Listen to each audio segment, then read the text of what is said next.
It is the second day of IEM Sydney. The year is 2023 and a new game has been released, so the long and fruitful history of CS continues. Coming up next, 6 games across 2 streams and a summary from Elvish about all of the action that happened yesterday on the B stream. But before all of that, let's go to the lobby. No more Michael Jackson. Michael Jackson peak, now Shakira peak. We don't know what's going to be the next peak. Maybe Kangaroo peak at this tournament. Shakira peak. Yeah, we don't have a sniper anymore. Yeah, we have a P9 to go. We are back in sunny, beautiful Sydney for Intel Extreme Masters Sydney 2023, and I can't wait to see all the teams and what they're up to. We have the lobby to film, we've got CS2 on the menu, we've got 16 teams to ask all these questions as to how they think this is going to go down and where some of the players are as well, but more on that in a bit. Let's go see if they're ready. I've got G2 here for the lobby, and a couple of them are hiding. I don't know why. Nico, mate, have a quick chat with me. I know you don't want to. I know. Hey, nice to meet you. I heard you had a 40-minute queue in Premiere today. How'd that go? Today? Was that today? No, that wasn't today. I didn't have the 40 minutes queue. I played yesterday. I had the maximum was like 10 to 15 minutes queue. And 2 of those games were with cheaters, so it was great. Beautiful, beautiful. Was that with Jim and Justin? Was that Just with Justin and some other guys from Ents. okay? Who did? Him and Monashi tried to... Right, okay. So they tried to queue today, had a 40-minute queue. Premiere in Australia, terrible way. Valve, please fix it. But CS2, as a game, what's your experience with it so far? I heard you only had the 3 days turnaround time from your last event to this one. So have you got enough prac that everyone's happy, or are you just not? I feel like even if we had 2 months, I don't think we would feel ready for this event. So, yeah, I mean, the game is definitely not in a perfect spot, but we have to accept and work around it. We are definitely not feeling ready. Maybe not happy either, but it is what it is. I think it's going to be an exciting event to watch and to follow as well. I think we're going to have a lot of surprises, a lot of outcomes that are going to be unexpected, I would say. So, yeah, overall, I think the whole event for the players, for the organizers, I think it's going to be just a learning experience. Yeah. Limit testing, it's our favorite damn thing, isn't it? Now, on the top of that, it's LAN. I've heard that CS2 feels a lot better on LAN than it does online. So there's a few things that might surprise everyone tomorrow. Who knows? You know, do you think that's going to affect how people play the game? Do you think people are going to get caught off maybe swinging a bit too hard initially?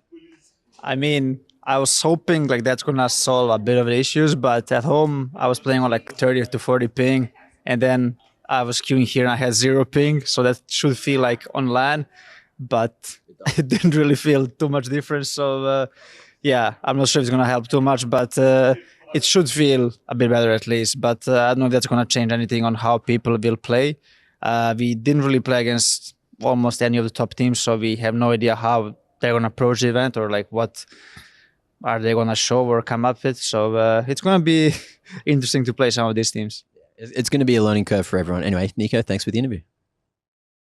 All right, I'm here with the always enthusiastic Justin JKS Savage. Finally back home in front of a home crowd. Are you, well, not yet, you know, you got to get through the groups first. Do you think you're going to make it through the groups? Are you feeling confident, or is it a little bit worrisome for everyone? What's your thoughts? I don't fucking know, dude. I hope so. It would be pretty depressing if we didn't, right? So I hope so. Yeah. I feel like everyone will be a little bit disappointed if you guys don't make it to the arena. Have you had a chance to go and look at the arena yet, or are you still just floating around here? Sorry, what'd you say? Have you had a chance to pop into the arena and see everything yet, or are you still just... haven't done anything yet, actually. We've just been at the hotel trying to fight off jet lag. So, yeah. Oh, well, hopefully the jet lag goes. Hopefully you make it through groups. It feels like it's just a ball of fun at the moment with everything. Now, have you shown the boys around Sydney yet, or have you not really had a chance? I showed Swanee around a little bit, but everyone else came a day later, so it was a little bit whatever. But I think everyone's like pretty fucked right now from jet lag, so we have pretty cooked sleeping patterns. Okay. Rasmus yesterday slept from like 1 p.m. to like 10 p.m., so it's pretty good effort. Well, hopefully you guys get some sleep tonight. I'm going to let you go. It feels like you need some sleep. Good luck. Hey guys, welcome back to the lobby. We're going to have a chat here with Mouse and see how they're feeling coming into IEM Sydney. It is the day before we kick things off. So mate, tell me, how's things sort of feeling in the camp at the moment? When did you guys get in? Yeah, when we all arrived yesterday. I arrived at like 6. They arrived pretty late, most of the team. So yeah, I think we're feeling pretty good. Excited to play CS2 in Sydney. What's the jet lag situation like? So obviously you guys don't normally have to deal with this, but for us as Aussies coming and playing overseas, normally we're the ones that have to deal with the jet lag. How's that affecting you guys at the moment? I mean, I think it's pretty crazy because I've heard stories about people sleeping the whole yesterday, like in the normal day. For me, I didn't really have an issue. I just woke up a couple of times at night, but I got a decent night's sleep. So for now, I didn't feel it. Probably will feel it the next few days. Yeah. All right. Well, let's jump over here then. Move on. How you guys going with CS2? Obviously, it's been, I assume, difficult for you guys to get scrims and stuff like that. How's things feeling with CS2? Yeah, I feel like it's just like in the beginning now, like it's just all about trying new stuff and just going with the flow and kind of just testing out new things and just seeing how that works. I don't think there's like a lot of stuff we can go off on like right now, but I think it's just about feeling how the game is going to feel in this event and then going on from there. What's the team's confidence levels feeling like coming off the win at Pro League? Obviously, that's got to be a big bonus. But again, how easily does that necessarily translate into a game that's now a little bit different? I mean, I think the boys are, just still really confident and just I feel like they still have a lot of confidence. I mean, I wasn't there, but I'm just going to try to ride the high that they're on right now and just, do my thing. Sweet, that's all right. Shui, I'll jump over to you. Now, I don't know if you know about Shuis in Australia. Have you thought about that? Is that a bit of a buff, do you reckon, coming into the event? Man, I knew this was coming. Yeah. Yeah, I had to look into it. I thought about it. Maybe something's coming, maybe not. If you make the arena? Maybe. We'll see. Okay, so what are the chances then of making the arena? Like, obviously, 6 teams make it through to the arena. I think a lot of the Australian fans would be quite keen to see Maus in the arena because this organisation, not necessarily this team, but the organisation has had a lot of instances at IEM Sydney in the arena. So, are we likely, do you reckon, to see you guys there? I mean, it would be very nice. I think it's really hard to say because it's CS2. A lot of new things are going to show up, a lot of different meta and things like this. So it's hard to say right now, but we're hoping for the best and we're hoping to reach the arena for sure. All right. And, I don't want to put you on the spot, but if you do make the arena and you do get a win, will we see a Shui? I cannot say now. Okay. I will decide myself. All right, sounds good. All right, well, jumping on. Look, I guess just to wrap it up, I mean, how's things from your behalf? Obviously, looking at coming into CS2 and everything like that, is it just across the board feeling good? Feeling a bit different, obviously. I think everyone's super excited and hungry and just playing a lot because we have a young group.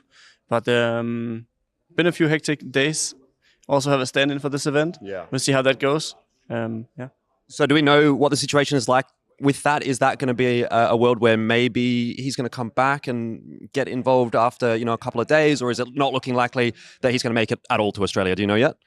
At the moment, it's not looking likely. Right. But if he gets his visa in time, we're flying him in straight away. Yeah.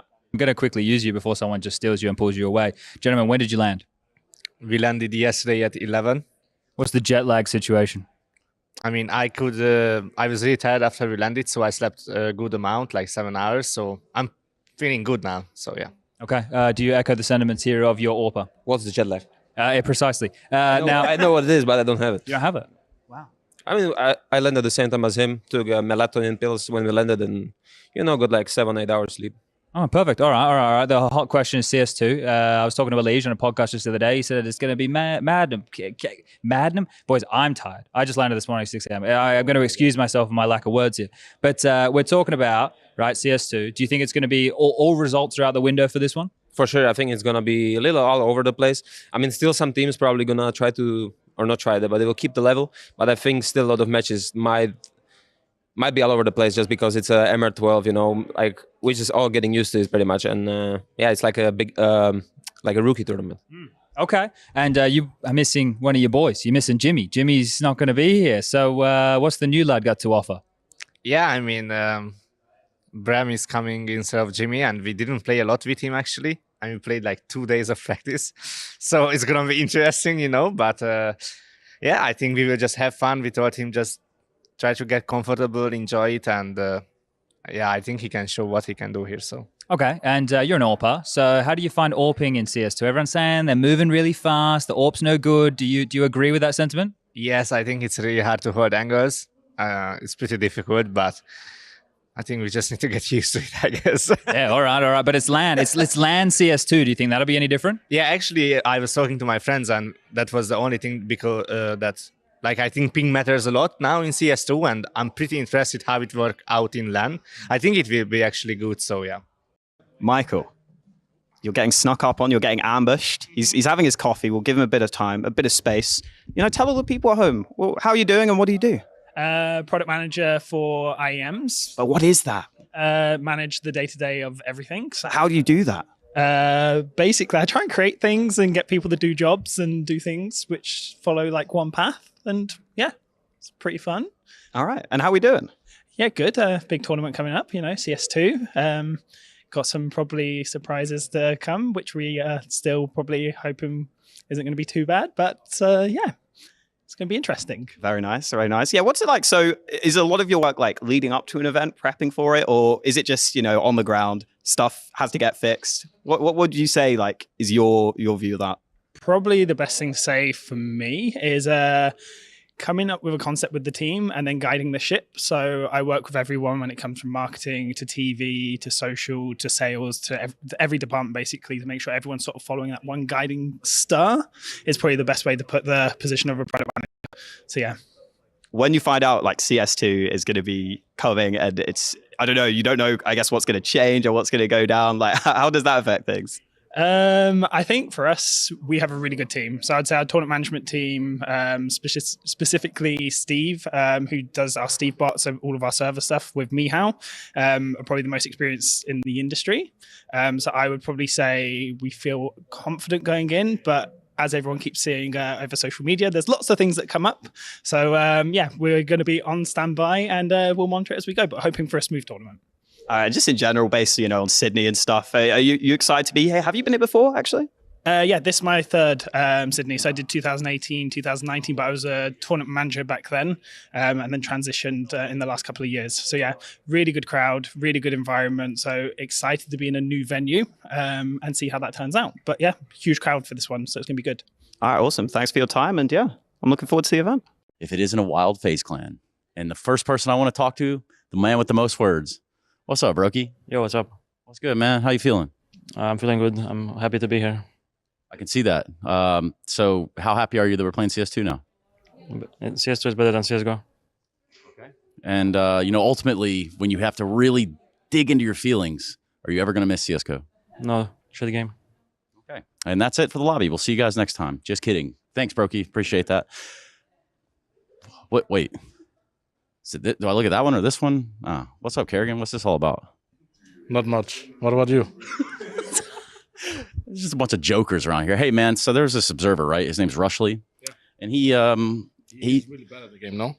Well, I mean, I was going to say that, but you yeah, I heard about it from you all the time.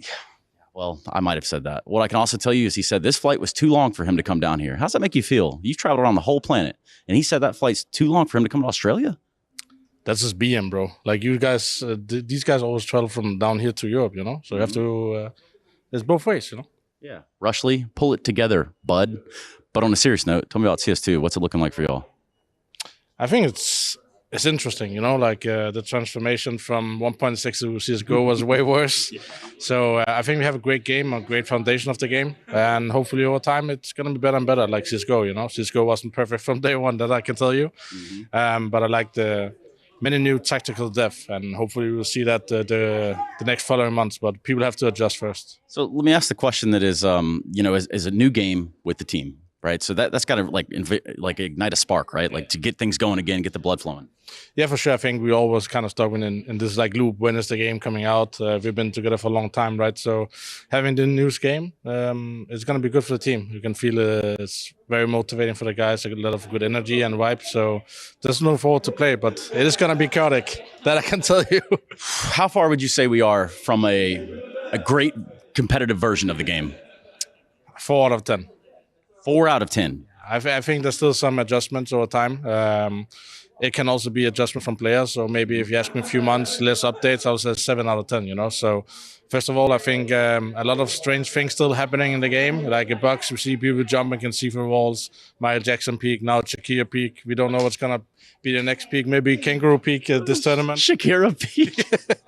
So you see all the videos I see. Yeah. So I think let's see. Let's give Valve a chance to fix it, and this is the right way to do it. People are gonna play now. People are gonna play tournaments. Valve can adjust, and we can kind of send more direct feedback than just from playing Premier. So tell me about playing 12 rounds, max rounds. I think over time it's going to be good for the industry. Something we have to adjust to. Some games are really fast, but on the note, in comparing to practice, I think it's good. You have like a 15-20 minutes break where you can actually talk about mistakes and give a little more fresh air between the practice. So just going to see how it unfolds, but definitely some faster games now. People have to adjust as well, and we have to see less saving, I think, as well, of what I've seen in practice. So God bless. Yeah, game time is getting shorter now. Game time is coming to a close. Coming to a close. Hey, did you get a ranking? Did you get an elo yet? Oh yeah, it's pretty low. I'm solo queuing, so that's rough times. I don't recommend play with a buddy. What'd they give you? Come on, tell us. 14K, I think. Okay, I think that's respectable. Yeah. For solo queuing. Yeah, who do you want to talk to next? Talk with Robs. Oh, he loves it, right? Yeah. Okay, let's do it. That was Kerrigan. Let's see what Rob says. Let me just bust this whole party up over here. Ah, yes, it's the guy with the microphone again. And Robs. Hey, Robs, what's good, bud? Yeah, it sounds good, man. So tell me a little bit about that. So how long have you known that we were going to be making the CS2 jump here in Sydney? Right. Is there anything that you'd like to say at all whatsoever? Okay. And on that notion, I think what he's saying is in protest to Rushley not attending the event because he said the damn flight was too long. So is that right or wrong?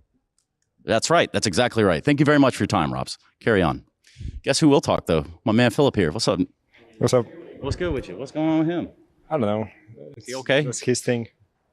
He's in the zone. He's just thinking. Yeah, getting ready for some games, you know. How are you getting ready for the games? How is it going for you? It's there's no coach option in CS2, so it's a little bit rough, you know. That and it doesn't help when they're they release an update every day, so the demos just they're gone. No demos right now. It's like Christmas every day. You never know what gift they're gonna bring. Yeah, it really is. So you've been down here before, right? You've been to Australia? Yeah, Melbourne. What are you? How are you feeling about that? Oh, you guys won that one, didn't you? The Crown Plaza. Yeah. That was a one-day tournament. That was a different. More traveling than spending time. Yeah. And actually, I stayed for a week in Melbourne. Yeah. I said I'm not gonna go back home after such a long travel. So it was nice. It was really nice. It's kind of hard to justify leaving after you get here, right? Yeah, that's for sure. So we are pretty far out there, all things considered. Who had the longest travel day? I'm not sure. I mean, how he got here the last, so maybe it's him. Yeah, but it's a long travel. Oh, it's a lot. It's a long one. Anything we should be looking out for too before we start the tournament? CS2, max rounds, all the things. What should we be looking for? No updates mid-tournament. Yeah. I doubt that happens, but I mean, yeah, we'll see about that. I mean, you never know what's gonna happen. It's I don't know, totally random stuff might happen. Yeah. And it certainly will. I can't wait for that first smoke to go through the textures and just be stuck in the wall. You seen that? No, not this one, but I've seen some new peak. Oh yeah, the Shakira peak. I think we were just talking about it. Actually, that's a wild one to wrap my head around. But I'll let you guys go. I think you got something to do, right? Yeah. All right. See you later, man. Cheers. Yeah, get his ass on camera one time. Get his ass on camera one time. Yeah, what time did you land, man? 6 hours ago. Damn, how you holding up? Good, I'm good. Yeah. I'm a little bit tired, but all good. How long was that travel day for you, pal? 30 hours. 30 hours, like a Kanye West song, right? Sure. Exactly. So are you excited at least to play while you're here? Or are you going to stick around afterwards? What are you doing in Australia? Stick around. My flight is after the finals, so yeah, I'm going to be sticking around for a couple hours. Mm-hmm. Okay. Well, I don't know what y'all are doing, but I'm done with y'all. So this has been the lobby with FaZe. Wait, did I do it right? There we go. Yeah, that one. There it is. See ya. We're down to 14 teams here in Sydney, with the likes of Vitality and Vertex packing their bags and going for the long trip, or maybe not so long trip, back home. It is only the beginning of the day, so we have a lot of action coming your way, with G2 and Complexity and Monty facing Greyhound, Also, we're gonna hear from Mr. Rushley himself on CS2. But before all of that action happens, let's have the pre-show with Freya and the boys.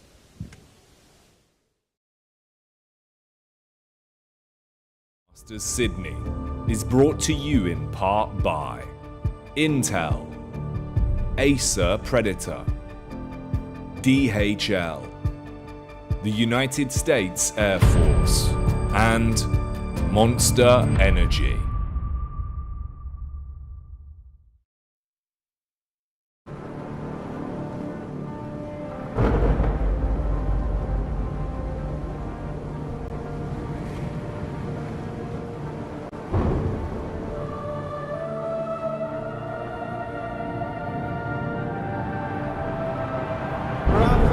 Really making history.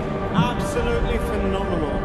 And Ace is the champion of the Intel Extreme Masters World Finals. Storm's still not quite done. MC is going to take this fight, though. 3 seconds left. Last 2 rounds of matches got to start it well for ESC. And this is a massive move for Zez, but he's not content with just a Nexus kill. He wants to win. And it's all done. And Strawless winning. Unbelievable Rogue with a 4-0 victory over Classic. And they did it again in the Grand Finals. It's Norby! Give it up for your Intel Extreme Masters World Champion!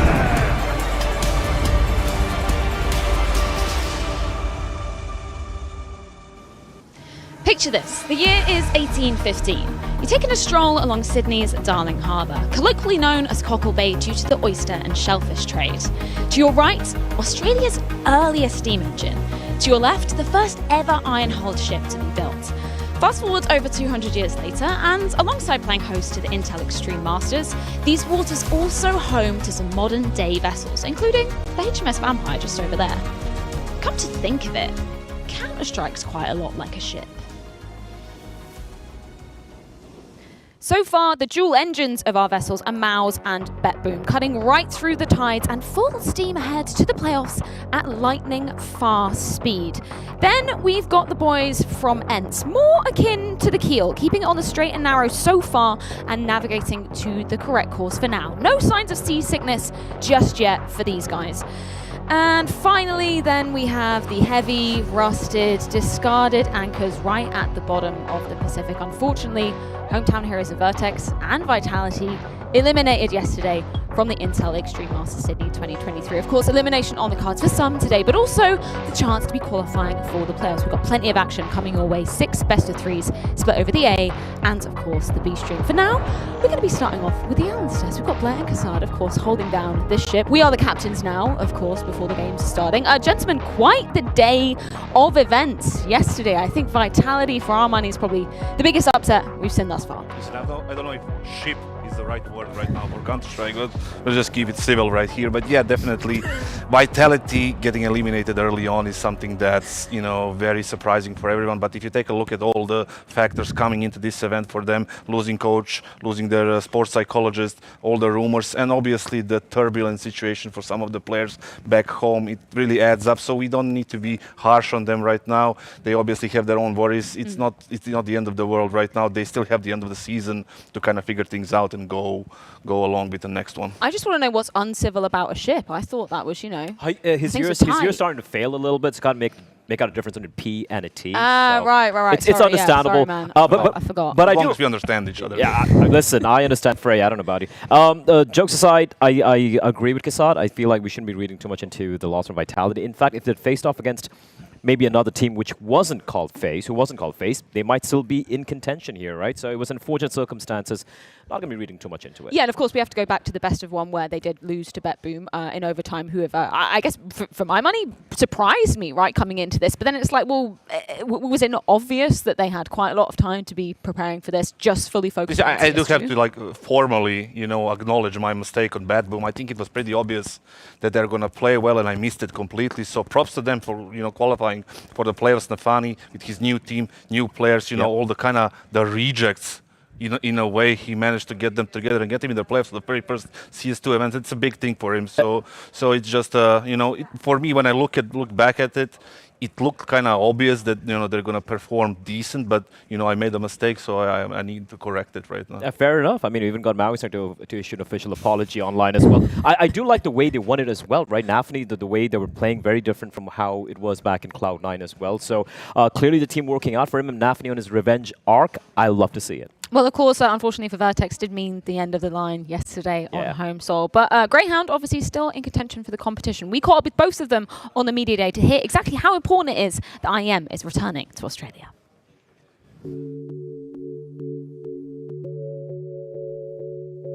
I feel like I'm not very experienced compared to all my teammates and everyone, especially this guy. Is that 3 or 2 IEM Sydneys? 2. 2, that's a big guy. But it's first time here and I'm just really excited to be a part of it, and yeah, I don't know, hopefully make the stage. That's actually a big goal for me. It's cool to play at the first CS2 LAN that there's going to be. So I think all the teams are level playing field. We've all had 2 weeks of practice. So it'll be good. Hopefully we can make it to the crowd and have a bit of a home crowd advantage. But yeah, otherwise should be fun. I recommend everyone stays and watches after, even if you get eliminated, because the atmosphere, the whole event, the crowd, everything's just so enjoyable. Especially for CS2. I think it'll just be exciting. Yeah. I think we'll see a lot of underdogs and a lot of just random things happen. I think this event actually is a great way for the other pro players in the scene to understand the sacrifices that Australian players make, because everyone's coming here, they're doing 30 hours of travel, they're jet lagged, there's layovers, there's all this stuff that, not just their game and how they play, but just physically as well and mentally. I think Australia's practice is very, very slim. We've been pretty much practicing 1 or 2 teams just consistently. It's interesting seeing all the people coming down from Europe and seeing what it's like for us in terms of queue times. You could be queuing at peak times for 30 minutes. With CS2 coming around, it's kind of just the perfect storm of chaos for us. So I think we're pretty happy that that's happened. Yeah. It's a good opportunity for us, and we reckon it's definitely possible. Yeah, of course, still hope for Greyhound Jet that we'll be going up against Monty on the B stream, but we need to keep the Aussie tradition going. Alfish, thank you so much for joining us. Hello, thank you for having me. How are you doing this morning? Pretty good. I mean, obviously, we'll see how we go after this first match on the B stream, Greyhound playing for their lives. So maybe ask me in a couple of hours and we'll see a different answer. Yeah, I saw you guys getting a little bit frustrated yesterday. A little bit. A little bit. Yeah, not happy. Yeah. I mean, tiny bit. Look, it was a tough game to cast. Obviously, we were in that first half. I was just thinking, okay, this is done. There's no chance at all. And then obviously going into that second half, it started to look like Greyhound might be maybe making a bit of a comeback. And that's kind of the worst feeling, right? Is when that comeback starts and then ultimately untimely ends. And 13-11, pretty tough one. I do want to ask you something, regarding, the Australian scene. I have my connections to them, obviously, but you're here on the scene, and the practice before, like 2018, 19, even before that, was pretty slim. In Australia, it was always people complaining they don't have, anybody to practice against, and they need to go to Europe, which is super expensive. What's the situation right now in the community? It's probably worse than what it was when you were talking to your friends in 2018, 2019. I think it's about as bad as it has ever been. Realistically, there's probably only 2 or 3 competitive teams within ANZ at the moment, and oftentimes you've obviously got Greyhound playing overseas, and then other times obviously Vertex and Rooster getting their opportunities as well. And so without those 2 teams, or without those 3 teams, there isn't really much for those 3 to play against, and often you find situations where it's just Greyhound playing against Vertex for a whole week. I don't have a lot of time to check out the Australian scene these days, but with the backside is there, Jay is there, Liaz. He's super talented still, but he's a bit of a veteran right now. Is there any upcoming talent that we don't know about, at least on the horizon, showing up at least in the Australian? Yeah, I mean, circles? I think it's hard to say. I mean, at the moment, I would say no. I know that's probably going to make people a little bit disappointed, I suppose, but it's kind of hard to make that argument given the fact that some of those quote unquote rising talents that we've seen semi-recently moving overseas or having the opportunity to play overseas still haven't quite managed to make their mark. So a lot of the up and comers, I think, are probably still developing over the next maybe 5 years or so. Like that timeline, that runway is probably not within the next 1 or 2 years. You're not going to see anyone new that's going to excite you within the first 12 months. Do you think CS2, just the launch itself, is going to hopefully, just get you fresh talent out there, or do you think maybe there needs to be more done? Yeah, I mean, the weird thing about CS2 is I almost feel like it's brought back more old players than new players have come in, if that makes sense. I'm seeing a lot of old names in the DM servers and in the Premier matchmaking games. So, I mean, on that side of the coin, I guess it's maybe a question of wait and see at this point. We don't know necessarily what's going to happen in 2024 for the AU scene. We've obviously got ESL Challenger coming as opposed to ANZ Champ, so that's a big change up for us, and I suppose that's something that we'll have to sort of wait and see whether or not it hits or not.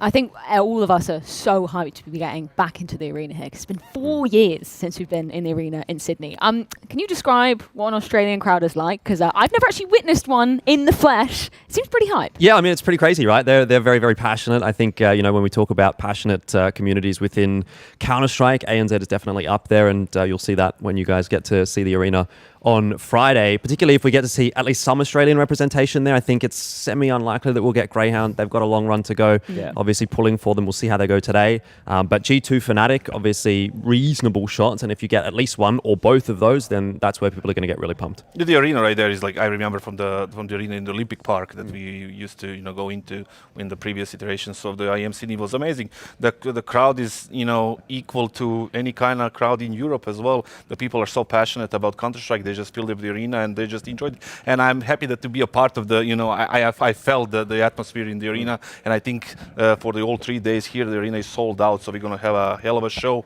If we manage to get a Greyhound in, it would be great. Or at least JKS, Dexter. surely. Surely, yeah. I hear they like even had to add extra seats, and those sold out instantly as well. Yep. Obviously, you're going to be holding down the B stream for this morning and the afternoon. Any kind of tidbits you can give us? Obviously, Greyhound coming up first. Yeah, look, I'm somewhat hopeful. I thought Greyhound had their moments yesterday. It was a little bit tough, obviously, for them starting slow against G2. But when we're looking at how good these teams are coming into the event, I think you'd probably put Monty maybe a little bit behind G2. So if they can clash well with G2, get close, maybe an argument to be made that they can topple Monty, which is, look, no bias at all, but what we're all hoping for. Yes. I don't know if you agree with me on this one, but it seemed yesterday, in these crucial moments, it was a lack of leadership. I think that the passion is there. They wanted to win. They obviously, they were in a position to win, but lack of leadership kind of towards the end decided that map. It could have gone either way. You saw I think it was the last round where they went on ramp. JKS got the 3 kills. Maybe something like that can be different in the future when it comes to Australians. Yes. Yeah, I mean, that was a tough call, obviously. I think Greyhound have made some fairly recent changes in terms of moving Inns back out to the wings. You saw him have a pretty impressive individual performance in those clutches. So there's a little bit of a different maybe calling structure or style or in-game leadership style coming through for the roster at this event, which I think helps Inns individually perform. But how is that affecting the team? I mean, they weren't. I got too one great little anyway, short so. question, Freya. Just Yeah, one little little short. one? Go for Okay. it. Would you take Ezra as a coach of Greyhound? What do you think about that one? I mean, that's a hard one. Look, based on my conversations, I think they probably wouldn't actually take him. I think they're looking for someone who's currently involved in the scene within Europe. So I did actually have a conversation with Inns, and they are still looking for a coach. So if there's anyone watching, I mean, anyone from Europe, any tier 2 coaches, something like that, they want a Mytha type situation. So that's what they're looking for. You heard it here first. Thank you so much, Elfish, for joining All us. good, thank you for having me. Really looking forward to seeing how that game does go down on the B stream. But sticking on the A stream side of things, we do have Bardolph and Hawker with a quick check.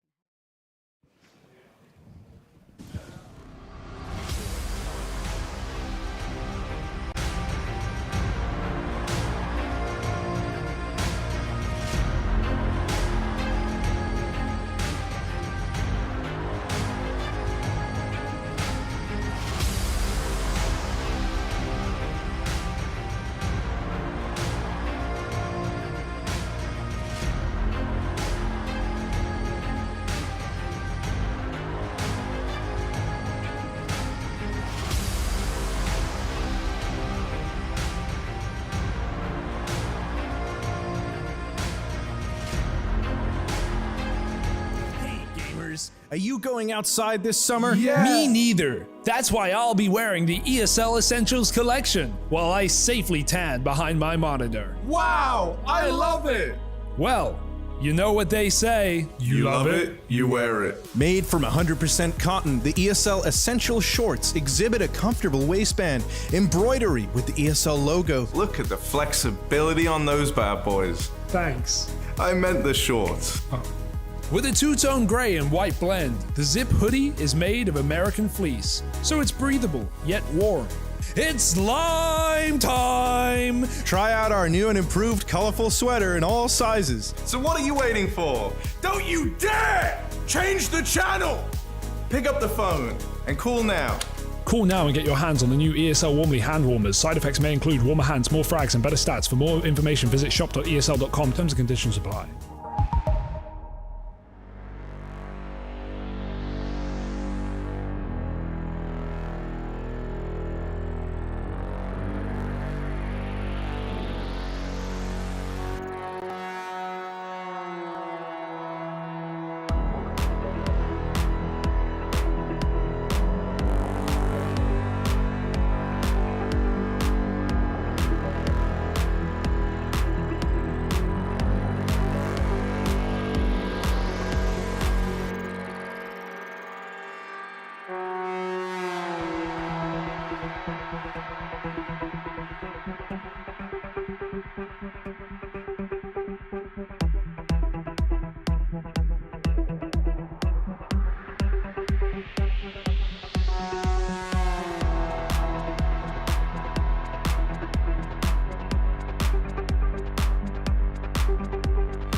It's day 2 of IEM Sydney, and it is the day we say goodbye to one of Monty or a Greyhound.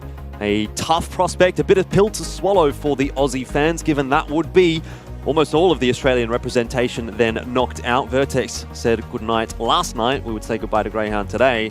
Obviously, then we'd have just JKS and Dexter left, but that is not the case just yet. Greyhound fighting for their lives here, Pilski, and Monty on the other side of the coin may not have expected to be down here in the lower bracket with Greyhound. Yeah, I'm sure there's plenty of teams already that didn't expect to be in the lower bracket so far this tournament. You know, turning the bracket upside down a little bit, keeping things interesting. However, I'm really keen to get into the games today. I know everybody was super excited and enthralled by the draw-dropping best of ones that we had yesterday, but I'm keen to get into the BO3s today. Yeah, definitely. I mean, I guess at the end of the day, the worst-case scenario is at least you've outplaced Vitality, which is maybe not something that either of these teams would have expected to at this event. We're what, a minute into the broadcast, and you're going again just huffing the copium, encouraging everybody. Yeah, well, they were the number one. They were the number one team in the world coming into this event. They got knocked out in last place alongside Vertex. If you had told me Vertex and Vitality, like, what are the odds on that? You know, they both I could have been a millionaire, man. If I would have put $10 on Vitality getting knocked out in first place or last place at IEM Sydney, mate. I don't need to cast esports anymore at that point. Yeah, don't need to encourage any of the Aussie fans that will undoubtedly be watching this game. They all love a punt. But I think it's pretty fitting what Kassab was mentioning on the desk. Definitely external factors that you need to consider when judging a team's performance inside the server. Yeah, most definitely. And that's something that we're going to have to be sort of cognizant of coming into this matchup today for Monty especially. Obviously, I'm still wondering how they're going down under. Have they sort of acclimatized properly? Yeah. Not necessarily a problem so much for the likes of Greyhound who live and breathe AUCS at this point, and maybe that's for better or for worse. But either way, let's talk about Monty. What have you seen from them that has impressed you? SDY looked pretty good yesterday in their game against Complexity, but aside from that, maybe not a whole lot to shine a light on? Yeah, I think a lot of people were surprised that Complexity was able to topple them. By the same token, for anybody that watched that Complexity game, I mean, Complexity looked pretty decently prepared for this tournament. I really like the way a lot of the things that they were innovating on Anubis. They had some kind of unique, nice little approaches. But how often do you get like a, 20-something bomb from JT where he's just running around the server absolutely doming people? Monty overall, I think a lot of teams, you know, this is a team that a lot of people feel is underrated.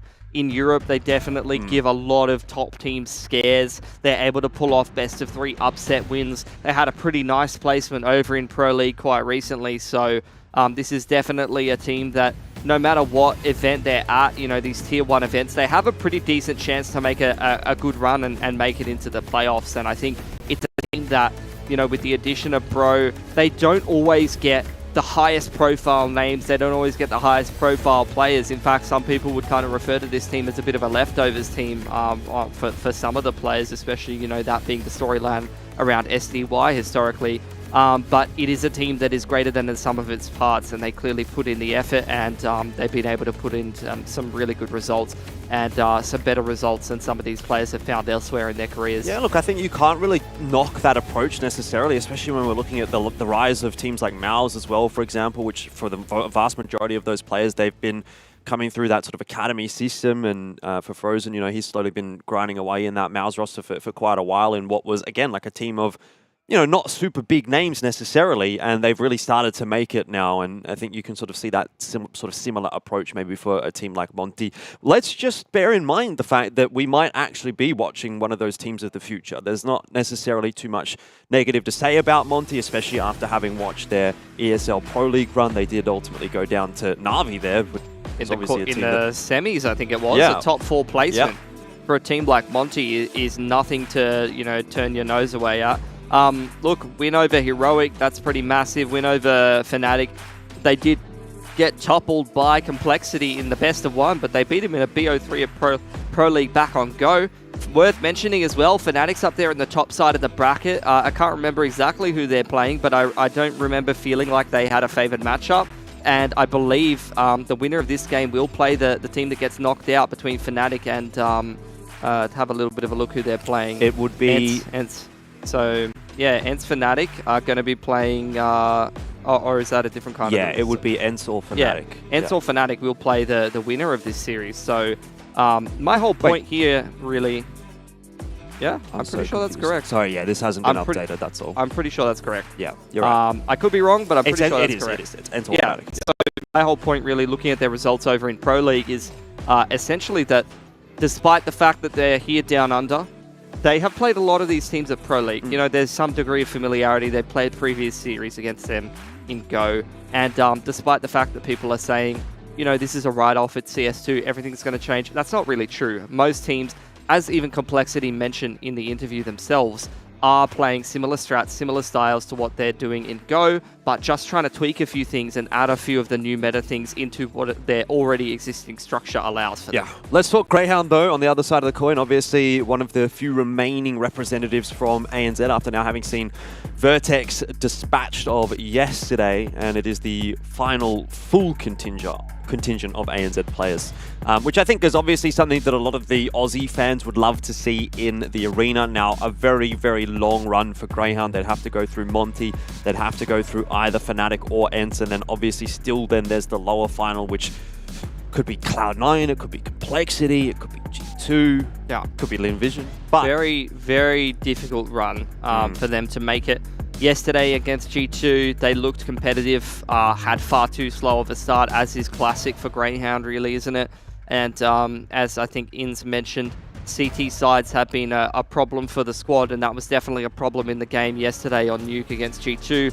Where they really got rolling again was number one, you know, some great individual performance from Inns that put them in a good enough economic situation to fight for that game. But number two, first, most importantly, their T side, once it really started to get rolling, that's where I started to think, oh, maybe they can win this game, because they came out of the pistol, out of the anti-eco, into the first couple of gun rounds. Bam, upper set play, traded well. Yep. Another upper set play, traded well. Move into the outers exi and work the map a little bit. They found a pick on yard multiple times, and I was thinking, okay, these are convincing rounds. These are not gimmicky rounds. This is not someone making a massive individual play to take them out of a bad situation. So there was something to hold on to there, but they just fell at the final Well, it was a bit of both, actually, because there was obviously a couple of massive individual plays that kind of got them to that point where they could actually start making that comeback. And we have to highlight Inns for that. He drops a 1.48 rating, which is super, super solid. You can look at the KD, the ADR for yourselves. But most importantly, he was able to pick up a huge 1v2 clutch in the pistol round of the second half, and also a 1-on-3 clutch. And he very narrowly missed out on the 1v4 to push it into OT. So in terms of individual impact, Inns definitely had it in spades. Insane impact. And it wasn't only the clutches as well. There was that round as well where their money, they needed a clean CT gun round, and he was able to get 2 kills and put them in a 5v3 with the utility alone in a really critical gun round where they needed to stabilize their economy, and he was able to do that. So massive, massive impact from Inns, and you know, there's a reason why people say he's the best player left inside ANZ. Yeah, well, we've got the man himself on the sidelines ready for a chat, so let's go ahead and hear from Inns. So, Inns, yesterday you got to play against G2, and there was JKS on the opposing side.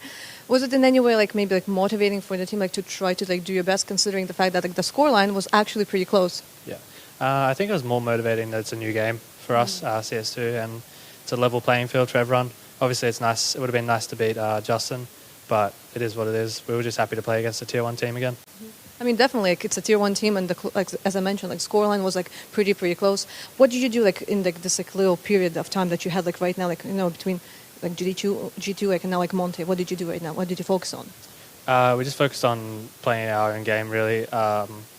We've been preparing pretty well since the end of CSGO and between there and CS2, so just trying to play our own game, and we know they're going to be aggressive and disrespect us, so we just have to focus on maintaining our calmness, pretty much. And without maybe telling too much, just in case, did you manage maybe to see something that you might potentially abuse against Monte? I don't think so, not really. We watched the game, but I think the sample size is a bit too small. It was only one map, so I think the easiest way to win is just focusing on ourselves. There's a couple little things that they do, but I'm not going to say it. All right, then. Good luck. Thank you. All right, good to hear from Inns, and I guess now is a good time, Pilski, to start getting into the conversation around maps. What are we going to get to see from this series? For both teams, it's the first best of 3 that they're going to play here at IEM Sydney, so that changes things up a little bit. Yeah, initial bans, Overpass and Inferno, Greyhound, they change up their bans sometimes based on team, but not really wanting to play the Overpass. Inferno's an interesting one. It's been a home map for Greyhound. Obviously, it's changed a lot in CS2, but I feel the fact that Monty's permaban is a map that Greyhound usually goes towards in series is probably going to fare well for them in the rest of the veto. All right, well, let's go ahead and have a look at what the picks are going to end up being. We'll just roll it out here. Nuke from Greyhound. The map that they played yesterday against G2, it will mean, Pilski, that they are going to start on T side. Now, I don't know if that's a bad thing or not. I think that's much better for them. They seemed much more comfortable on the T side. Their CT side was what I felt was more problematic. Anubis pick comes out for Monty. Had a bit of a slip up against Complexity yesterday, but they're still feeling confident, and we're going to get Mirage as the third and final decider. So, yeah, keen to see what we're going to get out of this.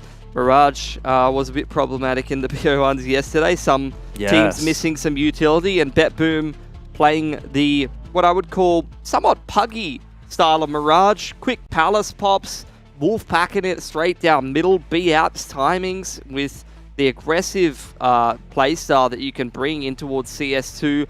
Peek's advantage, wide swinging, the prevalence of SMGs and fast-paced gameplay being something that a lot of people feel is quite effective in CS2 right now. This up-tempo T-side style that you can run on Mirage seems to be super strong right now.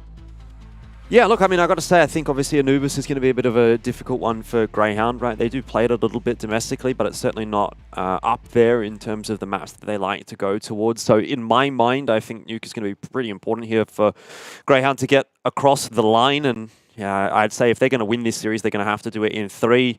For Monty, on the other hand, well, first they're going to have to sort out whatever's happening with those PCs. It looks like they're trying to get that all ready to go. It's a pretty important matchup. We don't want to be jumping into this one with anything feeling a little bit too awkward or uncouth, so we'll give them some time. Yeah, I mean, yep, Australia definitely watching on as Greyhound, as they often do, but more so because it's a bit more personal here down under. Yep. Really want to see a team like Greyhound go through towards the arena. So one of the things that makes the IEM Sydney crowd in the stadium so magical is the ability to cheer for a team like a Renegades in the past. But the issue I have is difficult prospect. Yeah, exactly. It's not just a difficult prospect today against Monty. If they win today, they will have to play 2 best-of-3s tomorrow, one against either ENCE or Fnatic, and then one against the team that goes through the top side of the lower bracket here for Group B. So they've got to win 2 back-to-back best-of-3s tomorrow, assuming they win today. And both of those games are going to be against some really tough opposition. Cloud9 or Complexity in the last match, most likely. And, yeah, most likely Fnatic after Monty. Yeah, so, you know, really tough one. But either way, this is where that journey begins for both Monty and for Greyhound as they try to make their way through the lower bracket of Group B. They're in lower bracket round 1 because they both lost their opening best-of-1 yesterday. But for one team, at least the dream of the arena will remain alive as we jump into Nuke and kickstart with Greyhound on the T side, which seems to be their favorite side after yesterday evening. Yeah, just rolling with the Wolfpack approach. 5 sets of armor. A lot of players in uppers here on the CT side. Close setup with the dualies for Krasnal and already a player close to door. Inns looks like he's going to be the first man in and first man out. Headshots come through from 2 of the Monty players, and that is not very much followed up by Greyhound. Couple of trades toward the back end there. Alistair's done well for a double, but he will need another one of those to win the round. He's going to call the audible, head back towards the backside of lobby. Maybe thinking about rotating through outside, but rather just cutting sound and maybe trying to bait out a push into door from one of the CTs, or one of the CTs kind of getting a little bit restless. Once you get into the XVX situations on Nuke, there's far too many angles for you to hold. Monty feeling quite comfortable to exactly this, just play a crossfire around the bomb. Alistair, wouldn't be surprised to see him wait another 20-30 seconds, make them maybe worried about some kind of wrap over towards ladder base and sneak up heaven or through ramp side perhaps.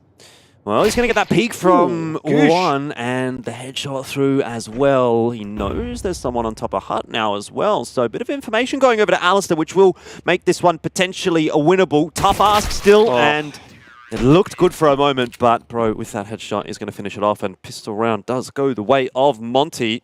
Very difficult angle to be taking, shooting upwards. Always difficult to hit that clean headshot that he actually needed, because you're shooting a lot of the time through the body of the CT, through the legs of the CT, you're not really going to be able to get that crisp one-tap that you would be able to connect on a horizontal angle.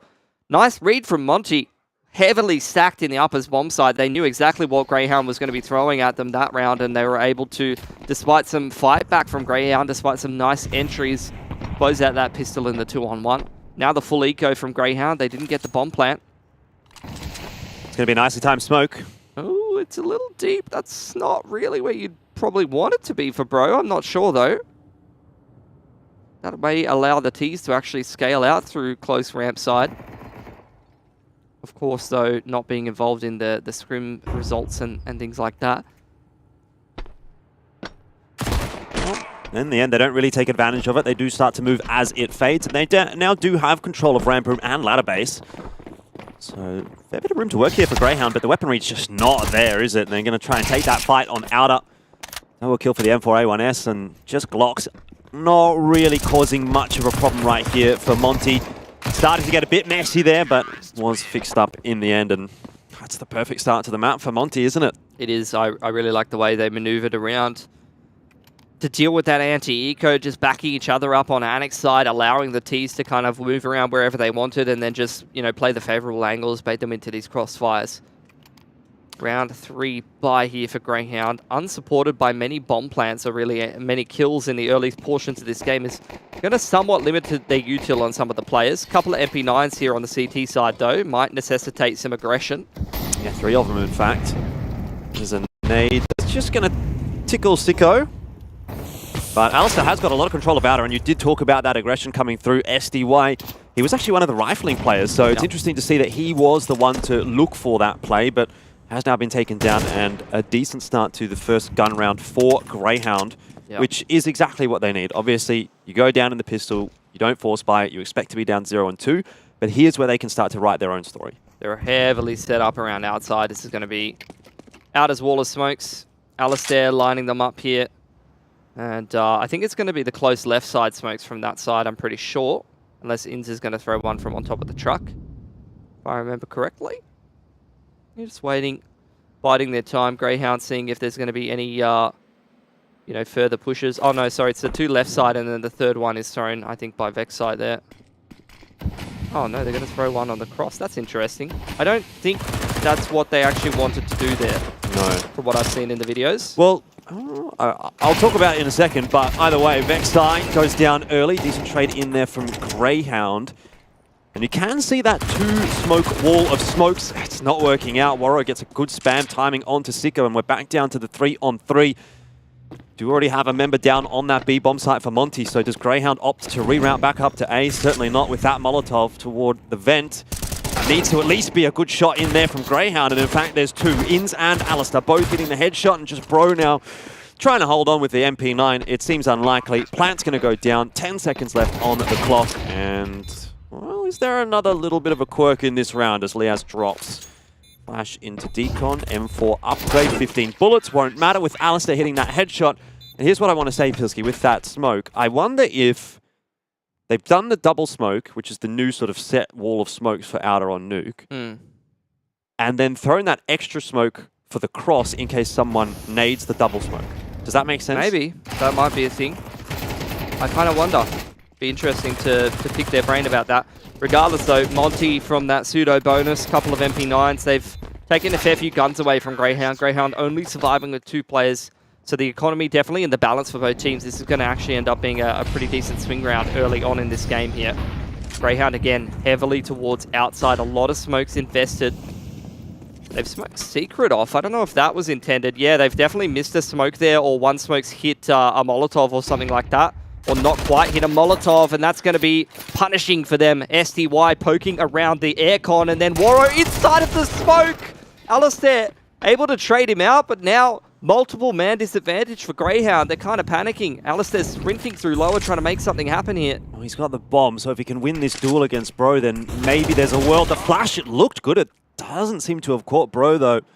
And so just Inz now to try to do what he was doing all day yesterday against G2. Couple of clutches for him. A very near miss in a 1-on-4 as well. Can he at least make this one expensive for Monty? Headed in the right direction with that Molotov to force a couple of those CTs away. from the double doors. Creeping around. See if we can isolate a duel with one of these CTs and catch one of them. Pushing a little too far. Door is open, so Inns will smoke that off. Getting flanked from Secret side now. Net slowly closing in around him, and Demka's got him dead to right. 3 alive for Monty and Greyhound. That is unacceptable. Key piece of missed util in a critical round like that. Not only does that missed smoke provide an angle to SDY on aircon, but it also provides a wall of smoke for Warrior to sit inside of in Secret. Multi-pronged disaster. Yeah, we'll have to keep a really close eye on that. Didn't really notice too much missed util in the game yesterday against G2 for Greyhound. So maybe there was a Molotov involved for Monty there. I don't see how... Yeah, I don't see how that would have been a molly issue, but maybe it was, who knows. Inns, he's just in carry mode this event, isn't he? Especially after his game yesterday, playing with confidence, just goes and peeks Krasnell out of the door. Just needs someone else to step up behind Inns. I think that's the really key difference maker for this Greyhound roster. Inns is having such a great performance at the moment. Hold on. There's another one for him as he gets that headshot onto Bro. It's a 1-for-2 trade overall for the round. Alistair's got his hands on an AK now. And the CT's just got too many angles to hold. You can see SDY trying to have a little bit of a look on outside, but he's worried about the wrap from elbow. Demka trying to keep a look on outside. Warrior currently in lowers on windows. There's definitely an avenue to just walk out onto the upper side here for Greyhound, but very difficult to read that. Vexite's being patient. If he could find this pick as Demka starts to walk back into Annex, then that'll be where things might start to get interesting, but just holding for the push. And of course, there's no push yet to come. So when does Vexite start to get active? When does Greyhound start to get active? I like that they've slowed this round down. Sicko's been able to retrieve an AK. He's full HP. Walking into uppers is definitely the play here. Vexite on the late lurk around. Demka's angling in towards Annex though. Timing on Vexite's push is going to be imperative, and as of yet hasn't started to move. Demka's got multiple angles to watch. Here's the time for striking, and Vexite can't quite do it. SDY doubling down. The round that looked so possible for Greyhound has fallen apart 4-1. Yeah, I mean, Vexite, a very rough performance yesterday against G2. And again, the opening start to this game of Nuke against Monty hasn't managed to get on the board. His kill on outside from T-Red could have... won that round for Greyhound. That was the critical swing kill in my mind to set them up in a post plan on uppers. Demka should never be allowed to get away with this. Just multiple body shots with the Deagle. Yep, 2 body shots, no headshots, and that's unfortunately not enough for Greyhound. But back into the Buyers Club, so a better opportunity in this round than the previous. Yeah, they took some guns away. Keeping this one in the balance. Got to remember, though, that their CT side was a real struggle yesterday, and even In said that their CT sides have been a bit problematic internationally in an interview that he did with Taffy, I saw, so... SDY trying to one-tap player top silo. Greyhound, initial patience in this round. They've thrown a lurk smoke to front side of door, but Krasnell's been keeping a keen eye on any movements through that part of the map. Here come the outside smokes with their smoke into warehouse here. Deep smoke on top of Annex does spread vertically downwards now. Seen that one. That's nice. Nade into the smoke from Monty to try to get a bit of extra vision, but it's not going to happen. There too as well for Krasnell. Doesn't see too much, but they're getting so many timing kills through the smoke so far, Monty, that it is really disrupting Greyhound's plans. And it's actually Sicko twice that's been dealt with in that fashion. SDY walking around on outer, getting away with that. It's not a good sign for Greyhound. He's just continuing the aggression as well. Wants to send a message and win a very clean gun round. Vertical flick from SDY. Very impressive shot. What a 4K. Yeah. Running straight up Secret. Absolute demolition from Monty in that round. And what a great round for the CT economy. Not only are they up 5-1, but they are pretty much set for the rest of this half. Yeah. Gonna be a tough one. Gonna be a tough one. But then again, let's be real, Greyhound never does it easily. Early timeout here. Got to have a bit of a chat. I didn't mind their approach in that last round. You know, wall of smokes across outside. But that's where this new meta is definitely changing things up. You can't rely on these smokes anymore. It's more so about, yes, you throw the smokes, but you have to understand the timings and be able to be a little bit more adaptive in the min round, a little bit more reactive. Create yourself some opportunities. And so far it's been Monty who's been much better at that. Fast play into the A site from Greyhound, and that doesn't look like it's going to go very well at all. The nade coverage is too good. Just the one kill for Vexite. Rounds over in a flash. A quick anti-eco. 4 alive again for Monty. Like I said, they're set. You know, heading into round number 8, their money is fantastic. And for Greyhound, you know, pivoting to this full loss bonus, they've had a real tough time getting bomb plants though. But look, a half buy like that, they're going to be able to start to put more gun rounds together. They really need to just go on salvage duty at this point, really, as far as this half's concerned. See what rounds they can scrape together towards the tail end of it to try to keep this game competitive. Another quick one straight into upper after the Tech 9 rush. Nice entry from Inns, but traded by Demka, who does far too much damage. Yeah, Vexite has been able to at least chime in with one more onto SDY to salvage it back into the 2-on-2. Where's the bomb dropped? Is that in the middle of the A site? I think it might be. Liaz is making a bit of noise here. Bro seemed ready for it. Sprays wildly and recalibrates.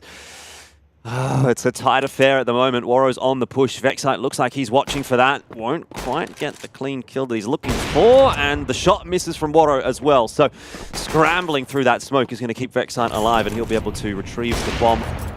Molly off Hut, and they should at least now be able to get that bomb plant down. One bullet in the AWP. One bullet's not going to be enough. It's missed it again onto Liaz.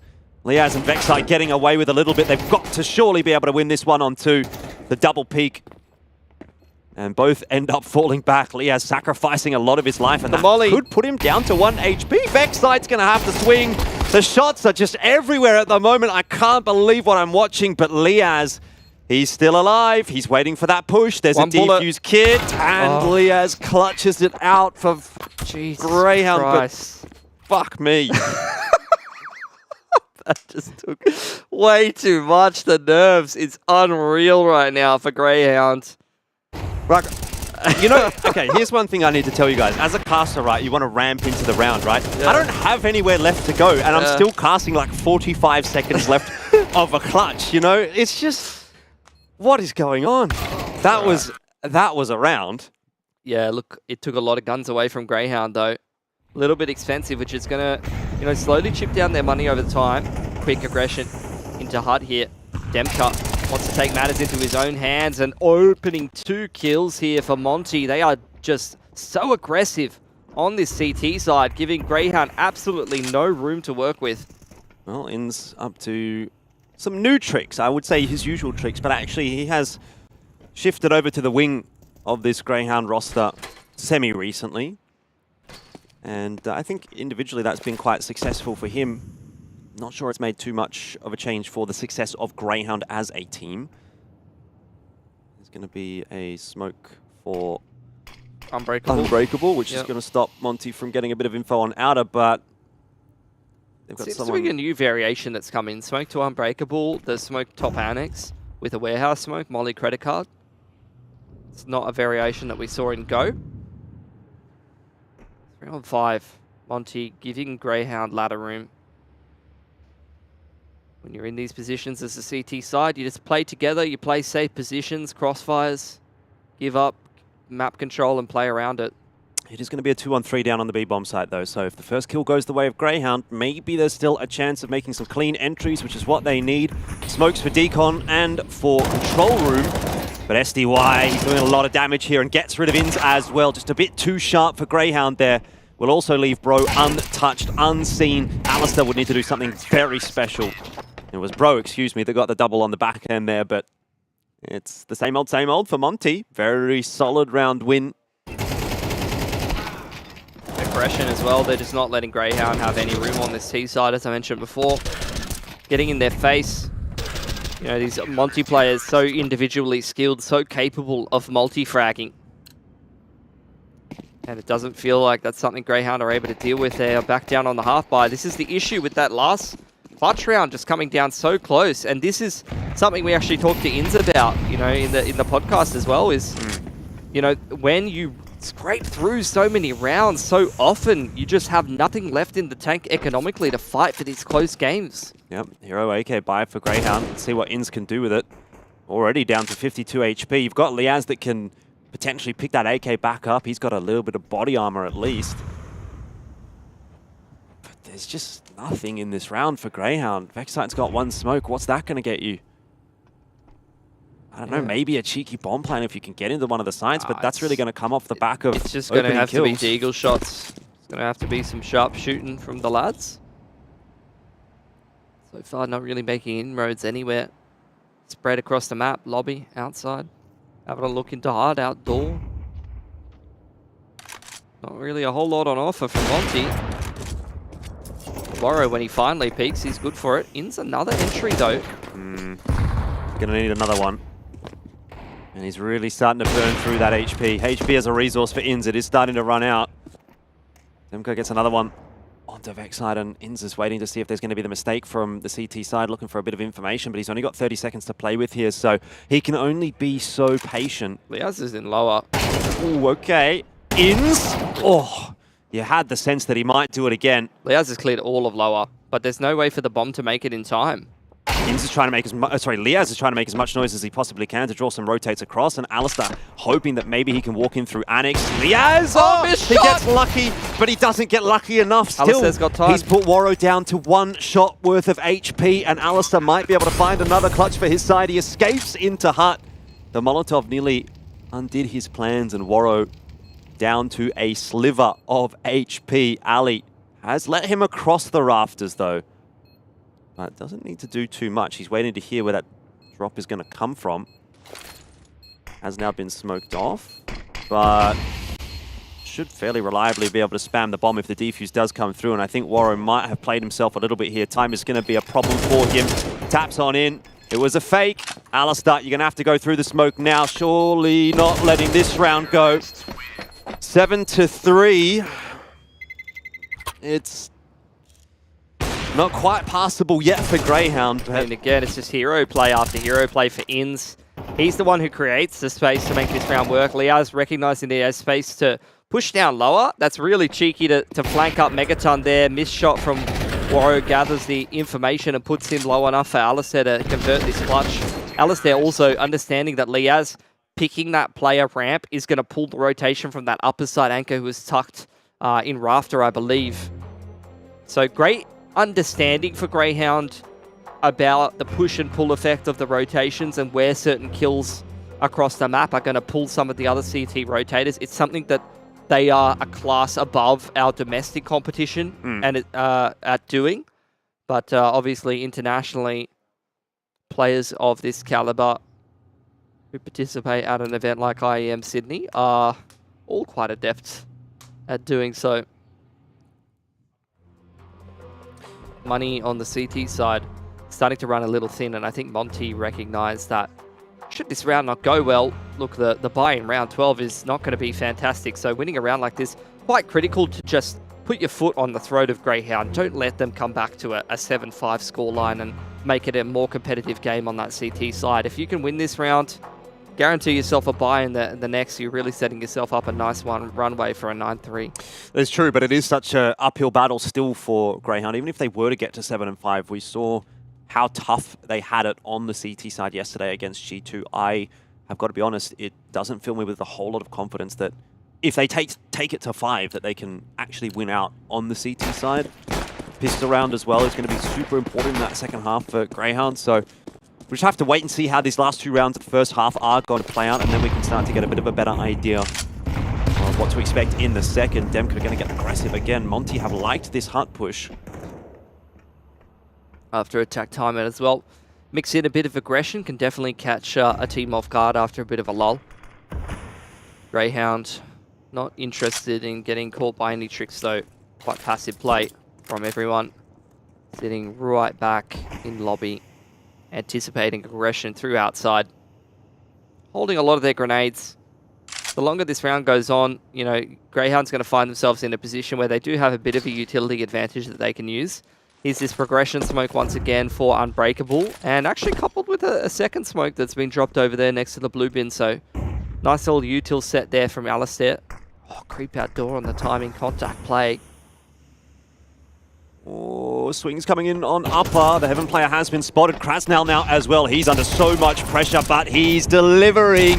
Demka helping out as well. Trades are through, but not enough for Greyhound. And Demka's position in hut, a problem. Liaz gets timed on the Molotov. Ins again in the clutch. How many times do we have to ask for something magical from the in-game leader of Greyhound? Doesn't have time to work with this time around. Smoke's going to fade SDY. That is an angle that is going to be tough to check for Ins, but he will and won't win the duel. 2 alive for Monty.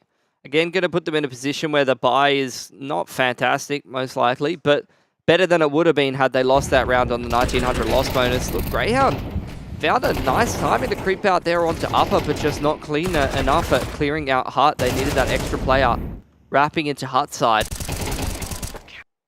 Demka got away with a lot there, playing the pivot position. Last round of the half. Full buy for both teams. Quicker one straight into ramp, similar to what we saw from Greyhound against G2, yes. but similar because Bro is just doing damage to all of these tees as they rush straight through ramp. Nice trade on the elbow player. Oh, the gun. Did they see the gun? Surely they've seen it. They have. But SDY is still able to trade and keep the numbers effective enough for Monty. Greyhound, though, are into the B site. They don't have control of it. Bomb plant in the middle of nowhere. Krasnal won't quite be able to deny the bomb plant, but he does get Sicko and Vexite dropped in the middle of that smoke. So again, it's on to Ins. 1v3 this time. God, he's good. But he has another one-on-one, and Demka's possession is found out. The shots are so good from Ins. How many times does he have to do it?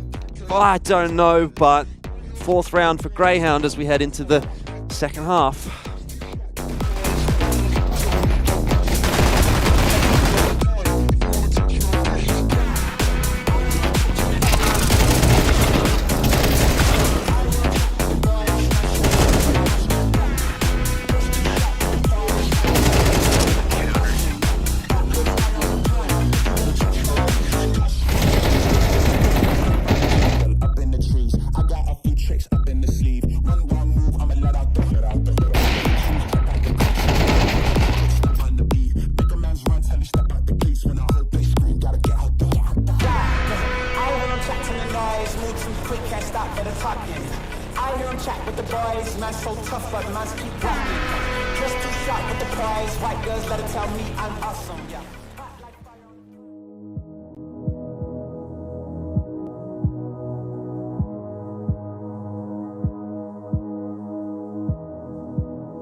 Righto, welcome back to Greyhound and Monty. I know that last round of the half was pretty exciting if you were watching there. Inns picking up a huge clutch, but don't get excited yet. We got a couple of things to touch on. Poor start for Greyhound in almost every single round of that half. They only won 3 opening duels out of 12, and it came down to 3 clutch rounds. 1 from Inns, 1 from Alistair, 1 from Liaz to even get 3 of the 4 rounds that Greyhound won.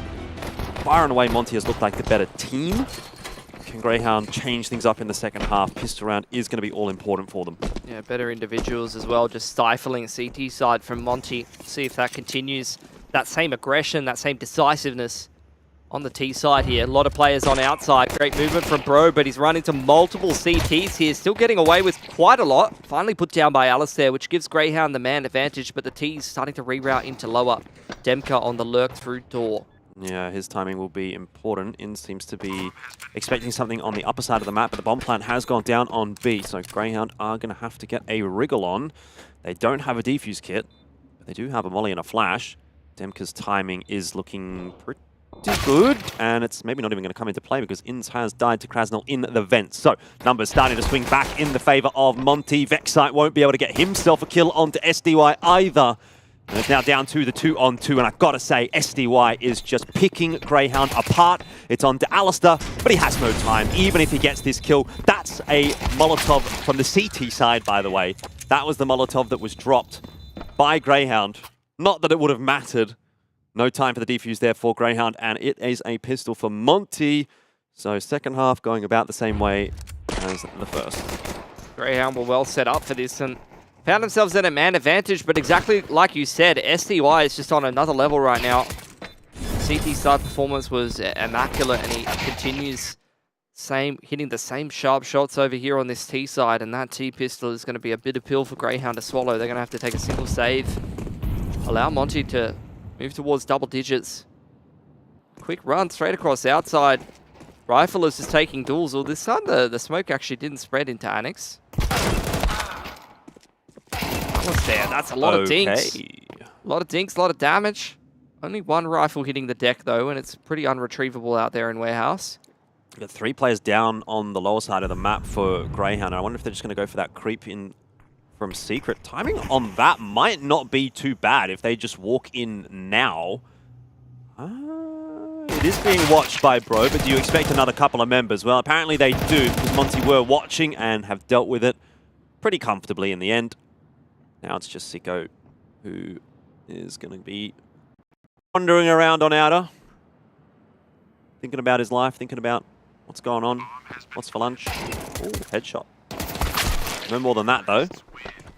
4 alive for Monty. I think economically they've kind of been on top of Greyhound this entire game. They've constantly been winning pretty clean rounds.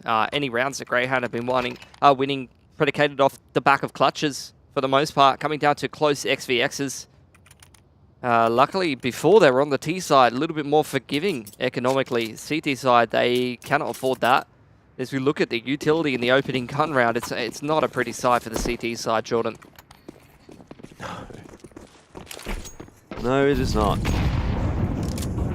3 rounds away, Monty, from taking Greyhound's map away from them. If you haven't been keeping up with Counter-Strike, we're looking for 13 now instead of 16. Inns going to be the main man on the outside. A very important position on Nuke, given the smoke changes in CS2.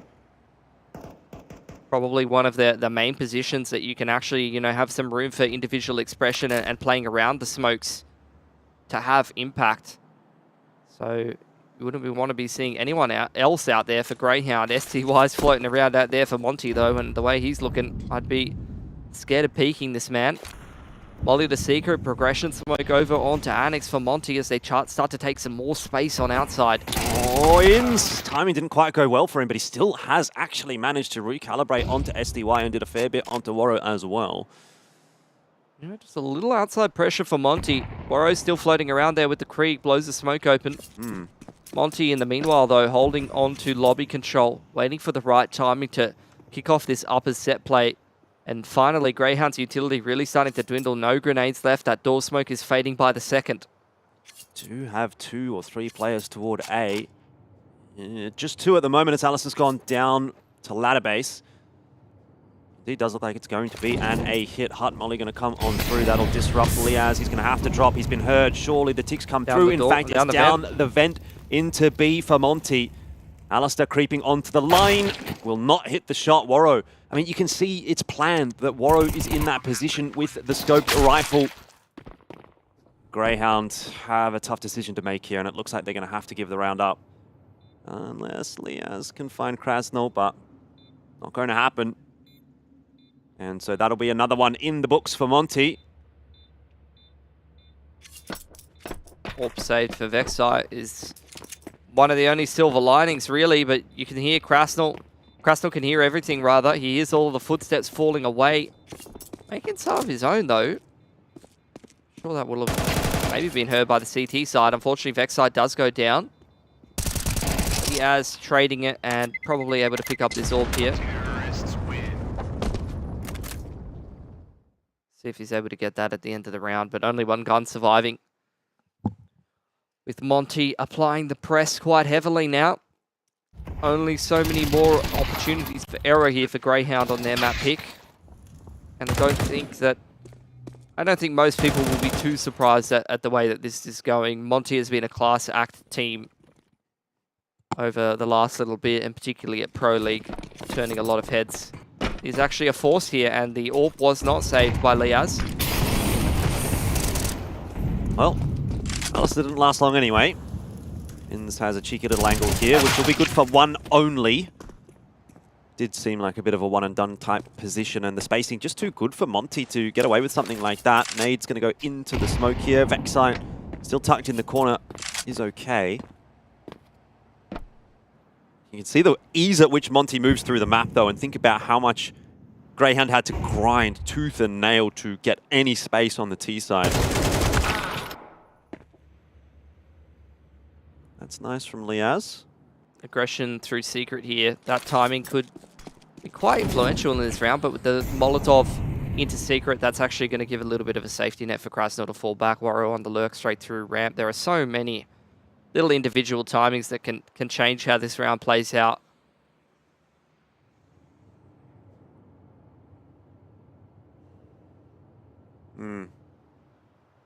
Okay, they've cleared out lobby. At least they think they've cleared out lobby. Liaz might well get a bit of an awkward timing here. Oh! What is that movement from Demka? That is insane.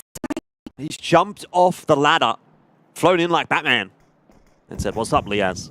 Justice. The name's Demka, the name's Justice. The worst Batman voices ever. I'm Batman. Oh, that was something. I feel like we need to choose a better superhero, because Carrigan's already Batman. Can you do Aussie Batman, though? I'm Batman, cunt.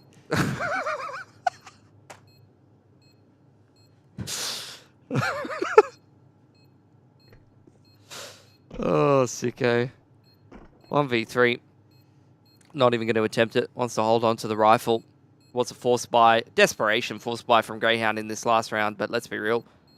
As you mentioned, heading in from the halftime break, Greyhound got 4 last round, 3 of them predicated off the back of clutches. It's been 0 rounds this half.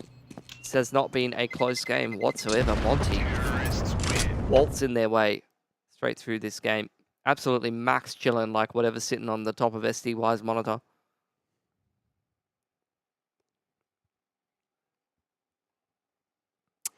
Time to start thinking about Anubis.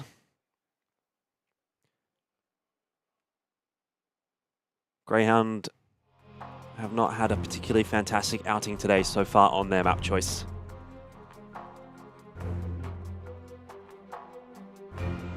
Gonna take another timeout, have a bit of a chat about things, but let's be real. Come back, not going to be easy. That was sick from Demka. Crazy movement. The way the models are as well, the more difficult you can make yourself to hit, the better. Greyhound, I mean, yeah, very low percentage comeback in this game of Nuke. Might even be thinking about Anubis at this point, to be honest. Yep. All right. Couple of MP9s, couple of M4s and an AK standing between Monty and a map 1 victory. And Monty will just take a bit of a slower approach this round. Bomb's still in T-spawn. Sure, Krasnal maybe picking up some extra grenade or something like that, but it'll give Greyhound a little bit more respite. Not for too long though, as Inz will lose his life through a blown open smoke. Monty, another man advantage. As you mentioned before, a lot of opening doors being won by them. Quite comfortable in this 5v4. Really up to Greyhound to make the next move, try to turn this situation around. That's a nice trade back from Vexite with the double HUD aggression.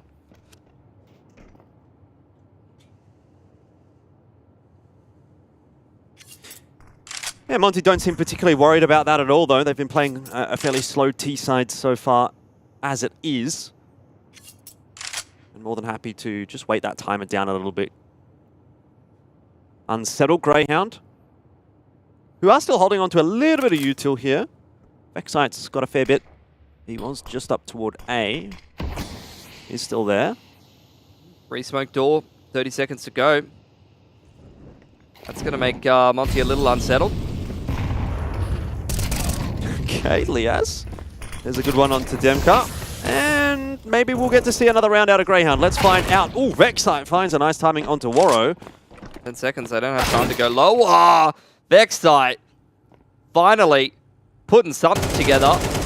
Might be a bit of warm-up for Anubis at this point, but it was something with the MP9 this round. Nice little multi-frag for him. He's very critical. I mean, he was missing against G2 and they almost got it across the line. If he can get himself closer to the level of form that we've seen at these international tournaments for Greyhound, then he's going to be a great tool, but he's really just been missing here in Sydney. Might have been the rough flight, you know. Yeah, long flight. From Melbourne. Long flight. I don't know, man. Obviously, I'd like to see Greyhound get a little bit of confidence before going into Anubis. I'm not expecting them to win this map from here, but it's, you know, what the sad thing is, it's almost that once they hit 12 there, Monty, Greyhound starts to play with freedom. They start to play a little bit more confidently. They think, okay, well, game's already over. Let's just kind of do things.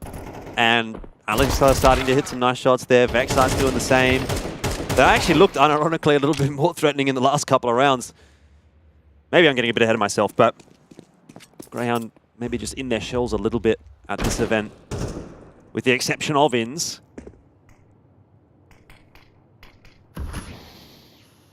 Monty just going to walk towards ramp side.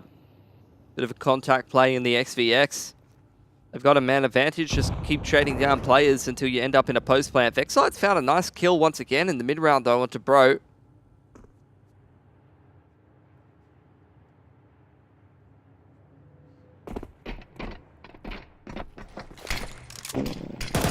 No one on lower. Continues. All missed grenades. Vexite's been able to get down there pretty quickly, and there is no smoke for Decon at the moment, but planting behind the pillar, Krasnal does mean Monty will get the bomb down. And Sicko's timing needing to be pretty good here. Vexite as well, looking to creep his way out. Oh, he spots the feet, but he doesn't get the shots. Demka is going to survive, get up onto rafters. Greyhound are running out of opportunities and options, though they do have 3 kits. They're going to have to filter their way through from Decon, and that is like shooting fish in a barrel for Monty. Sicko has to do something special and can't. 13-5 is the score. We all knew where that was headed. Monty took them 1 round longer than they might have hoped it to, but a very decisive victory today against Greyhound, and it's pats all around. Everyone's happy. High fives. Bum pats for the boys. I don't know if they do that where they're from, but we do that where we're from. Yeah, unfortunately you usually do that when you win as an Aussie team, which, you know, at a tournament like this, quite hard to come by. Seeming like that's not really going to change here. The form that Monty's in, they just absolutely decimated Greyhound on their own map pick. They just look a class above for Greyhound, a class above Greyhound, unfortunately, and I don't anticipate that really changing on Anubis, to be honest. Yeah, a lot of thinking to do for Greyhound, but let's talk about the positives for Monty. SDY once again seemed to be the standout for that roster. Demka had a great game, Krasnal had a great game. I mean, across the board, they all had pretty good games. I thought Warrow maybe went a little bit missing. He had that awkward 1v2 clutch attempt that he wasn't able to win, and then he also had that missed shot against Liaz. But that aside, I mean, I guess if you got 4 out of 5 of the lands firing, hitting their shots, hitting some really good shots, that's the kill that I'm talking about, or the missed kill almost. Yeah. In that circumstance, I think it doesn't really matter too much for Monty if one player's maybe not hitting the shots, not feeling it this game, when you've got 3 guys going 19 and 10 or better, and then Bro there on 15 and 9. I mean, it's just a bit too much to deal with for Greyhound, of whom nobody went positive. Yeah, and some very, very quiet games from some of the individuals. I think Vexide and Sicko in particular, you know, you need to be able to step up and actually frag to the level of a European roster like this, or you're not going to be getting it done in the game. It's not just about, getting those frags on the board and having a big performance fragging-wise. We've talked about it. It's about economic pressure. It's about creating opportunities. It's about the flow of the game. And if you're not fragging hard enough, you're going to see exactly what you saw from Monty there. It is such a dominant performance from them because they've always got money. It's just gun round after gun round after gun round. They're always putting the economic pressure on you. Then you reset. You're doing a weird force buy. It's just a nightmare. Yeah, it is a nightmare indeed. But look, I tell you what, it is a best of 3. So there is at least that little ray of sunshine maybe for Greyhound. They have lost their map choice. A lot of sunshine on Anubis though. Yeah, more so I would imagine for Monty, because they're going to be feeling quite comfortable moving into that map, at least for Greyhound. You know, they've only got 1 rep on it in the last 3 months. Monty's got 20 reps. EUs, these blokes play a lot of Counter-Strike in officials. Down here, down under, bloody hell, you'd be lucky to play 20 games of Anubis in a year. I would say you'd be lucky to play 20 games in a year at the moment, it seems like, especially for a team like Greyhound. Like, how often are they even in ANZ? Yeah, maybe. That's a bit of a stretch, but I think, 20 games on 1 map. Like, there would be plenty of maps that teams don't play 20 games of. Yep. Yeah.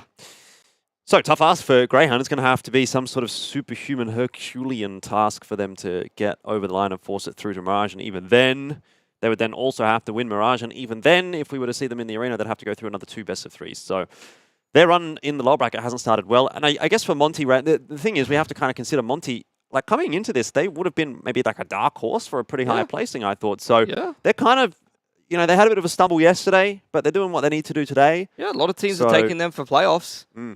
Really, I wouldn't be surprised to see it myself even, especially, Monty, they got to play teams like Fnatic, Complexity, Cloud9 in this lower bracket. I could see them winning most of those series. The Greyhound that's turning up to this tournament, I don't see them beating Monty here today, let alone the majority of those teams running their way through the bracket. They haven't turned up to this tournament, unfortunately. I'll tell you what, Pilsky, let's have a look at the Air Force AIM high and see who it was that performed well for Monty. Could have chosen really anyone at this point, but it is Demka that is going to take that spot for at least the first map.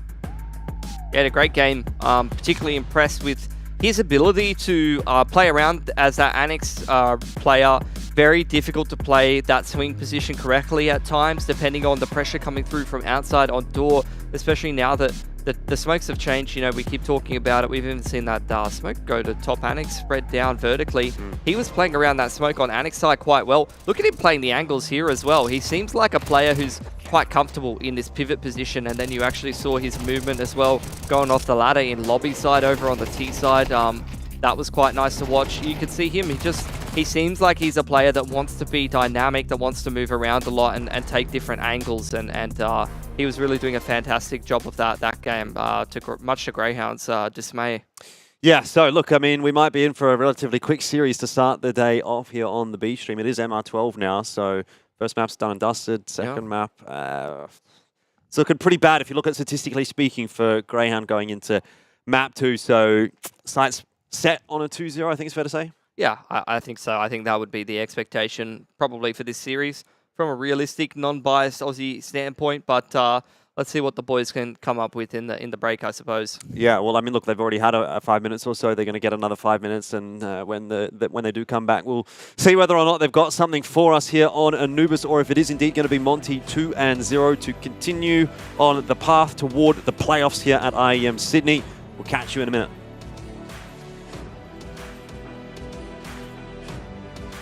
Want to access statistics from all of your CS2 games? Simply search your Steam account to access a detailed breakdown of all your matches. Find your best maps, check when players are banned for cheating, and access other in-depth statistics from matchmaking and basic games. Gain access to your entire CS2 playing history with csstats.gg. Oh, he's pushing smoke, bro. Let's go trying so hard. Jesus Christ, man. Summer is over. He's so blind. One close.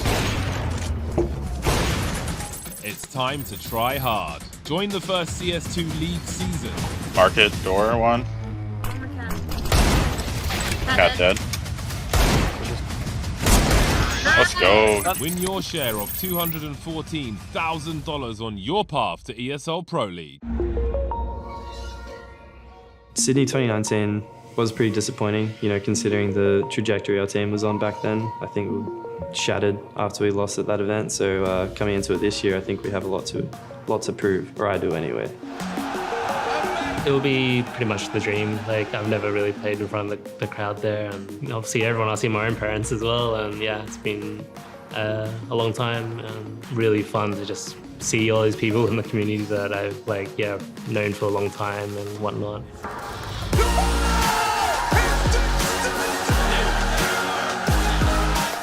Great, obviously going back to Sydney, everyone is supporting you and everyone wants to see you do well, and you kind of have thousands of people behind you, whereas if you play in front of a European crowd, for me, I'm from Australia, but it's more like everyone's behind you too, and I feel like when I go back to home and I play on the stage, everyone's behind me in a way.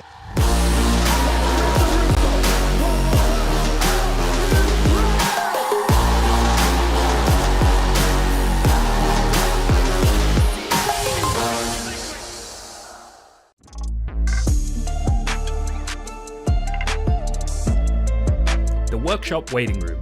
As we patiently wait for community maps, let's give you a little sneak peek preview of what's to come. Let's take a look at a mapper called Oral Stealth, who you might recognize from making the AIM Rogue Inferno map and also the first of its kind CSGO roguelite map. But today we are looking at Drawbridge, a wingman map based in a castle surrounded by a forest. This castle has been undergoing restoration. However, after the construction workers abandon it, the T's are coming to demolish it instead. When designing the layout, Oral Stealth wanted something a bit risky for both teams, making it hard to hold for the CTs and also hard to plant for the T's. He says he started making the layout in CSGO, then remade everything in the Half-Life Alyx tools, which helped him learn the new tools and understand how mapping works, which he believes is a huge leap forward. A map now that really shows off the new water, it's DE Lion Fort. A map based in the ruins of an abandoned walled fort. I haven't seen the lions yet though. This one has a very moody feel to it. Some of the areas are really nicely done. Plus it's always good to see the new water used where it fits well. The creator says he was inspired by the game Prince of Persia Warrior Within, and has made his map in the 2055 rundown style. This one gives me glimpses of what some areas of a cobblestone remake could look like. Over to DE_Mills, a map based in a village in the Netherlands. This map is still a work in progress while the layout gets refined. I see the potential in this one, as I know the mapper has an eye for layouts that work well from the past maps that I've played from him. Also, I didn't know this was a thing, but it makes complete sense. Callouts for the maps are placed into the map, which will greatly help for the playtesters' testings. The creator Catfood only had positive things to say about the new mapping tools, stating he wished he had access to them when creating his previous maps. While the pipeline is more fluent and direct, he believes designers will have to be more careful not to overdo it when it comes to visuals, as this could lead to player readability taking a hit, which I think we can all agree on. Let's fire off some screenshots of some maps that are currently work in progress. First we have DE_Calavera by T-Rexa and Squink, followed by a project that T-Rexa is also working on, DE_Inca, giving me Aztec vibes with this one. From Lizard Maps, we have DE_Abbey, a very enjoyable map that was included in the CSGO matchmaking in 2019. And finally, this vibrant map is San Juan by Radu Tanasi, which is looking very nice. It's fair to say the good maps are cooking.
Welcome back down under. It is time for our second map of the day. And Monty, they made it pretty quick and clean on the first map. It was Nuke, it was Greyhound's choice, and it is now Greyhound's last life in the tournament. We're down in the lower bracket, round number 1.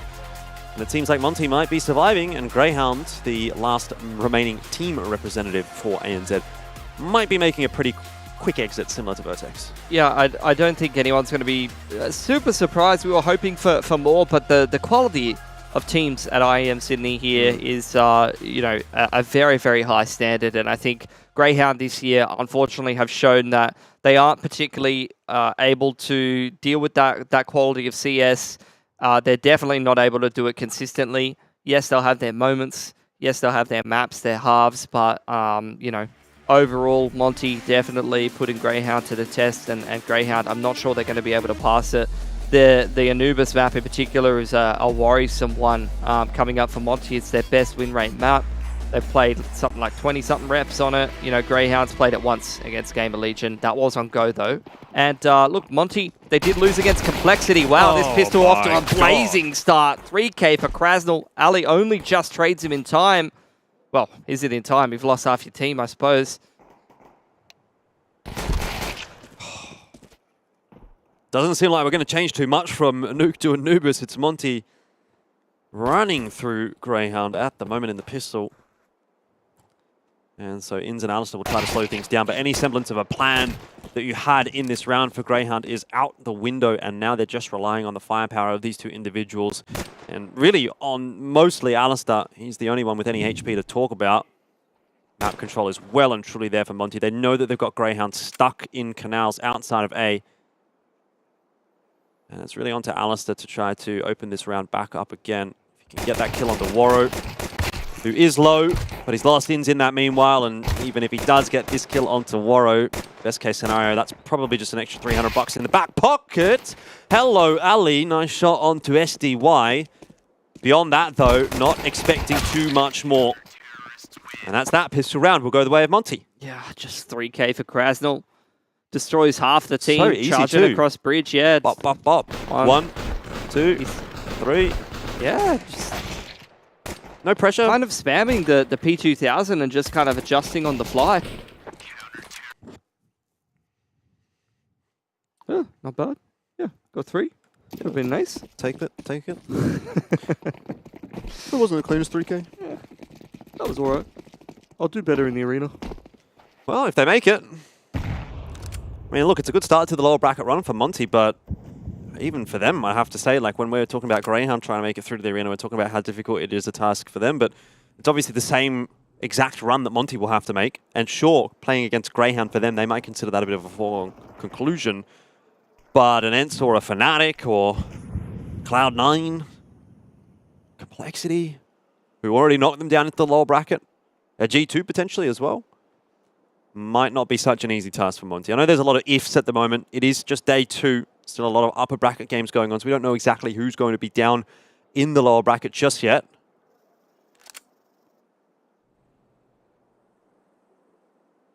Bit of a rattlesnake meeting as Greyhound begin to, slither down into water. Over towards A main, see if they can flood the site on the timing and get themselves a plant here.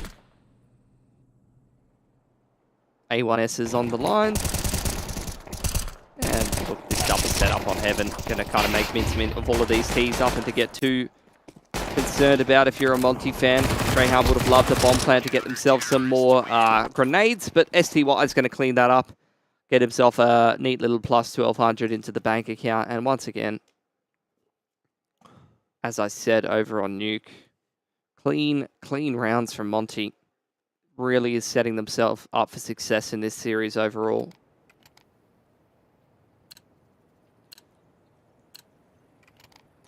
First gun round though for Greyhound. It's going to be an important one to kick things off. Looks like it's a quick mid smoke. Yeah, quick smoke into house. Quick smoke onto E-box side as well as a progression smoke over there onto B. I think really just trying to take space on the map and trade utility down with the CTs before they opt to go for a bit of a timing into the B site here. They don't have an HE nade to blow open the smoke like we saw Complexity doing yesterday. There isn't even a smoke on main yet. Bro's just going to jump spot over that smoke, and he gets one down for main, but it's going to come through a little bit too late. Greyhound's already into the site. Vexite's past the midpoint of the site and catches Bro in the back. Castle almost lines up too. Vexite coming up in a pretty big way this round, keeping things alive, but you're still seeing Greyhound down to 2 players, and it comes down to Liaz to get rid of SDY. Timing here from Alistair looks okay as he does wrangle that spray back onto Waro. But Demka was so good on Nuke. Now he's got another chance here. Liaz has not yet stepped from the pillar, hasn't given away his position, and he is waiting very patiently indeed, but he's just poking around the pillar. 1 HP for Liaz is enough though. And it is 1 round on the board for Greyhound. It's just another clutch though, isn't it? Like, that was such a clean entry into the site. Easy for Liaz. Easy for Liaz. He grew up on the streets of Western Sydney. Yeah. He knows how to get down and dirty. He does. He's sat next to me at LAN, so...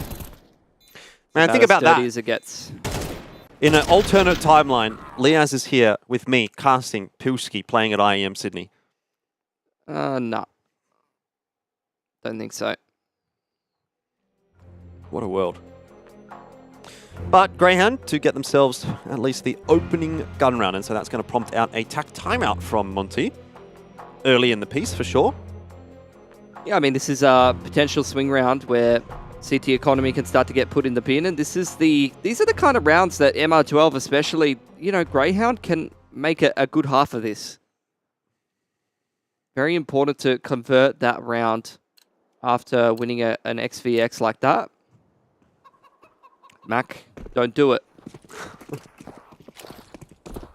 Yeah, I don't think that was in before IEM Sydney. They must have put it in there for Mac.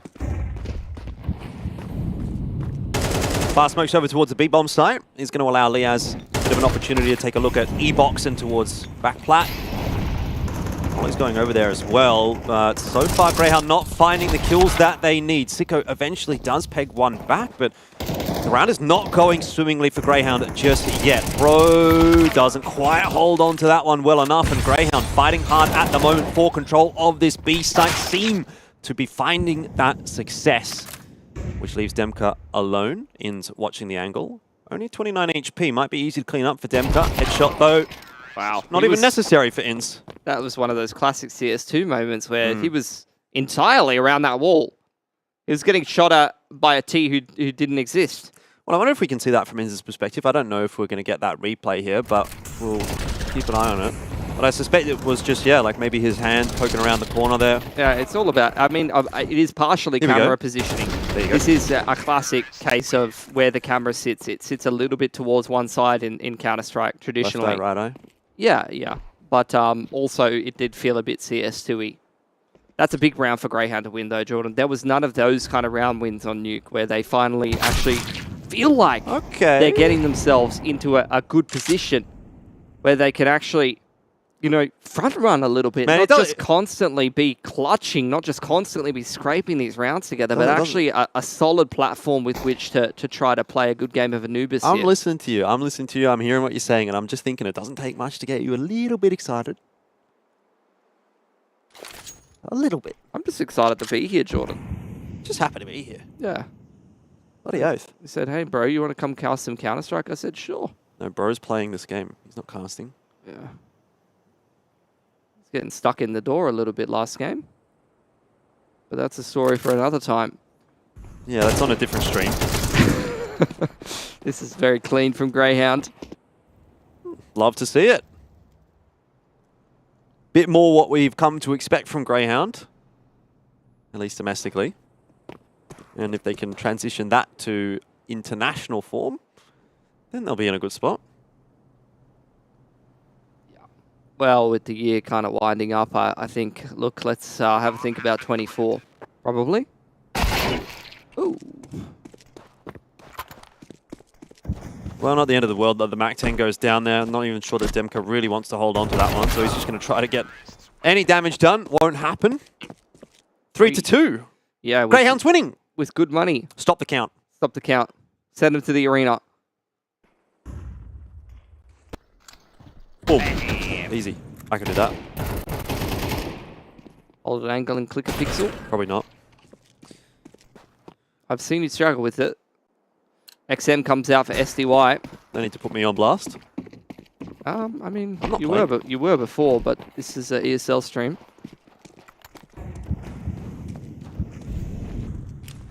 Progression smoke into B flash. again. Oh, Alistair. This is the aggressive AWPing that we're used to seeing from him.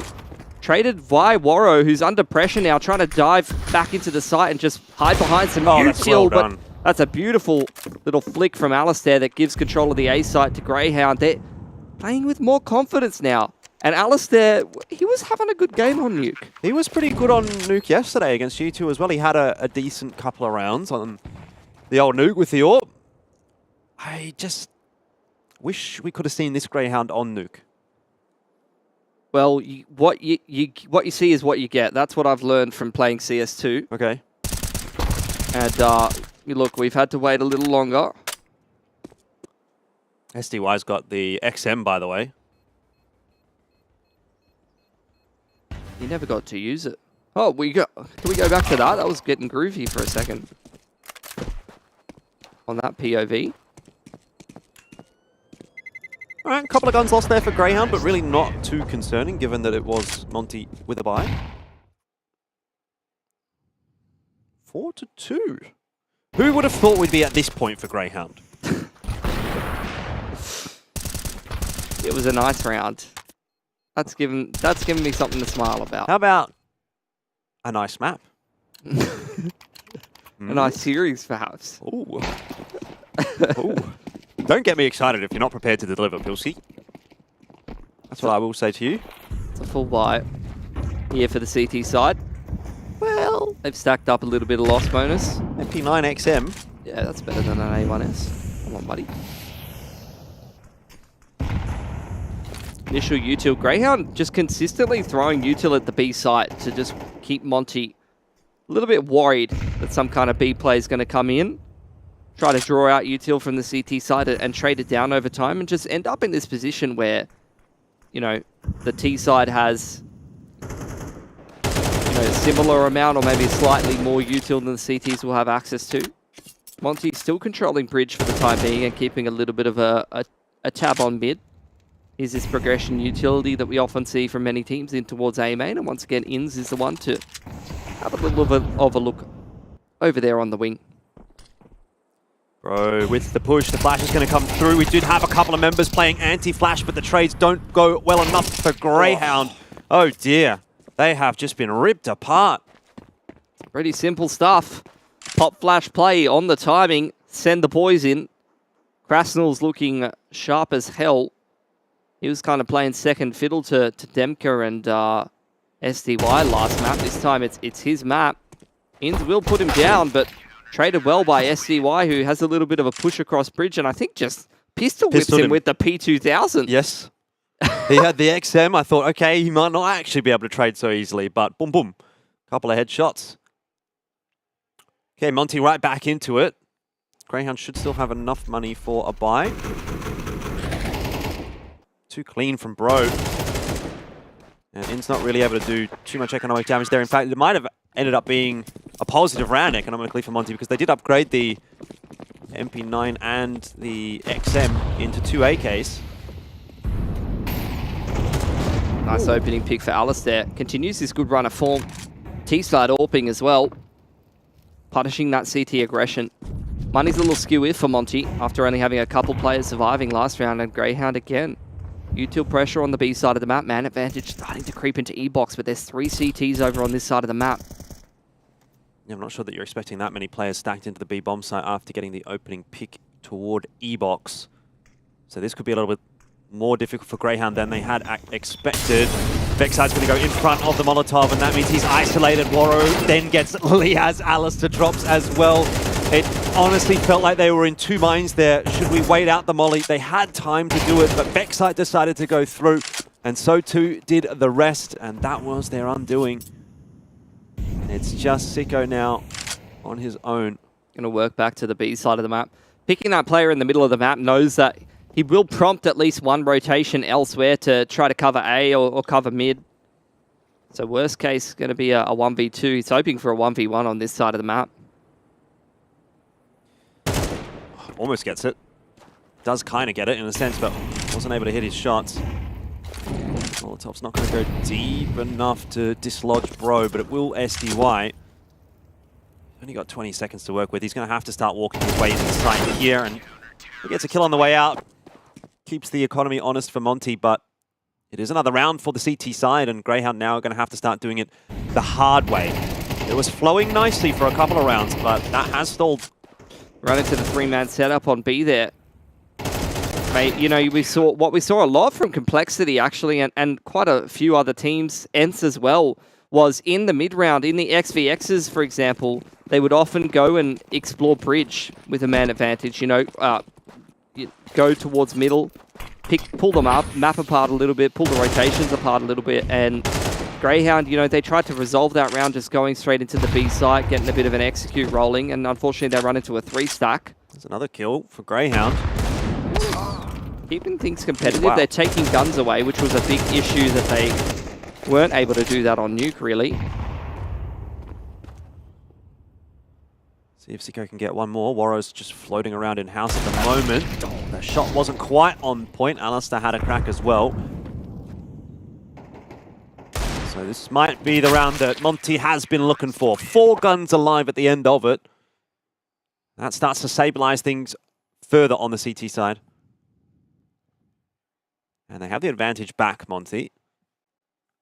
Another gun round for Greyhound. Ali with enough money for an AWP, and he's going to purchase himself another one. I think Monty, with already 5 on the CT side, feeling quite comfortable. They've got enough money to be able to reinvest in a buy in the next as well, most likely. That's on everyone but Krasnal, maybe. So this half, one way or another, is going to be quite a successful one from Monty. Greyhound this time, a little bit more presence over towards the A side of the map. Demka, he was so aggressive last map on Nuke. Once again, wants to try to take that man advantage in the favor of his team. But instead, he's just going to drop the smoke and opt for a little safer of an approach this time. Greyhound have learned from their mistakes. They're not going to push through that util this time. Taking it a little bit slower. Still no real pressure on the middle part of the map for Greyhound. Once again, In's throwing this progression utility in towards the A side of the map. Double nade going to be utilized to try to chip down a lot of his HP. Vexite now trying to make his way into E-box here. Couple of footsteps made there. Maybe Bro's heard them toward E-box. Not sure that Greyhound necessarily wants to end toward B anyway. It looks like Vexite and Liaz might have a little bit of a crack making their way out. They know that Bro, they've got him stuck up there on the platform, and he's going to somehow get that molly down. Troubles again for Greyhound as they try to enter the B site through the E-box. In that meanwhile, Inz has been able to creep out onto A, and if he gets into heaven... Oh, he gets the timing wrong. Demka charging in through cams just puts a shut to that round. I thought if Inz could maybe get up into heaven, who knows, there might be a world. Alistair was on his way over to plant that bomb. Not going to happen this time around, and so Greyhound falter again at the hands of Monty. It's been a more competitive map, that is for sure. But still trending in the same direction.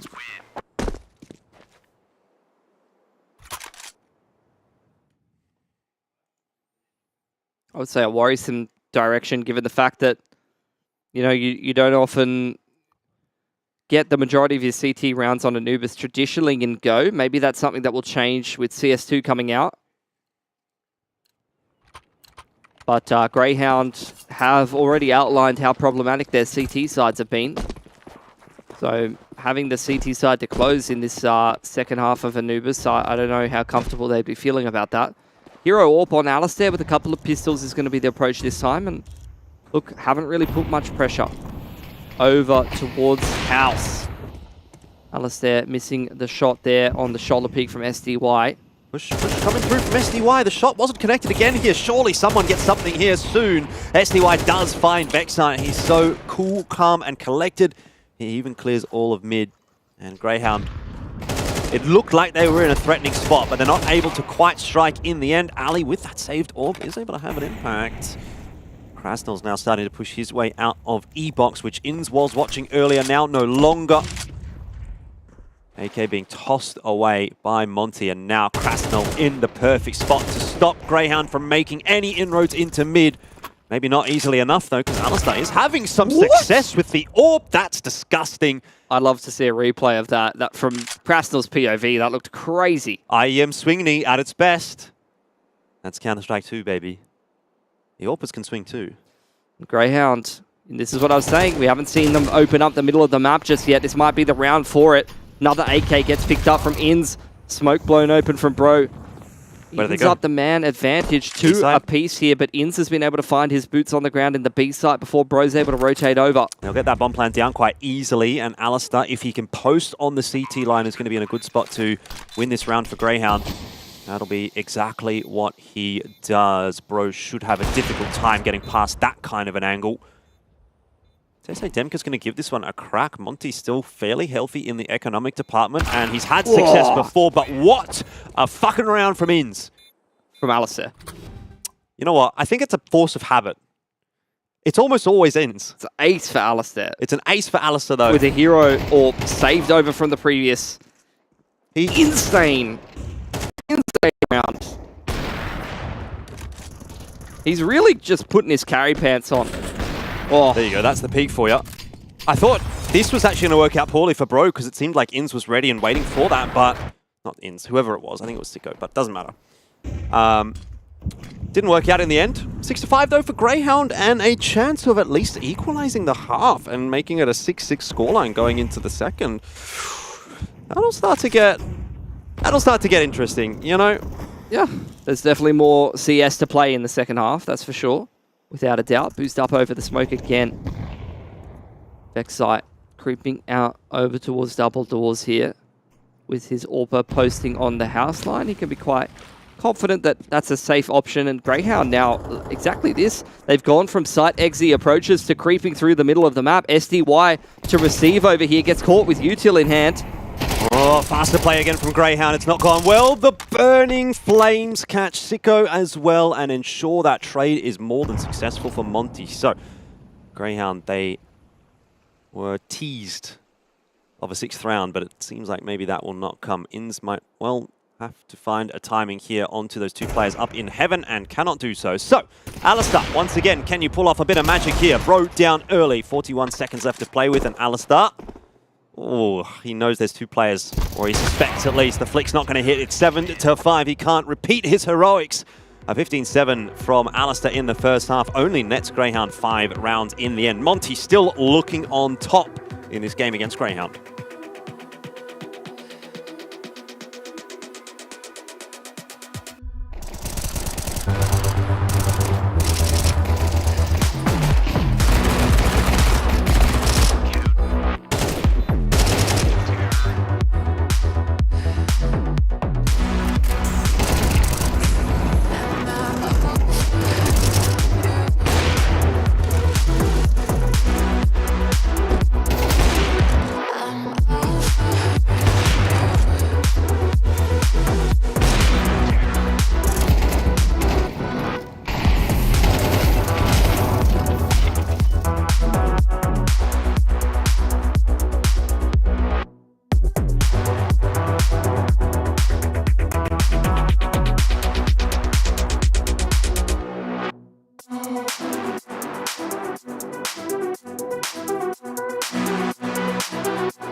Well, that first half felt a little bit better for Greyhound than the first map, but even still they are down 7-5 and facing elimination here at IEM Sydney. Monty are being chilling at the moment. Doesn't seem like they're too pressured. And you'd have to imagine that they're feeling pretty good about things. Going into the T side of Anubis, a map that they have so many reps on. Up a couple of rounds as well, Pilski. It certainly feels like it's going to be their day. It's been a better game, asterisk from Greyhound, it feels like, than on Nuke, but I'm not sure if it's good enough. 5 on T side is probably more, less than they would have wanted, and Alistair, a lot of hero plays, quick pacing from Monty, straight into the site. Alistair to receive, he's been the hero for Greyhound so far this game, but can't connect any headshots this time. Oh, that's just one of the worst positions to be in as a CT, isn't it? Full Glock rush at you, you've got a USP. Liaz has actually managed to peg back a couple. Hang on a second here. Greyhound might still have some legs in this round. Alistair struggled, but Liaz is salvaging it. Meanwhile, Monty taking control of Heaven. And the smoke fades. He's going to put SDY into an awkward spot. Liaz is having a great round here. Now 4, he's looking for the ace. He might just get it. Demka has been spotted out as well. It'll go the way of Vexite, that final kill. But Liaz, take a bow. What a pistol. Yeah, P2000 usage, we're seeing... I think I'm going to swap. A lot more. Dead set. A lot more, and it's looking good. Can't hit the broadside of a barn with the USP, so I might as well get the extra bullets. Yeah, I can't in good conscience swap because I don't have a P2000 skin. That's true. That's just how it goes. Unfortunately, it's going to be a settling one for Greyhound, but let's not get carried away. Bomb plant comes down for Monty. Opens up the potential for a force in round 2, and in MR12, one of the more crushing things that you can suffer is getting force bought against in the second round and your economy going in the bin for the rest of the game. Oh, yes. Greyhound know that more than anyone else, I think. So let's see what they can do about it in this round. It's a very scary prospect. Yep, AK, couple of Galils. Not much util here for Monty. It's going to have to be a pretty, simple approach, and that's exactly what it is. A little bit of a tower boost over the bridge smoke and contact straight up middle. 4 players. Am I reading that right? 4 players over on E-Box. Stacked up on P. They're going A. It's going to be an A-site retake. In's just solo here with an MP9. He's already dead. He doesn't know it yet. And he get at least one before he goes down. Out. See you later. Or timing on the swing. Not going to work out in the end. And maybe it's just a save for Greyhound, honestly. You got 3 rifles. Yeah. Yeah. They've got no kits either. So, yeah, I wouldn't be surprised. Poor Inns. Yeah, I mean, surprisingly, Inns actually having a pretty rough map here. 3 and 10. They're taking turns, Jordan. It's only polite. Well, I certainly hope Alice is going to be able to maintain what he was able to bring to the table on the T side. I think the first problem is going to be getting an AWP in his hands. Money's always a bit of a problem on that CT side, so how many cracks at that is he going to get? Yeah, the T-side AWPing was quite nice for Alistair. Would you want it as much on the CT side? Usually it'd be the other way around, right? You'd think so. You know, CS2, you never know. I suppose it's sort of up to Alistair what kind of playstyle he wants to bring to the game. But, you know, there's a fair amount of, like, aggressive opportunities that you can bring to the table on the CT side of Anubis. You can be fighting for mid, you can fight for A long.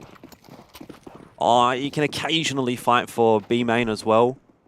Not normally the AWPer to do that. Sit in E-box with the AWP as well. Round 2 for Greyhound again. Just Inns retake A. The rest of them just 4-manning up in E-box here. They've clearly got a read on what Monty likes to do. This is some kind of prep, I think. I actually don't mind it anyway, because even in the worst case scenario, okay, you lose A, but you're keeping your money healthy, and they have some rounds to play with. Monty are just recognizing, like, they're not playing mid. We're just being given mid every round for free. He's just trying to show some presence there. Liaz has gone for a push outside of B. And in fact, they've taken outside of B now as well, Greyhound. Which is going to start to inform some of those rotates. Alistair has to go all the way back through CT spawn to get to A, but Inns hits a banger onto SDY, and that is going to be an MP9 for him.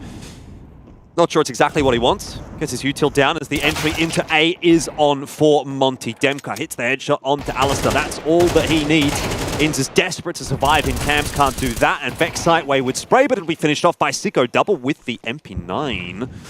Where does this round go now? Bomb is dropped. Vexite looking for more. The Molotov kills Woro, and Liaz, somehow, the unlikely clutch from him, keeps it in check for Greyhound. Issue being 1 alive. Really going to be rough for their economy. They're straight back onto the 1,400 loss bonus again, and Monty in the round previous survived with 5 alive, Jordan. So, you know, they're not going to have much loss bonus either, but they had like 2 to 3k on most of their players. They're, yeah, again, straight back into another buy. Khalil's full util. This is another swing round for both teams. Orbs out for Alistair, though.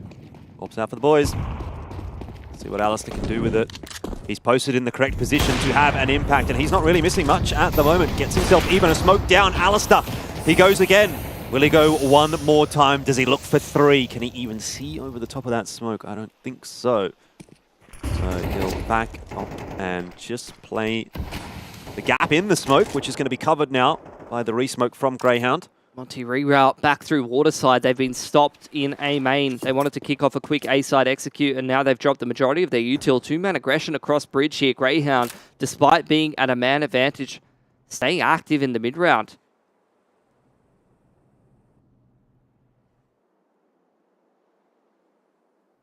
I mean, down a couple of players, but they do have the site. Bomb's not quite there yet. Vexite. Yeah, I was going to say, where even is he? He's hiding behind the door. Krasnal did not see him. He's reading up about the Temple of Anubis, Jordan. He's educating himself. He's still young. That's right. Got a lot to learn. Yep. Here's the important factor. Can Greyhound keep guns alive? Answer, yes. Yeah. That's actually a very, very important round to win that cleanly. 4 alive in a swing round like that. Yes, the bomb plant still does come through for Monty, but they've only got 1,900 loss bonus, so this is going to be a single save. A chance for Greyhound to continue to build up their money. Oh, I'm getting G2 vibes all over again. This time they're not on the comeback train. They are front-running this game now. Let's keep our expectations in check. Alistair's playing out of his goddamn mind right now. Temple of Ra. Oh, I thought it was the Temple of Anubis. It said Temple of Ra. Maybe it says Temple of Anubis, but also said Temple of Ra. Ra means I love you in Dinosaur, I heard. Oh, Ra. Yeah, like half buy coming in for Monty. Looking to do damage to the economy. Quick pacing straight through house. It's going to be a quick A split, I think, here. Next side up over the top of the smoke. Needs to be careful. Gets collapsed on by Bro, but it's only 1 rifle dropped. Yeah, Alistair's out of there as well. He doesn't want to be hanging around with Tech9 so close by when he's holding onto an orb. Krasnal looking to try to get into that A site once again. It is Inns hoping to defend from heaven. He might even end up allowing the bomb plant to go down. He'll creep in front of the Molotov and doesn't have much room to work with here, but is getting help from Sicko. Okay. Works out well for Greyhound. It's feeling better on Anubis, definitely. They're waking up, I think. You're still not seeing some kind of crazy fragging performance from the majority of the players, but it feels like they're a little bit, they're a bit more locked in this game, I think. Yeah, Vexite's getting a kill around. You know, Sicko's actually having a couple of kills around. He's multi-fragging quite nicely. Liaz had a really good pistol. Alistair obviously doing his thing. Good enough money to put a buy together for the next round, at least for Greyhound. 3 kills, 25 damage. We'll take it. Okay. Monty into another gun round here, though, and as we've mentioned many times, this is a map they're well and truly comfortable with. So definitely can't count them out to close this series in 2. Yeah, but how comfortable are they feeling right now? Greyhound's definitely putting them through their paces. Ali's got on this deep info line towards A main here. Doesn't really want to pick that headshot line, but he's quite happy to sit here. Allow Greyhound to play quite heavy towards the B side of the map. Ian's once again given a lot of responsibility, trying to just pester the T's and make them a little bit less comfortable about taking any space in middle. Alistair on a push through A main here, clears out the right side, so he knows this info line is great for the time being. Needs to hit this shot, though. He's not missing much, though, Pilski. You'd have to back him. Pop flash on the line from Krasnal. All comes down to timing. Flash is going to connect, and Alistair is on his bike. He's out of there, so has to give up a bit of space. Retake that space. Molly. Well done. Zoning the T's back out. Reaggressing on the line, this is dangerous. Yeah, it is. Gets one. Alistair is having a fantastic game at the moment. He is ballsy. He's looking for more. Alistair, he's just taking this game into his own hands. Even the little cheeky nade on the way out. And he sticks around for 3. My God. Now it's on to Inns. Good spray for the first. It's enough. It leaves Demka in a 1-on-3. He's got no control of the bomb and only 25 seconds left here. Greyhound are looking good for a 10th round on Anubis. And dare I say, maybe even starting to look good for a map here at IEM Sydney as well. Smoke down onto the bomb site. Molotov into Cams. Sicko already out. Oh, hang on. Scary for a moment, but Vexite holds on to it. And that man right there on your screens seems to be the player that Greyhound is living and dying by at the moment on Anubis.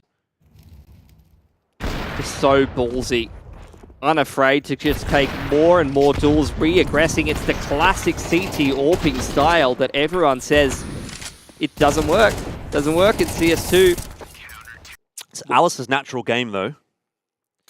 I think it's more so maybe the passive style of holding angles with the AWP that people feel is less viable, but maybe it's the Alistair opposite. might be onto something here. Bring back JW. That's all I'm saying. Bring back JW, bring back Kenny He's S. still playing, bro. Also, you don't need to bring it back. If we're talking he's been about on the grind. International players, speaking of, on the A stream, G2 have just won against Complexity 2-0. So, with that, JKS is at least guaranteed in the arena. So there is an Australian in the arena, ladies and gentlemen. Woo! Whether it be on Friday or Saturday, we don't yet know. They have to play that upper bracket final still. But JKS is in the arena. Buys a little scuffed here for Monty. No bomb plant in the previous means they're down to Mac-10 and Galil's. Comparatively easier buy for Greyhound to deal with here. Again, double mollies in towards middle, double doors in house. Allows the T's to creep a little closer. They've really been trying to kind of progress down the middle of the map, cut the map in half and use it to try to split into A or split into B. Alistair this time, instead of being on the extremities, has been tasked with the job of holding down middle. Once again, Monty seeming like they're ready to kick off an A split here. Inns and Alistair to hold on to this part of the map. Both of them throwing this utility to try to keep the T's at bay for the time being. Smoke thrown for Alistair there. Molly into A main from Inns. He's going to follow it up with the smoke. Monty just being held back by this utility.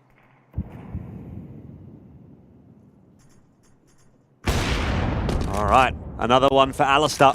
Not unexpected at this point, and he's going to go for more. Oh, this time doesn't quite get it right and will be punished. Is it where things fall apart for Greyhound? Inns! Inns this time is the one to step up, and now Liaz. Oh, it's all coming together for Greyhound right now. SDY would have to win a 1-on-4. He's got an M4.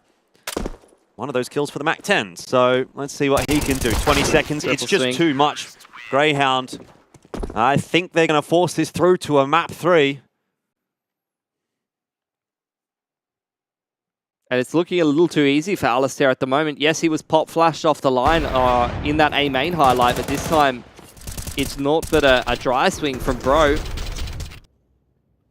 Monty a little bit lighter on the util in that last round. Maybe didn't have what they needed to work through the protocols in terms of taking map control, and that's where Alistair can just punish them and thrive. Again, without a bomb plant, Monty continued to force buy at 3.4k. Which is interesting when they're getting dominated by an orb, because best case scenario, they're getting Galils right now.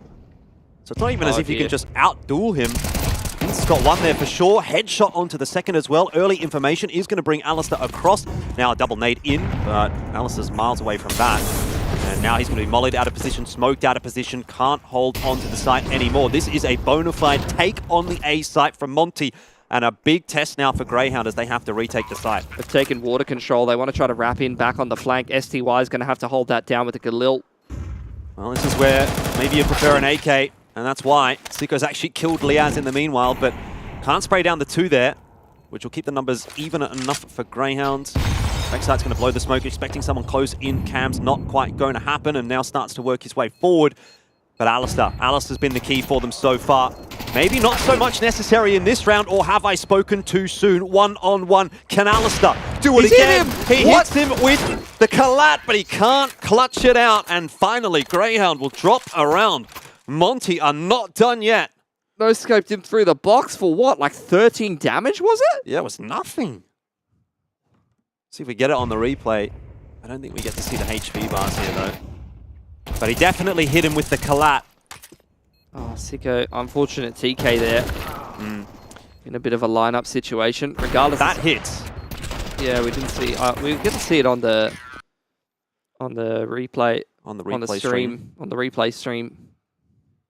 Regardless, Monty chipping down the money of Greyhound now. A lot of economic pressure applied after winning that 1v1 from Bro. Let's see if they're able to take a step back into this game and put Greyhound back on the ropes. It was 22 damage, that collateral. 40... Oh, maybe I'm wrong. I think it was on 40 HP and he lost 13, is what I read. I thought it was 45. But either way.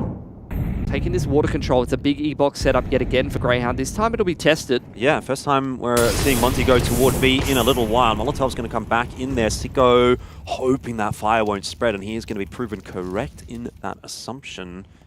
So Liaz is able to get back on the line, and he's going to be mollied off again, but they still don't know Sicko's there. He still hasn't copped a tick. Will be cleared.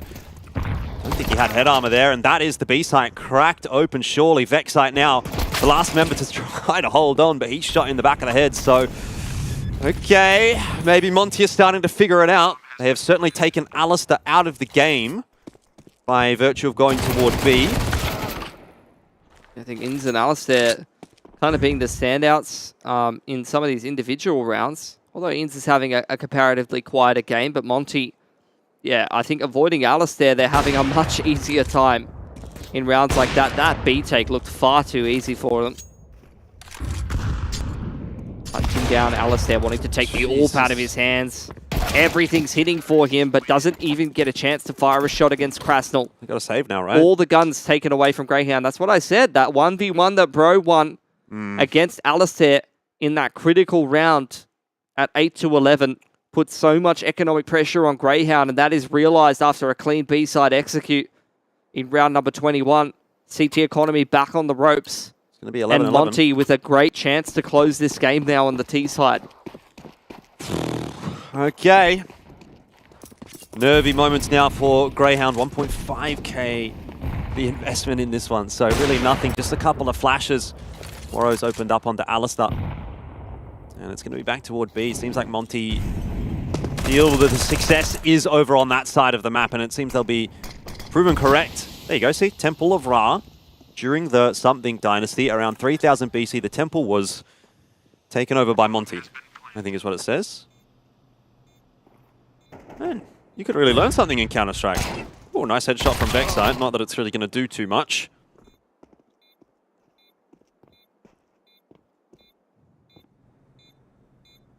Inns just a P2 dows it, and Bro's going to put him down 11-11. 5 alive for Monty. They're going to have the economy they need to fight for this 2-0. Greyhound, on the other hand, are they even going to have enough to put an AWP in the hands of Alistair? 5.4k. Okay. Pretty sure he had 5.4. So, look, not too much utility for Alistair if he does want to get the AWP. But we're running out of chances here for Greyhound. Look, it's been some individual heroics for the most part today for Greyhound. There you go. Yeah, it is an AWP. But utilityless at the moment. Some of the individuals definitely, lacking compared to what Monty's bringing into the server. That has to be said. That B side take looked way too easy. So now the question for Inns that he's going to have to try to figure out is, do I put Alistair over toward B? Because Monty have been hitting B the last few rounds in a row. They've had a lot of success there. They've struggled to get into A. I think largely by virtue of Alistair, but do you put Alistair back over to B? I think you just let Alistair go where he wants and work the rest of the setup around that. The issue right now that I'm seeing is it feels like Monty are being given mid control a little too easily. Mm-hmm. Well, it's going to be Inns in mid and Alistair over toward A. He's once again just going to set himself up on plat, but it is back to B. Yeah, Monty, they saw how easy that last B play went, and they're just going to go for it again. Someone's going to have to step up on this side of the map, and it's Bro that's going to charge his way in with the P90, finding a lot of success. Vexite can only get one. Inns rotating in, goes down as well, and Tika. Team Molly going to force him away from that position. Liaz was smoked off in E-box, couldn't do anything, and now what do you do as Greyhound? Because if you save these two guns, the next round is going to be easier to play out. If you go for the retake, obviously, chances are you lose. But you're giving Monty match and series point. It'll be 12-11 for the T side. Greyhound, another chance similar to what we saw against G2 that might just go begging. Yeah, I think it's looking that way, unfortunately. Alistair not being given an opportunity to get into these rounds. Monty realizing that this B side is a bit of a weakness and that playing out these longer, slower, more drawn-out rounds where they take mid-control, where they work A main and then go in for this A execute hasn't been working for them. They've been getting picked apart by the AWP, but when they're just simplifying these rounds, throwing an execute and taking the aim duels, Greyhound cannot hold.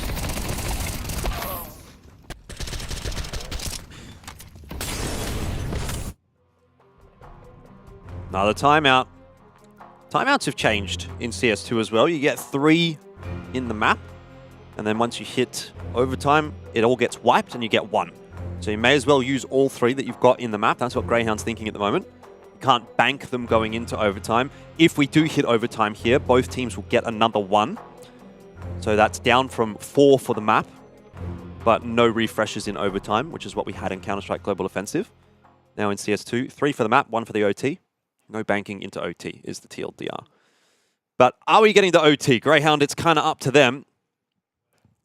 Money's good enough to afford a decent buy here, but we'll keep our eyes peeled on Alistair. And again, I ask, do we go with Alistair toward B? And this time he is headed in that direction. And look at Monty, they've changed it up. They've gone toward the A side of the map, which has me a little bit worried because there's only 1 member over there. It's going to be a fast play, but Sicko is quick into water and Ins up on the platform. Needs to get at least 1 here before going down. His spot found out. And Bro just jumping around like an absolute maniac with this P90 is causing so much of a ruckus for Greyhound. It's allowed Monty into the site. It's a full-on 4-on-4 retake, but so much util to delay Greyhound. Organising themselves now. Like you said, the utility being a real issue. Monty's starting to run out of that, though, and Greyhound, they need to start to make some moves in the next 10 to 15 seconds. Boost up over the smoke isn't going to see anything, and look how close the T's are playing to these smokes. Oh, the P90, it's so disgusting. It's getting too much work done. A P90 ace to win the game for Monty and send Greyhound packing. It is a disaster down under for the Aussie squads as both Vertex and Greyhound are eliminated in round 1 of the lower bracket. And Monty survive what was a close shave on Anubis. Welcome to Counter-Strike 2. All you little MM demons back in 2013, 2014, buying your P90s. It's time to come out of your little goblin holes because it's a new era. That's got to be a painful way to go out there for Greyhound, you know. I mean, I think it's one thing to be in this position when you're playing overseas, when you're playing internationally, when half of Australia is not even watching because it's 4 AM in the bloody morning. But when everyone wants to see you in the arena, it's a little bit more personal here at IEM Sydney. But that is, unfortunately for Greyhound, the end of their run at this event. And it's not for lack of trying. They made it very close in that map against G2. They went down there, 13-11. Map 2 here against Monty as well. Alistair almost giving them the win as well. 13-11 loss, though, to Monty. Marks the 2-0 scoreline. And Monty, well, they've still got some thinking to do. They're still here in IEM Sydney, and tomorrow they'll have to play 2 best of 3s to keep themselves alive and playing for a place in that playoffs. Yeah, I think credit to Monty. It's really the calling that got them across the line there. T-side, they're having a lot of difficulty dealing with the AWP. As I said, you know, during the cast, playing this more map control style, working the map, taking house and stuff like that, going towards A main was definitely problematic for them. I think once they realized, you know, that the B site was a perceived weakness that they could abuse, they were really just able to convert that a little bit more easily. Won those 2 B site rounds in a row, and then Greyhound, after taking that time out, Monty realized, you know, they're probably going to stack towards B, and they were able to just hammer it home on that A site. They noticed that Greyhound was playing retake A multiple rounds earlier on in regulation, and I think they recognized that that was going to be the call. So it was great reads from Monty, great adjustments. Obviously do have a fair bit of experience playing the top level of CS and have great coaching staff as well. So when things like those timeouts come out, it's always a double-edged sword. Yes, it's a timeout for Greyhound where they can have a little bit of a chat about things, make some adjustments, but gives Monty time to think. consider the options. Yeah. Don't want to watch it again. They're going to force me to. They're tying me down, keeping my eyelids open and forcing me to relive that at 12-11. I think if I'm honest, the round that you don't want to relive is that 1v1 between Alistair and Bro, where Ali hits the collateral through the box. Yeah. And it does like 20 damage with the AWP, by the way. Yeah. And subsequently then isn't able to get that kill. I don't know if he really had enough time to defuse anyway. I'll have to go back and have a look at that one on the replay. But that's where things kind of started to shift back in the favor of Monty. So that round goes the way of Greyhound. Who knows where we'd be at this point. Maybe we'd be talking about Mirage. Maybe we'd already be playing Mirage. But not the case now, and that is indeed the end of Greyhound. So I guess we have to start thinking about what Monty's run is going to start to look like, and it's a pretty tough one. We talked about it potentially being ENCE or Fnatic, but that's a question maybe that we can ask from the horse's mouth. We've got Bro ready for an interview, mate. Congratulations on the dub. I don't know why you had to do it to our boys like that, though, with the P90. You had to knock them out at IEM Sydney, but talk to me about the P90, mate. Is that the new thing? I mean, we had some spare money in the last round, and it worked out the previous round, so I thought, why not? 50 bullets can never be bad. Yeah, I just wanted to ask about, the timeouts towards the end of that game. Obviously, things were getting a little bit tense, and it seemed like the AWP was being a little bit problematic for you, sliding out onto those lines towards A main when you guys were playing a slower style, but you started to play a little bit more execute heavy towards the end of the game, and it worked out better for you. So what was said in some of those timeouts, and what were the adaptations that you guys made to get across the line there? I mean, we realized that Alistair, he read the game pretty well, and he was able to shut us down before we even got to entry the site. And we just discussed that we had to do some set rounds and maybe try and push them and surprise them a bit. And set up the pace. I think the main problem for us was just communication and hesitation. All right, well, you got ENCE or Fnatic next, depending on the result that's going on in the upper bracket at the moment. How are you feeling about the run that you're going to have to make through the lower bracket tomorrow? It's not just that game, by the way. It's also obviously another game later on after that. So 2 BO3s in one day, some tough opponents still yet to play. Still feeling confident about making it into the arena? We feel confident, and I mean, CS2 is still kind of a coin toss, in my opinion, and I think the rest of the team agrees as well. But we have confidence, especially on the previous EPL run. I think we will go in and do our best, no matter what. And it's definitely not impossible. All right. I'm sure you will do a great job. Thanks, mate, for the chat, and best of luck in the rest of the lower bracket run. Thank you. Cheers. All right, as you see, obviously there, Pilski, fairly confident in how things are going to go through tomorrow. But again, 2 best-of-3s in the same day is going to be a pretty tough ask. Yeah, for sure, especially against the kind of opponents they're likely to play. I mean, I'd probably tip them to be playing Fnatic tomorrow, and then Cloud9 or Complexity. They've already played Complexity once. They did lose to them in Anubis in that initial best-of-1, so some degree of familiarity there. But we'll see if they get a chance at revenge. They've got that first best-of-3 to play first. Yeah, indeed, and that's something that they're going to be focusing on overnight tonight. And some sort of tough times, I guess, for the Aussie fans now, as we do say goodbye to Vertex yesterday. We say goodbye to Greyhound today. And we're all going to be tuning into seeing what Dexter's going to be able to do with Fnatic. I believe that's the game that's about to start on the A stream, or maybe it has started over there. It's ENCE and Fnatic. That's, obviously quite a difficult game, I would say, to get through for Fnatic. But, I mean, there's still the lower bracket as well if things don't go quite so well there. And the news just did come in as well that JKS has at least guaranteed there will be an Australian in the arena. I wonder if maybe they can do the three-peat, right? G2, Katowice, Cologne, how about Sydney as well? Yeah, for sure. That'd Obviously, the Intel Grand Slam and all those kind of things are things that teams are going to be setting their sights on, and that was a big piece for Liquid to make their run in the Grand Slam as well. So, Sydney's a big trophy that a lot of teams want to be able to lift, and we'll see who's going to be able to do it. Historic stuff to take the first CS2 tournament. Indeed, and we've been talking about it already, but let's take a look at how things are going all over IEM Sydney. We'll take a quick look at the Group A bracket here. You can see BetBoom and Mouse are the two teams that have made it through to the upper bracket final of Group A. That means both of those two teams have already booked themselves a ticket in the arena. And then you've got some big names down in that lower bracket still. Na'Vi, FaZe, definitely. And then Gamer Legion, Apex on the other side of the bracket down there on the lower side. So, look, obviously only one of those teams now from Group A down on the bottom side of the bracket can make it. Who have you got? FaZe? Yeah, probably FaZe, although Gamer Legion were looking pretty good against them, it has to be said. I'm not sure if I'm super convinced by Apex, to be honest, so probably FaZe or Gamer Legion. All right, and we'll take a look here as well at Group B, and we can see how things are going. As we've mentioned, it is G2 that have secured their spot in the upper bracket final there, and we're waiting for Fnatic and ENCE to kick off. And then currently Complexity and Monty waiting for some of those results down in the lower bracket. Next game here on the B stream will be LinVision Gaming and Cloud9.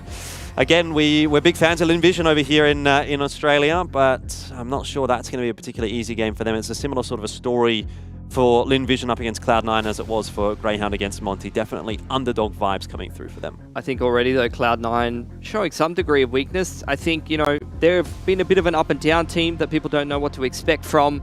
Fnatic, you know, some people have their expectations reserved about whether they're going to be making it through to the arena, but I think many people would have probably expected Cloud9 to be able to take that series. It wasn't a guaranteed best of one that they were going to be able to taking, but already dropping to Fnatic.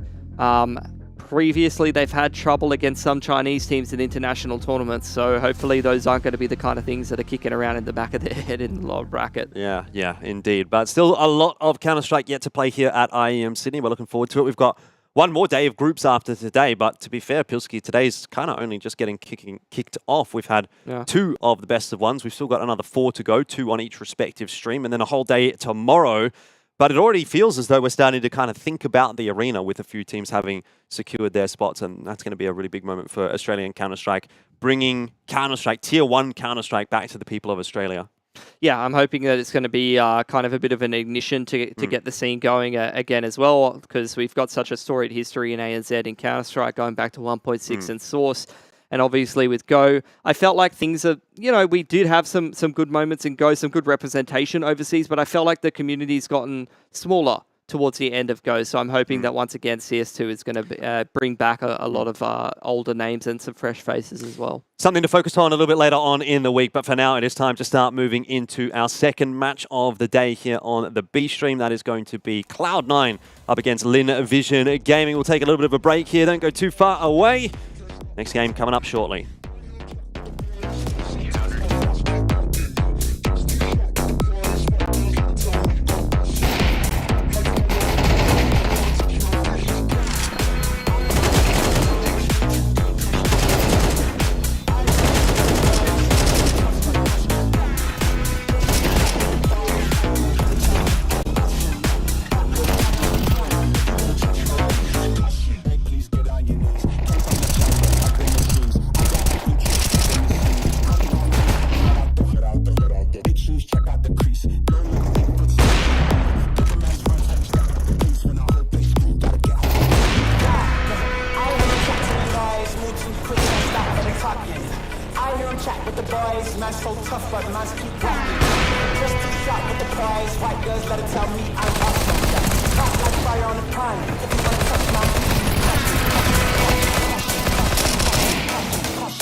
Wear your passion.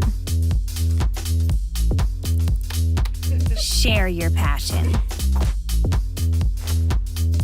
Wherever, whenever. Gaming is a lifestyle. Get your merch at shop.eslgaming.com. Want to access statistics from all of your CS2 games? Simply search your Steam account to access a detailed breakdown of all your matches. Find your best maps, check when players are banned for cheating, and access other in-depth statistics from matchmaking and basic games. Gain access to your entire CS2 playing history with csstats.gg. What's up, guys? It's Rushly123456 here. Nah, I'm just playing.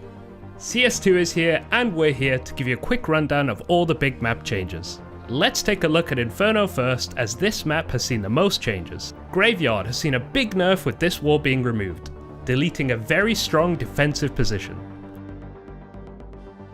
Pit has also seen some nerfs, as overall you'll be more visible when playing this spot. The bike is gone. And now we just have this barrel making you much more exposed. Combine this with the change to balcony on A side, we should see this site become much harder to hold, both when defending a hit or in a post plant. CT mid has had a few cheeky spots removed and replaced with others. This close spot to mid has been taken away and replaced with a small cubby, a risky one and done spot with the potential for more or less. This ledge is no more, removing an alternate way for the Ts to get vision into the A site, or a sneaky spot for a CT with a Mag 7. These pallets on long have been pushed back, making it harder for that close-up eco kill. However, it does open the option to look over that arch smoke. This roof in alt mid is also gone. You may have seen some apps pops util thrown here in the past, but not anymore. When going mid to B, this trusty pillar has also been removed, giving less options for the CTs. Further down the block, the CT spawn awning has completely gone, along with this peak from this ledge. That leads us nicely over to the B site, where a few things have definitely changed. While less intrusive than A, there's a whole bunch of small changes, so let's fire them off. Firstly, this pillar at the back of the site has been slimmed down quite a bit. New box has had a nerf to its boosting possibilities. The coffin's angle will leave you more exposed. All the cheeky angles around the fountain are gone and replaced with this erect pillar. The wallbang that was possible through ruins no longer exists. And this spot at the sandbags has also been abolished. So the site has had a nerf, but I don't believe it to be as aggressive compared to the ones over on A. On Mirage, this common deep angle in B-apps has been removed, leaving one less free kill for all you DMGs. Not like you would hit that anyway. Meanwhile, this pixel gap has also been patched up. All the vents now have the correct hitboxes, so you can shoot through the gaps and not break them. Finally, this spot on B to look at the B-apps window currently requires you to have a teammate to boost you. Sorry about that, B-Anchors. Anubis didn't see much of a change other imagine if I could read, but this boat here has been airlifted out the map. On Ancient, we have seen the spawns adjusted, so I hope you didn't learn any T-spawn instant smokes. This will also affect the timings to certain positions on the map. Some people are saying the spawn timings will affect things quite heavily, so be advised when relearning first contact timings. One notable thing that you must be aware of are these spotlights. Casting some heavy shadows, these are likely to give away your position, so be cautious around them. That leads us to what we think is one of the few notable changes on Nuke, just like Ancient. Be careful of this new light that will cause you the same issues.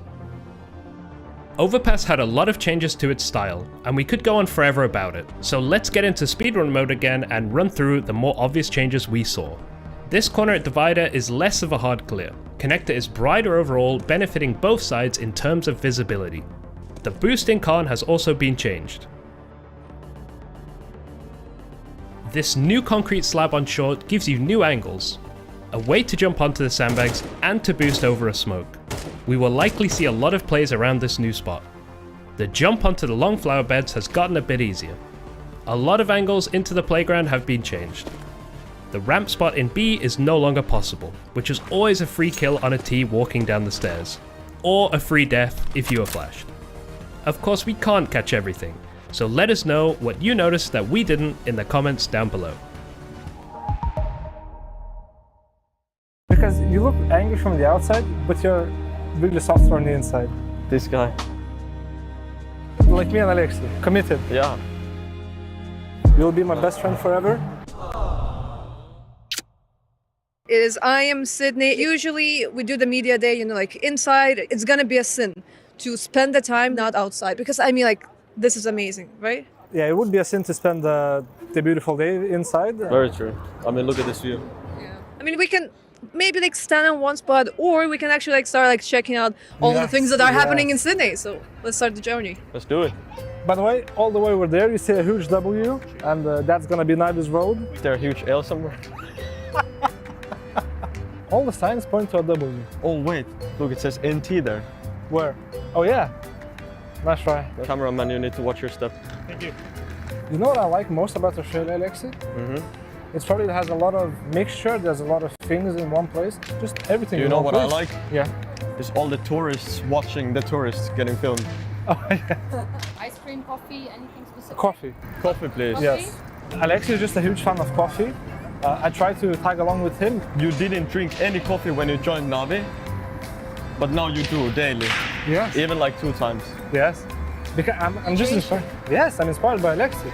I mean, me and Alexi have been grinding so much CS2 since it came out. It's crazy. I think we are in at least triple-digit numbers. But were you doing it like as a duo or like No. on your own? Alexi hates me, so he plays with his Finnish friends. That's crazy, actually. He says that.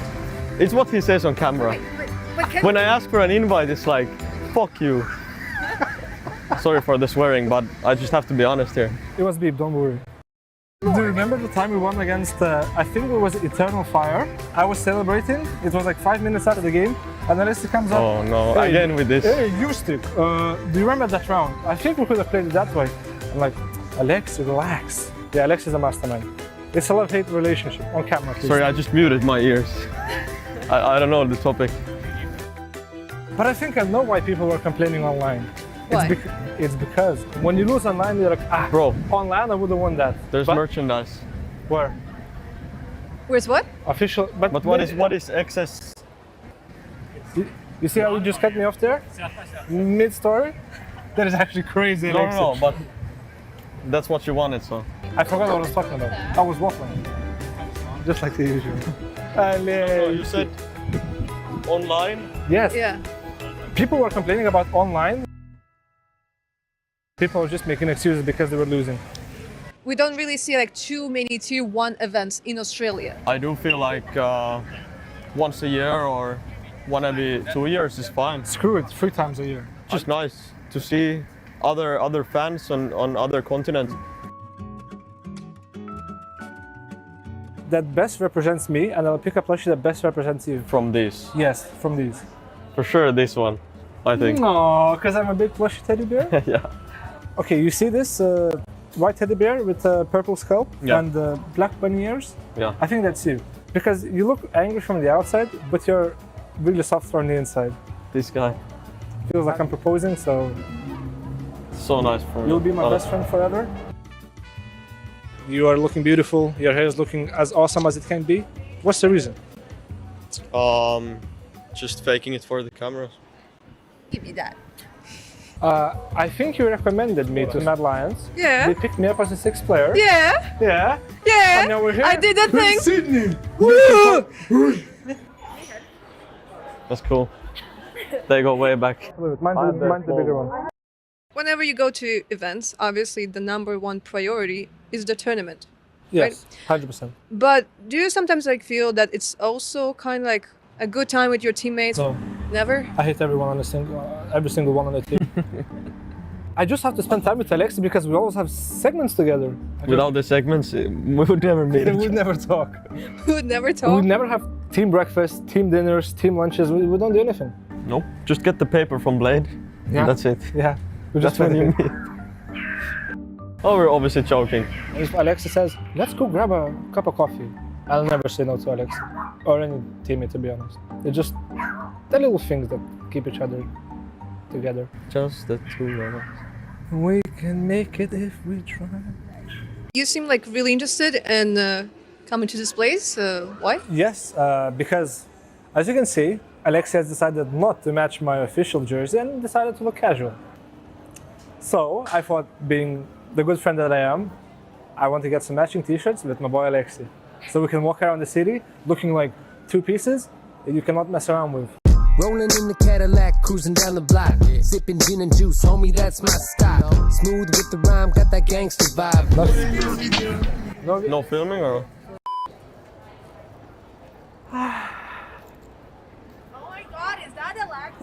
Thanks. Alexi, you don't mind it?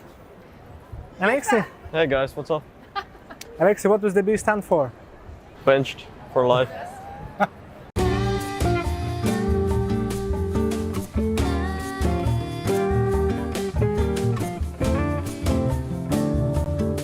love Sydney. I feel amazing. I think we found the perfect fit. I look a little buff in this, but it's all right. They're good. Just think made a good choice. That was a lie. I know Alexi what is lying.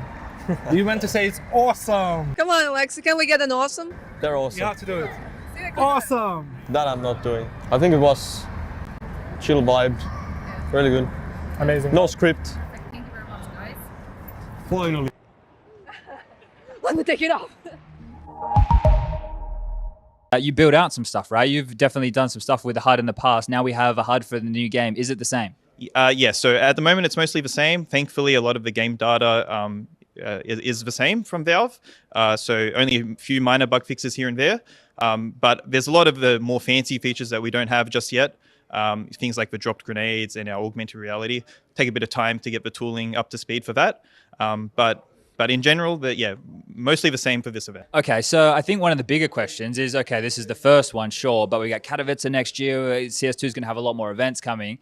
Are there going to be new features that you will be able to implement thanks to CS2? Oh, yes, for sure. I think the engine's just a lot more stable for this game. So we can probably do a lot more cooler augmented reality things in the future. But time will see, you know.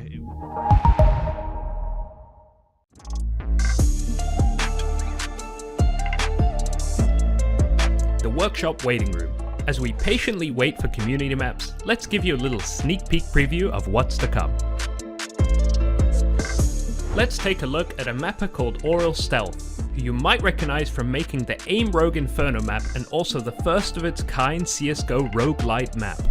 But today we are looking at Drawbridge, a wingman map based in a castle surrounded by a forest. This castle has been undergoing restoration. However, after the construction workers abandon it, the T's are coming to demolish it instead. When designing the layout, Oral Stealth wanted something a bit risky for both teams, making it hard to hold for the CTs and also hard to plant for the T's. He says he started making the layout in CSGO, then remade everything in the Half-Life Alyx tools, which helped him learn the new tools and understand how mapping works, which he believes is a huge leap forward.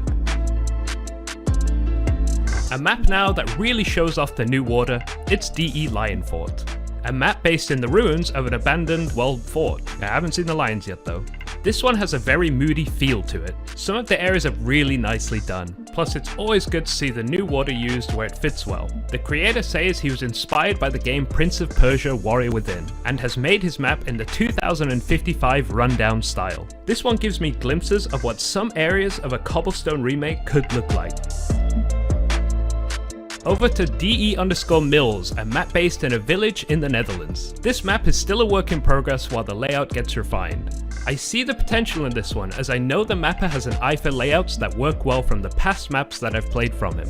Also, I didn't know this was a thing, but it makes complete sense. Callouts for the maps are placed into the map, which will greatly help for the playtesters' testings. The creator Catfood only had positive things to say about the new mapping tools, stating he wished he had access to them when creating his previous maps. While the pipeline is more fluent and direct, he believes designers will have to be more careful not to overdo it when it comes to visuals, as this could lead to player readability taking a hit, which I think we can all agree on. Let's fire off some screenshots of some maps that are currently work in progress. First we have DE_Calavera by T-Rexa and Squink, followed by a project that T-Rexa is also working on, DE_Inca, giving me Aztec vibes with this one. From Lizard Maps, we have DE_Abbey, a very enjoyable map that was included in the CSGO matchmaking in 2019. And finally, this vibrant map is San Juan by Radu Tanasi, which is looking very nice. It's fair to say the good maps are cooking.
have you had a chance to practice scrim against any of the Aussie teams, the local teams, maybe? Today we will. Are you liking CS2? Kind of, but it's just some bugs here and there, and every day I'm expecting a new update from Valve to fix some issue or improve something. So every day is a new day. Every day's a new day. That's great advice in general to live by. Here's one thing, right? So EPL, you guys had some very competitive games, obviously. Coming to this event, obviously, I'm assuming you've kind of like fixed a few issues, maybe obviously gotten better as well. But opening day, it's best to one, MR12. It's going to be a little crazy. Do you see any upsets happening here? How far do you think you're going to go this event? I don't know, because right now I don't think we are fully prepared, as one of our players was in the hospital for a couple of days. I think it's about 1 week. So we don't have quite a lot of time to practice for Counter-Strike 2. And we'll see. We'll try our best to compete. Who was it? Is he feeling better now? Emilia, and he's feel quite bad right now. Well, I'm going to ask a little bit more about EPL, right? So EPL, you guys had a pretty good run. You took down 9. There were a couple of close games as well. What were the biggest issues as a team you had in EPL compared to now? Have you made any fixes, any changes? I think we know we not better than European team, so we fixed teamwork and play together. We need to play. If we die, we must die together. If you die, you must die together. I like that. That's the sort of CS I like. CS2, have you had a chance to prac a lot? Because I know one of the players was sick as well.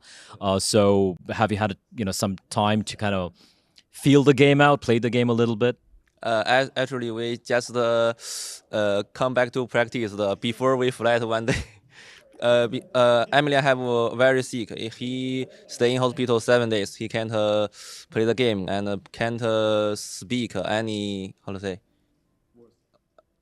can't just mouth closed. Okay, but he's better now, right? Yeah, he better now, and he not fix all. I think. Yeah. How are you feeling? Good. How do you like CS2? Good. How are you liking IEM Sydney? Good. How are you liking the hotel? Great. All right, and that's it from the Invasion. Good luck, guys. That was the best. That was the best one. Thanks, man. I'll see you around, all right? Yeah. Look, you guys did a pretty good job. Look, you almost beat G2. You cannot be too disappointed with the results overall, even though, look, you didn't pick up a win for CS2, and no one knowing how this was going to play out in the last couple of days. You guys did an exceptional job. Now, what's the plan from here? Is there another tournament you're putting your sights on, or is it just sort of, enjoy the rest of the week while you're up here in Sydney? I think if European teams are scrimming here, we'll obviously try and take advantage of that. Right now, there's not too many tournaments coming up. Probably eyes on the major qual next year. If anything's coming up before that, obviously we'll be playing it. We pretty much have to just knuckle down and focus for the major, I suppose. So. And look, in terms of all the takeaways so far, what's the biggest one? Is it the SMGs coming through? Is it just the fact that AWPing is that little more difficult? Are you going to end up not being an AWPer anymore because you were farming on the rifle as well as the AWP there on Anubis? I think mixing it up, there's some sides where it's easier to rifle, I think like nuke and stuff like that, but also there's guns that people are sleeping on, like the P90 obviously, and yeah, obviously AUGs are easier to hold lines with, and Kriegs for long distance shields and tapping. Well, I'm going to let you go. GG Ali, and we'll see you later.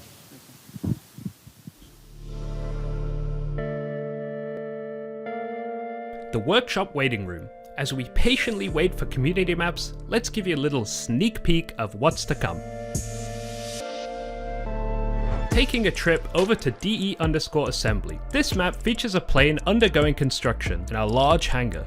The map is built for Wingman and is overall quite a compact map. It makes up with this with some multi-level design, adding lots of paths weaving in and around the under construction plane. This map has a great sense of scale for how small it is. Standing next to the plane's engines, you can really feel this. Overall, a very visually pleasing map. When asked for a comment, the creators said the move to PBR materials in Source 2 has unlocked new opportunities to push the quality of the map's many reflective surfaces beyond what was possible in CSGO. They say Nuke is a good example of this, allowing for interiors to be clean and quite literally shine in CS2. The creators went one step ahead with this one, even creating a website for the map, featuring a fictional airline with many well-known locations. A nice touch for sure. Now let's take a gander at a map that was featured in CSGO back in February 2022. CS Climb, a hostage map focused around a climbing gym. Is that what you call it? Climb house? Anyway, the center point of this map are these beautiful climbing walls, with interlinking paths dotted around. Like many of the early maps for CS2, this map is also a port from CSGO, and the mappers say it's quite clear how much certain types of interiors can benefit from Source 2's overhauled lighting system. They say the lighting completely blows out anything you can make in CSGO out of the water. DE Boulder is a map still under construction, but some areas are really starting to come together. This wingman map is based on the Metora monasteries in Greece. Set on a giant rock formation, this map will have some great panorama views of the mountains around.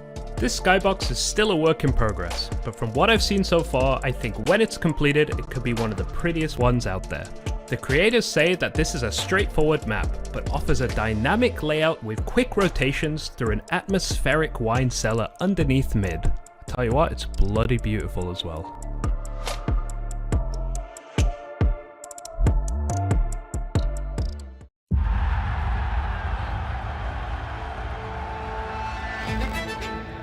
It is not the strongest who survive, nor the most intelligent. It is those who are able to adapt.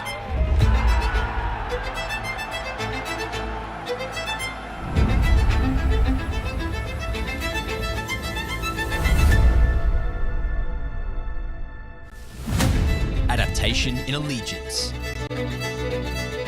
87-0 isn't born from standing still. Adaptation in approach.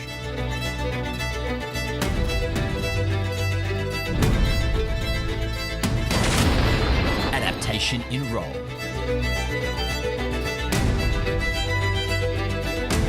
Fail to meet the criteria and your legacy may be confined to one era.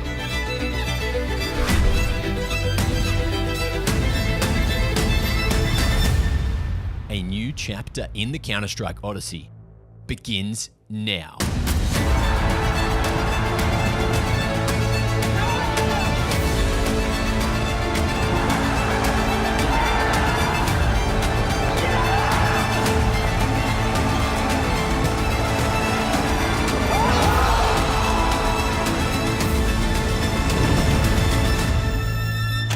But the question is, who will emerge ahead of the curve?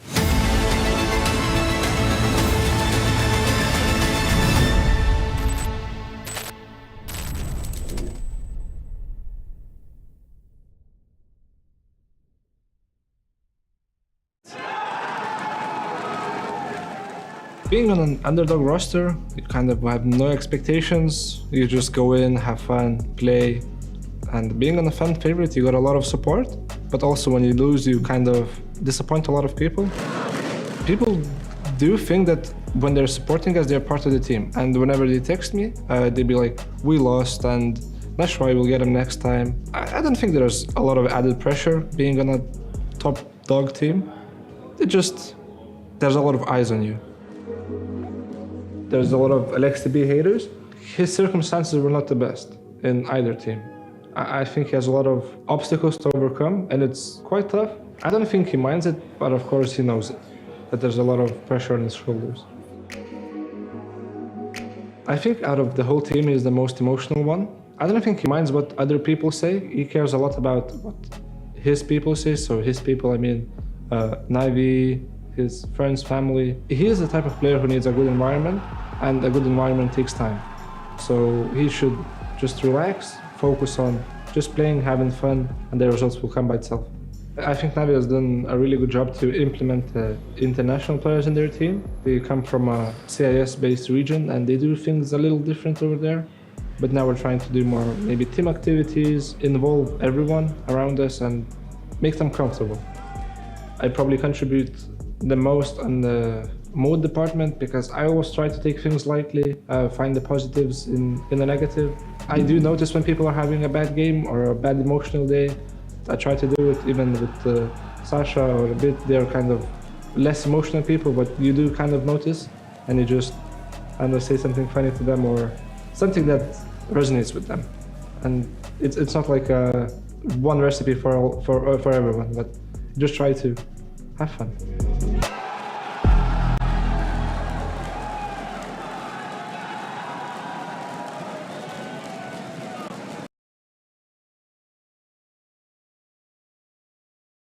It wasn't very good. The last thing, which was probably the biggest one, was I hadn't been home in like 2 years or something like that.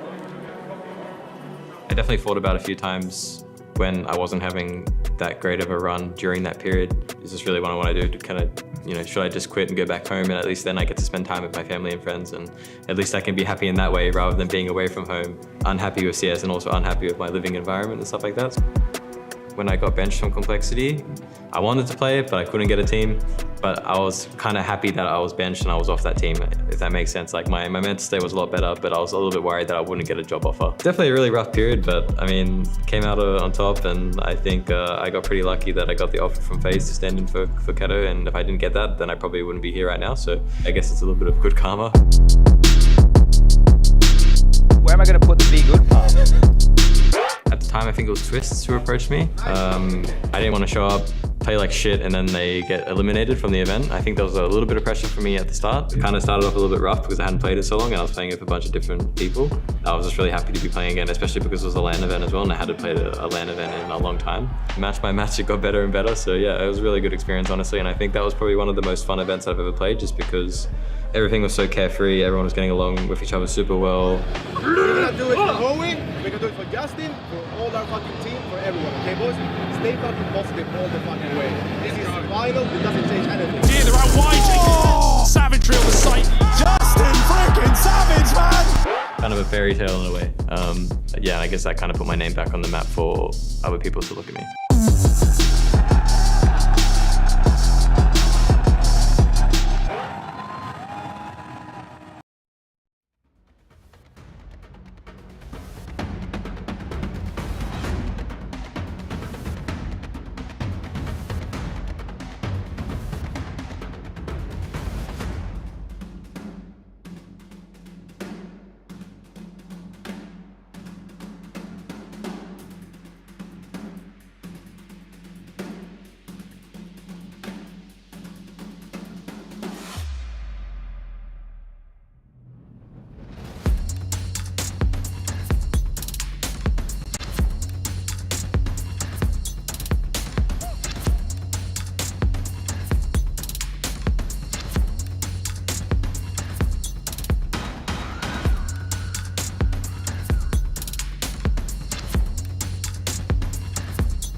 How can I listen when there's no sound? Oh, the wolves are out. Yes, the wolves are out.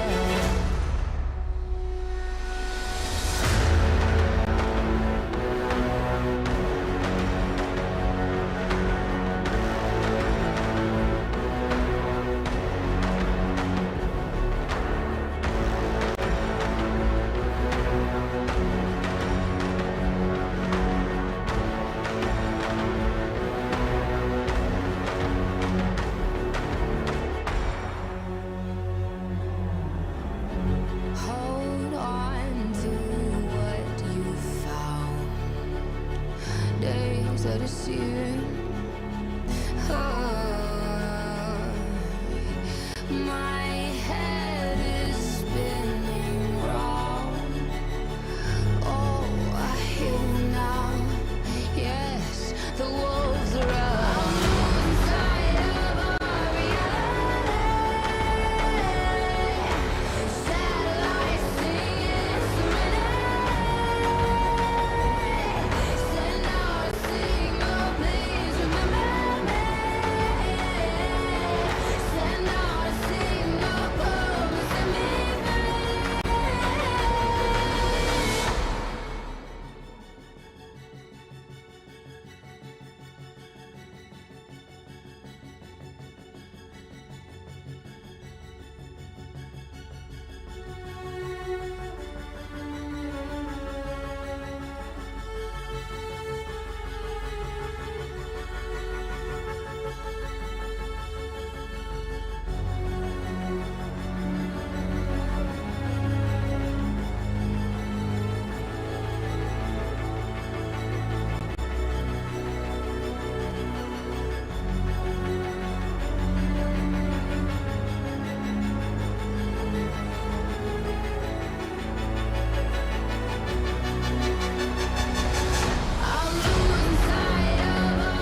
Well, it is getting deep into the day after a fast first series, and we've got two handsome teams joining us yet again. We've got Cloud9 as well as Lin Vision Gaming, and this one, Jim, is for elimination. It's not a qualification match either, but it's on the road to making it there, and that's where you got to go to make this happen. Well, I mean, yeah, you've got no choice, right? Like, they've already lost the match each respectively in this competition, so now they're fighting for their tournament lifeline, and of course, every one of them wanting to get to that arena.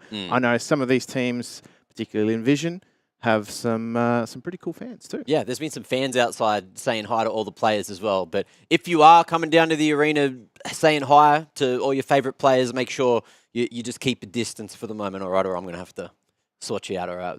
That's a promise. Square up. Not a threat. Just remember that. Now, look, before we jump into all the action, all the serious business, we sent a couple of these members out to have a sausage sizzle. So let's see how that went. Это что такое? What is this? А, блядь, как брызнуло в руку.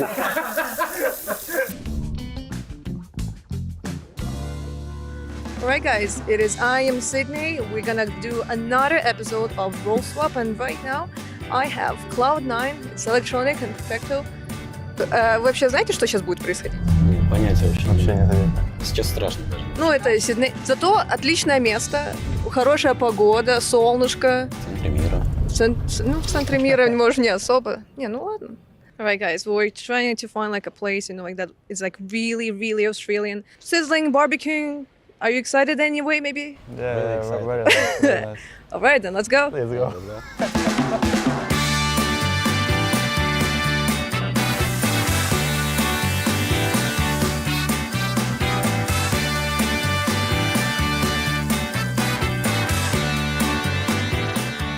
What is your name and what is happening here? My name's Aaron. I'm grilling some sausages for a budding sausage sizzle as a fundraiser for our group, Cultural Descent.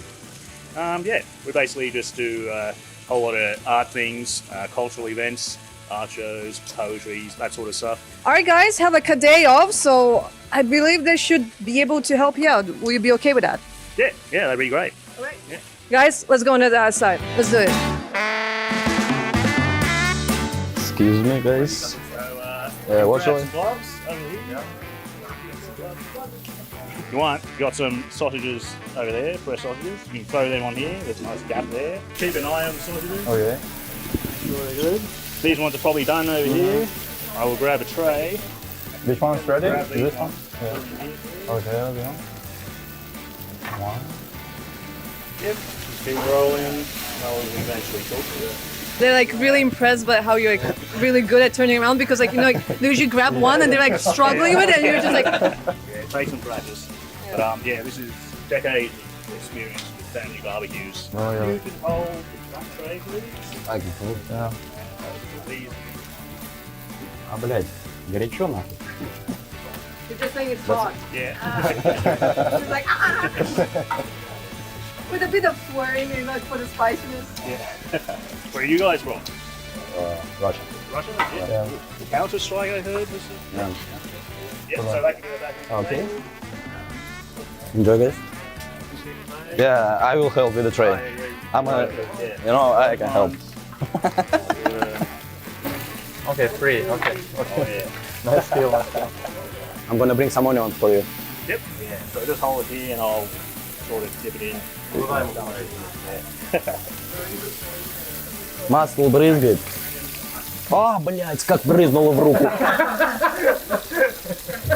So the next stage is you go over here and you basically get a slice of bread, sausage, onion, and get it over to the as the customer wants. Sorry? Sausage with onion То же самое. and a bowl of water. This is for you. Next one. Was that three sausages? Three? Three, please. 3 сосиски с луком. With onion, right? Yes, sir. Candy Coke, please. Ага. Это что такое? What is this? Oh, lemonade then. This one? Yes, cheers. Hi, I'm Ben. I live in Sydney, and yeah. Pretty soon you're gonna get to enjoy like your hot dogs and whatever drink you decide to go for. We call them snags. Snags. Oh, I'm learning more things. All right, but the thing is, do you know what CS is? Yeah, I know Counter-Strike. Yeah. I played it when I was young. So your 2 snags got made by Electronic. Snags plural, snag one. Whatever is in your hand, God prepared. But the best players in the world when it comes like to CS2. I do wonder, maybe this will maybe in some way like motivate you like to watch IEM Sydney that is gonna happen during like the next few days. Didn't know that, no. You can watch it like on Twitch. Like you don't need to be present in the arena. You can watch it on Twitch. Yeah, I might do that. I've got Twitch, so may as well. When we just arrived, they were kind of skeptical. They were afraid that they're gonna work with snakes, spiders. Right now, they're really working as a team. Electronic already like knows where everything is. Like, where's the Coca-Cola? Like he's the one who's accepting the orders, and then he passes it to Perfecto. Look at him. He's having a great time. Sorry, I'm working. Sorry, no have time. I'm sorry, guys. We cannot talk directly to the staff because right now they are very busy. But we are really grateful that we have the opportunity to even film this. Один с луком, один без? Да. You're welcome. So we're pretty much done with the cooking, but I do want to know like what is the experience for the guys. Прикольно, необычно. То же самое. Хочется открыть терточку и продавать сосиски. Продавать? Ну ладно, бесплатно будем варить. Мне кажется, вы выступили довольно неплохо, но как бы вы еще пока что любители. А вот этот человек, он все-таки профессионал. Я хочу получить от него оценку. I need your most honest opinion. How did they do? Like, did they do good? They did quite all right for their first time, yeah. Pretty good. I would definitely have you guys help out again. And do you have an advice like for the future, like to maybe do a better job at this? Yeah, maybe a bit quicker on rolling sausages, but yeah, apart from that, yeah, pretty good. I have the utmost respect for Perfecto and Electronic. That's a bit of hard yakka every day. They learnt about the Bunnings Snagger-Sangers, mate. Culture. Aussie culture. Trading snags for frags, though, this time. And we've traded out, the other casters too, because they were let's just call them the Asian simps, right? They really are. And usually I am, but after that, I'm probably going to be swinging the other way, going a bit more C9 focused. I guess we'll see how the game goes. Yeah, look, I mean, this sort of matchup is Elfish and Pilly's wet dream, let's be honest. For sure. As far as Counter-Strike's concerned, but let's just say what they do in server, I hope they're a little bit better, Cloud9 that is, at serving up the frags. Other than the Snakes, because they looked a little bit, unfamiliar, but we'll give them credit, as you said, Mac. We'll give them a pass. Yeah. First time. It was good. It's a different experience on that barbecue. You really got to know your rotation timings, don't you? Of course. But look, they let them cook outside of the server. Let's see if they can cook up a storm inside the game today. C9, you love them. Got Groove as the coach back there as well, keeping them all together, and let's see if they can find some more success, because yes, towards the end of CSGO, they managed to find a little bit of success there over in Blast, but before that, there was just a lot of bad results for a while, or maybe not living up to expectations is a better way to put it. Now, absolutely. Going into CS2, it's a new ball game, and they're down here in the lower bracket already, but not because they played bad. They went really, really close with Fnatic yesterday. Yeah, they definitely had a very close match. Obviously, not quite getting over the line. Fnatic playing, just that little bit better at the moment. As we said, we're still in this sort of, testing phase. But look, as far as Cloud9 are concerned, they're not happy with their performances, even just as individuals. I know Perfecto is one of those players that has an incredibly high skill ceiling. Yeah. Obviously, coming over into CS2 as well, he's still looking to recapture some of that previous form that we've seen from him, and he knows that he can hit a higher level, but I guess statistically over the years, it's been a steady decline for him. So obviously now in this Cloud9 roster, he definitely wants to step things up a notch. Yeah, and this might be the time to do it as well. I remember just 2 years ago or so, right, Shiro, he was that new messiah, he was that new up-and-comer that was just turning so many heads. And now in C9, it feels like things slowed down for a little while, and he's definitely been nerfed with this whole AWP situation. But now we're getting mixed reviews. I've seen some AWPers today in both those earlier games start firing up, and even after the game they said, I don't know, today I'm feeling it. And that's just the observations that we're getting live with this first big LAN for CS2. So nobody knows. Maybe Shiro's going to turn up today as well. Yeah, absolutely. And I think it's just one of those comfort things as well. AWP is definitely one of those weapons that relies a lot on comfort, particularly from a player perspective as well. But yeah, look, the players that are performing the best are the ones that are just accepting the new mechanics for what they are and not trying to transition previous knowledge over from CSGO. Well, let's have a look at Electronic. Let's hone in on this man, of course. You know, one of the sharper riflers, but he's been around for years. And as you can see here, these are his ratings from those years. It seems like a steady decline, but what I'm noticing, Jim, from 22 to 23, yes, it's gone up a slight little bit there. But is this the time for him to shine moving into CS2? Absolutely. New roster for him too as well, coming across from Na'Vi. So obviously with them, a lot of experience transferred over to this Cloud9 roster, who in themselves, you know, they have a major winner in Hobbit too. And I think a lot of people sort of forget that. With him now also taking up the IGL duties, I guess it gives them a little bit more of that experience in that mid to late round. I think another thing you needed to think about when you're looking directly at ratings, if he was more of a star in the team earlier on in his career, then moving into playing with some more star players, obviously you cannot have all the rating, right? You got to share that load. There's only so much to go around, but definitely feel like in this Cloud9 roster, they want to sort of put him front and center and have him step up to the plate. And that's exactly what we're going to be looking for in a lot of these rounds here. Obviously, their opposition Lin Vision. They're going to have to learn pretty quickly, Cloud9, to deal with some of their aggressive plays. Yeah, of course, there's that recent swap with Hobbit starting to call again, as you can see on your screen there. He's having a good time. He's smiling, and it's all smiles for C9. Now, moving into a new game, it is also a good time to restructure if you are going to ever change up that calling role. It feels like now's probably the best time to do it. Yeah, and I think all the teams are looking for is just something to stabilize some of these nerves as well. I think that was probably the biggest talking point from yesterday, was that a lot of the, particularly some of, you know, the lesser experienced players, feeling a lot of nerves heading into this. But definitely Hobbit to look to for the guidance in the mid to late round. I'm just curious to see whether or not it really does reshape their style over the course of time. Obviously, they're just sort of working with what they know, having transitioned across from, you know, Nafani's calling, but we'll see how they go. Well, these players are getting ready, but so is the other team, which will be Lin Vision Gaming. These guys yesterday, unfortunately, didn't really get a chance to show us what they're made of, but they did get an extra day to get themselves ready, watch what C9 did, and hopefully incorporate some kind of extra strategy moving into this first best of 3.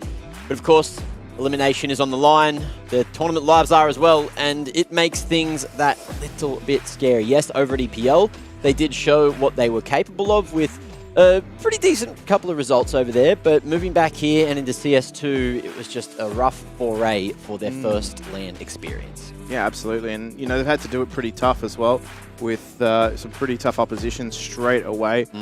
Taking on Ents, and I think that was a pretty, you know, pretty one-sided affair. Yeah, it just definitely feels as though, you know, their aggressive style is just having some teething issues in CS2 at the moment, but I feel as though this game is prime for them. Once they realize that wide swinging and going hard like they would normally do it's in at the moment.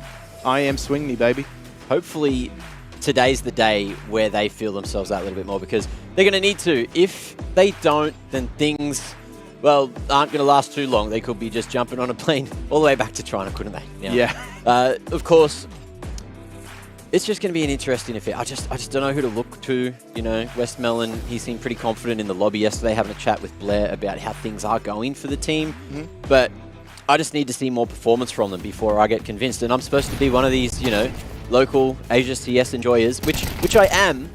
But in CS2 so far, we didn't get to see anything. Yeah, look, man, I've just been hurt too many times before, so I think I've just moved on at this point. But as far as, you know, the Asia CS dream is concerned, these guys definitely have a lot to play for in the long term as well, with, I think, CS2 just as a game looking to focus on Asia a little bit more as a region. So these guys can lead the charge from the get-go. They put themselves in really good stead, and I know that they've already got a horde of fans waiting for them if they make the arena. So yeah, exciting stuff for these guys to play for, that's for sure. We saw them chilling outside, but everyone, of course, getting ready for the game. Jim, where do you see this series going? We saw C9 pull in some Inferno yesterday. Lin Vision, of course, let Anubis through.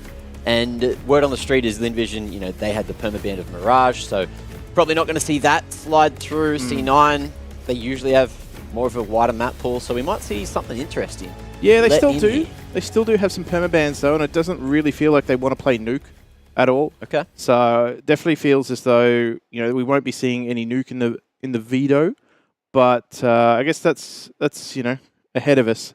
But look, you're right. I think both these two teams do have a pretty wide map pool per se, but Lin Vision want to really recapture some of their form in Europe previously. Well, they're not in Europe anymore, and they are on a similar time zone, which we've thought might have helped a couple of the Australian teams, the more local teams. And these guys aren't too far away either. It's not that big of a flight from China to Australia. So they're feeling good. They said that they aren't jet lagged at all. They're expecting it. And I'm really hoping that we get to see them play their A game. I want to see that classic Asian aggression, but look who they're playing against. That's the thing that keeps on stopping me thinking it's going to go well. It's fighting fire with fire, really. Aggression versus aggression. So we'll just see whether or not this, peaking style from Cloud9 carries over. I know they love those aggressive jiggle peaks and things like that. Obviously, we know that wide swinging is the name of the game. So I feel as though this is sort of like a perfect matchup, a perfect recipe in that regard. So, look, I feel as though also just dialing it back to the veto, both these two teams do like a bit of Anubis, so we might be seeing that, and I'm excited to see it. Well, let's see what's going to get banned out here for the veto. It's time, no Mirage, that's expected. And what aren't we going to see from C9? Gone. Nukes. So the expectations are going to be met for the bans. Now, where are we going? That's what I'm interested in. First pick going to be there for Lin Vision Gaming. Surely they go to Overpass or something like that. What's it going to be? Give me some OP. I'm down to watch some Overpass. I'm down to watch some sneaky plays coming through there. Well, they're going to keep us in suspense. But yeah, all in suspense. Everyone's Not in just suspense. in suspense, Electronic. locked in. Yeah. He's locked in. I'd argue we're probably having some issues here. But yeah, well, Electronic's not. C9 looking ready. Yeah, dialed in. Lin Vision. Oh, there we go. Anubis pick actually coming out of Lin Vision, obviously leaving their strength in. That's such a bait. Well. Anubis. But the thing is, and we've even got C9 rather starting on the CT side, then C9 going to Ancient, picking CT side there for Lin Vision Gaming, and Inferno as the third. So this is an interesting turn of events, isn't it? It is, and I think, the fact that Lin Vision went for Anubis is a bit of a bait pick as well. It's a pretty comfortable map for both of these two teams. They do like to play it a lot. So I feel as though they've been baited into that by picking it. You're right. But they did try and float overpass at the end there. Cloud9 had absolutely none of it. And I don't know if we'll go to 3 here, to be honest. I feel as though Cloud9 have kind of got the veto rolling up their sleeve a little bit. Yeah. Well, we're still yet to see a Vertigo. It did slip through in the G2 complexity game, but it didn't slide through here. Everyone seems to be straying away from it here at IEM Sydney 2023. Of course, too many little things, too many little sneaky boosts that are legal and aren't legal, and you can clip through walls. Plenty of bugs here in CS2, but we're just hoping that none of it comes to a head yet. But that being said, Anubis is a great way to kick off the series. Should be action-packed. I'm all for innovation, though, man. I'll be honest with you. I love this phase of, finding new boosts, finding new, maybe even game-breaking mechanics. Running around with the P90. Storylines. Yeah, running around with the P90, of course. It's back. I mean, there's players out there that I know that are in the sort of 40 to 50-year-old age bracket that love the fact that the P90's back. That's their staple. That's their bread and butter. All Australians are going to hate that it's back after what happened in that previous series here on the B stream. But alas, we have some representation still in the tournament. G2 locking their way into an arena game. Still have one more game to play in that upper bracket final. And Fnatic with Dexter about to play, I believe, over on that A stream. There's still some glimmers of Australian hope there, isn't there, Mank? Some of them still flying the flag, but unfortunately, as you said, Greyhound suffering P90 fate. However, I guess we will maybe roll our support over to some Asian CS in Lin Vision here. You can. No, I've already predicated the fact that I'm a snag enjoyer, man. I'm a snag enjoyer. I didn't hear anything from Lin Vision Gaming about going to Bunnings, getting themselves a good sausage sizzle to kick off Media Day. Whereas some of these individuals from C9, they're here to party. Yeah. They're here to do the hard work, hard yakka, buy some tools, do all the good stuff. Maybe some plants, you know? Maybe some plants. Maybe spruced up their hotel rooms. Of course. Mm-hmm. All over it. I'm curious, though, you know, whether or not they actually do go back and open up that, you know, sausage shop, as they called it. Of course. They could, now that they know that it's a big hit. It could definitely draw some Australians back overseas. But my biggest question right now, which I really want to go and, you know, poke my head around the corners of the players and check who is and isn't moving to native. Like, who's going to be sticking on the tried and true 960 stretched? Because a lot of people wanted to do that, but the game just seems to be visually better. Native right now. In native. Yeah, absolutely. I'm a native convert as well, to be honest. And I know I never left. Well, you never left. You actually were native the entire time. I tried for a little while to do the stretch thing because, of course, it was, you know, the God stretched bloody res. Couldn't get used to it. It was just weird. Too many years on 16x9, man. I think it's just once you hit that age of 30, you just don't care. You just want something that's good, man. Yeah. Just something nice like to look at. Counter-Strike, like Asia up against C9, Lin Vision Gaming. Can they do it against the Titans? Some very, very experienced individuals, or are they going to fall flat? Let's find out, because we're kicking it off on Anubis. That's it. Not messing about either. This is the aggressive style of Lin Vision. 3 straight up mid, but no presence shown from Cloud9. They avert their attention straight towards this B site, and almost immediately they're met with resistance. Right on in. Julie's Glocks leading the charge. Poppy's going to be tucked away at Glyph here, trying to lock it all down. Oh, P2K not going to be able to do it. It's the Julies for G to make them go, gee whiz. Axol now in a 1v3, looking to make it happen with this P2K, but I don't know if it's going to work out for him today. Oh, yeah. This is going to be where we see Lin Vision throw it away with some unnecessary aggression, but their post-plant positioning looks good. They've left a massive hole, though. Oh, and Axol knows. He knows their positions, but he's been dinked around the corner now and peeks into the pre-fire. Westmelon going to be locking it in for LVG, and that will be a T-pistol in the bag. He never knew what hit him. Like, it felt as though that was a little bit delayed from our perspective, but dear me. He certainly was slow to react to anything. I like this from Lin Vision, though. This current, you know, meta of balled up Ts with aggression, the angry mob meta, if you want to call it that, seems to be getting the job done. And if they keep going with this game style, they may just be able to get themselves some more success. Cloud9, though, just onto pistols. They're just heaped up towards mid, and now a foot race towards this B site with the Molotovs just locking things out. The boost over the smoke to see if we can net something for Shiro, but nothing's surfaced just yet. Maybe some exits here and there. The MAC-10s will surely go searching for Lin Vision.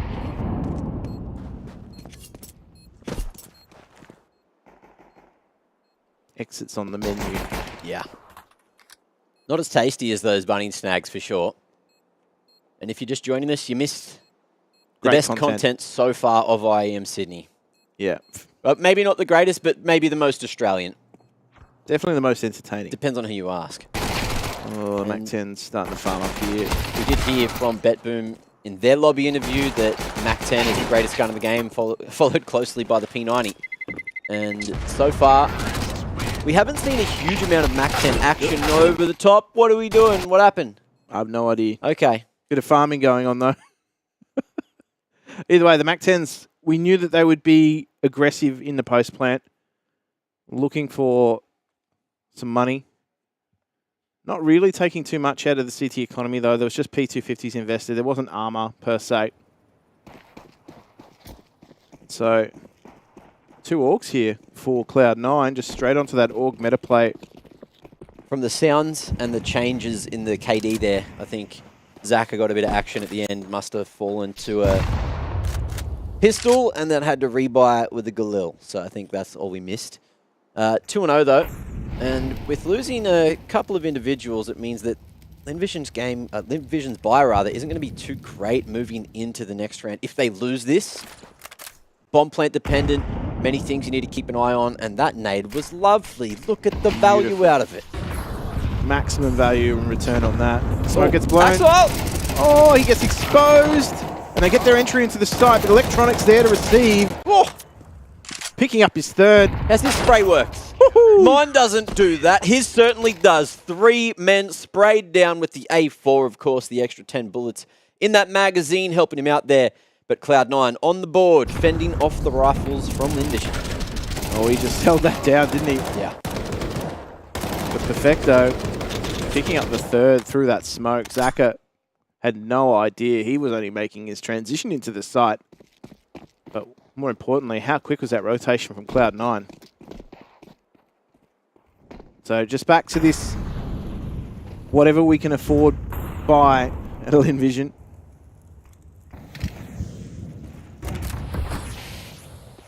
Just looking for picks. It's a split pick strategy. Very much back to basics here. Exile on a relatively common offline. We'll see if Linvision deal with it. There's a couple of bangers to maybe send the boys into A main, but with that smoke going down, are Linvision going to respect it? No, flashing straight through. No CTs there to stop them, though.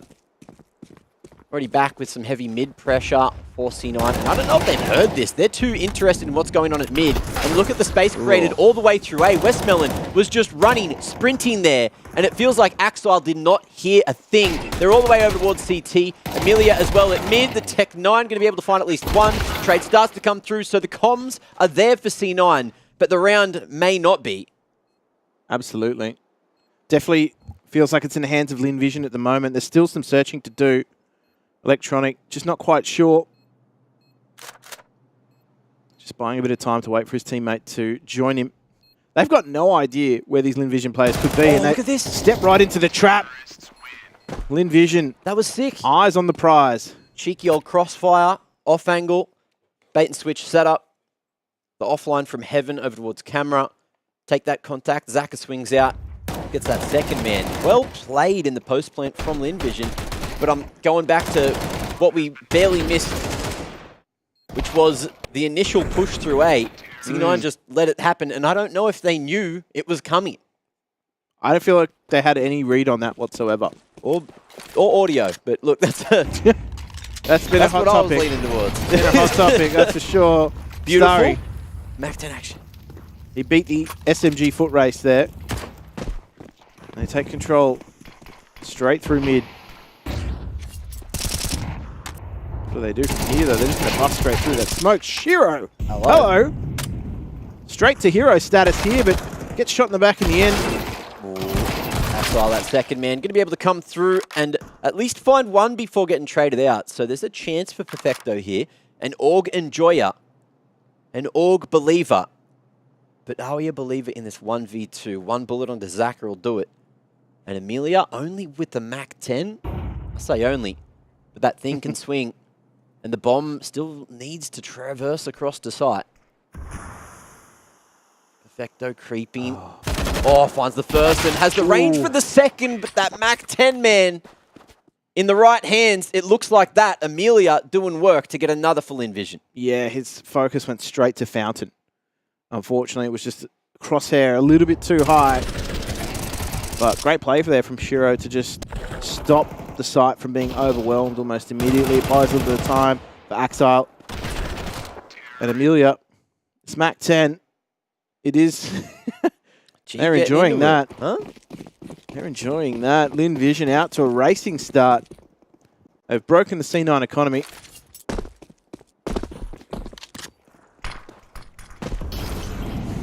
Pretty quick smoke to heaven. The Mac 10s are just jumping in. This is how they win. Ah, this is my kind of CS2.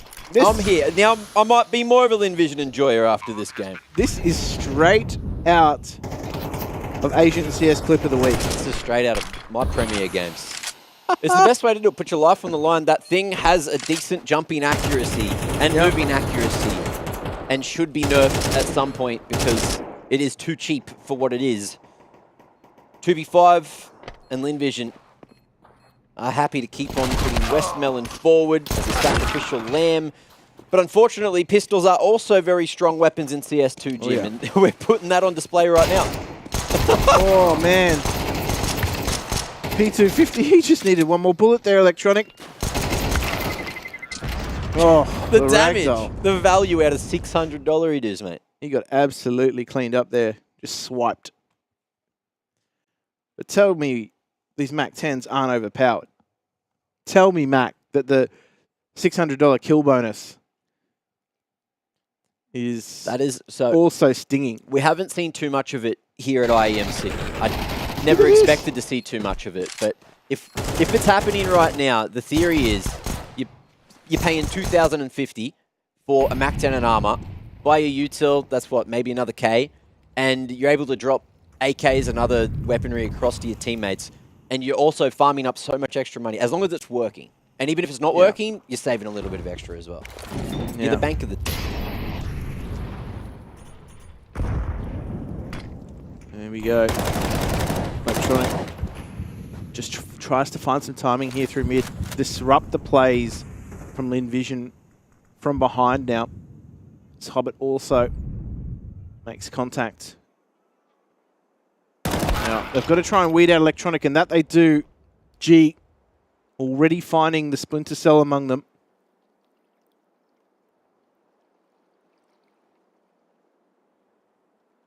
So Lin Vision have given themselves at least a moment of calm. It felt as though Electronic had really disrupted play there. Yeah. Just chewing up a bit of time here, though, for Lin Vision. Let's just see how comfortable they are with the late executes.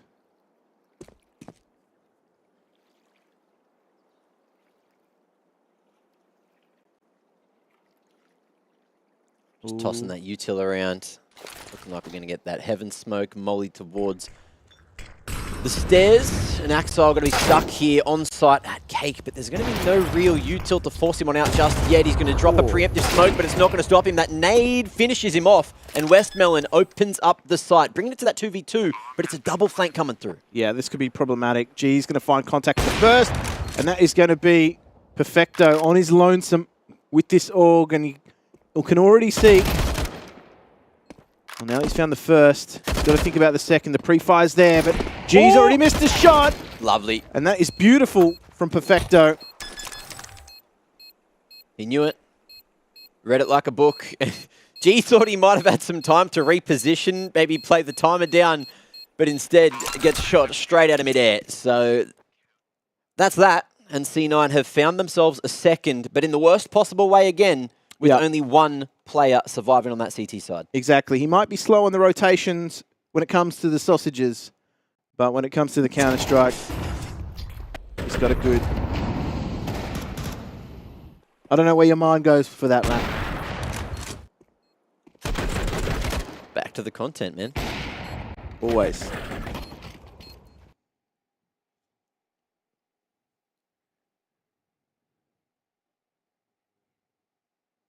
A little bit disappointed with that shot too. G did a good job in that round. Yeah.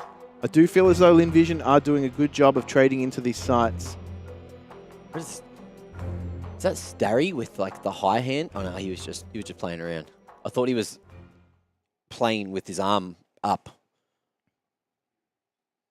Right, just like stretching the fingers. Yeah. Just having some fun. And late tactical going to be used again. Looks like C9 called that one in the final couple of seconds of the time there. Not a bad time to call it either. I've got to try and work out where on earth this economy sits. Obviously, the high rate of SMGs being used as well. You have to try and factor in, whereas teams normally maybe not buying. You've got to try and almost calculate what their economy is going to be with some bolstered... well, with the potential of low buys coming through, and with the bolstered, kill bonus from the Mac 10s, it kind of leaves you in a, I don't know, bit of a weird state. Yeah, well, that's of what mathematics. And Lin Vision are going all in. They realise that Cloud9's economy is going to be in a terrible way if they win this round. So, swing to win, the swing round in more ways than one. And G has this flash at the ready. looking to send in the troops. Amelia as well. Sitting back with a Tech 9. It's going to be the Rifles looking to make all this noise. Hobbit, nice little line there from Dark, but the trade's favouring C9 right now. Zaka swinging, making work of the Mac 10. It's beautiful for the trades, but Perfecto did more than enough. Yeah, Perfecto's multi-fragging ability has already been tested pretty extensively by Lin Vision, but the Mac 10 from Zaka is looking to provide them with an opening in this round. He trades it out for the AUG. That's, to be honest, probably not the worst upgrade when coming from a Mac 10. 7 bullets. Opts for the reload, which gives them a sound cue. And he's left the bomb there for a fair while now. Swinging into a crossfire. Ain't going to go well for anyone in this game. And there you have it. 3 on the board. C9 starting to pick up some pace on the CT side. Yeah, finally they string some rounds together. And Hobbit had to try and pivot on a dime in Dark, but Perfecto has just been delivering. And to be honest, I feel like Zaka didn't really commit to the wide swing there. He went straight into a crouch state, and we know that's a no-no. The Mac 10 is providing so much long-range capability that I never thought it was possible. But you got to play the patch that you're given. Zaka gives Hobbit a freak haircut.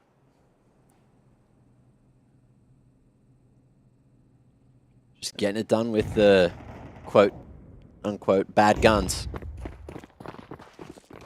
Trade starting to come through from Axile, and in comes this pace. Lin Vision playing a game that C9 are expecting, but where do they go? They're where the CTs buy guns.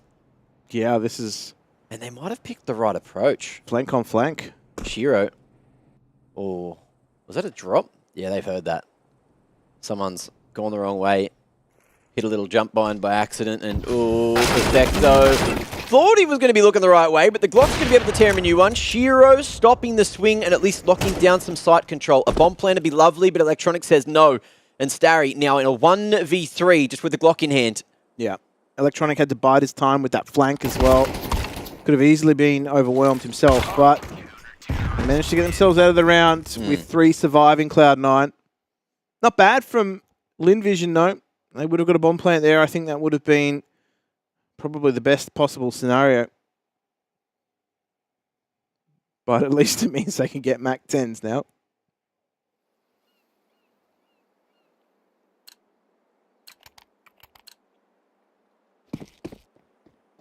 More than enough utility to make this round work for themselves. And Cloud9, economy mostly being kept at bay. So they need to find themselves a clean round here at some point. Molly's going everywhere. Lin Vision happy just taking that doors control, window control, and in the meanwhile it's Shiro poking his head out through the A main spot. More smokes blooming at the right moment. And Shiro, again, going to be able to stop this split for a moment. Big flank coming through. No one with the eyes on Canals, and Hobbit's just going to be able to waltz on through. Perfecto 2, just drawing that attention. And C9 now in a bit of an awkward position, but they've managed to really just hustle Lin Vision in towards mid. And Lin Vision, what can they do in this 4v2?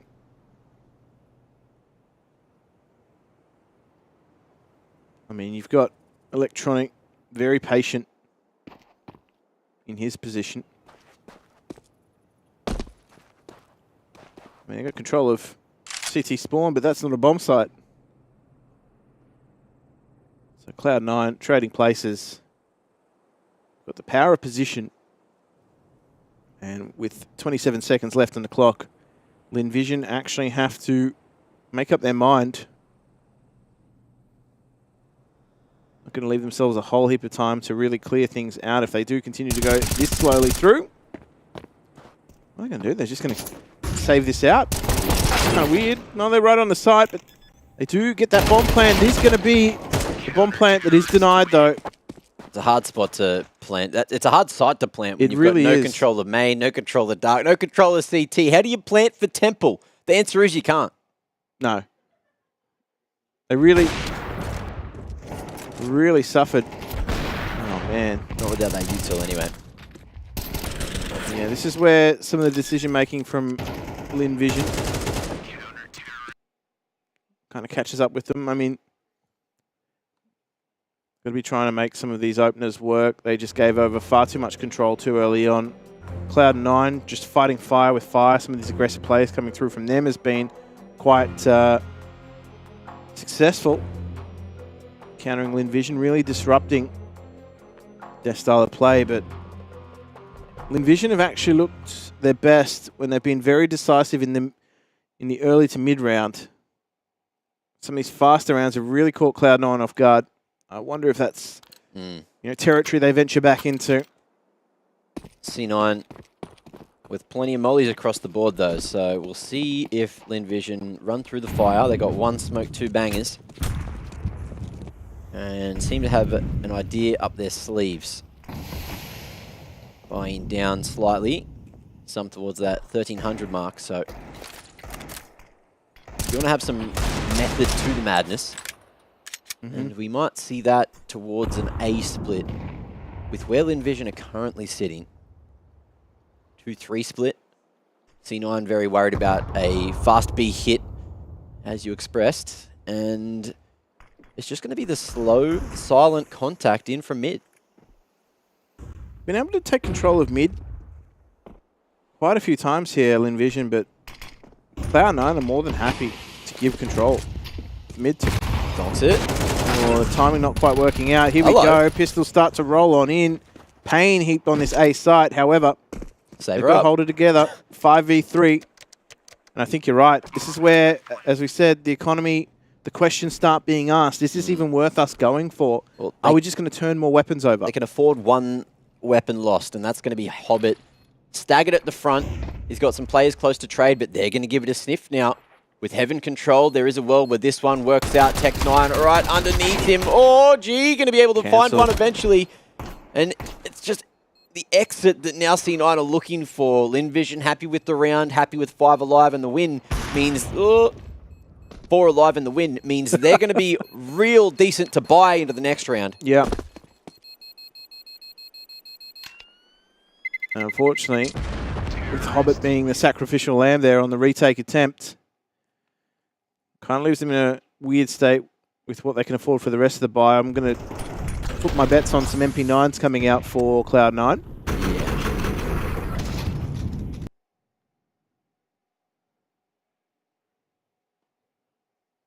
But they gave far too much territory to Lin Vision. Okay, Shiro back on that AWP. Saved over from last round, and they've actually been able to put together a pretty decent buy, but speed is key here coming out of Lin Vision. And Molotov on doors feels like it's buying Cloud9 more time than anything else. Electronic anti-flash, but now they re-aggress here. They're not expecting Starry in such a forward aggressive position. Electronic should be good for the trade. Starting to open up some space across the map for Lin Vision. That's exactly what they want. Yeah. They want some space to work with. All right. Vector here at the pillar. Not going to get enough work done. Hobbit. Ooh. Only able to find 1 on the trade game. Electronic, he's here. And he has no fear. 5 bullets in that clip. Swap into the other M4 and the molly. Denying the plant for a moment. Westmelon needs to get as far away from those flame ticks as possible. Even a grenade will kill it. Oh, and that's looking good. Gee, can he make it happen? Oh, no. Time's on his side, but a missed opportunity for Shiro. He'll back it up with a re-swing. Swinging equals winning so far here in IEM Swingney. And we've got a second half to get to. Ladies and gents, see you on the other side of this.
Ich sitz auf meiner Fensterbank, die Nacht zieht vorbei.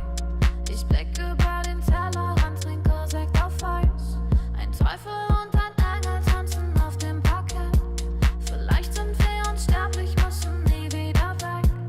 Ich sitz auf meiner Fensterbank, die Nacht zieht vorbei. Ich blick über den Tellerrand, trinke Sekt auf Eis. Ein Teufel und ein Engel tanzen auf dem Parkett.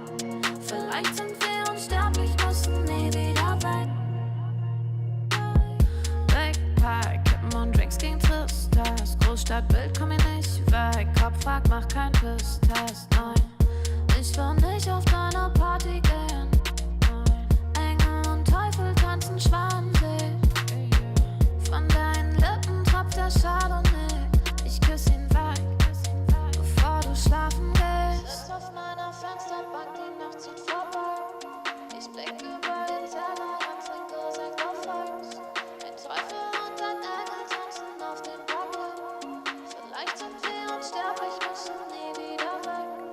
Ich sitz auf meiner Fensterbank, die Nacht zieht vorbei. Ich blick über den Tellerrand, trinke Sekt auf Eis. Ein Teufel und ein Engel tanzen auf dem Parkett. Vielleicht sind wir unsterblich, müssen nie wieder weg. Faded auf den Wohnzimmerdielen. Baby, sag, wieso sind wir hier? Kann sein, dass wir den Boden verlieren. Wir heben ab morgens um 4. Ich sitz auf meiner Fensterbank, die Nacht zieht vorbei. Ich blick über den Tellerrand, trinke Sekt auf Eis. Ein Teufel und ein Engel tanzen auf dem Parkett. Vielleicht sind wir unsterblich, müssen nie wieder weg. Ich sitz auf meiner Fensterbank, die Nacht zieht vorbei. Ich blick über den Tellerrand, trinke Sekt auf Eis. Ein Teufel und ein Engel tanzen auf dem Parkett. Vielleicht sind wir unsterblich, müssen nie wieder weg.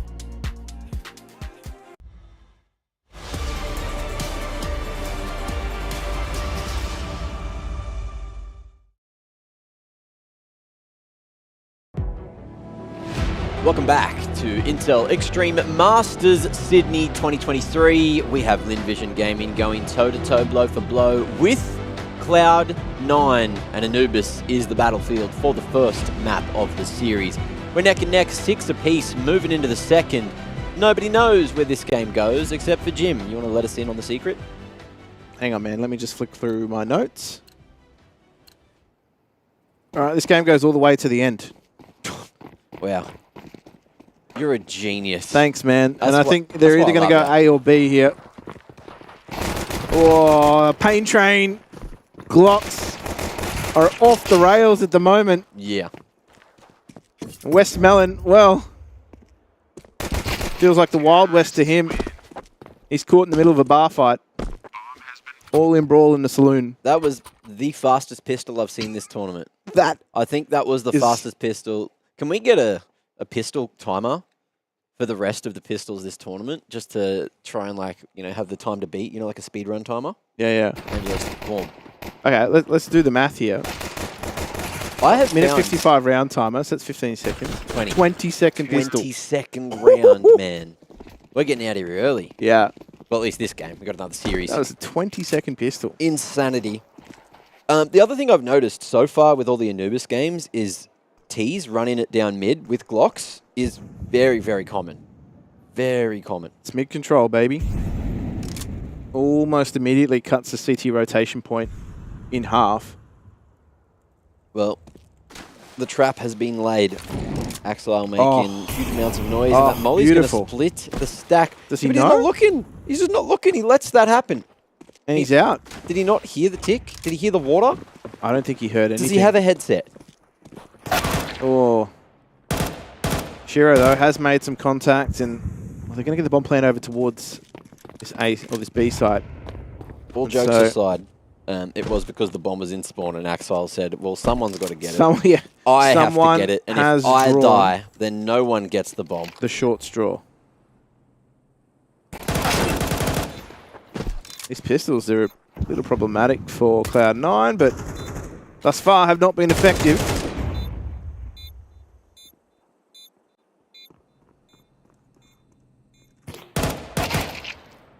crispy with it.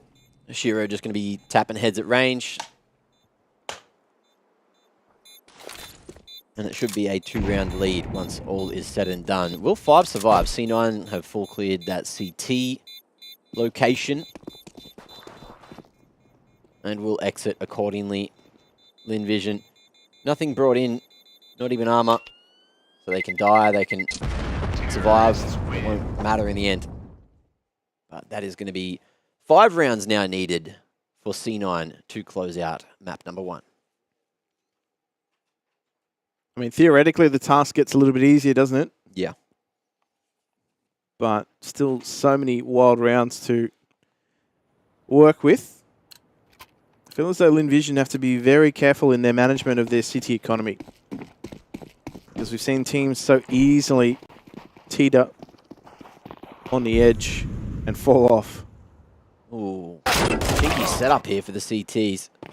G not seen, but didn't need to be. Zaka lucky to be alive. Around that corner, but still copping damage. Yeah, that's unfortunate. Would have been pretty clean. CS2. Yeah. And I've seen this line used a few times now. Cheeky window smoke. Little one-way that's not truly a one-way, but you're not going to see them before they see you. And C9 with this mid-control can still bring it back from the 4v5. G going to be spotted there, jiggling on the stairs. And they're attempting to complete the split. You can see just how scared Zaka is as well. Not wanting to aggress at the top of mid. G falling. And it's all up to Amelia with the pincer coming on in. But brakes are going to be hit now. They can hear these rotations. If Starry falls, maybe there's an answer for C9 to move back to B instead. And Amelia needs to get some kind of info, needs some map control. And he might catch a good timing here. Moving towards A main. That's the bomb. He's on his own. Oh, that's big. Uh-oh. This is going to be problematic, as we said. Now he's moved to take a different duel, and he's actually caught Perfecto out, but he's immediately traded by Electronic. They have control of the site now, Mac, and the bomb plant should come in. But Starry... They need to cross. Axile's only got 19 health. Starry the savior, but Amelia, the MVP of the round. That push, that 2K, was huge to bring LVG back in it. Absolutely wild timing there, but I think he realized he had that sort of responsibility to turn and watch his own back. I thought surely Cloud9 have got themselves in a winning position, but great heads-up play from Amelia. He just wasn't aware of the fact that Electronic had gotten all the way to heaven. Starry arrives in the nick of time. Brings Lin Vision back. Now we've got this wild buy coming out, and you can see they've taken territory quickly, Cloud9. Cut sound. Yeah. And this is problematic for a team that doesn't have info like Lin Vision. Oof. Bob it. Ain't stopping. Oh. Swing to win. G trying to hold the line, but that is going to be the downfall. That's the round. Westmelon falling, B sights in their hands, and the bomb still a while away. We'll see if LVG can bring it back from a 2v4 this time. Already war, capitalizing on a 3v4. Axel hasn't spotted that. And Zaka, that's the bomb. He's communicated something. He knows that there's a rotation coming through. And there's no eyes on B main. Guns out, swings there, bombs down. And now maybe a chance. The aggression from Zaka could save the day. One more player known here. But the bomb on the other side of the molly at B main. So it's all down to how the timing goes for C9, how they play it together. And they won't even need to. Axel, he's just swinging, almost winning everything. Amelia, can he find 2 more? No, he's not even going to try and hold the bomb here. I think he's just trying to watch his back. Perfecto! Gets baited into that duel, and now it's a 1v1. I love this. Look where Amelia's gone. Big rotation all the way through Temple already. And might be able to catch a timing. Doesn't have that kit, but might not need it. 20 seconds to plant now for Shiro. Oh, okay. Clearing out Dark. Is he going to try and leg it? Oh my goodness. He's got time. That water, I don't know if it's been heard. It seems to not have been. As Amelia tucks away still here on B. Shiro making the call. But does he have the time? I think he may just have it. Oh. Nah. So just for you guys at home, there is an issue where that UI at the top is about half a second delayed, which is why I was questioning it. It said 4, which means that there's time, but there is not time Because there's a slight delay. All right, so yes, it said 4 seconds on the clock, but that's what went down just then. Okay. That's the confusion. That's helped me a lot because I was like, surely, there we go. Yeah, when you said it, I was like, I don't know, because there's definitely been times before where that's happened. I think someone in the cast earlier also got caught out when it said 0, but it wasn't. There should be that, you know, that second, and someone died after the time.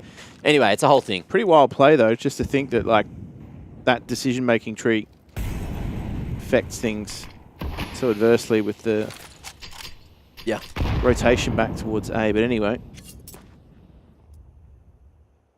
Just those inches, man. Exactly, yeah. It's quite literally 1 inch could have saved him.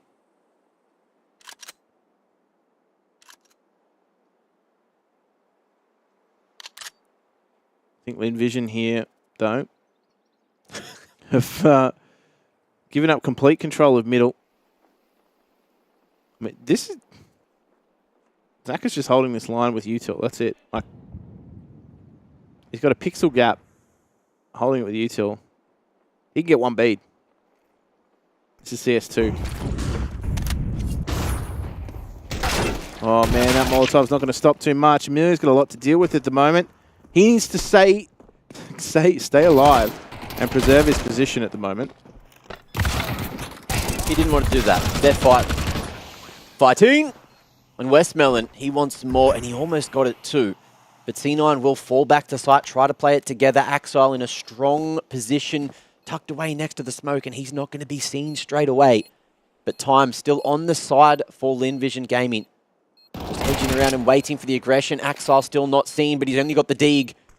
A couple of crisp ones, and maybe, just maybe, it works. But Starry, even though he got team flash, made that one work. Yeah, just... that could have been problematic, to say the least. Could have. And, well, despite some of their best Asian CS, they still win the round, Linvision. Did make it close, though, Cloud9. Were given far too much territory. That Molotov dropped at the entrance. It did not perturb Cloud9 whatsoever. Oof. Well, He knows how close that was. That missed plant might come back to bite them if Linvision Gaming take this map by 1 round, maybe 2. Then that one's going to sting even more. Almost as much as losing G that early is going to sting the CTs right here. C9 should be able to figure out how to close it out with the numbers advantage, and they've already got strength of position from Axile, who's edging in at A main, but he doesn't want to go solo. We'll draw out the rotations with that smoke. Yeah, that smoke and the flash pairing is just going to allow Zaka some info. Smoke is blown, but he doesn't spot out Axile. Look at this, heads up play straight into this ace site. Smoke's going to just stop Starry from being able to accurately relay any info. And the lurk has been eliminated. So now they've got a retake on their hands purely and simply for Linvision. They are biding their time.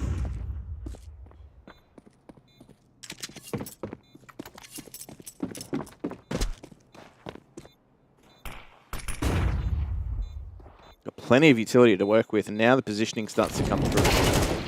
However, Shiro makes quick work as he starts to swing around, and I feel as though Linvision, they were far too indecisive in that retake. The disjointedness was their undoing. It was hard from that man down. You could see the angles back in, but you know they can't see what we can see. It's a whole different ball game right now. And Starry carrying the Krieg across to the next. So there is a chance for some damage to get pumped out here.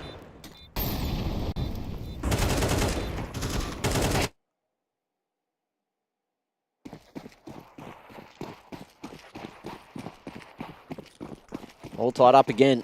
And C9. Financial still not in a good way. Linvision taking the eco and hoping they can stack to a W. With heavy presence on the B site, looking to catch a timing after that molly. But in the meanwhile, C9 doing ring around the rosy, going around the merry-go-round and starting to make their way in at A.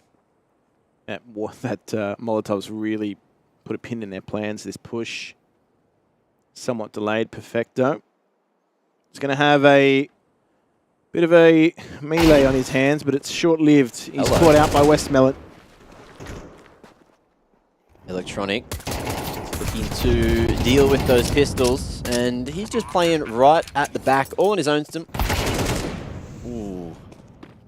There goes another. There goes the gun. Westmelon hoping that maybe there's a world where he can get that pick up an AK. I believe the SIG is not too far away. But Electronic locking down that cross towards T-Spawn. And Cloud9 should keep 4 alive here. We'll see how that statement develops. Here's that SIG. So SIG and a Galil taken into the next round. I mean, sure, they're not the traditional rifles, but we know the SIG can be super potent. But more importantly, free weapons for the CTs. Yeah, Westmelon catching a timing there.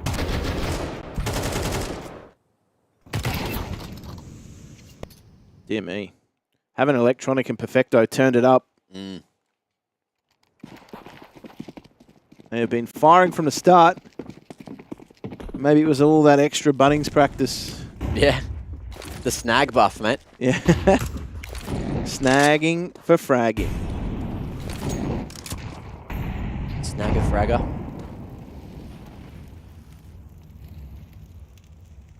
Extra onions. The new kids on the block are really doing work so far. But Linvision Gaming, this is the round they desperately need if they want to pick up their map. But I don't know if that's going to happen. Yeah, they start to run out of rope. It feels like C9 are just expecting all the chaos now. Yeah, and this was always going to be the the test to see whether or not they could just work out Linvision's aggression and how quickly they could do so. But blow the smoke, they take the push. They keep Cloud9 interested. They're not too sure whether or not this push through A main is on. Yeah. But we are going to see some extra util rotated in. Another smoke there means if Linvision, or if C9 go for this, they're going to have to bust on through, and in comes all this util, nades there, flashes, mollies, everything. Oh, a little bit of team damage, but the spray ain't working for G.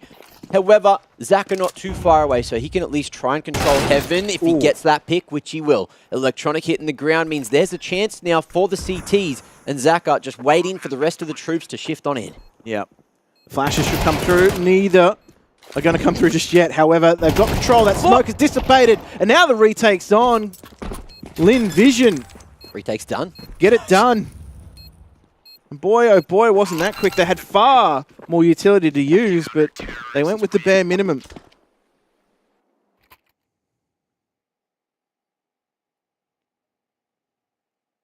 Insane scenes here. Thought C9 were good once they got past the first 2 hurdles there, but Zaka keeping them in the round, locking down that nice line, just constantly jiggling, constantly fishing for that peeker's advantage. It's kind of how the game has to be played for the most part. That was a must-win round for Linvision. Their economy was just on the edge and about to fall off. Now it's a little bit more stable, but again, similar territory here. Oh, they're lining up for these, aren't they? Westmelon. Swinging. They're doing it.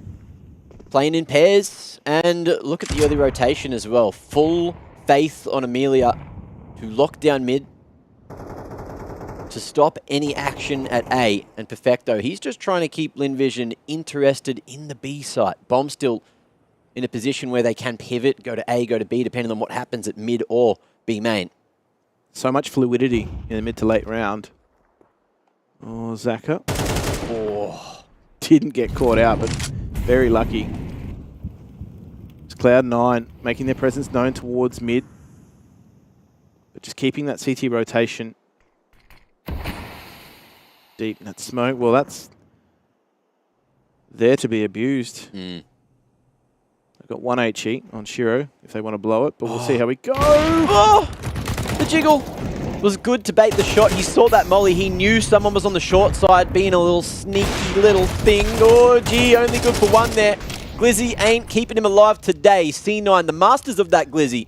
And Zaka now looking to lock down Palace, waiting for that swing. It's loud at Dark, and Amelia hits the ground. So Zaka needs to save the day all on his own. T's not going to show him anything until they damn do. Oh, if this was CSGO, maybe that could have worked, but it ain't.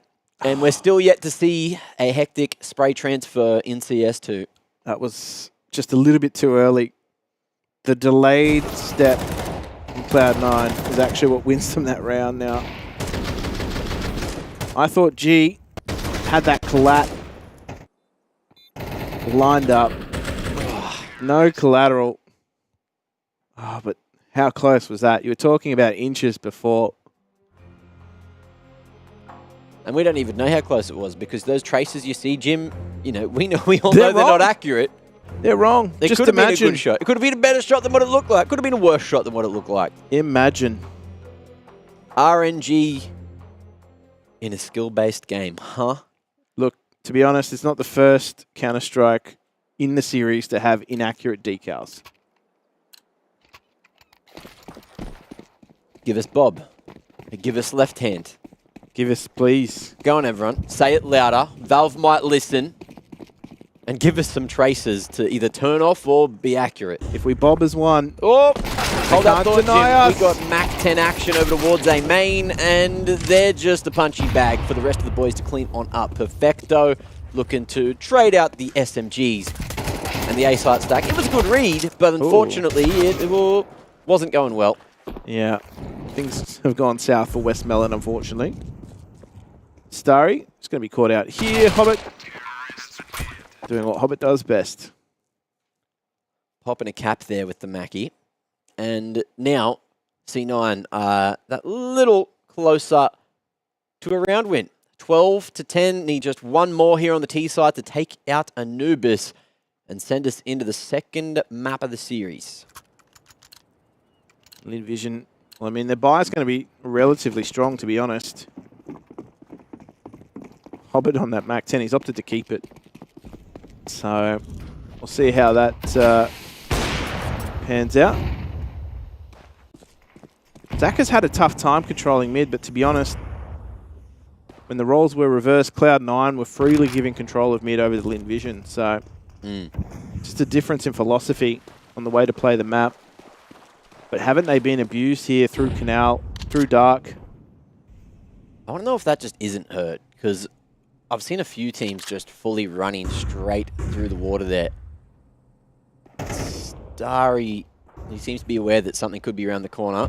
Axile has no flash to send Hobbit in, but he's just going to hold the line. Hobbit can swing off any attempted aggression, but G, as you can see, he was posted. He's sniffing. He's thinking about what could be. If he takes this shot and there's a Mac 10 around the corner, he's dead. Oh no, here we go, Hobbit. Swing to win, baby. Oh, G's aware. He knows something's happening. Oh, hits that one. Okay. Haven't seen too many of them in IEM Sydney so far. Gee willikers.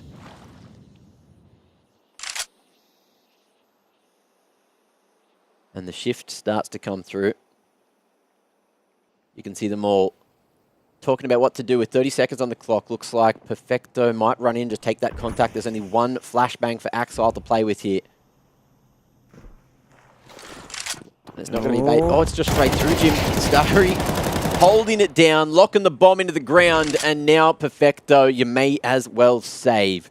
Should be a chance to buy in the next round for C9 to close it out in regulation. But Lin Vision with a solid hold, timing down that clock means we have OT on the cards. Yeah, that's the first time they've actually been able to hold Dark. Yeah. It's actually been the key to them being able to hold B. Well, that one shot the difference, right? Yeah. Exactly. But even then, they didn't hold the position for the whole round. It was just some late information push from G that was, was made in that particular round. But even now, they opted to try and hold it here. Starry's done a fantastic job of locking it down. But even before that, they were doubled up. So let's just see if that continues in this round. And maybe Cloud9 have got something to try and answer that. But again, immediate pressure on the extremities of the site. They're just looking to try and put some pressure here towards B, see if they can pull some of the attention out of Dark. Oh, Starry's potentially going to go for a bit of a walk, but that could be far too much risk for very little reward.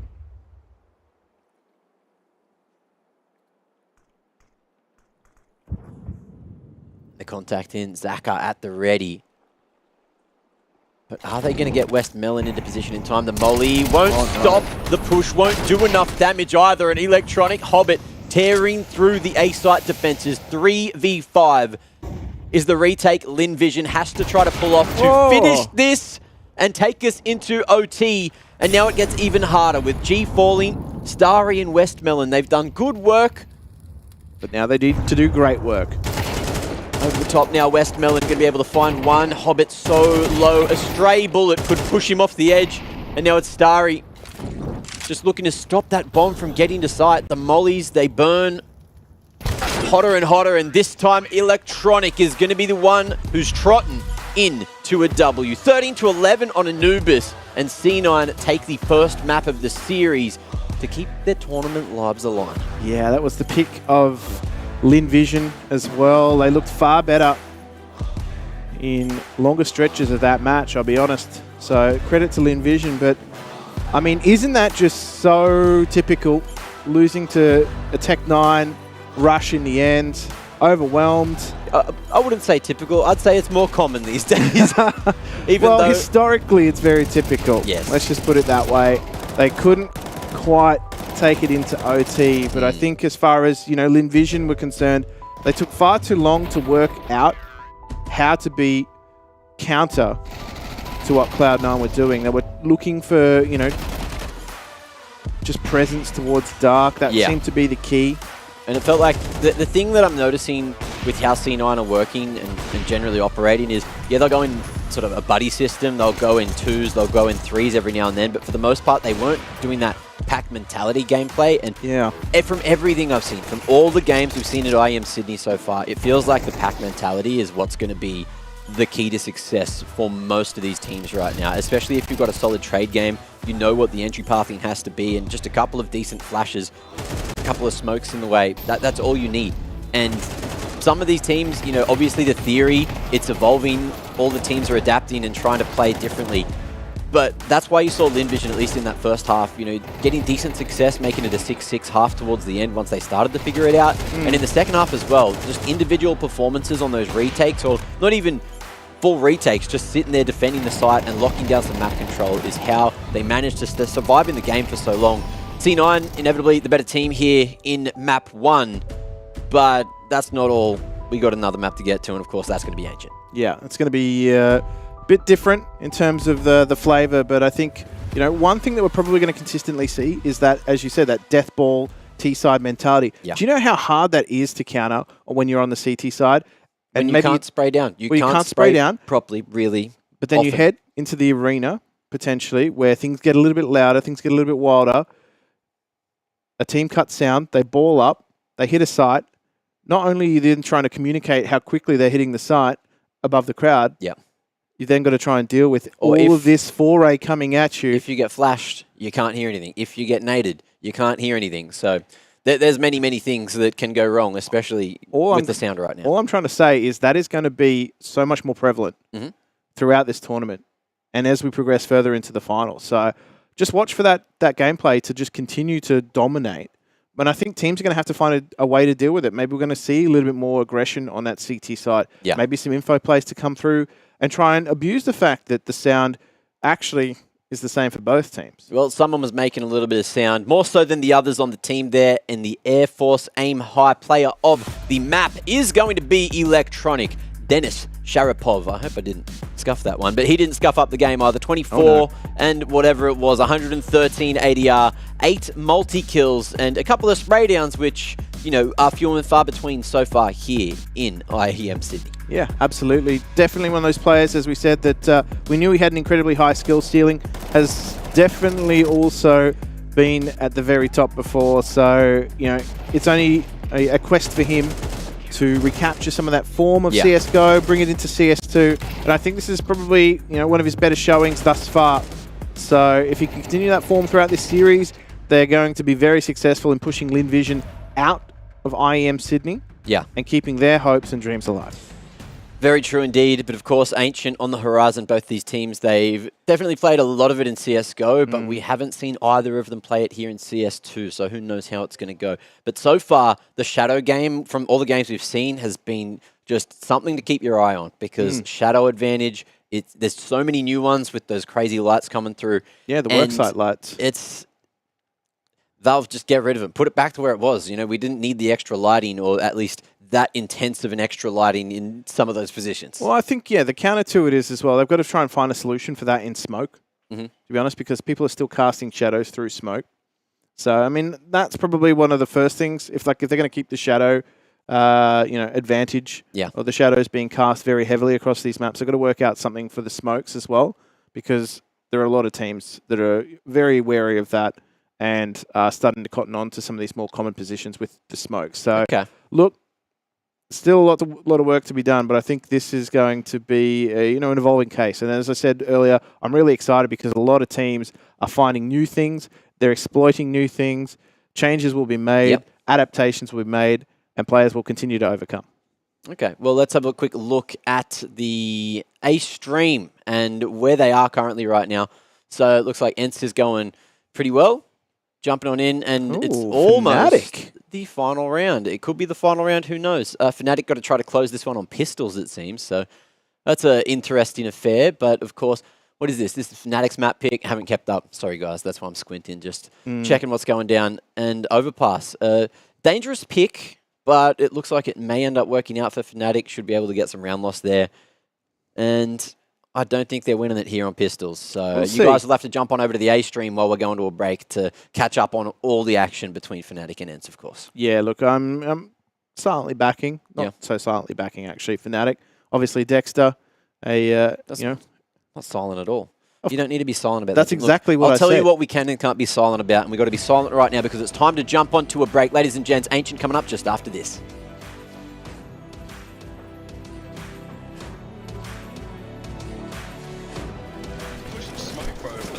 So hard. Jesus Christ, man. Summer is over. He's so blind. One close. It's time to try hard. Join the first CS2 League season. Market door one. Cat dead. Let's go. Win your share of $214,000 on your path to ESL Pro League.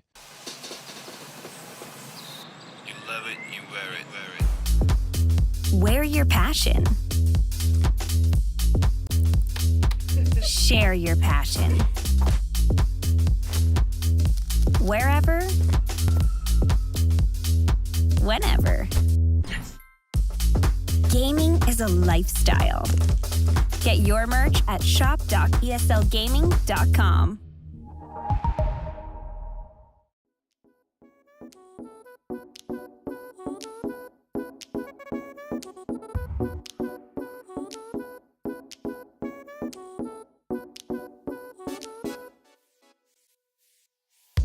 I can't explain.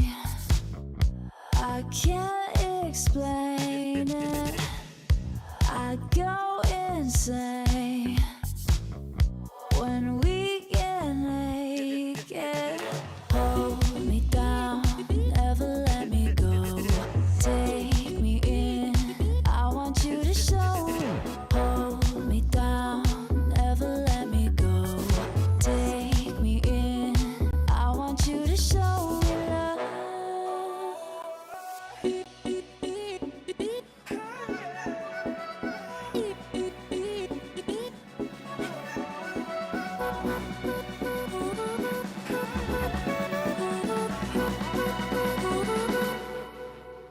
Don't give up on us, don't give up on love. Don't give up on us, don't give up on love. Hold me down, never let me go.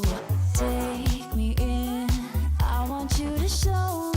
Hold me down, never let me go. Take me in, I want you to show.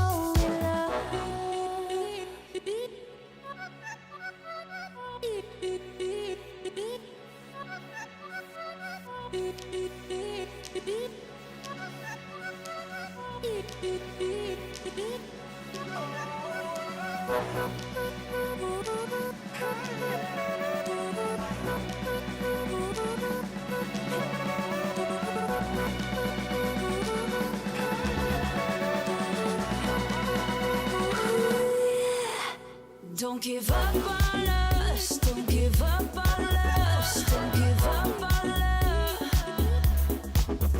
Don't give up on us, don't give up on us, don't give up on love. Hold me down, never let me go. Take me in, I want you to show. Hold me down, never let me go. Take me in, I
We're currently here in La Nina. Or El Nino? I think it's El Nino in Australia right now. El Nino. It's very dry, and so was Anubis. A bit of a dry map. Yes, there was water on the ground, but the air was too much. So we're trying to ramp up that humidity, jump on into something a bit more green, a bit more wet, a bit more mossy. And so we're jumping into Ancient for the second map. Of course, need to keep everyone happy, and Ancient is a great place to do that. Unless, you know, you play on low settings and you can't see the shadows, then you're not going to have the advantages that everyone else has. So what you're saying now is we've upped the humidity a little bit. We've changed the temperature. Yeah. And we're going for something that's a little bit more foresty. The air's hot and heavy. Oh, okay. Bit more Amazonian. But look, game's not too far away. Ancient, of course, has been an interesting time for Cloud9, as well as Linvision, both of which have decent reps on it, but no reps so far in CS2. Cloud9's most recent wins were against Big. Big's Ancient was pretty solid. G2's Ancient was pretty solid. And Movistar Riders, who, look, can be solid from time to time, but that was online. And Movistar Riders are usually a bit better on LAN, if history is telling us anything. Linvision, on the other hand, over at Pro League, they played it a couple of times, lost to Liquid both times on it, but did manage to take down other Asian teams such as Tyloo and your favourites, the Mongols. But neither of them are playing. It's just these two superpowers from their respective regions going toe-to-toe. And we're already deep into this pistol. Window smoke coming through on the T's, busting out mid for C9. G's just pre-firing a line, but nobody's arrived before he's finished his clip. So some donut control and A pressure being amassed here by Cloud9. Amelia, oh, it's got a head on a swivel right now, looking for more. And only finds two before the site's overwhelmed. G, though, is doing his best to try and stop this bomb plant from coming through. He's got Westmelon by his side. They're two abreast, but no. They are just going to be dealt with. Zaka, what has he done? Whacking him. He's given him hope. He's given him a pistol. Great way to start it. And Linvision off to the races on their opponent's map pick. These CT pistols, going into the tournament, I didn't think we were going to see too many teams actually winning the CT pistol because the Glocks had been so crazy, you know, moving accuracy a little bit broke. But moving into this second round now, we'll see C9 not by too much, just a couple of P250s to give themselves a shooting shot, and they're looking for a bomb plant, Jim. And they're looking for it relatively quickly up through alley. Here we go. Starry has a platform to perform. And, well, they are just tearing through Cloud9 at the moment. The double stack in mid. There's no fruit. And with just Glocks, P250s to try and weather something here out of Linvision. They've come out empty-handed. Bombs down. It is retrievable for them, but they've got absolutely no idea. Looking to punish Linvision if they get a little antsy and try and push. This is discipline. Happy to hold. So for the next 56 seconds, I feel as though we're going to be in somewhat of a stasis.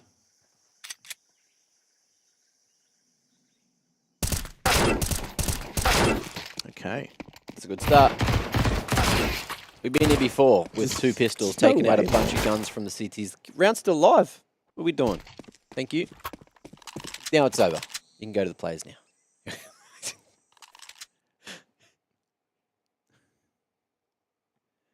That was a fairly expensive round at the end, given how dominant they were through the opening phases. Zach has just been a bully so far this game. The Glock is just destroying people. Electronic, that P250 is also menacing, but here we go. Yeah. A little bit more in the tank here for Cloud9. Already well advanced over towards A main, and there is no defenders there at all. Electronic going to find some action here. If he finds this first, then maybe that'll promote the swing from Amelia, who's got himself the upgrade bare minimum, but he's got no idea what's going on today. He hasn't heard a thing, but he's got the gun out, sun's out, and man is swinging. Tapping heads for the first, can't hold that line. Shiro with the Pika's advantage.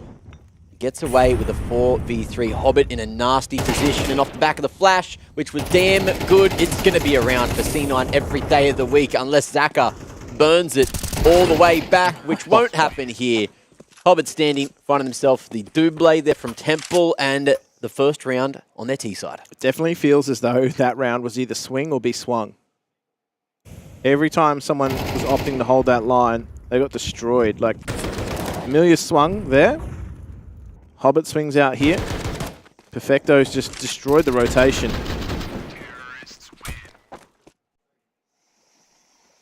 But that has also crippled Linvision's economy. Back to pistols as a late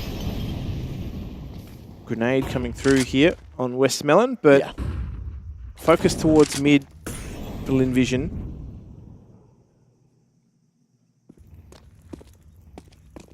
Is anyone going to be caught out by this? I'm curious. It's just going to be a meat grinder.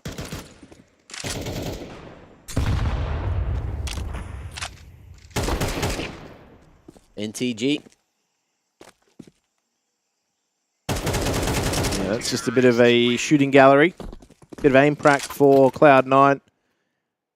No real investment from Linvision either. Makes things, not a complete loss there, but as we've seen a few times, the CT economy needs to be babied a little, doesn't it? Well, they got that casualty of a round out of the way. Formality. And now into the gun rounds we go. Into the action, into the good stuff, Jim. Linvision going to be, once again, not sending anyone to A. We'll see if C9 start picking up on that, because it'd certainly be abusable for the first half if Linvision keep going for these heavy mid and B approaches. But C9 making that noise at lane, taking the cave control, posturing for a decent B hit. I was going to say, Cloud9 don't seem to be too interested in early A main control.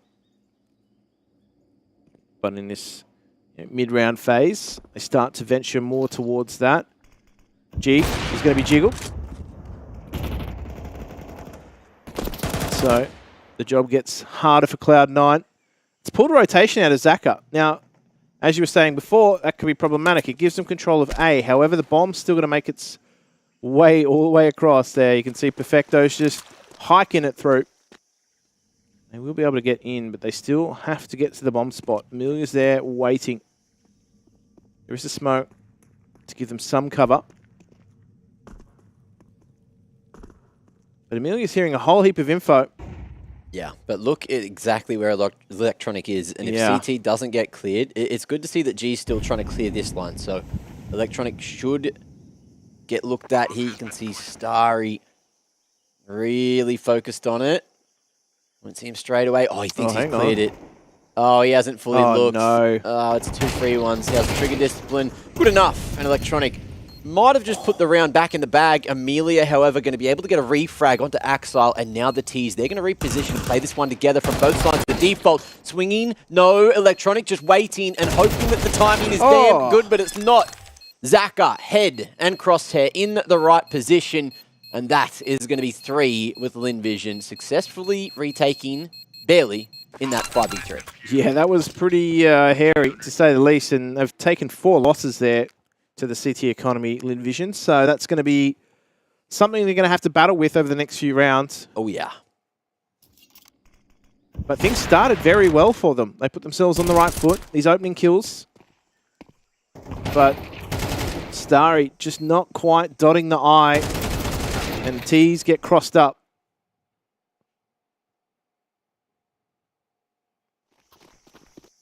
And now you can see like they're having to buy MP9s into this round. Stylistically, though, we know that that's not necessarily a downgrade for them. But look at this again. No one at A, and C9 may start switching on here. However, they are going to be able to rotate in time with that swift lane take. You can see those smokes just to know in vision over towards B main, bottom mid, and Linvision already have 3 rotated to B, or to A rather, before C9 make their way in. So maybe there's a world where we see a bit of a scrim in through the donut smoke, or Amelia playing a real dangerous game, committing to the spray with the FAMAS is not going to be a good play most days of the week. Starry makes his way out and then back in, going to be able to snatch one off in the meanwhile while the bomb goes down. Yeah. Zach is looking good on that retake. However, Hobbit puts him to rest. And so Lin Vision are left licking their wounds. And yes, they won the last round. Oh, Electronic. Neither of them recognizing each other. Well, I think they both still play 4x3 stretched. I think so. Unless.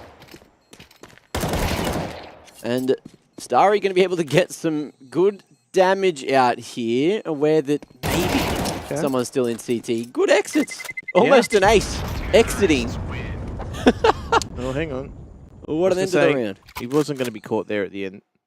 No, they were too far away. But that will be 3-3. C9 going blow for blow with Lin Vision right now. Yeah. You're right in saying that Cloud9 didn't take too long to cotton on. Yeah, that's definitely going to be a 4x3 thing. Lin Vision, the emptiness at A was definitely exploited that round by Cloud9. They were very decisive on that A hit as well. Yeah. Well, quick tactical going to be used by Lin Vision.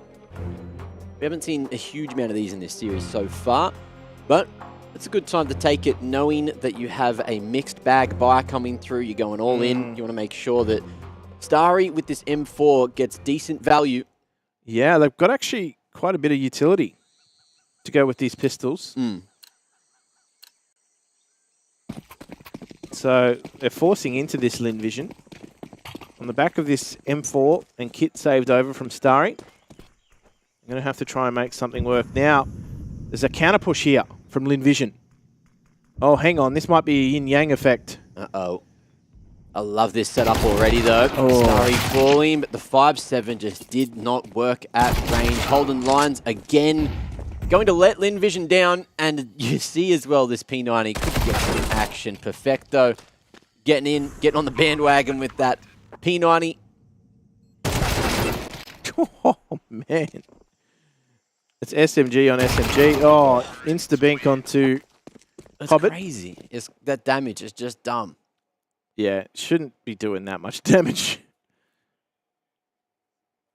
I feel as though, but it does. I was going to say, I feel as though it really doesn't drop off over range either. That's a problem as well.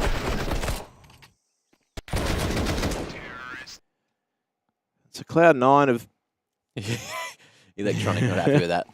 Put a real pin in Lin Vision's plans for now.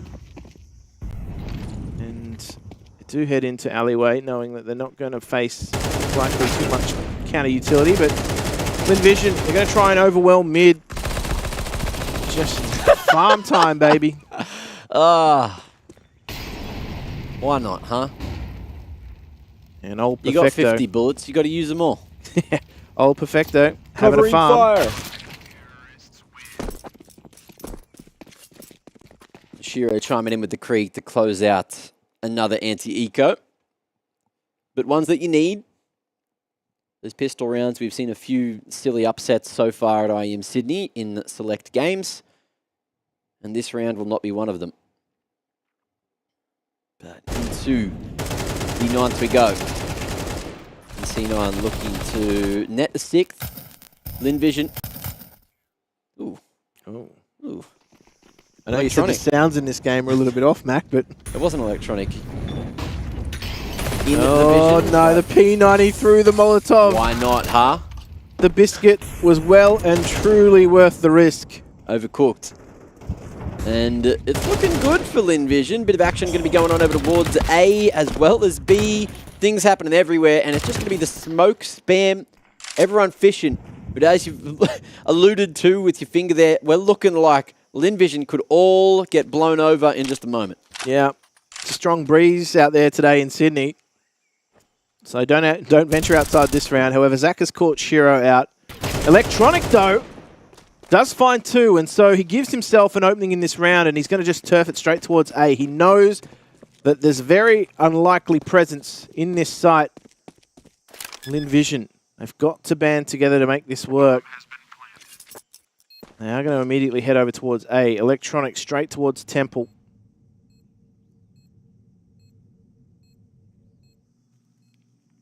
Could he catch a timing here onto Lin Vision?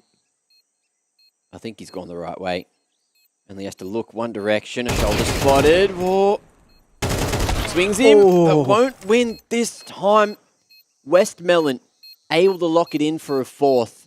And a round that didn't look like Lin Vision had too much of a chance. They just bring it right back. Yeah, look, to be honest, it's this early aggression that comes out.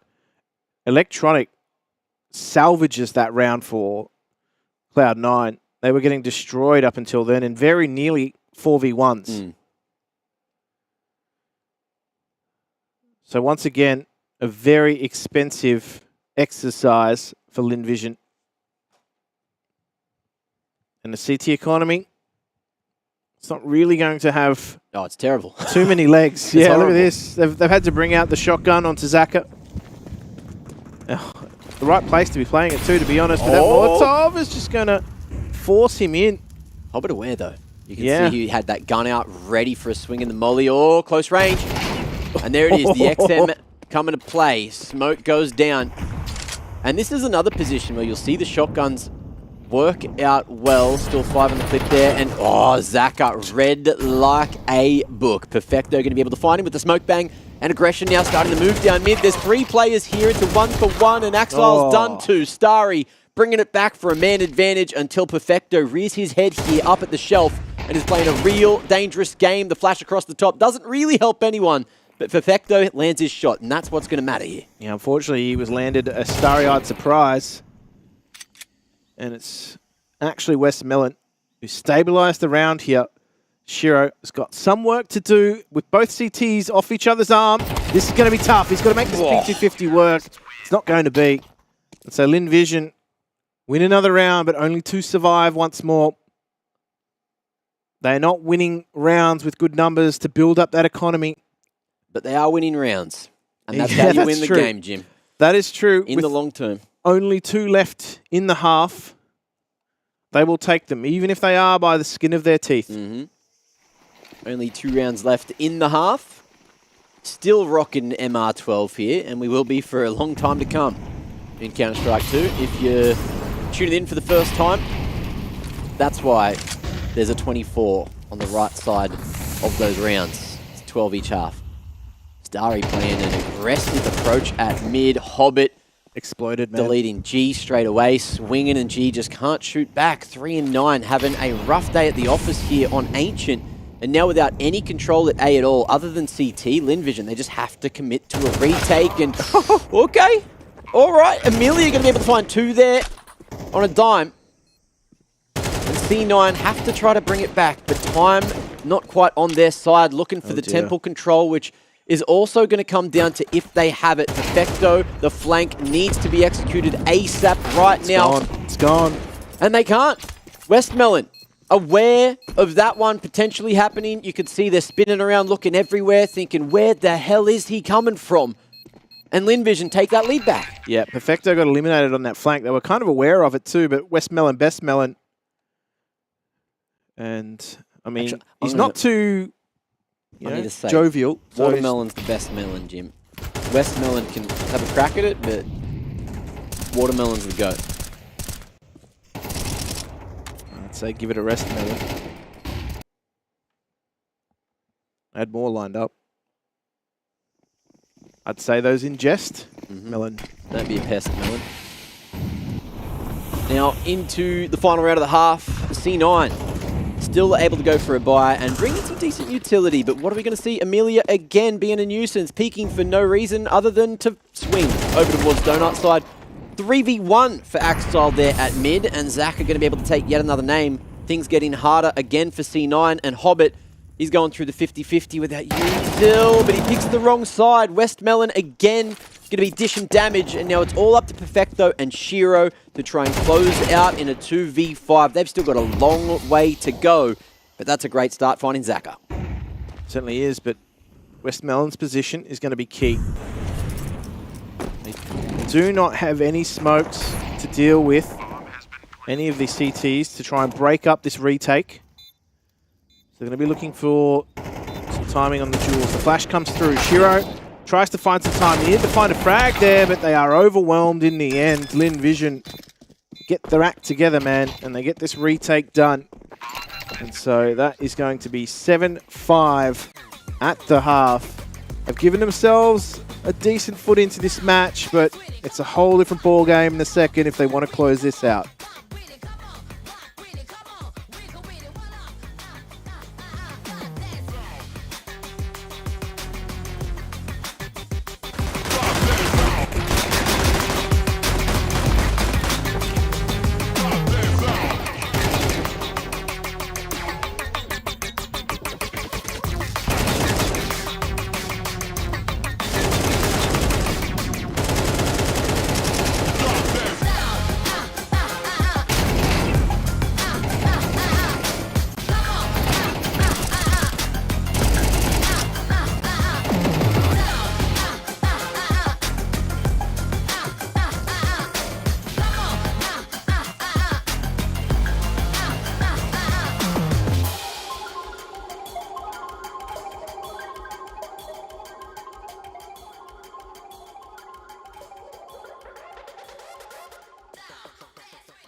We're going deep into the jungle for the rumble that could be sending Lin Vision Gaming home. But at the moment, C9 have a map and they're not going home on Ancient even if they lose it. But there's 2 rounds the difference now. And we've got a third map on the other side of this half. Unless C9 have a solid season. So what are they doing? Shake it up, shake it up, hey, shake 'em. You stop that. You stop that right now. This is a professional broadcast. Oh dear. Maybe they're off to a shaky start. Who knows, Mac? Dear me. And you're right, this is the rumble in the jungle. If they don't win, they may tumble all the way back. However, this A site is well and truly given away to Lin Vision. The retake is being played for by C9. Oh, Hobbit, hello. Nice lineup. Denies the bomb plant, and that's just going to extend the time up and perhaps the pain for Lin Vision. C9 all here. bringing members to the party, but LV, they are going to swing through Temple. Oh my. 3 players with Glocks moving. That looked good, but where are the shots? They ain't shooting back at C9. It's only Starry to have a crack in the 1v5, but it's too little too late for sure. Wow. I swear, they didn't even reload when they ran through. So by the time they got to the end of the temple, they're all just jumping around reloading. They were reloading. What is that? What is this? What are those? Oh, man. Now Starry, I think he's got a better chance of throwing a rock at the moon.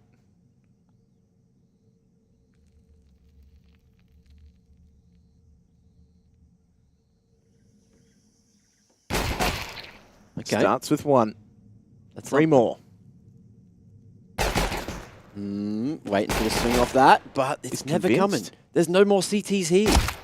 The bomb's over somewhere else, and Starry, just trying to dodge being in that crossfire. Oh. Nice crispy shot, gets that reload off, and now against the clock, he can't win the round no matter what, but now he just wants to die before the time. Please, kill me is what he's screaming out, and he will go down before that hits Zip. Perfecto, a homie. Yeah, just do me the favour. Get it over with. Hobbit loves a bit of smoke action. What? What? Why? Asian CS clip of the week. Selfish guy in chat. He's moulding. Saving that Surely. one for later. Can't wait for that one to feature on the next Geographically Challenged podcast. Well, into the 14th we go, and we got the early mid-smoke. C9 throwing them straight off the spawns and taking full control. Might even keep on going here. Lin Vision, however, all grouped up towards A, and there's only one line of defense here. That's Shiro. Tucked away at big box, and isn't going to be blinded. Isn't going to be blasted. Those flashes not effective at all. Only finds one, though. Yeah, they should be able to get the bomb plant here. Didn't actually think he'd be overwhelmed that well, but didn't quite control the recoil of the MP9. Hobbit does a little bit better of a job, but Amelia's still standing. Perfecto, showing us that the FAMAS is actually a viable weapon. CS2. A crazy place. 7-7. And C9 right back into it, stringing 2 together here on the CT side. But Lin Vision with that plant, and round loss bonus means they're probably buying into the next anyway. Yeah. Well, Lin Vision, they got the bomb plant. That's the positive for them out of the round. But now they need to work out what they're going to do here, what they're going to be buying, how they're going to be utilizing it. Jim, someone just said that you're C9 biased. How are you going to take that? I'm just calling the game as it is, man. If Lin Vision, if you want sunshine and rainbows and a team's playing bad, you've come to the wrong place. If you're here for Asian CS, well, you got Asian CS. I don't know what else you can ask for. Lin Vision, they have every chance to bring this back, but they just had 2 bad rounds. It's okay. It's okay. We can put the mold aside. Keep our opinions to ourselves, please. 1 in chat if you agree, 2 in chat if I don't like you. Thanks. Mid control going to be there for C9. Molly over towards Shelf just to make sure that there's going to be no pop-up on towards that lane side. It was well timed as well because Lin Vision are going straight up ramp as fast as they bloody can. Hobbit, damn low, going to be tucked on the right side. I'm hoping that he's got a Perfecto coming to help him out, which he will. 3 found already, and Electronic going to be chiming in as well. 1v4 now, Starry. I've seen this film before. Again, another attempt at a clutch. Is it worth a rerun though, Mac? That's the question. You only want classic cinema to get the rerun. None of this disposable content that we see nowadays, but that's a whole different story. That bomb is firmly secured in the middle of the site. Starry has got to set his sights skyward. Perfecto has got the info, and that is enough for Shiro to swing, batter, and take the round for Cloud9. Lin Vision have just run into some brick walls, haven't they? Everybody was focused on the right side of the site because the left side was smoked, but little did they know within their midst was Snag Man. Smoke criminal. Snag Man. The snagger fragger, Perfecto himself. What's you gonna do when he snags at you? The question people keep asking. And, oh, it's just aggression down mid again. Shiro gonna be able to mop up Westmelon. Quick, smart, he'll fall. But the trade's favouring C9. Electronic. He's going to check platform here. Could be caught out, though, if he... There we go. He digs in, gets the job done. That's probably the round secured now. That's a Molotov that Starry has no respect for. Probably should have. He doesn't have any respect for his feet. Those things, they're burnt. But can he manipulate a little timing here? There's that first shot. A few more bullets in the magazine. It's going to take 2 more headshots like that for me to believe. Or 1 more. Deagle collateral. Okay. 1 more. And look, Old Mate Electronics, 1 bullet from a torso shot. Starry is here with time on his side. The bomb's still down in a precarious position, and look at Electronic. He's got full faith. Perfecto can hold this one with yet another smoke drop in that. That'll fade at the 14-second mark. But Starry making noise allows C9 to know that he's still here. He's not going for any crazy plays, and Electronic, he's shift walking. He's letting that time tick. Knives out, and Electronic, he'll put a tick in that box. Yeah. I think Starry had definitely given up hope at that point as well. I don't think he actually had any intention of reloading his M4. So their rounds are expensive for Cloud9, but they're getting the job done, and they start to inch further and further toward the match and series point that will send LinVision home. But LinVision, they're going to go fast and aggressive out mid. That utility damage is insane. Oh, great value out of that Molotov. Bro, not that. Great value out of the AK. Westmelon cracking skulls and taking names. Really keeping LinVision in this with those entries.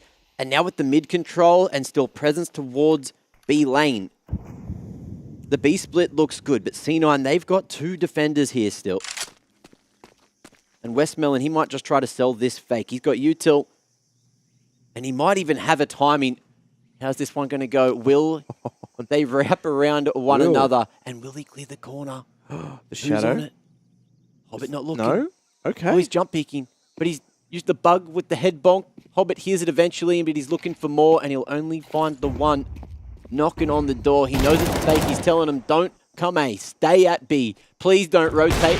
But Perfecto ain't listening. Shiro still has the stick at the ready and is looking and waiting to find more, but there's a flank coming through. Perfecto gone, and now they know where Hobbit was. He's a while away. Yeah, this was layer upon layer of individual play, and they make it work though, LinVision.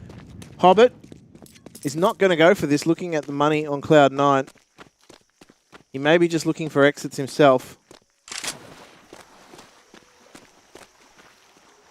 Or does he feel as though this might be worth the risk? I mean, he doesn't have a kit.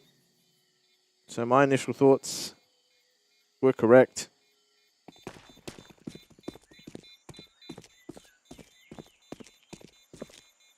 LinVision keeping themselves in this. Terrorists win.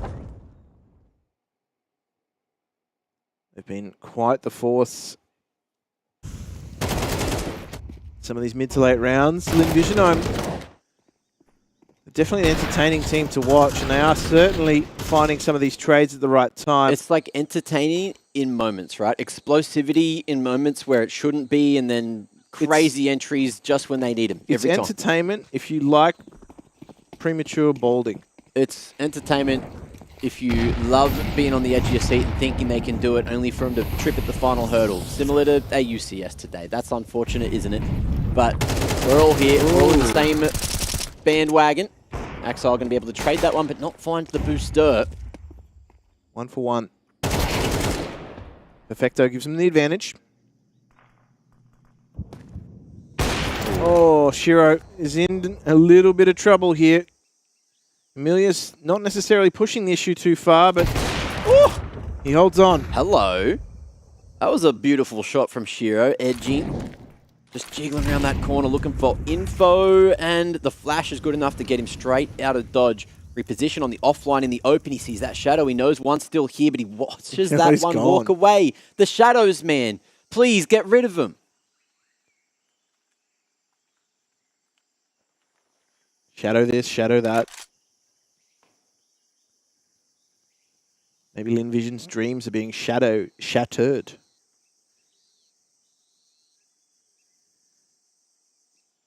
G and Zach have got a lot of ground to cover if they want to take this round, and they're going to go straight up the gut, straight through middle.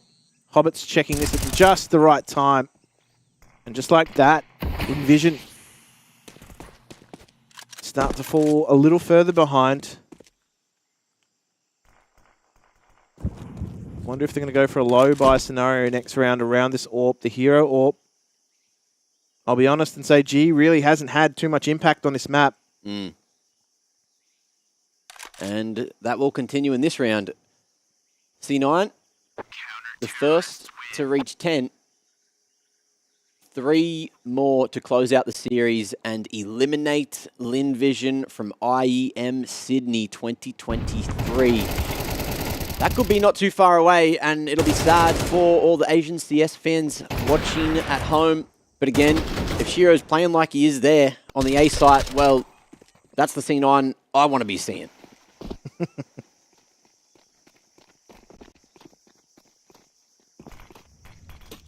This wave of utility in mid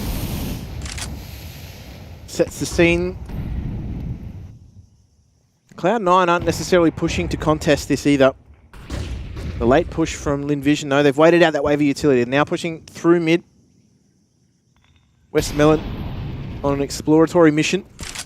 See if he can catch out anyone from Cloud9, but they're much more focused on holding a little deeper through mid, a little deeper into the side. This time, though, they've got actually Axile pushed up. He's got that info.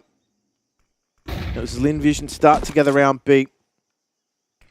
They do have somewhat limited utility, but it should be easily enough to execute on this side.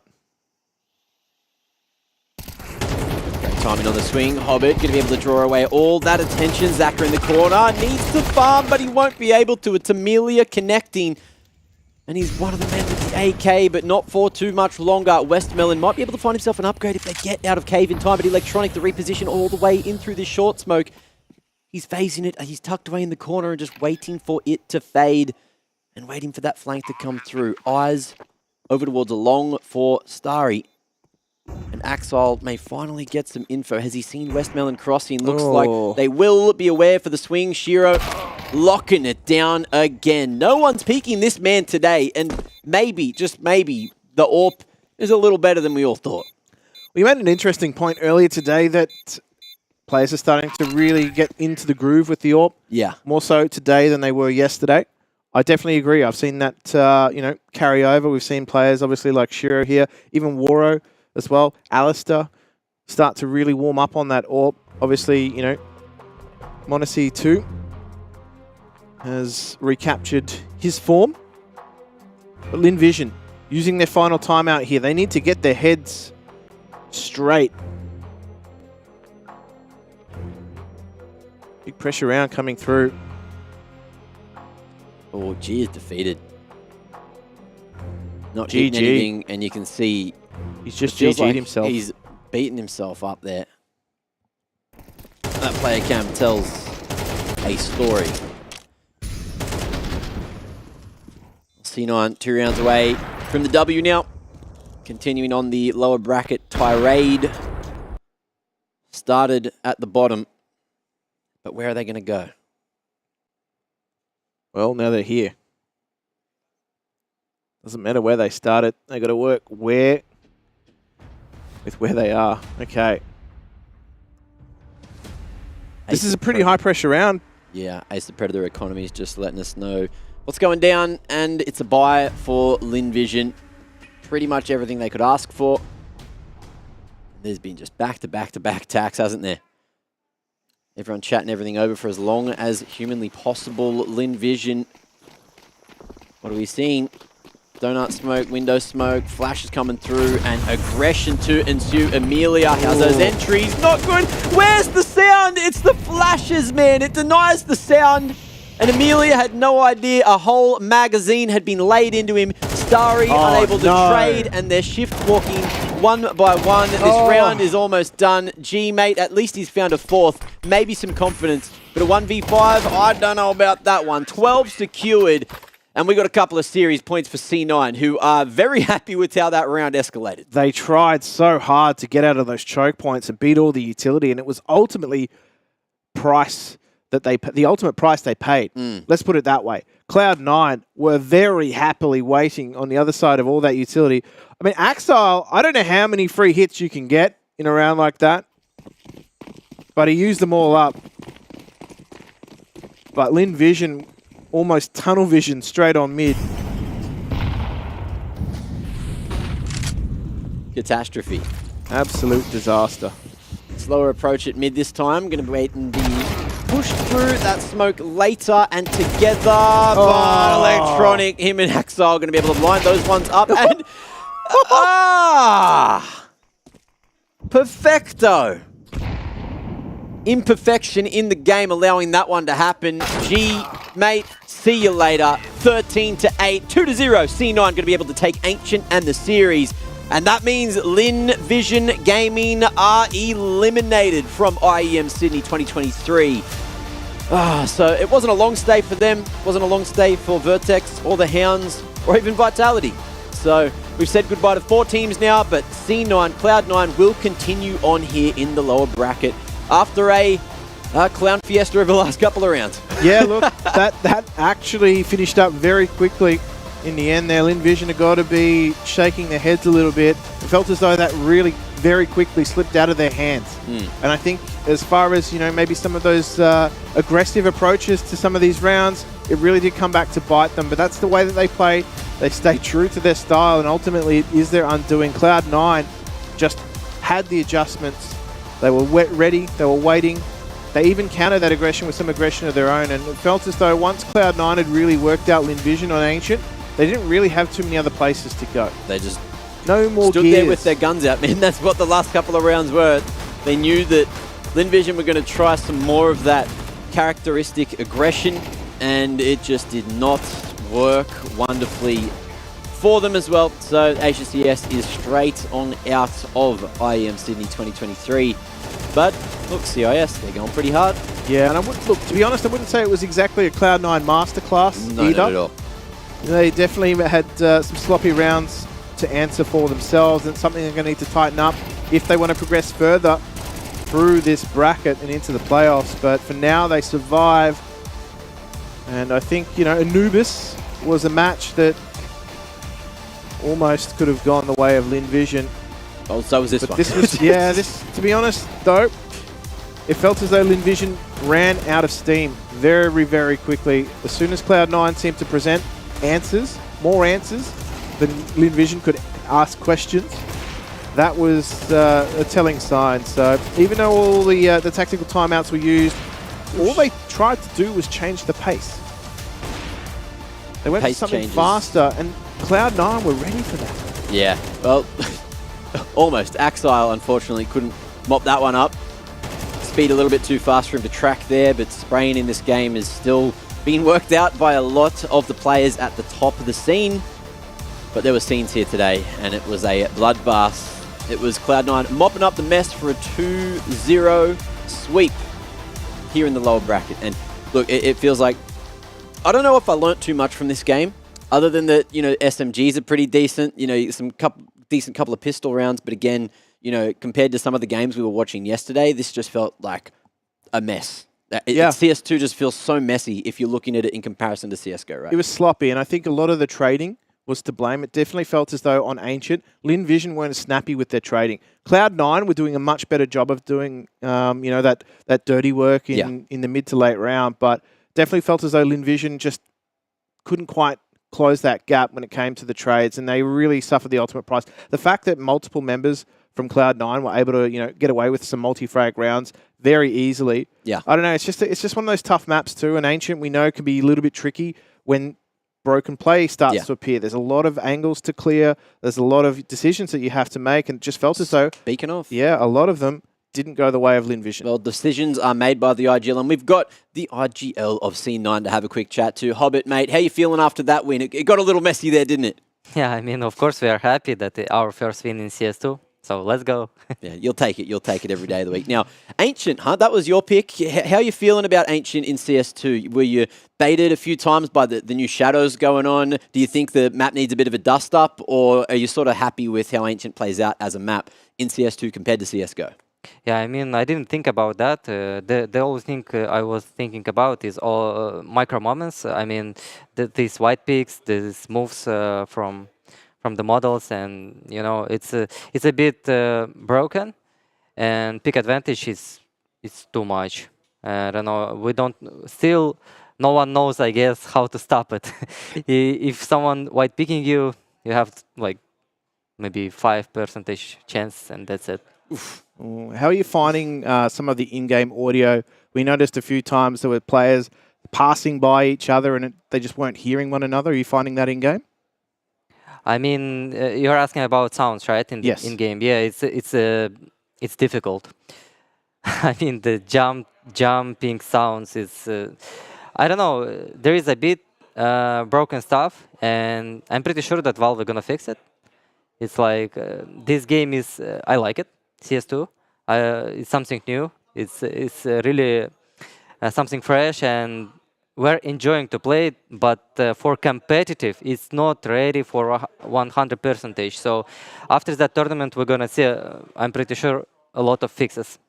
Yeah. Now you've just taken up IGLing in this roster. Yeah. Are you trying to implement anything new, or are you just, for the moment, sticking with what the team already knows? Yeah. I mean, of course, I'm adding some my vision, some my ideas, but still we're using all like system, because we need to understand how the game is working. Right now, I think many people understand that the game is working. You're picking, you're killing, and you're winning. And it's not about like tactics or like some system or strategies.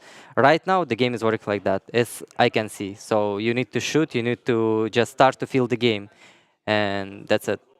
Now, do you want to give us some insight as to why no one's playing Vertigo? Is it just the fact that the sound's a little bit too crazy at the moment and no one wants to risk going into a map like that to see how it unfolds? Because I don't think it's been played yet at IEM Sydney. Yeah, I mean, to be honest, I don't know. But of course, yes, maybe sounds, maybe one-way smokes is not working there. Mm-hmm. But let's be honest, like in CSGO, not like many teams like to play this map. Okay. So now, yeah, we didn't have so much time, like, and I'm pretty sure that every team didn't have so much time to prepare like 6 maps, and Vertigo is like maybe the last map we're gonna prepare, and it's hard to find the pracs like on such a maps like Vertigo, for example, Anubis. Yeah. Yeah, it's right down the food chain. Now, before we let you go, do you want to say anything to all the fans out there who are staying up late in Europe watching you guys play? Yeah, I mean, of course, I appreciate that we have fans who is supporting us no matter what. It's a bit hard times, but we're fighting, we're trying our best, we're fixing our mistakes, we're still fresh new team, we're still trying to adapt, and we're gonna do everything for you guys, for you. Beautiful. And on that note, Hobbit, congratulations on the win, and we'll see you tomorrow. Thank you, guys. Bye. Always a happy individual. And it's Always good to a pleasure. see that he's hopeful and optimistic about the state of CS2. I think a lot of the pros are. There's not too much pessimism going in here. We're just, even though you guys can hear it, we're talking about everything that's going wrong. You need to flag it, right? It's so hard to stay optimistic about things that are happening when you know things are going wrong and everyone's adapting on the fly here in IEM Sydney. Absolutely. Everybody's dealt the same hand. Everyone's playing with the same game, the same mechanics. Yeah. It's just about who is able to make those micro adaptations or even just try and implement new things. We saw players that have got obviously the right mindset coming into this too, versus maybe some of those players that maybe don't have the right mindset. And that starts to show itself as you get further and further into a competition like this. It's not just about a healthy mindset, it's about some healthy mechanics. And a man that had that, of course, was Electronic. Let's have a look at his stats. After this series, we went pretty deep on the first map, and the second could have gone more deep in that regulation. But 51 kills overall for the series is solid. 1.96 KD means he was doing work. And 13 multi-kills in, what was that, winning at least 26 of those rounds? Yeah. That's pretty good, man. That's pretty impressive, to say the least. But, I mean, coming into this competition, he said he wanted to recapture some of that old Electronic form. Oh, yeah. And I think he's definitely well on the way to doing that, putting up performances like that for Cloud9. We're going to need to continue to see more of that if they want to continue to make that run through to the playoffs. Yeah, capturing not only good performances, capturing snags, and capturing all Australians' hearts there with the content piece. If you missed it, I hope that one gets rerun. You know, we're going to have a big, long break here, so we could probably run it again just for you guys. Run it back. But this one has been interesting. We have another game to get to, which is going to be that third game of the day. I believe we've got the Gamer Legion game coming up. So Apex and Gamer Legion. Apex and Gamer Legion as the third and final one. Let's quickly bring up the bracket and have a look at where we're currently sitting after the first two best of threes today. So yesterday we ended the stream with BetBoom taking on Gamer Legion. So BetBoom, of course, securing at least a playoffs game, either in the quarters, either in the semis, depending on how the upper bracket final goes. And then Mouse is going to be joining them up there. Now, down in the lower bracket is where things are going to get interesting later on today. We got a Na'Vi taking on FaZe in the lower bracket round 2, and then Gamer Legion and Apex. So the winner of these are going to go to that lower bracket final tomorrow to also play for a chance in those quarterfinals, and that's going to get messy. That's going to be crazy. Now, let's jump on over to Group B quickly, Jim, and we'll see what's going on over here. So, ENCE and Fnatic still going, and Fnatic looks like they did manage to close out festivities on Overpass. So, it'll be ENCE's map pick there, and whoever wins that will go and join G2. G2, of course, winning 2-0 earlier on today on the A stream up against Complexity. Yeah, I think they're currently in Anubis right now. ENCE and Fnatic, so we'll see how that one pans out. But yeah, looking at that lower bracket, obviously Complexity and Cloud9, two teams that are, I guess, traversing a similar path in that regard, obviously having made some more recent changes heading into CS2 now too. So they're going to need to really fight their way through, but to be honest, as this team start to run through, and here we go, yeah, Fnatic actually potentially in the box seat for that series, but just looking at that, having lost that round, I think that's going to put them probably on the edge of ruin. So I just love looking at Crims, honestly. The man is eternal. Crims is eternal. Handsome. Living into another iteration of Counter-Strike. Where are we at? 10-10. Okay, so Fnatic certainly in a good position. Financially, not so much. But ENCE, if they close this one, they'll be going to a third. And it'll just be action-packed A stream yet again. They had one of those last night, of course, the FaZe Vitality elimination match in the first lower bracket round. Was something no one expected, but what a game that was. It certainly was, and I think a lot of these games are going to continue to deliver like that. As we said, we're still, a lot of these teams may have played each other before, but have they played each other in CS2 in LAN environments like this at IEM? Doesn't really, get too much more difficult for teams either, as we said, with like limited preparation time coming into it. So this is like a live test for a lot of them in terms of what they're actually going to be able to get away with. A lot of the teams are just sticking to the tried and tested of what they've already put together in CSGO and just seeing, what sticks, what actually still works. Well, if you throw everything hard enough, something's going to stick. And on that note, it's time to jump towards Gamer Legion and Apex after this extended break. Go jump over to the A stream and don't miss any of the action here for Intel Extreme Masters Sydney 2023. Enjoy the break.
Are you going outside this summer? Me neither. That's why I'll be wearing the ESL Essentials collection while I safely tan behind my monitor. Wow, I love it.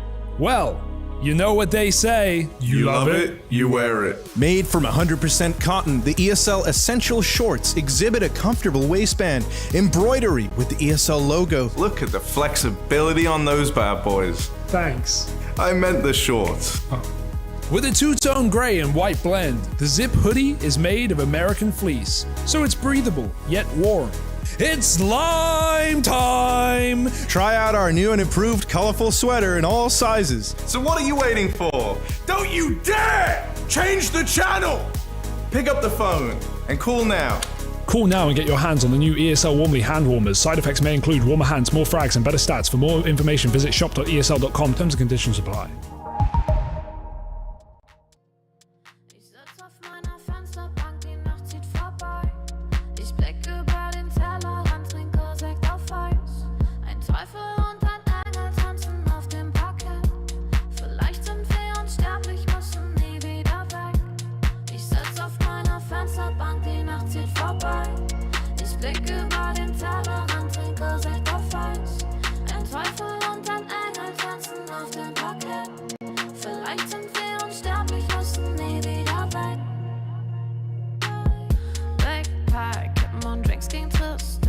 Stadtbild komm ich nicht weg, Kopf fragt, mach kein Pisstest, nein.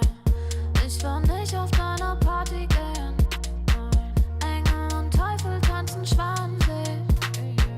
Von deinen Lippen tropft der Chardonnay. Ich küss ihn weg, bevor du schlafen gehst. Sitz auf meiner Fensterbank, die Nacht zieht vorbei. Ich blick über den Tellerrand, trinke Sekt auf Eis. Ein Teufel und ein Engel tanzen auf dem Parkett. Vielleicht sind wir unsterblich, müssen nie wieder weg. Ich sitz auf meiner Fensterbank, die Nacht zieht vorbei. Ich blick über den Tellerrand, trinke Sekt auf Eis. Ein Teufel und ein Engel tanzen auf dem Parkett.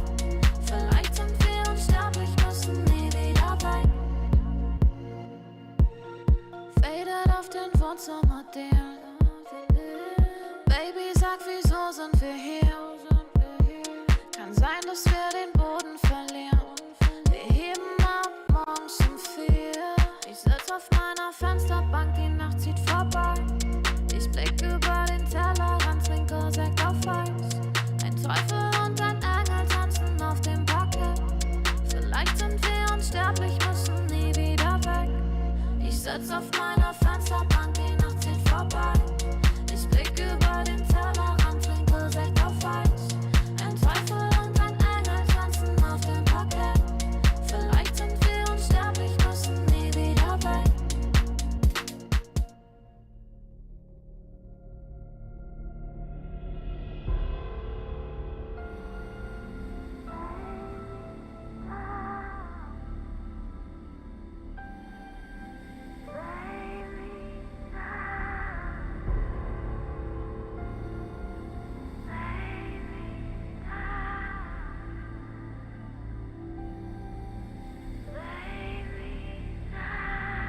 Look into my face.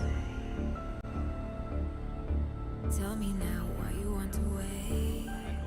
Michael Jackson peak, now Shakira peak. We don't know what's gonna be the next peak. Maybe Kangaroo peak at this tournament. Shakira peak. Yeah, we don't have a sniper. Yeah, we have a P9 to go. We are back in sunny, beautiful Sydney for Intel Extreme Masters Sydney 2023, and I can't wait to see all the teams and what they're up to. We have the lobby to film, we've got CS2 on the menu, we've got 16 teams to ask all these questions as to how they think this is going to go down and where some of the players are as well, but more on that in a bit. Let's go see if they're ready. I've got G2 here for the lobby, and a couple of them are hiding. I don't know why. Nico, mate, have a quick chat with me. I know you don't want to. I know. Hey, nice to meet you. I heard you had a 40-minute queue in Premier today. How'd that go? Today? Was that today? No, that wasn't today. I didn't have the 40 minutes queue. I played yesterday. I had the maximum was like 10 to 15 minutes queue. And 2 of those games were with cheaters, so it was great. Beautiful, beautiful. Was that with Jim and Justin? Was that just with Justin and some other guys from Men's? Okay. Who did? Him and Monash tried to... Right, okay. So they tried to queue today, had a 40-minute queue. Premiere in Australia, terrible way. Valve, please fix it. But CS2, as a game, what's your experience with it so far? I heard you only had the 3 days turnaround time from your last event to this one. So have you got enough prac that everyone's happy, or are you just not? I feel like even if we had 2 months, I don't think they would feel ready for this event. So, yeah, I mean, the game is definitely not in a perfect spot, but we have to accept and work around it. We are definitely not feeling ready. Maybe not happy either, but it is what it is. I think it's going to be an exciting event to watch and to follow as well. I think we're going to have a lot of surprises, a lot of outcomes that are going to be unexpected, I would say. So, yeah, overall, I think the whole event for the players, for the organizers, I think it's going to be just a learning experience. Yeah. Limit testing, it's our favorite damn thing, isn't it? Now, on the top of that, it's LAN. I've heard that CS2 feels a lot better on LAN than it does online. So there's a few things that might surprise everyone tomorrow. Who knows? You know, do you think that's going to affect how people play the game? Do you think people are going to get caught off maybe swinging a bit too hard initially? I mean, I was hoping like that's going to solve a bit of the issues, but at home I was playing on like 30 to 40 ping, and then I was queuing here and I had 0 ping, so that should feel like on LAN, but it didn't really feel too much difference. So yeah, I'm not sure if it's going to help too much, but it should feel a bit better at least. But I don't know if that's going to change anything on how people will play. We didn't really play against almost any of the top teams, so we have no idea how they're going to approach the event or like what are they going to show or come up with. So it's going to be interesting to play some of these teams. It's going to be a learning curve for everyone. Anyway, Nico, thanks for the interview. All right, I'm here with the always enthusiastic Justin JKS Savage. Finally back home in front of a home crowd. Are you, well, not yet, you know, you got to get through the groups first. Do you think you're going to make it through the groups? Are you feeling confident, or is it a little bit worrisome for everyone? What's your thoughts? I don't fucking know, dude. I hope so. It would be pretty depressing if we didn't, right? So I hope so. Yeah. I feel like everyone would be a little bit disappointed if you guys don't make it to the arena. Have you had a chance to go and look at the arena yet, or are you still just floating around here? Sorry, what'd you say? Have you had a chance to pop into the arena and see everything yet, or are you still just... haven't done anything yet, actually. We've just been at the hotel trying to fight off jet lag. So, yeah. Oh, well, hopefully the jet lag goes. Hopefully you make it through groups. It feels like it's just a ball of fun at the moment with everything. Now, have you shown the boys around Sydney yet, or have you not really had a chance? I showed Swanee around a little bit, but everyone else came a day later, so it was a little bit whatever. But I think everyone's like pretty fucked right now from jet lag, so we have pretty cooked sleeping patterns. Okay. Rasmus yesterday slept from like 1 p.m. to like 10 p.m., so it's pretty good effort. Well, hopefully you guys get some sleep tonight. I'm going to let you go. It feels like you need some sleep. Good luck.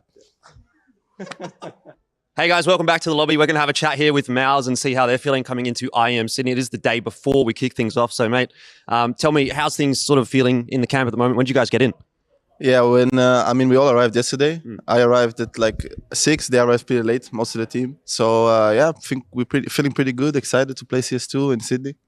What's the jet lag situation like? So, you know, obviously you guys don't normally have to deal with this, but for us as Aussies coming and playing overseas, normally we're the ones that have to deal with the jet lag. How's that affecting you guys at the moment? I mean, I think it's pretty crazy because I've heard stories about people sleeping the whole yesterday, like in the normal day. For me, I didn't really have an issue. I just woke up a couple of times at night, but I got a decent night's sleep. So for now, I didn't feel it. Probably will feel it the next few days. Yeah. All right, well, let's jump over here then. Move on. How you guys going with CS2? Obviously, you know, it's been, I assume, difficult for you guys to get scrims and stuff like that. How's things feeling with CS2? Yeah, I feel like it's just like in the beginning now, like it's just all about trying new stuff and just, you know, going with the flow and kind of just testing out new things and just seeing how that works. I don't think there's like a lot of stuff we can go off on like right now, but I think, yeah, it's just about feeling how the game is going to feel in this event and then going on from there. What's the team's confidence levels feeling like coming off the win at Pro League? Obviously, that's got to be a big bonus. But again, how easily does that necessarily translate into a game that's now a little bit different? I mean, I think the boys are, just still really confident and just like, I mean, I feel like they still have a lot of confidence. I mean, I wasn't there, but yeah, I'm just going to try to ride the high that they're on right now and just, you know, do my thing. So that's all right, Shui. I'll jump over to you. Now, I don't know if you know about Shuis in Australia. Have you thought about that? Is that a bit of a buff, do you reckon, coming into the event? Man, I knew this was coming. Yeah. Yeah, I had to look into it. I thought about it. Maybe something's coming, maybe not. If you make the arena? Maybe. We'll see. Okay, so what are the chances then of making the arena? Like, obviously, 6 teams make it through to the arena. I think a lot of the Australian fans would be quite keen to see Mouse in the arena because this organisation, not necessarily this team, but the organisation has had a lot of instances at IEM Sydney in the arena. So, are we likely, do you reckon, to see you guys there? I mean, it would be very nice. I think it's really hard to say because it's CS2. A lot of new things are going to show up, a lot of different meta and things like this. So it's hard to say right now, but we're hoping for the best and we're hoping to reach the arena for sure. All right, and, I don't want to put you on the spot, but if you do make the arena and you do get a win, will we see a Shui? I cannot say now. Okay. I will decide myself. All right, sounds good. All right, well, jumping on. Look, I guess just to wrap it up, I mean, how's things from your behalf? Obviously, looking at coming into CS2 and everything like that, is it just across the board feeling good? Feeling a bit different, obviously. I think everyone's super excited and hungry and just playing a lot because we have a young group. But been a few hectic days. Also have a stand-in for this event. Yeah. We'll see how that goes. Yeah.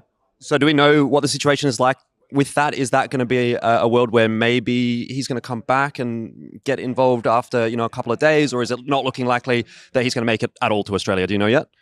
At the moment, it's not looking likely. Right. But if he gets his visa in time, we're flying him in straight away. Yeah. I'm going to quickly use you before someone just steals you and pulls you away. Gentlemen, when did you land? We landed yesterday at 11. What's the jet lag situation?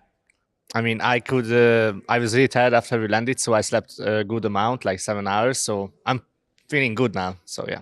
Okay. Do you echo the sentiments here of your AWPA? What's the jet lag? Yeah, precisely. I know what it is, but I don't have it. You don't have it? Wow.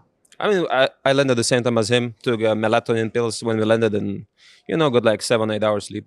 Oh, perfect. All right. The hot question is CS2. I was talking to Elige on a podcast just the other day. He said it's going to be madness. Boys, I'm tired. I just landed this morning at 6 a.m. I'm going to excuse myself for my lack of words here. But we're talking about, right, CS2. Do you think it's going to be all results are out the window for this one? For sure. I think it's going to be a little all over the place. I mean, still some teams probably going to try to, or not try that, but they will keep the level. But I think still a lot of matches might be all over the place just because it's a MR12, like we're just all getting used to it pretty much. And it's like a big, like a rookie tournament. Okay. And you are missing one of your boys. You're missing Jimmy. Jimmy's not going to be here. So what's the new lad got to offer? Yeah, I mean, Bram is coming instead of Jimmy, and we didn't play a lot with him actually. I mean, we played like 2 days of practice.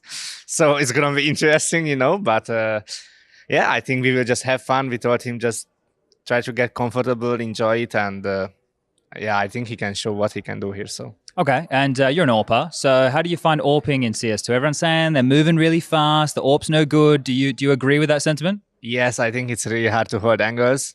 It's pretty difficult, but I think we just need to get used to it, I guess. Yeah, all right. But it's LAN. It's LAN CS2. Do you think that'll be any different? Yeah, actually, I was talking to my friends, and that was the only thing because I think ping matters a lot now in CS2, and I'm pretty interested how it works out in LAN. I think it will be actually good, so yeah.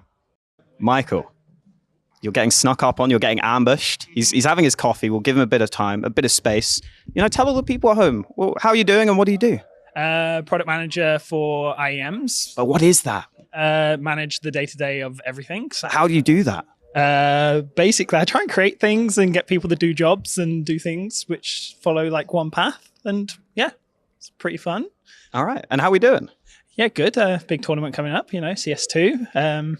Got some probably surprises to come, which we are still probably hoping isn't going to be too bad. But it's going to be interesting. Very nice. Very nice. Yeah. What's it like? So is a lot of your work like leading up to an event, prepping for it? Or is it just, on the ground, stuff has to get fixed? What would you say like is your view of that?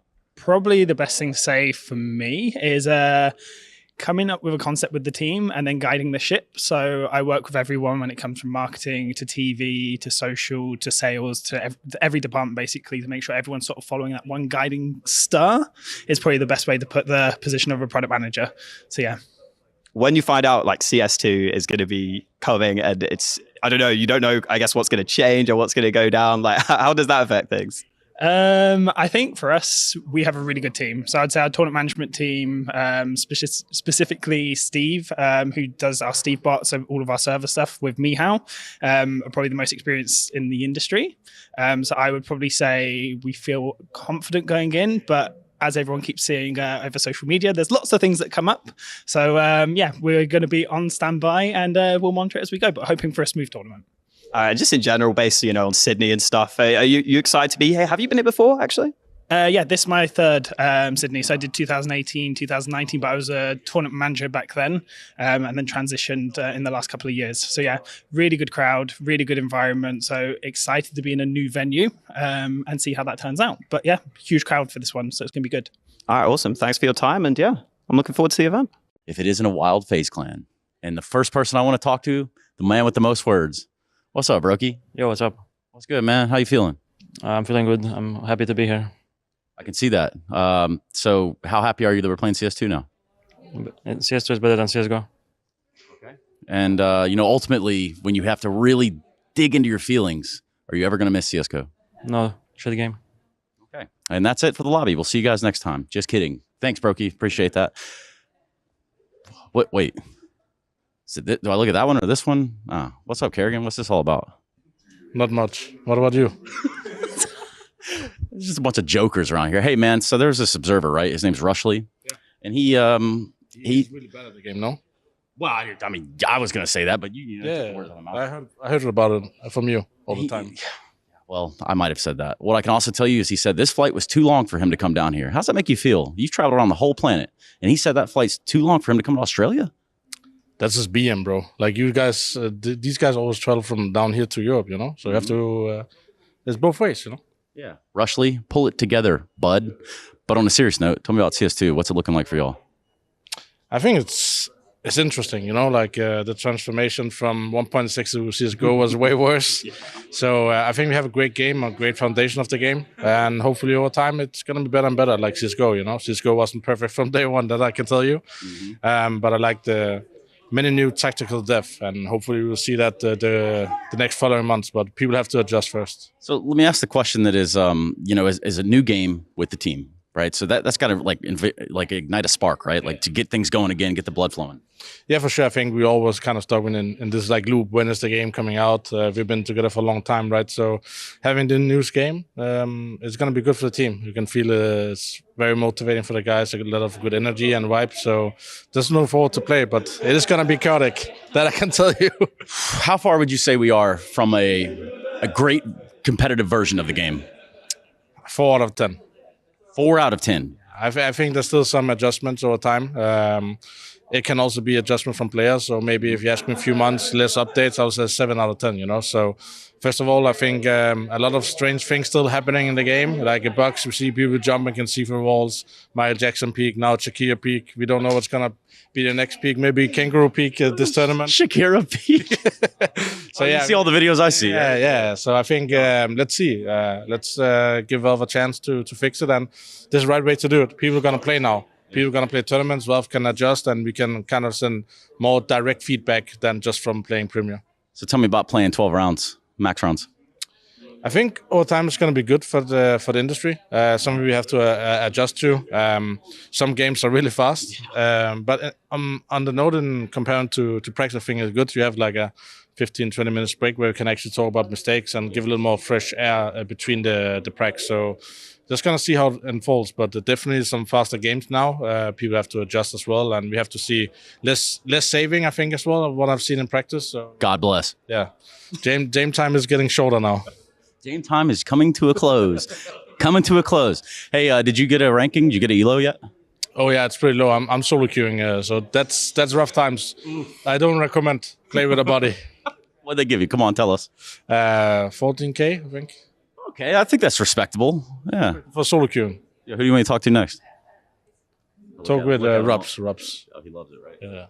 Okay, let's do it. That was Kerrigan. Let's see what Rob says. Let me just bust this whole party up over here. Ah, yes, it's the guy with the microphone again. And Rops. Hey, Rops, what's good, bud? Yeah, it sounds good, man. So tell me a little bit about that. So how long have you known that we were going to be making the CS2 jump here in Sydney? Right. Is there anything that you'd like to say at all whatsoever? Okay. And on that notion, I think what he's saying is in protest to Rushley not attending the event because he said the damn flight was too long. So is that right or wrong? That's right. That's exactly right. Thank you very much for your time, Robs. Carry on. Guess who will talk, though? My man Philip here. What's up? What's up? What's good with you? What's going on with him? I don't know. Is he okay? That's his thing. He's in the zone. He's just thinking. Yeah, getting ready for some games, you know. How are you getting ready for the games? How is it going for you? It's there's no coach option in CS2, so it's a little bit rough, you know. That and it doesn't help when they're they release an update every day, so the demos just they're gone. No demos right now. It's like Christmas every day. You never know what gift they're gonna bring. Yeah, it really is. So you've been down here before, right? You've been to Australia? Yeah, Melbourne. What are you? How you feeling about that? Oh, you guys won that one, didn't you? The Crown Plaza. Yeah. That was a one-day tournament. That was a different. More traveling than spending time. Yeah. And actually, I stayed for a week in Melbourne. Yeah. I said I'm not gonna go back home after such a long travel. So it was nice. It was really nice. It's kind of hard to justify leaving after you get here, right? Yeah, that's for sure. We are pretty far out there, all things considered. Who had the longest travel day? I'm not sure. I mean, how he got here the last, so maybe it's him. Yeah, but it's a long travel. Oh, it's a lot. It's a long one. Yeah, anything we should be looking out for too before we start the tournament? CS2, max rounds, all the things. What should we be looking for? No updates mid-tournament. That'd be nice. Yeah. I doubt that happens, but I mean, yeah, we'll see about that. I mean, you never know what's gonna happen. It's I don't know, totally random stuff might happen. Yeah. And it certainly will. I can't wait for that first smoke to go through the textures and just be stuck in the wall. You seen that? No, not this one, but I've seen some new peak. Oh yeah, the Shakira peak. I think we were just talking about it. Actually, that's a wild one to wrap my head around. But I'll let you guys go. I think you got something to do, right? Yeah. All right. See you later, man. Cheers. Yeah, get his ass on camera one time. Get his ass on camera one time. Yeah, what time did you land, man? 6 hours ago. Damn, how you holding up?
You better come correct. What?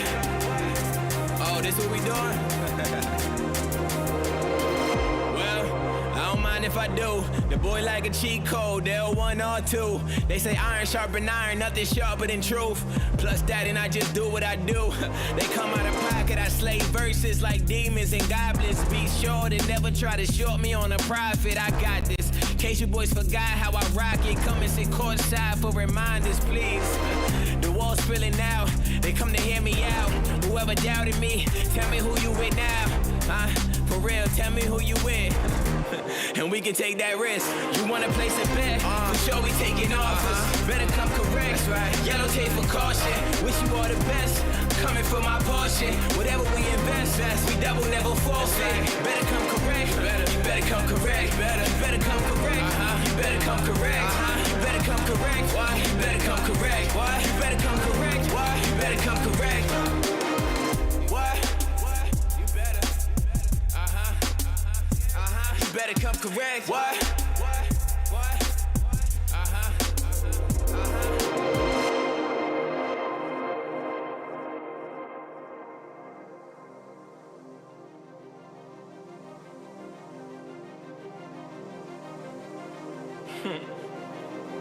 You wanna place a bet? For sure we taking offers. Better come correct.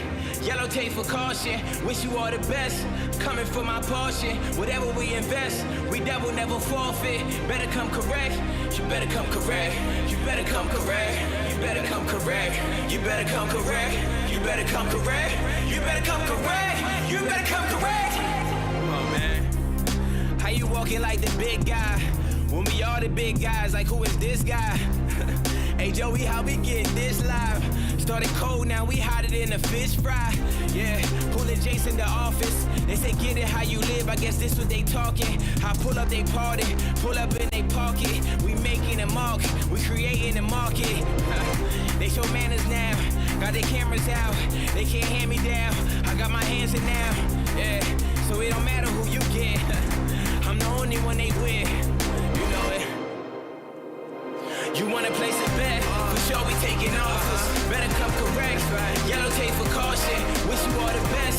Coming for my portion. Whatever we invest, we double, never forfeit. Better come correct. You better come correct. You better come correct. You better come correct. You better come correct. You better come correct. You better come correct. You better come correct. You better come correct.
Fnatic. I'm actually really nervous about this one because I see Dexter over there, and I'm like a really big fan of Dexter as well.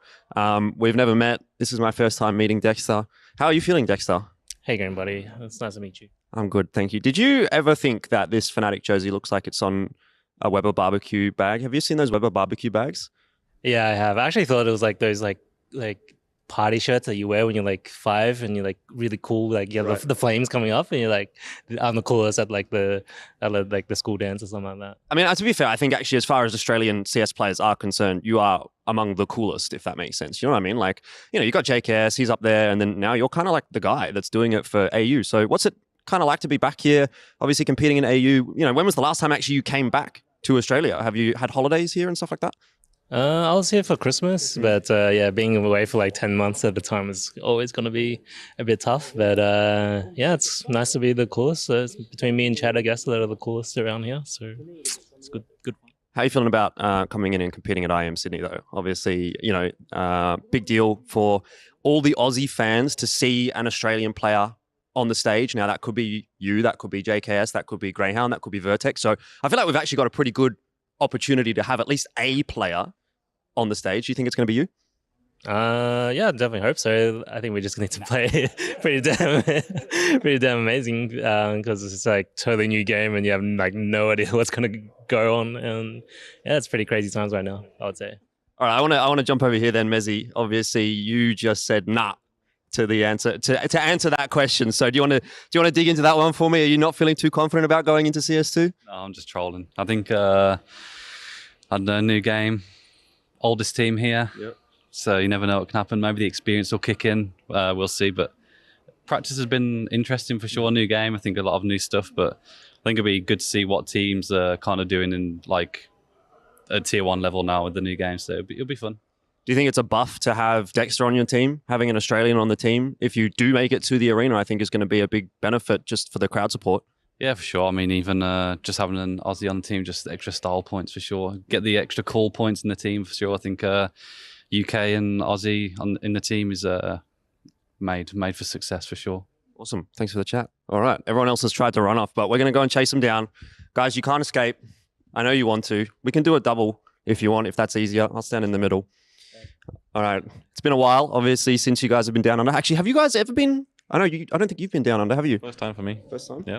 What about you? Third for me. Third? Yeah. So you would have been with Fnatic that whole time, obviously.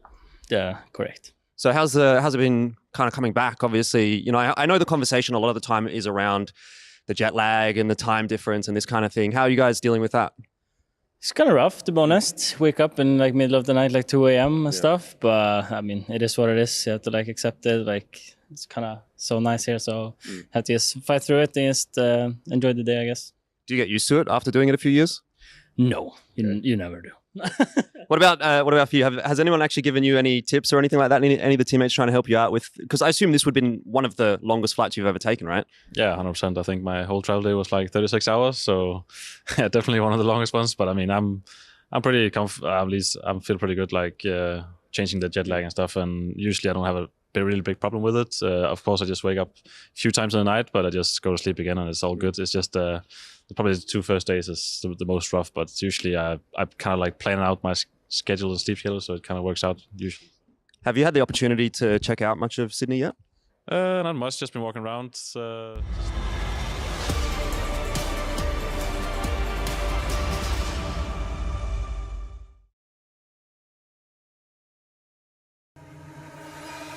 Just the way we like it. Elfish Guy getting cut off to get into the real good stuff. Apex and Gamer Legion, both of which are here in the lower bracket. But who knows which way this one goes. Gamer Legion looked damn good yesterday, and Apex, well, they were messy, but they got across the line, but had some stellar individuals on the squad. So I guess time's going to tell, and we got plenty of that for the third and final best of 3 of the day here on the B stream. And once again, look, the other boys, they had the early shift, so they went home early today. Me and Jim, we're going to be bringing you the action. Yeah, absolutely. Now, Gamer Legion, as you said, they're one of the teams that are looking fantastic. Yeah. So far, probably one of those early adapters along Snacks with Bet Boom as well. But that Snacks game, that buff that he brings to the team has certainly felt as though it's had an immediate impact on this roster. Yeah. So whether or not Apex is able to overcome that, we know yesterday speaking to Jacob that the team still feels as though their gameplay is in a bit of a random position. So, they're going to have to overcome that fairly quickly because, as we said, Gamer Legion are looking dialed in. So far in CS2, I have to say, across the board, it feels like everyone's had a couple of great moments on Gamer Legion. You've even got Snacks as well. There's many moments where he was pulling all out his old sneaky shenanigans. But of course, is he going to be able to get that across the line against the like of Apex? Apex, they've got some fresh roster swaps as well themselves. So it's really a schmozzle is what we're going into. I'm an open book. We were talking during that break as well. Like the AWP seems to be working for more individuals today. So maybe there's a world where we see the AWPers popping off in this matchup. But I also think we're going to see some slightly different maps to what we had in that first series. Yeah, these two teams seem to, skew a little bit differently in terms of the map pool they're familiar with. I know Gamer Legion are one of those teams that are very familiar with the middle of the map pool at this stage, and obviously implementing a new in-game leader, you kind of want to stick with what the team already knows, and I think that's exactly the kind of, gameplay that Snacks is just happy to stick with at the moment. But yeah, definitely highlighting his performance here. Snacks, so far in this event, his rating is not necessarily stellar, but like the impact he's having here is huge. Certainly in that clutch situation as well for Gamer Legion. Leaving him on his lonesome, he's able to handle his way through 3v1s, 2v1s. Certainly there for, he's good for a few rounds in that regard. So if they can just get everybody else up to par very quickly, it's going to be a lot for Apex to handle. Yeah, well, in terms of the stats, he's good, but what's he had to say about this one? We've got a little quote to have a look at. I think Snacks' style is very similar to Shuey. He's very calm. He has lots of ideas, very innovative. I think he's very good in the mid-rounds as well. With Nealon, we lacked a bit of initiative in telling people to go and get out there.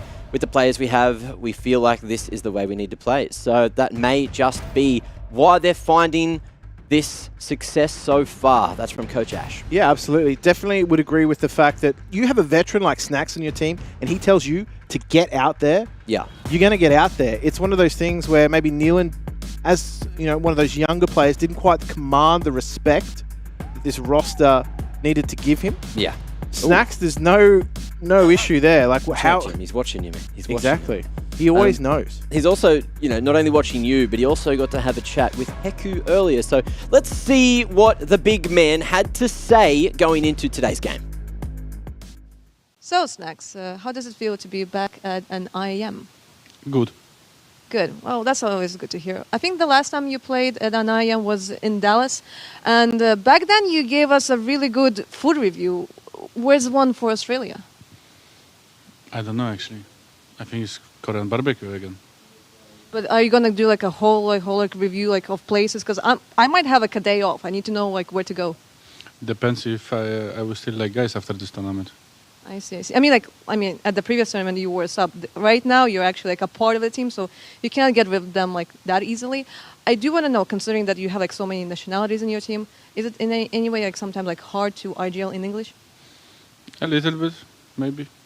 I think so. It's hard with Nikolichka sometimes. Is he causing you a lot of trouble? That guy? This guy? This guy. Wait, I interviewed him. He was amazing. Yeah? What did he say? To be honest, I don't recall, but it was good stuff. Yeah. So I think with everyone is pretty fine. Maybe actually with Seb it's a little bit hard because he ate too much beans, Okay, maybe that's a bit too many details that I was hoping for. Maybe let's have a serious question, all right? Because if I recall correctly, your team used to not really like Nuke, and now you apparently play Nuke. What is happening? It's because I didn't play Anubis that much, and I rather play Nuke instead of Anubis. And I said Nuke is actually pretty easy map to play, and if we just go with just the basic theory, we can play it really good. Even despite the fact that now there's a new interaction between the nades and the smokes. Yeah, I think there is actually more possibilities right now in CS2 because smokes are a little bit wider, so that's why. And I like Nuke. So. All right then. Thank you very much. Thank you. Interesting interview coming through there. Lots of food-related questions, but either way, it seems like they have the chemistry to get across the line. Everyone having fun, and as you saw from that quote from Ash before, that is exactly what the team feels like they need to play their best. I actually think we need to get Snacks to review a snack pack. Yeah, that's content. That's content. That's a very Sydney thing too. So for everyone tuning in from overseas, HSP. if you don't know what a snack pack is, or a HSP colloquially known, you can Google it and you can find out for yourself. Or you can wait for that golden content that's just sitting there waiting to be made, and hopefully shown in the next couple of days. But it looks like Gamer Legion are getting real ready. It's all smiles even before they throw their hands up. There we go. Oh, down. Down. They went okay. down, men. Ooh, yeah. Changing it up. Of course, things go upside down. They tried to go to heaven, but they went the other way, Mac. They went down. Mm-hmm. They certainly did. Just like my monster earlier. Now, on the other side of things, though, Apex has been a team that has been, finding results here and there, but never super convincingly. At the major, they didn't do too poorly, but they have had those roster swaps slightly coming in, bringing in a couple of Macedonian superpowers as well, which have been farming so far for them here at IEM City. Yeah, Nito's been a real revelation for them. Obviously, swapping out Styko as well. Mm-hmm. So, unfortunately, the youngsters are definitely leading the way. I think, we've had our eyes already on Sense, who was in this roster for those a trial period. I think he's putting his name out there pretty well. So, you know what? Not too long ago, he was in the academy team. Now he's actually on this roster and finding himself in a fairly comfortable position. But regardless, they still find themselves facing elimination here, Apex. So they're going to have to tidy up a few things. We saw them in action against Vertex. And, well, I think it's safe to say that Vertex aren't going to be, a level opposition to what Gamer Legion are going to be providing here. Certainly not from what we've seen so far in CS2. That may evolve over time. But Gamer Legion were pushing BetBoom. Yeah. And BetBoom, I think, by far and away are the best team here at the moment in terms of form. So we'll see whether or not they can recapture some of that level here, Apex. Well, we'll see what all the individuals are going to be able to do. Nork yesterday, of course, didn't really get a huge opportunity to use that AWP, but in terms of who's putting up the numbers, you mentioned Sense before. Let's have a look at his stats so far here at IEM Sydney 2023. And in Apex, he's been doing all right. 1.17 rating, better than in the academy team. Yeah, he's certainly finding a little bit, more comfortable in this roster. You've got to remember too, you're playing with some pretty experienced players too. Obviously, Jacob, we know he's no stranger to Australian shores. He really is the linchpin for this roster in terms of that experience. And as you said, the Macedonian players that they brought in as well, Kixon and Nito as well, who have been definitely very rock solid in putting up numbers. And when you've got a good, strong rifling core like that, it allows players like Sense to step up to the plate. Okay, still has that highest kill-death differential at the moment with a positive 13 kills, which is interesting considering Nito yesterday was farming up that man on your screen. Keep your eyes on him again today on the rifle.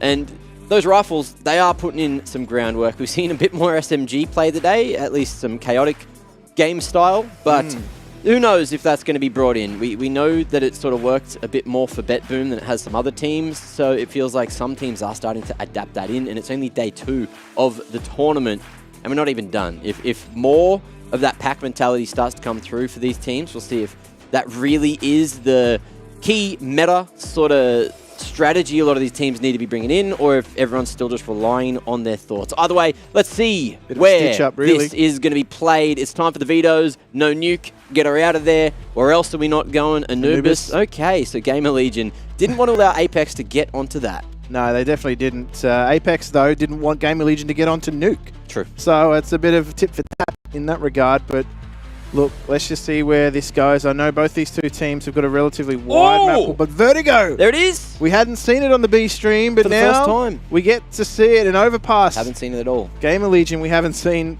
on Overpass, that's for sure. We haven't seen Overpass at all on this B stream, Mac. Yeah, no Overpass, but Vertigo, this will be the first time Vertigo's played at the tournament. They got through one veto but didn't get played. I was going to say, it actually is just being played now. Oh, is it? They've been beaten to the punch, yeah. Oh, no. Mouse and Ents. Look, over on the A stream. Oh, sorry, Fnatic and Ents right now are playing on the A stream on Vertigo. And that should be a good game. but of course I've been focusing in on the B stream, so didn't see any of that, of course. It's the be-all, end-all. That's why, Mac. We don't get to see any of that because we're here giving you the goods between Gamer Legion and Apex. What was the third map? I'll tell you in a second. Overpass is the second. Will be an interesting affair. We saw FaZe pulling off some cool strategies on that yesterday to work up the comeback and keep their tournament lives alive against Vertigo. Like, Vertigo? Yeah. Vitality. I need another coffee. Vertaligo? Vertaligo? Mate. V-Words, crazy. Ancient, of course, going to be that third map rolling on through for the series. I like this map, Paul. This is good. This is fun, man.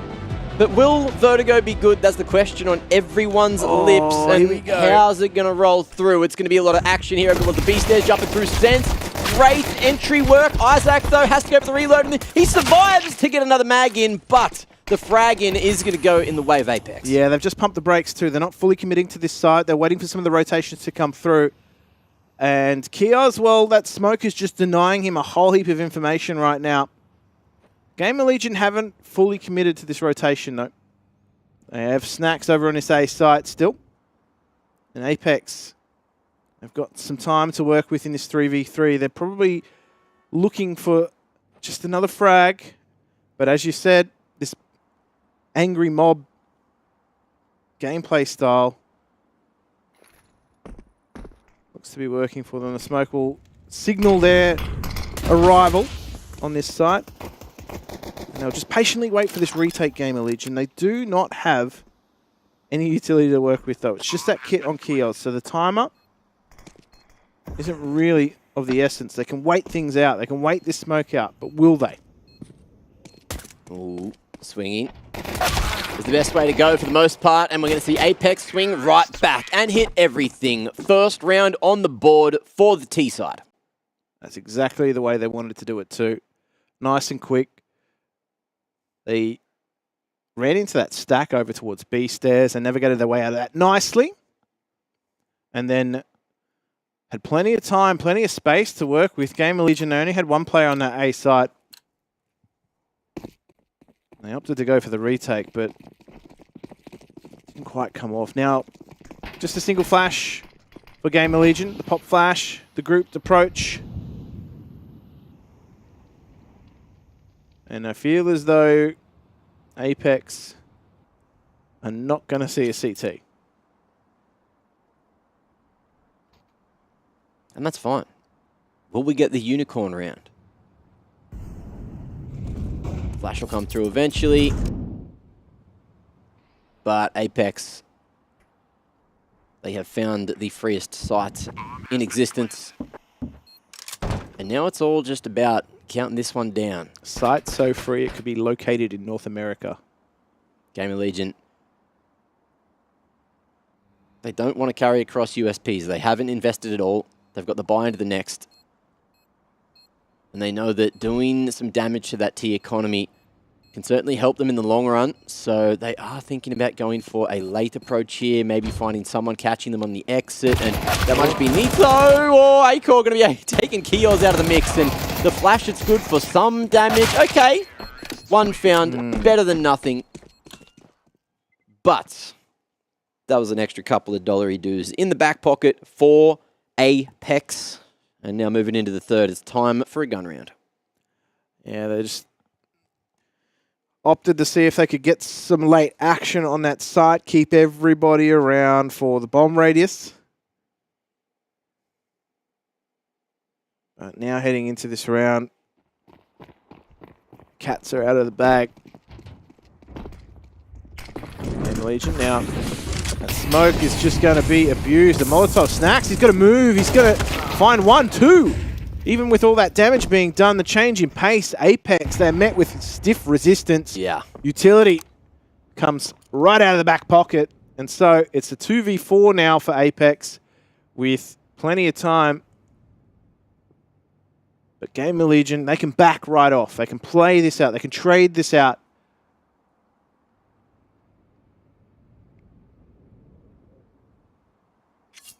Deciding what they want to do here. Dropping some util across. Sense looking to put his life on the line. Let Nork try to trade him out. But Nork is Very cautious about what's going on that crane side of sight. Deep smoke over towards the lobby. The flash forward, Volt won't continue fighting. Doesn't want to lose the man advantage. We've got Isaac swiftly making his way in on the flank. Sense going to be able to make his way back towards the lane side, but hangs around, playing a dangerous game here, dropping that re-smoke, trying to make it sound like he's further away than what he is. It's all a ruse. Acor, one bullet. Man's already bruised up, but Acor finds him. He hears him as that spray comes through, and it's a beautiful retake there for Gamer Legion to get that first round on the board. Yeah, now Apex, they get that bomb plant, so that's really important for them. Their money's still a little scuffed.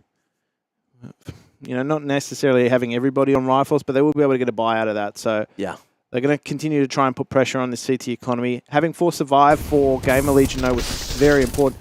Snacks, right on the edge of that Molotov, works his way in for 2.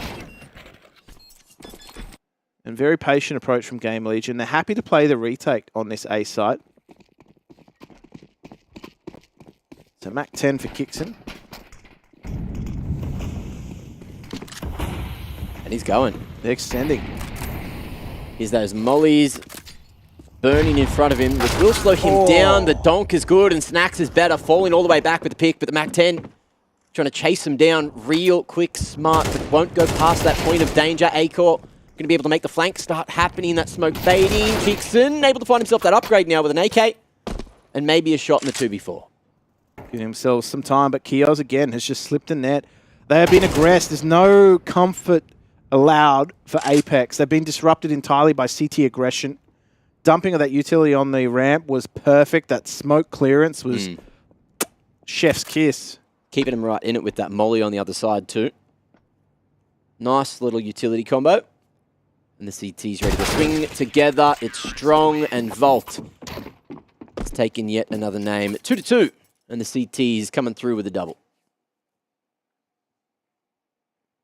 Apex have to go back to the drawing board. Yeah, that smoke clearance is superb. I know there's been some contention around whether or not, you know, smoke clearances are worth it, but that one was on point. Just back to Glocks for Apex. Again, if they can steal a plant, they will be doing well here. That Molotov, no respect for it. Volt doesn't want to be caught out. He's going to stay alive for now, and that Molotov has just kept everybody filtered up scaff. Frantic re-swing coming through, but the flank is powerful from Acor, and that was a damn quick round yet again. One of those 20-seconders? Yeah, if that. Give me a time check. We saw a 20-second pistol in the last match. Get rid of those formalities. Pistols, don't want them this time. Apex, they want guns. And we must be in some kind of timeout here. No. Straight into it. Oh, action. Jimmy. Happened right on now. Full bars going both ways. To tours, but we're here. That's a massive change of pace out of the tacticals. We've seen that a few times already. From teams just trying to change the tempos. Honestly, it's been a bit of a mixed bag. It's worked for teams or against some. That's a good smoke clearance there, but Acor, is he going to be blindsided by this push? Potentially. Shifting across. Oh, timing. Looked good with the flash, but Acor that little bit quicker, and the scope flicker is looking damn good today for the most part. Blinded, couldn't see a thing, but not a third. By the way, damage is done, and it's all up to Jacob to lurk his way through mid, but they know he's here. Can Jacob make him pay? He's got a bit of time to work with, but that bomb is miles away from him. And so I think he's already prematurely contemplated that save.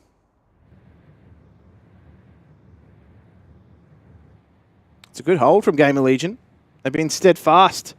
The changes of pace have been catching some teams off. But this time, Gamer Legion were more than equal to the challenge.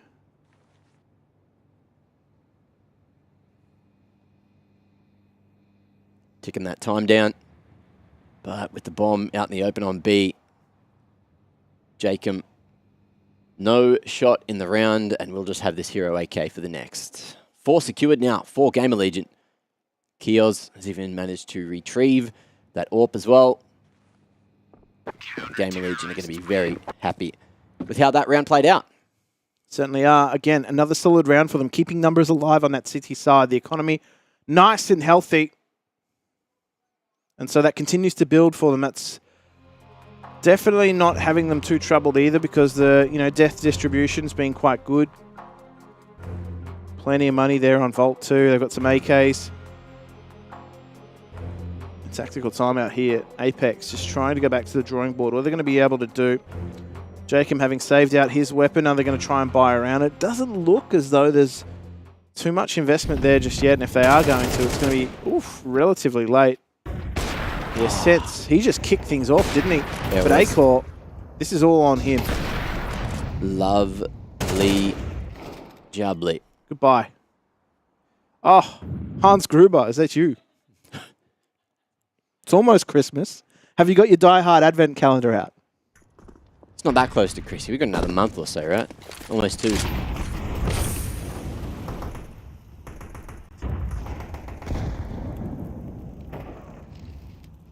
Well, Snacks might die hard here if the smoke doesn't fade in his favour. Kixon in a solid position and should see him. That's info, surely. Kixon just waiting for this one to fade, but Snacks timing it back towards the elbow and will play Kixon so well. Oh, brained. Utility is just crushed Sense. He's got that molly, but he's not going to put it on sandbags. And this round's over. Volt hasn't even had to show face until he does. And when he does, that gives me hope that the round should be in the bag. But Nook giving all the Apex supporters hope as well with a kill like that. AK in hand and a minute to play with. The bomb is retrievable right next to him there.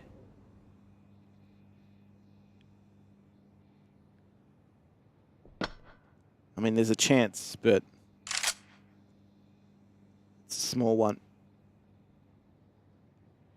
Diminished by the second. So Nook, I mean, I'll be honest, I'm pretty impressed by Game Allegiant.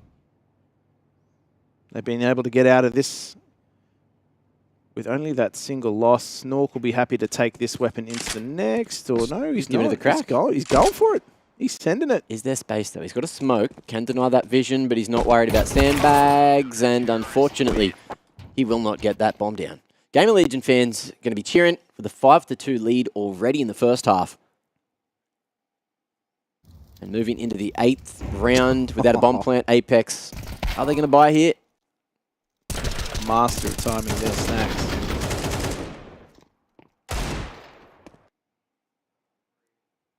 Let's have a look-see. Did they go for the buy, the mixed bag? They did. Yeah. With the Galil buy, just to get a little bit of extra util in, and he won't last long either. It is a faster approach over towards mid. Kioz, no holds barred, and with the man advantage, Game Allegiant just pump those brakes. Yeah, they're happy to. Smoke clearance. Ooh, nearly works out for a call. He's going to go for one of his own. Yeah. Perfect timing on that flash, though, to get him off the line.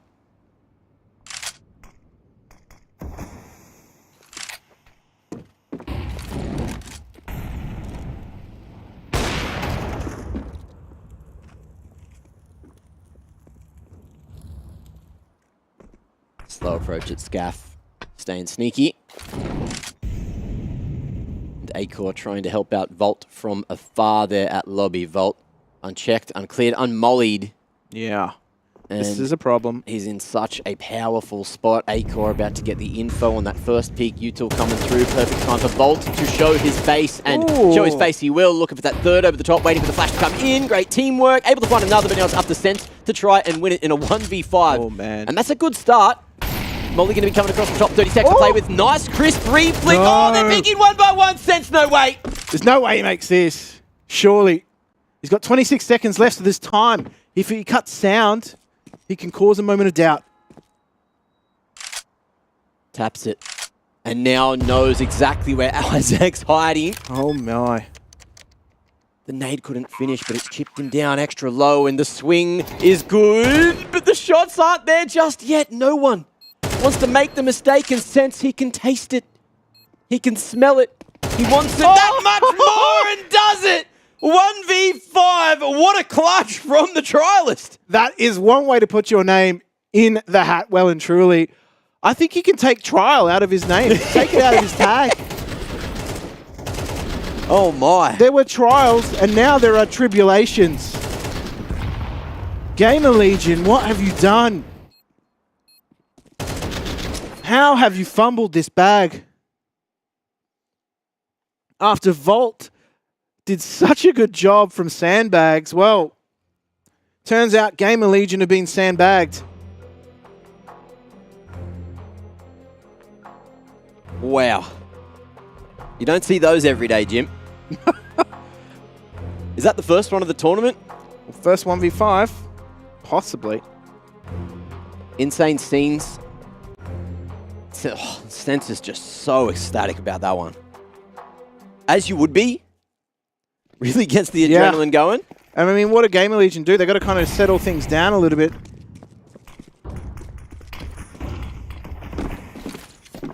So they don't want to be rattled here. And I think this is where you lean on the leadership of Snacks. Some teams would have taken a tactical timeout here to just let everything settle.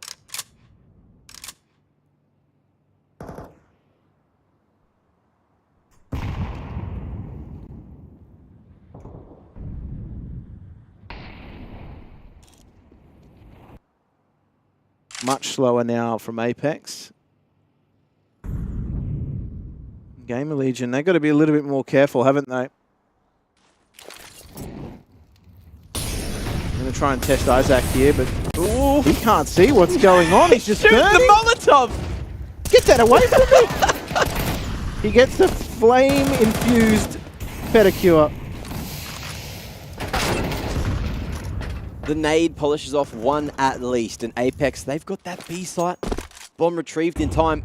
The mid control is there for the CTs. You can see Jacob wants none of it, so he'll go back towards the B stairs, make sure that's locked in. With the trade, they're trying to force it. Snacks is in the site right behind him. He's there. And that bomb's going to be planted as double stack. Oh, Jacob gets in just in time, the 2K. And the 1v3 angle now into a one-on-one and knows the position of the final man. The tap is there, they're waiting, and Jacob won't expect the pop-up. Acor with the peekaboo and 6 secured for Gamer Legion. There's a lot of flank in that round, I can tell you that. It all started ridiculously for Isaac. How he manages to get one from the grave with that grenade. It allows Snacks to find some timing all the way from behind. And just when you thought Jacob had made the Galil the hero, Acor pops up. So Gamer Legion I think just holding on at the moment. For Their money wondering all over the place. About why Isaac was shooting a Molotov. The theory, I'd say, would be because he was blind, he probably thought he pulled out a smoke, couldn't see, and tried to extinguish it to hold that position. But alas, he was blind and he had a gun in hand and looked like a silly old goose. Big pick to kick off the round, and Sense now out of this one makes things a little harder for the T's. Jacob going to try to speed things up over towards that mid side. Nade is there, and Snacks going to be able to swing together and lock down that mid control. Now things get even harder, but Apex, they got a bit of space over towards the A site, and Nito. Big shots onto Volt, and it might just be his round. Tell you what, I feel like they dumped all the flashes they had there to get that kill onto Jacob, and now Nork, and now just Nito. I've got to try and play this superbly. We've seen some fantastic clutches so far. But Castanito also has to pull one out of the top drawer. He's got the first. Can he find another? They're not going to want to make the same mistakes here. And that smoke provides just enough cover. The problem with these sorts of rounds is it starts to whittle away at Gamer Legion's money.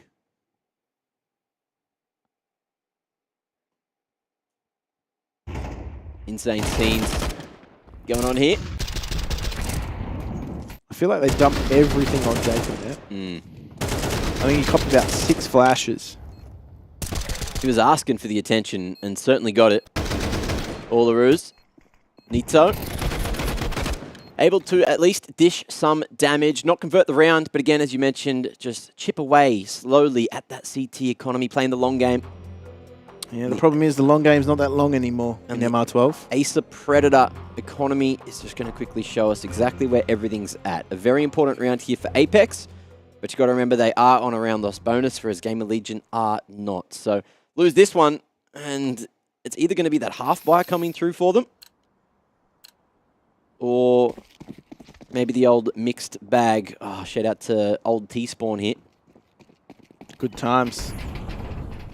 Great hits. It's a routine util dump.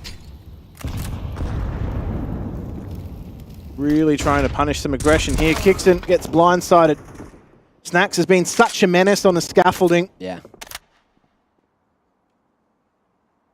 But now knowing that Snacks is over there, and I think they've heard some extra info. They aren't aware that there's timing coming forward up on the front side of site. Either way, Acor had that line locked on down, so there was no timing to be found. Sense, though, won't find a third blow. But now on the 2v3, Apex in with another chance. Yeah, Sense looking for more. Unfortunately, he was shortchanged. Now, Jacobs punished the push. They have some time if they want to double back.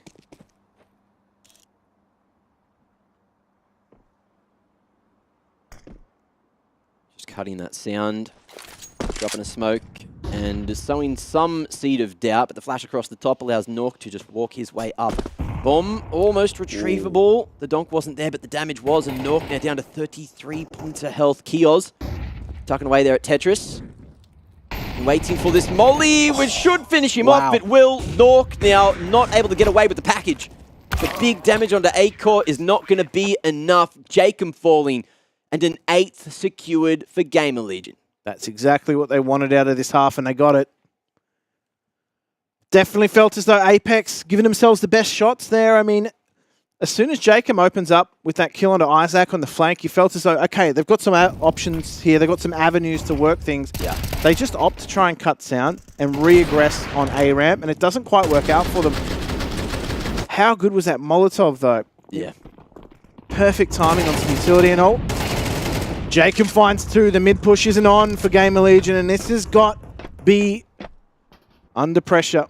Isaac now with that AUG. He has no idea what's going on. This should be round secured for Apex. Pushing.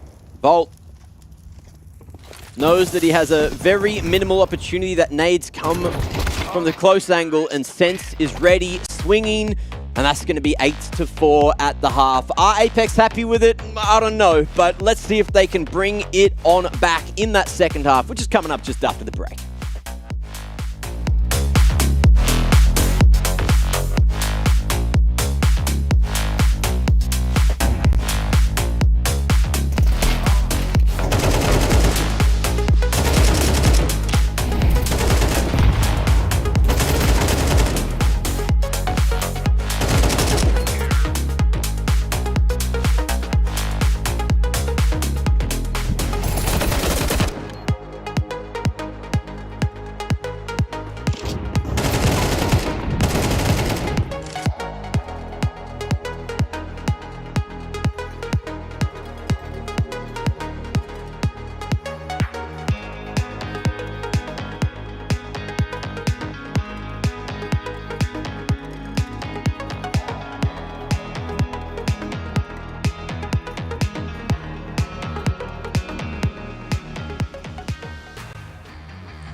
I felt pretty good in the team.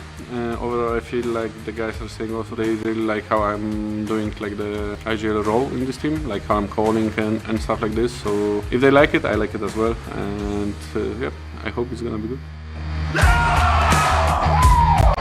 About like my experience, I'm playing a lot of Counter-Strike. I would say it can be right now even 20 years. I started really like young age, and from the gamer religion, I would say you always need to like listen to the younger players. Like they have a different approach to the game, and I would say from my experience when I was coming to VP guys, it was a long time ago. I was always balancing them. I was like getting a little bit from them, getting a little bit from me, mixing it, and I think that was the best way, and I still want to keep it that way because I think I always like new people or younger people have something new to add, and mostly it might be like a good option to actually add to the game.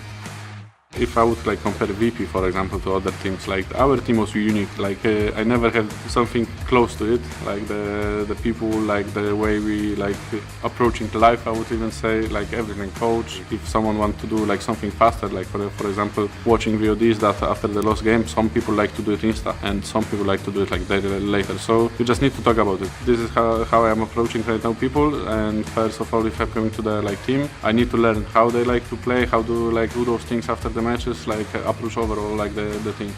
The expectation about, I would say, CS2 and overall like price for now it's gonna be wild. No one feel ready right now for CS2. I would say they rush the things to like rush the pro scene to play CS2. I understand it because like major is coming next year, so it's not that like long distance from now. It's like pretty close. It's gonna be a lot of updates, a lot of changes. I don't think so the game will still look like it's looking right now, but I think it's gonna be fun. Like everyone is like on the same level right now.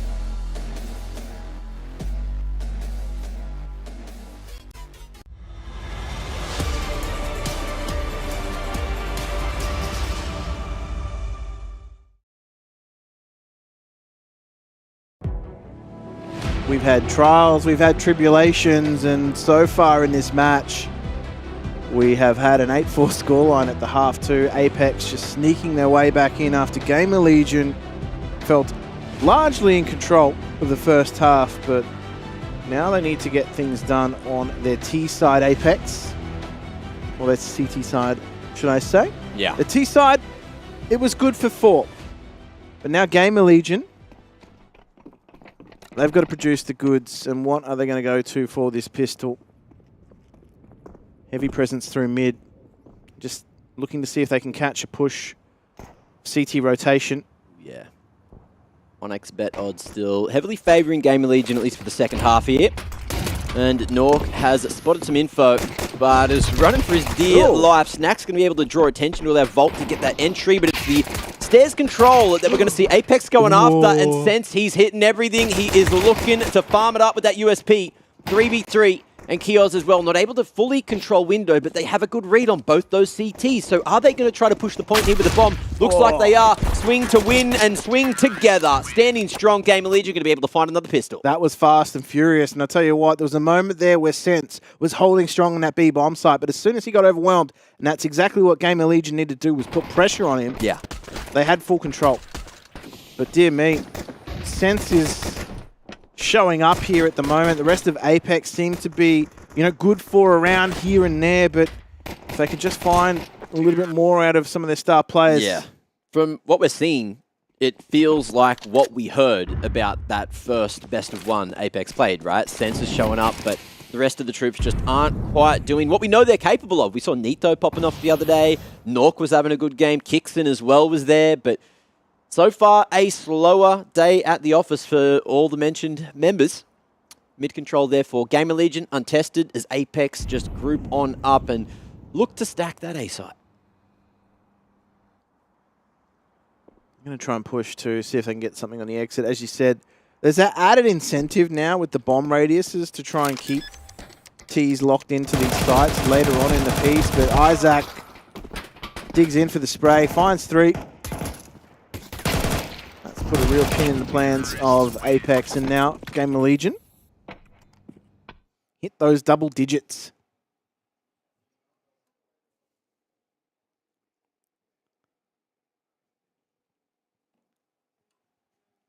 6 rounds the gap now. As Apex move into a gun round for the CT side. Don't have a lot of room for error, of course, but if they can get a wriggle on now, then maybe comeback train is chugging. Stopping all stations. Kickson. He's going to get aggressive on the back of that smoke. There's some util to support. He gets ahead. No commitment there from Gamer Legion. They run into the Org of Nork. So they're going to put pressure on this B bomb site now. Sense has got a lot of work to do. The Molotov's just going to keep him at range. And it actually allows Gamer Legion a path through to this A site. Oh, they are in trouble. That's not a bad counterplay from Apex. They look to take control of the A ramp. Taking big info. And will get caught at the worst possible moment. Isaac. Not able to spot that second, though. Kickson still with the fork control. Might be able to bring this one back, and it's Jacob to connect. Jacob, rather. I keep doing it. It's all right. Yimpat's ruined me. And he's not even here. No. He's ruined a lot of people. Oh. Firing up again, and happy just to swing. Snacks didn't know where that sound was going, but he will be able to react in time. And he hears those shots from Jacob, swinging around, re-peek. Seems to be king. But Volt is sneaky, should be able to stop the cross onto that side, and the timing looks damn good for him. 1-1. And Kickson, he is running damn low on that time. The nade denies the vision, and the bomb on the other side of the site. He gets the pick, but does he have the time? He won't. Time. He knows he doesn't. And he's running for dear life. 11 secured for Gamer Legion. That's exactly what they needed as well. That just stabilizes things. It really puts Apex in a pickle. Their money is going to be questionable. And the problem isn't here from here on out. They're kind of forced into this untenable situation of having to buy whatever they can.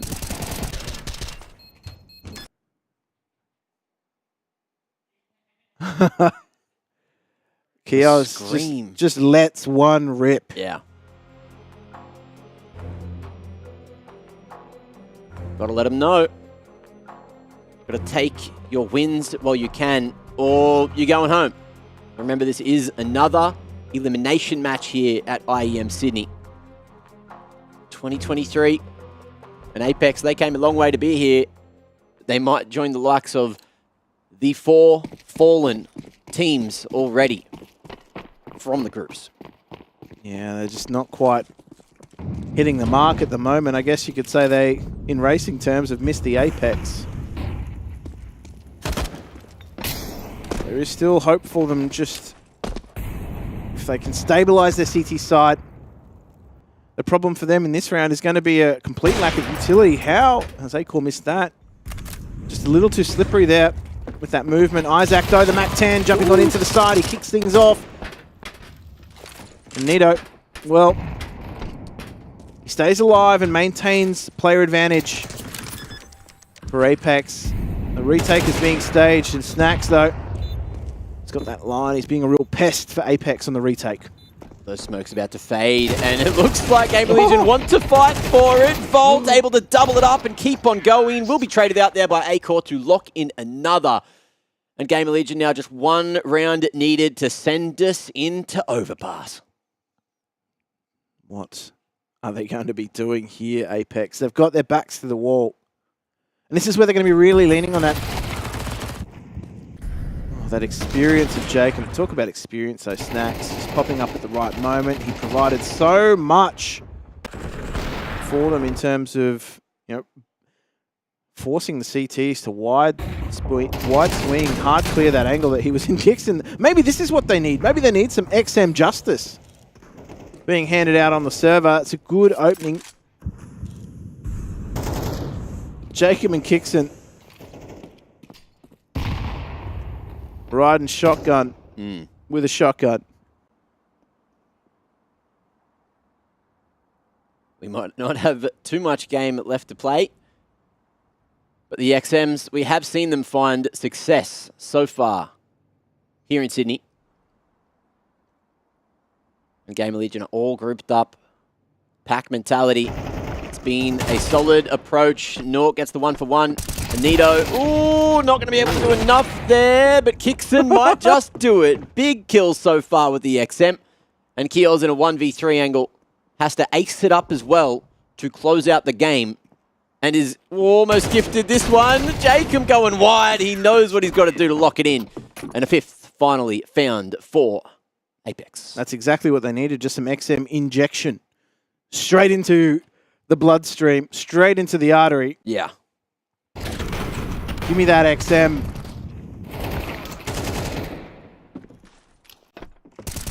We're really looking for these aggressive pushes, weren't they, Apex? Comes off for them. They don't want to retain the XMs in this round, though. Oh, talk about bang for buck with that grenade. Gamer Legion have just been absolutely rocked.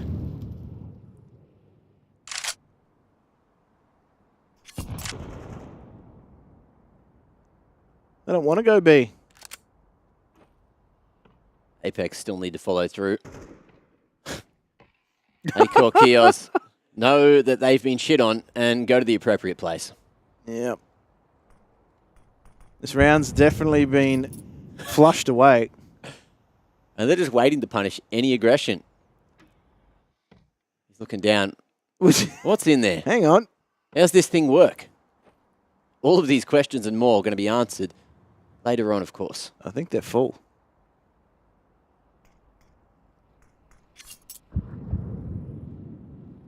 Well, mid seems to be the approach now. Who's here to farm it up? It's Jacob with an AK. 30 in the clip. And a few T's to hit. Oh. Nade damage. Could finish. Oh, almost does. 3 points of health left on Isaac and Akor. Right in the bin, but they want to die. They need to get this round over and done with, and it's Nork to polish them. 12-6 now. And Apex, every win is one step closer to taking us into OT, but they've still got 6 more that they have to find, and that's a lot of rounds in a row. Yep. Job's done. That was a highlight. That was the highlight. That actually was the highlight of the round. You're right. No doubt. Just a bit of shit talk. Now on to the serious stuff here. A little bit faster on the back of some of these flashes. Akor on point. Oh, does get the spot onto Sanson. How good is he? Repels them from this B site solo. He doesn't need help just yet, but he's calling for it regardless. He's got a little bit more info to work with now too.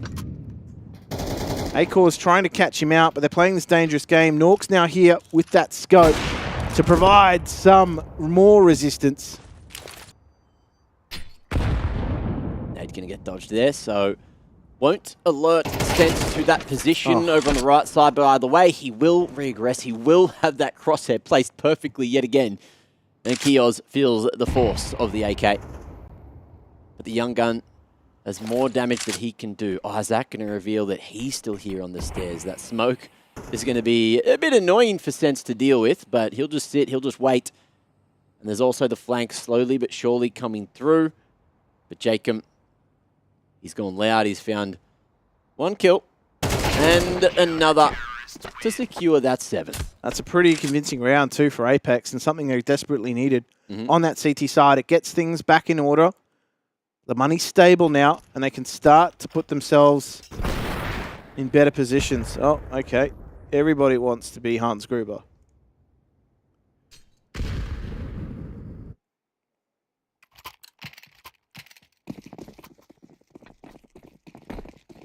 Just back to pistols for Gamer Legion.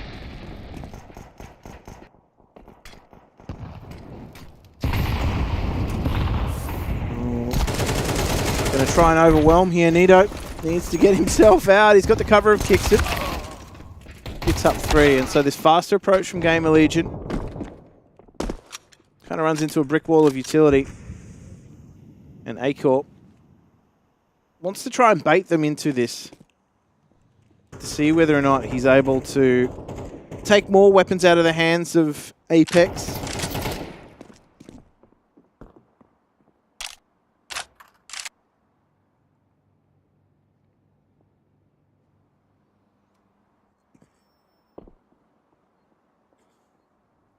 Sent out a search party. I mean, if Acor gets away with a bomb plant here, surely you have to ask Cal, but it's exactly what Gamer Legion need. Don't think they're going to best Nido, though, but Tech 9, the angle. That's about as free as they come. You'll take him. Every extra round gives you that small bit of confidence. Moving towards that second map. It's still an opportunity to do it here and now. Kixon, obviously a slower approach this game, but better late than never. And a tactical going to be taken by Gamer Legion. Just have a quick chat as to how they are going to try to lock this one in. Yeah, they've really got to try and get themselves around and quickly.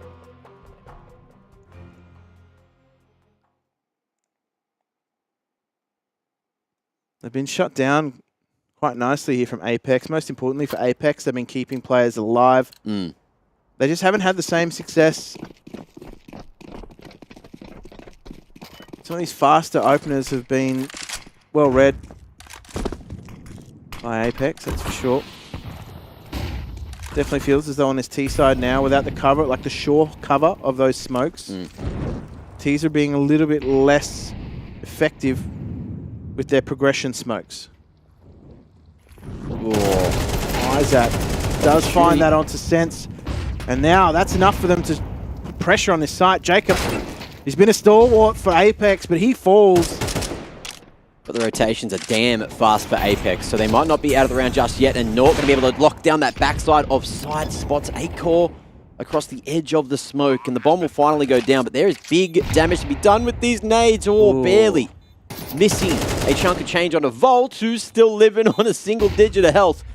And Apex, they don't know how close they are to winning this round. There's the first one to Isaac. Volt still hitting, still swinging, and still doing work, buying time for this flank of Kios. Kixon, they know where he is, and it's all going to boil down to the timing, which favors Kios, favors Gamer Legion, and puts them onto a map W. That is going to be 13-8, the scoreline at the end of map number 1 of the series, and Overpass is on the horizon. But what a convincing way for Gamer Legion to do it. Yeah, convincing on their opponent's map pick, and I think that's probably, you know, just exactly what we said in the pre-game, was that Gamer Legion are one of those teams that just looks so much better right now than the rest. And I think Apex are definitely playing catch-up in this series. Snacks has got his eyes on the prize here in Sydney. Gamer Legion look to be one of those teams that could cause a few more upsets as the brackets progress. We've got a standout there from Isaac. 5 openings so far in this game, getting real involved. 8 engagements overall.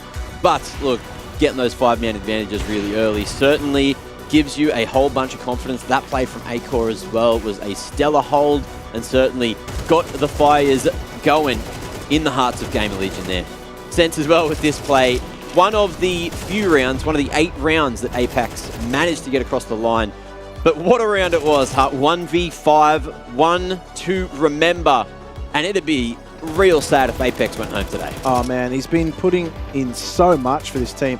The fact that he was one of the hardest players to not only, you know, take a duel with on that B side, he was also, you know, holding it down well on that CT side too. So he's been a real standout, a real shining light for Apex, and unfortunately for them, they are just on the wrong end of the stick at the moment. Gamer Legion are just looking a little bit stronger. They need to find a little bit more production, Apex, out of some of their other players. Kixon, he hasn't been as, you know, impactful. He had some bright spots, but for me, the real notable absence is Nido. When he came to the table with his fragging power, he was providing so much opportunity, not in the entry role, but in that second entry for Apex. And I just feel as though without him, you know, having that same level of success and impact, Apex are really struggling at the moment. Yeah, and look, maybe he's really good at punching down, because the other day against Vertex, they were doing decent work. True, you just gotta... When you play someone of a higher caliber, that's when you try to figure out exactly where you stand. And it feels like Gamer Legion have done a much better job at navigating away from Nido. They couldn't navigate away from Sense from time to time there.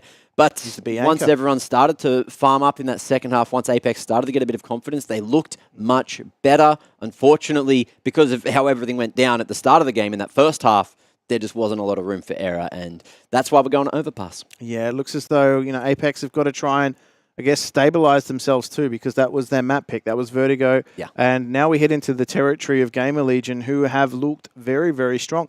And I wouldn't say they're doing anything, crazy. They're not playing anything particularly aggressive. They're not necessarily doing anything that's particularly standout, but they are playing what is the current meta, and it's just that angry mob of Ts. They're balled up, they're aggressive, and it's getting the results. Well, that's the thing. They learnt their lesson yesterday, and then they took some of those lessons and brought them into today. And one of those individuals that is teaching a few people a thing or two, of course, was Volt. He is going to be the Air Force Aim High player of the map. And look, 6 multi-kills, 84 ADR, 1.27 KDR. This man certainly was a key piece of the puzzle that got Gamer Legion across the line. Yeah, definitely one of those players that was silently going about what he was doing. I mean, you had that Sense 1v5, but people forget that just prior to that, he was good for another 3. So, he was just really hard for Apex to dislodge on that A site. He was also one of those players that was finding, a lot of success in that second or third entry role too. So, one of the silent achievers, but a real good, I guess, barometer for Gamer Legion in how well they're doing at the moment. Yeah, certainly one of the players that leads by example and has been playing really well off the rest of the team. You even saw there in the highlights, there was points where he was stuck in pretty precarious positions, but the way that he played with his site buddies, was able to do it really well. Flashes coming across, great patience, listening to the calls, able just to, show what chemistry Gamer Legion can bring to the table. And Snacks being here has been enabling the hell out of it. Now, moving into Overpass, where do we think things are going to go? Do you think we're going to get something similar, like a bit of a blowout scoreline, or do you think Gamer Legion are going to be able to bring their A game and knock Apex out 2-0? It's been 2-0s all across the board on the B stream today. Yeah, I mean, look, to be honest, from what I'm seeing from Gamer Legion, if we're seeing anything like we saw on Vertigo there, Overpass is one of those maps that if you can play in that mid to late round and do a good job of cutting sound, you can really take teams by surprise. That's exactly the kind of meta that Gamer Legion are enjoying at the moment. What's that? We've got Jordan Irwin on the line. Jordan Irwin? Oh, the Australian outback. A beautiful place. A vast expanse covering more than 70% of the continent. And it's home to some pretty gnarly creatures too. Scorpions that'll sting ya, dingoes that'll stalk ya. And also, one of the most adorable creatures in the Down Under animal kingdom, the Roo. Too fucking cute. These guys generally look pretty chill, and they're friendly and sociable. They also spend a lot of their time simply hopping around. Don't be fooled though, this guy packs a walloping. Although not always in their peak aggressive form, you mess with his pack and he'll fuck you right up. We all remember what happened to Liquid. This is the Australian brown snake. Highly venomous. One of the most toxic in the entire world. He's not going to come to you. You'll find him lurking around the extremities and inside of these pesky crevices. But if you do ever enter his turf, he's going to become highly territorial. Don't be fooled by his size. He can do a lot of damage. One sting can be lethal. Look, you can see he's getting agitated again. He's getting all fucking annoyed and stuff. But don't worry, I know how to handle this magnificent beast, and he knows I mean him no harm. Settle down, sweetheart. Save all that aggression for the server.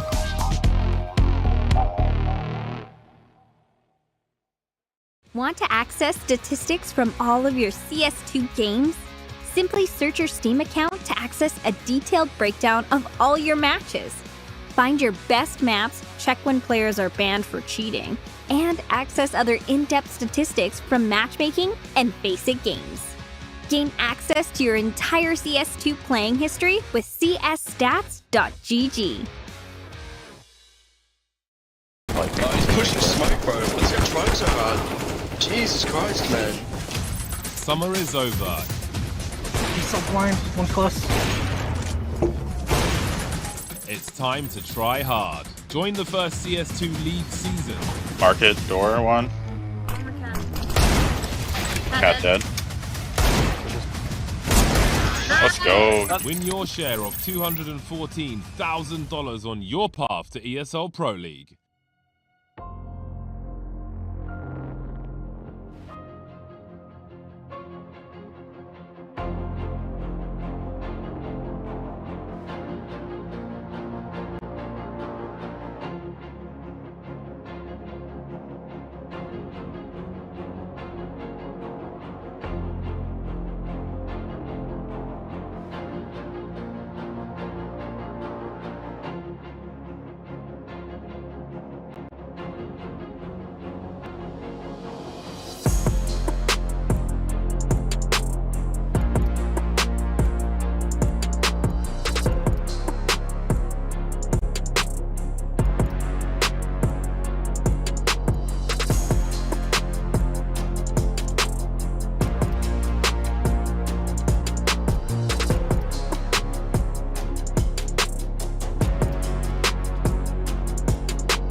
Well, map 1 was a very entertaining affair, even though it ended up being more one-sided than maybe a few people expected. Apex now on the back foot, losing their map pick and moving into Overpass. Gamer Legion are positioned perfectly to succeed.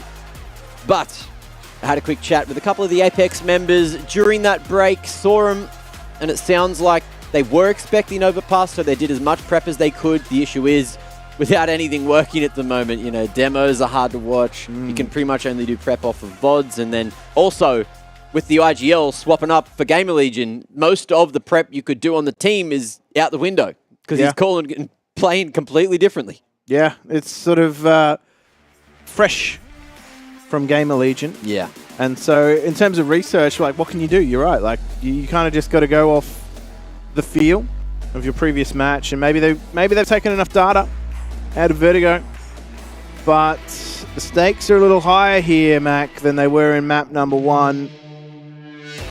This is not Apex's map pick. This is not Kansas anymore.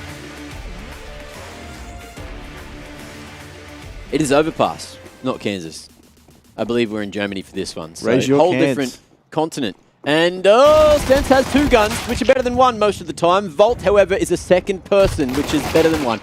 Nito, 2 more guns towards Sandbags, and the 1-for-1 trades continue through until Kingston is not going to get traded at all. How's that going to be locking down this graffiti control? Jacob needs to try to make this happen, but the 2-man swing is too much, and it's another quick pistol in the bag for Gamer Legion. That was so fast. They were not stopping for anything there. Yeah. That was, again, what we've seen, a 20-second pistol. I reckon as far as Overpass goes, because it's so far from T-spawn to the sites, that's about as fast as you can get. And even with the swift rotation from Apex, it still wasn't enough. Look how much map control Gamer Legion were able to establish all the way to graffiti, all the way, multiple members swinging together. What else can you do? Yeah, like they got that all on the back of a smoke double flash. And they're going to go for something very similar again. Just this time, a sprinkling of more utility to come. The Mac 10s will be farming them up. Hello, sweetheart. How you doing? Oh man, I love hearing you try a Cockney accent. Yeah, it's been terrible. Harry absolutely roasted me when I tried one at Pro League. And he's probably at home thinking, what the hell was that again? Shout outs to Harry and Hugo, who couldn't be here today. I heard they were in the same boat as Rushley. They just, you know, couldn't be bothered to get on the plane. Come to Sydney, man. It's a beautiful place. You've got Counter-Strike action coming out the wazoo. Not much you can do in that sort of situation. You got Mac 10s acrobating their way around. Crossfires being disrupted left, right, and center. Yeah. And the money just rolling on through for Gamer Legion right now. They're actually going to try to hold on to 3 of these Mac 10s as well. This is that monster smoke that just gives them a little bit more control.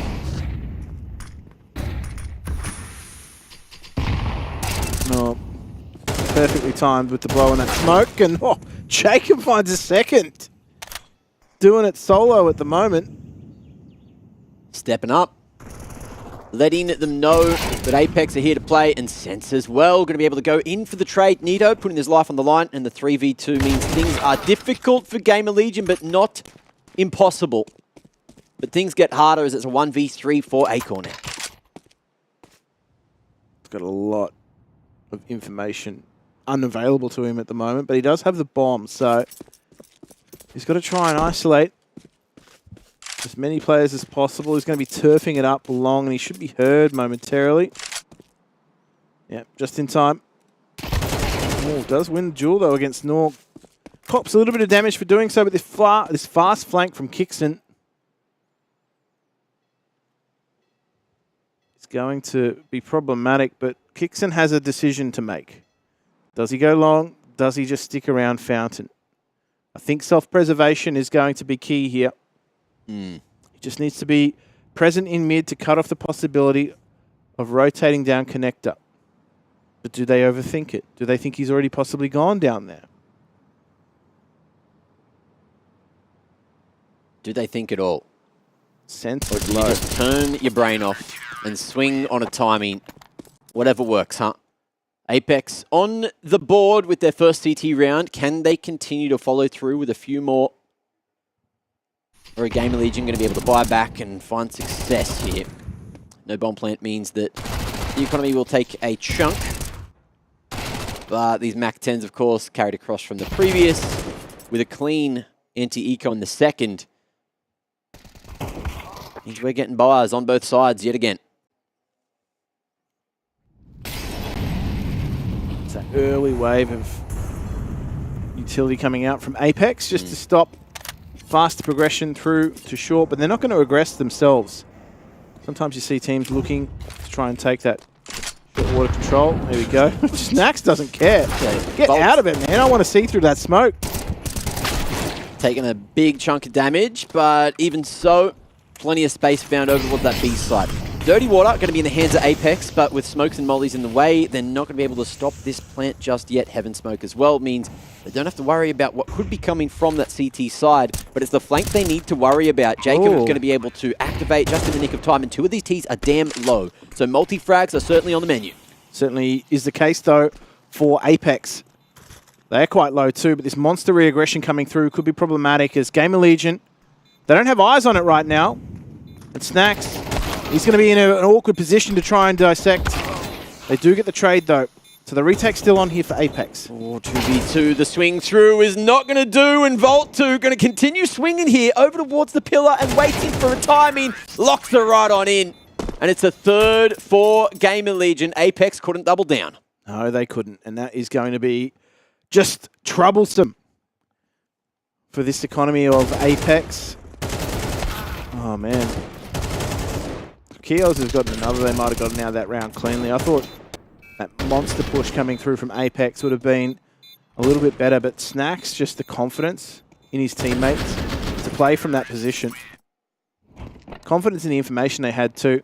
Back on the max here for maximum attack on this B site. There's no need to go A. It is a bloodbath, and I'm looking into the future, but Snacks is here to farm, and farm he shall. Taking names, jumping around, and the man won't stop moving. Jacob going to be able to at least find two real quickly, but that again was another 21-second round. We're going quick, and Overpass is usually, look, full of a couple of rushes. The pace usually gets changed up somewhat, but CS2, it is just jam-packing all that action into the first couple of seconds, some of these. Well, I mean, aside from the round where, you had a 2 versus 1, and it really boiled down towards the end, they haven't actually had any presence towards A whatsoever. Oh, yeah. Gamer Legion. They don't even know where this site exists at the moment.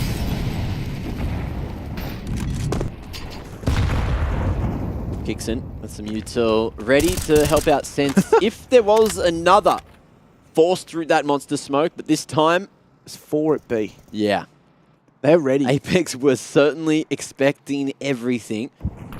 Nito going to be going on that low side, clearing out the short pipe, and with that door broken, Gamer Legion are hesitant to push for the con control, sitting back and expecting some more aggression from the CTs. Slower round approach here. The thing I want to highlight, though, is with Gamer Legion perfectly conditioning them for the first 5 rounds. Yeah. We are at a minute mark in the round, and Apex have 1 flash left, the only piece of util. Exactly. The benefit of having put your opposition in such a panic state. It's a turmoil. Where they just dumped everything they had. Yeah. And it wasn't much. Mac 10, that's a problem. There we go. Volt's found 1. The lack of head armor is going to be a problem as we continue into this site here. But Nito gets traded out, and they will continue to just pump the brakes, Gamer Legion. Oh, how's the discipline? Sense with his head straight on down. Here's that pin and goes for the swing, but Acor knocks it back. And now on that 2v3, we're down to even peggings. Not going to be able to hold the line this time. Acor can't strike. And Isaac has 10 to plant, but still needs to hit a few shots to make it happen. Won't be able to. And it's another for Apex. The problem here is going to be the lack of surviving members for Apex. Only 2 surviving in that round, so we'll see where they land in terms of buy.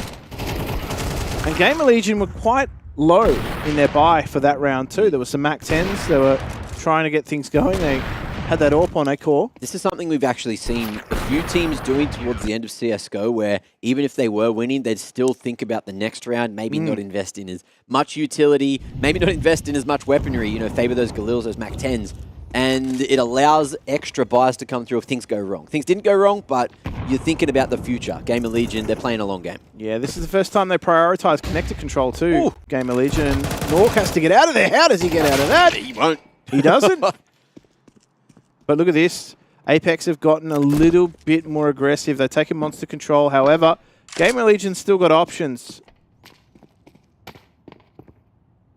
They're going slow, and Apex is picking up that pace. So already in behind enemy lines means they could catch a timing if Game of Legion take too long to hit this A site. Yeah, they don't want to take too long. That's the thing. They've got plenty of time, but like this round's still going to be on a timer with both players from Apex now starting to push forward out of the playground. Going to be able to get that bomb plant. Yeah. And these M4s might be able to strike pretty quickly. The issue is, for Apex, not that they know it, is because Game of Legion only went through bathrooms, they're going to be cautious about a long flank or just that long position being dirty. And because it was dirty, someone checks it, you see that the CTs are over that way, and Game of Legion know they've probably locked in a fifth. Apex looking to save these two rifles across. Kixon, a rough start to the game, 0-4 at the moment. Yeah, he's not really enjoying kick-ons, is he? He was impressing me yesterday. Certainly was. Same with Nito as well. One of those players that was just putting up numbers, like consistency. I think that's what is probably most disappointing for Apex at the moment is two of their most consistent players yesterday have absolutely fallen off a ledge. So that's had a ripple effect on the rest of the team. A part of the update on Overpass, which a few people may not know, it isn't something that was commonly done. It was, I'd say, uncommonly done. When you take that B site, you can't boost Heaven anymore. You used to be able to boost your teammate up on your head. There was a lip on the side of the fence, and you could jump into Heaven, make a little sneaky play happen, but no more. You can't do it anymore. That lip, it's fake. Fake lip? Fake lip, mate. Well, welcome to Sydney. Just like you'll see around the Para area. Many of those. They often come in pairs, actually. Kardashian fans. Now, Snacks ready for that swing. One of the rifles gone, as is the other. And it looks like they are in hard to retrieve positions. Nork gets his mitts on one, can try to recycle it, and they're just going to dance away and try to recycle these, which they will be able to do, but no armor means aim punch could be a factor here. That might come back to bite them, that's for sure. There is still a full wad of utility available for Game of Legion too, so I doubt they're going to be able to, I doubt they're going to take the risk of trying to hit this drive. Oh. Oops. They're going to be able to do it without a smoke now. That Molotov's gone as well. Lineups have changed slightly, and wasn't necessary in the end. You know, that's the power of going together, keeping those guns out, being able to shoot right back. Good damage coming through from Jacob, but not enough to get a kill. And it's 6 on the T side already. The tides of change are certainly coming through. And as mentioned, there was a little bit of prep done by Apex, expecting Overpass here. But if you're rushing to learn some of this util and you just barely miss it, those lineups are slightly different now on Overpass. That might be why you're seeing some of these small catastrophes. But the catastrophe was avoided. The molly landed in the smoke, so there wasn't any real team damage done, but also the Ts went together and they were able still to trade it out against the USPs. No harm, no foul, right? That's the premise we're operating under? Yeah, we'll go with that. 4 rounds the difference. Flash across the top and the CTs are going to go for an aggressive push, and that is information at Monster. But Kios has potentially heard everything going on at B, tucked away in dirty water. Yeah, this could be... Yeah, he's aware. He's going to catch out Sense, potentially. Oh, couldn't quite adjust to that wide swing. Now, Isaac can potentially be a thorn in the side if they opt to try and go up connector. Do they clear it? Snacks, this timing could be superb if Nork's not aware. Oh, the rotation up is perfect for Nito. Draws attention enough for Nork to pop that head back up. And Volt missed a freebie, unbeknown to him. 2v5 now, and Apex looking like they're in pole position to secure round number 3. Kixon not seen, and Isaac will fall eventually. A-core pre-scoped. Might catch a timing, he will. Crispy shot there. Damn. But 4 more to get past. Yeah, a lot of work to be done. Might barely be able to hold on to this AWP at this rate. B-site's for free. He's not to know that, though. Nork's arrived now anyway, so that kind of goes out the window. He doesn't want them to have that. Understandable. And wants to try to force going down before that clock strikes 0, and he will. Nork dishing the damage that he needed to, and it's 3-6 now. Money, oh, it is good enough for Gamer Legion to buy. There's a few members that had 7k, so we can see a couple of drops coming across now. And potential for, yeah, a full buy on the board. Utility, not perfect, but it'll do. And into round number 10, Apex are looking to get right back into the game as quickly as they can. To go a little bit faster here, Nork. Oh, he finds Kios, but Isaac trades right back. Jacob's here for the aggression. Oh, he finds another 2. Okay. Before he is put to rest, and that is a very fast start, but this can still work out for Gamer Legion. There's so much map to cover here. Nito is getting aggressive. Pushing W gameplay. You heard from BetBoom that's the way to play, but today Nito unfortunately pre-aims a little too high. Volt gets the better of him, which might allow Gamer Legion back into the round. Sense, though, says no.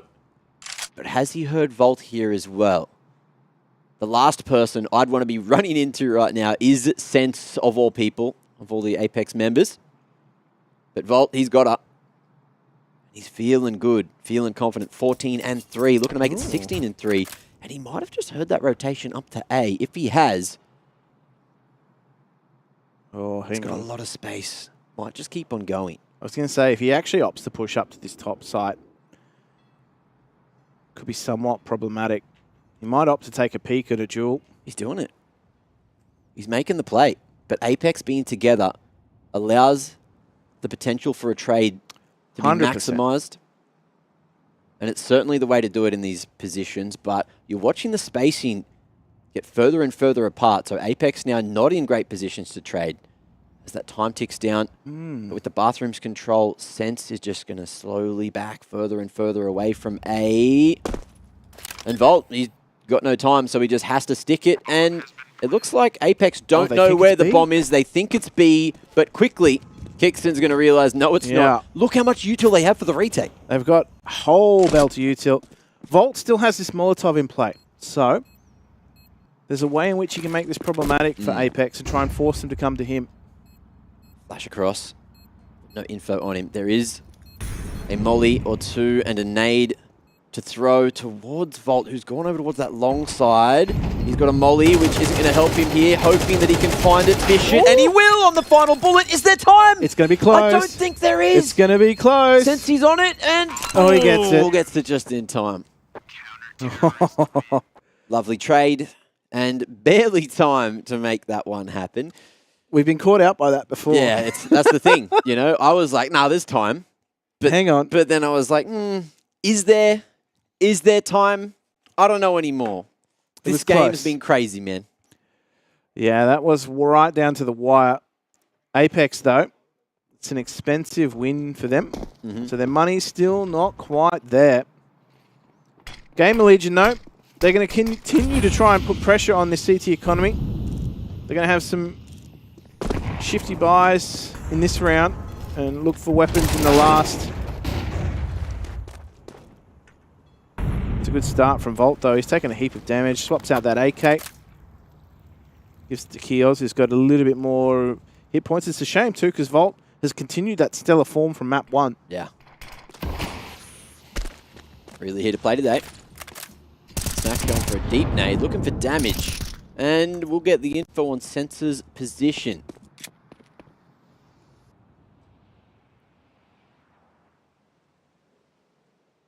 Jacob rearing his head forward and might find an isolated fight with Isaac, who's got the dig out and at the ready.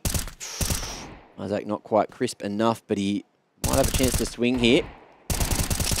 Free firing on the line. Jacob worried about that flank to come through, and in comes the flash too. It's perfectly timed, but there's not enough bullets to deal with that. I don't know if anyone could deal with that swing from Volt. No, he did well to get one, to be honest. Yeah. The adjustment there, whilst spraying and flashed. There's 2 rifles now in the hands of Gamer Legion with 30 on the clock. So with that M4 getting retrieved and the AK already there for Kios with 2 smokes to play with, and time not really on their side, but no one on B.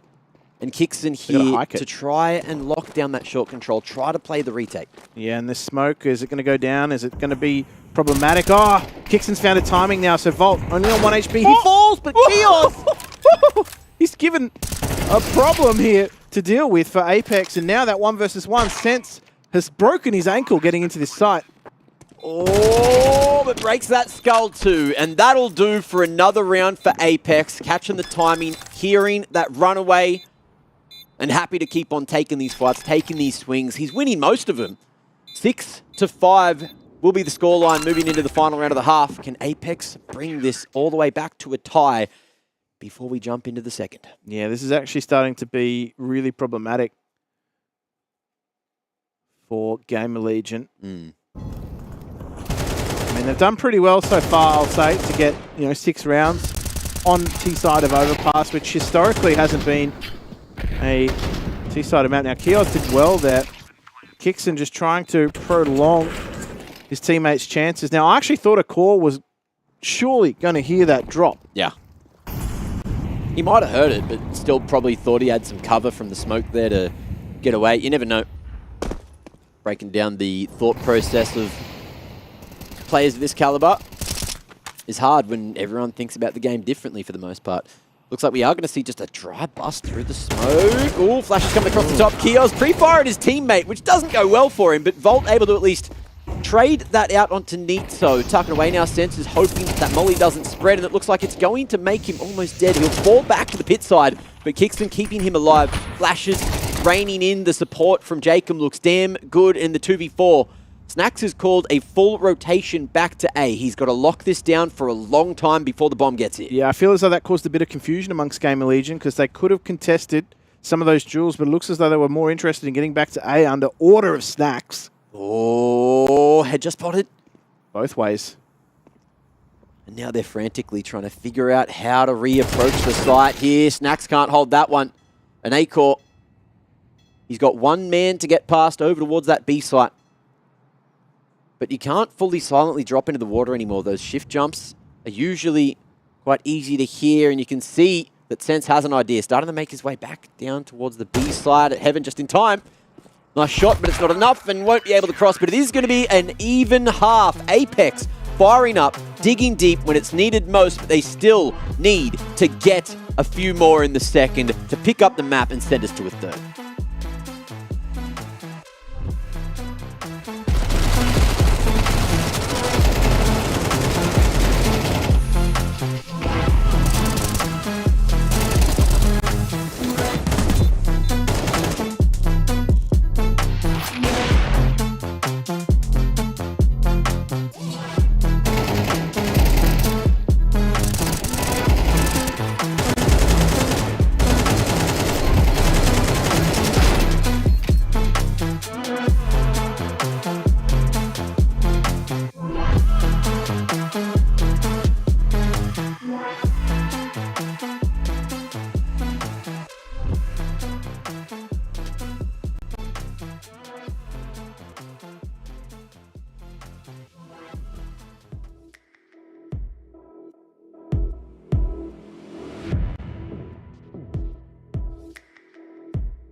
crazy scenes over in Germany here on Overpass. Of course, I thought Gamer Legion were running away with the game, but we were in Sydney, you know, that first, hey, there we are, IEM Sydney to be exact. But the map is in the beer garden. Belgium. I think, I say very hesitantly, by the way, it's Germany somewhere. I'm not It's Germany I'm not really somewhere. a geologist myself. Just like it's 5 o'clock somewhere in the world. Well, it's Germany somewhere in the world. I'm too. actually a rock. But are you in a hard place? Thinking about it. Let's see if Apex walk into a tough situation themselves. If they went through that smoke at Monster, then maybe they would have, but we're going to see Gamer Legion doing the pushing and getting a world of information after doing so. Look at this. All the way pushed up. A-Core in a great position to deal with any T aggression back towards B.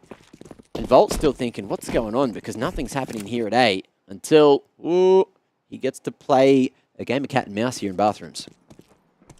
They do, and they've managed to push Gamer Legion back into these sites. Now, they do have some utility to work with here, Mac. 2 smokes, flash and a Molotov is going to be enough for them to commit here to this site. Volt is feeling the pressure, and he's kind of cut off from his teammates. That should be enough for Gamer Legion to back off entirely and allow Apex to get that plant. Now, there's nothing on the belts of Gamer Legion whatsoever. But they do have a little bit of power with those pistols. Awkward moment there for Kioz, who ran out of a couple of bullets. Snack's going to be tapping that one and trying to force that swing, but they're going to time it. Apex looking to keep on fighting, and over towards Optimus they go, looking like transforming this round into a 7th. That's how they do it. Patience. Patience.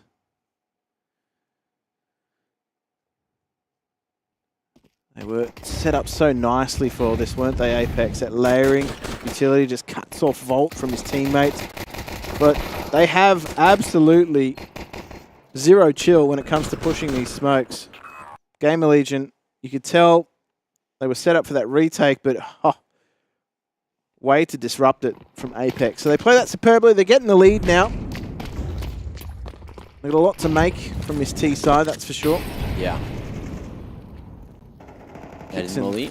Yeah, not quite getting the mileage you probably wanted out of that Molly, to be honest. Yeah, they're trying to figure out where the stack is, and they're quickly finding that one out. Big swing happening over towards the fountain, which means they lose that map control towards A, but the bomb's still retrievable, and quickly Kixon is going to filter out everything here at B, but is he going to be able to get up short in time? The answer is no, but he's going blow for blow, and with the MAC-10, that thing shreds through unarmored opponent. $1,800 in the bank.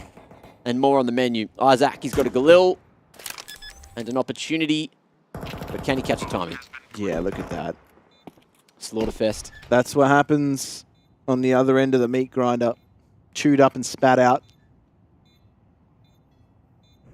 Isaac, though, with this Galil, could have some impact, but not going to find any jewels. He does find sense, though, in the Molotov.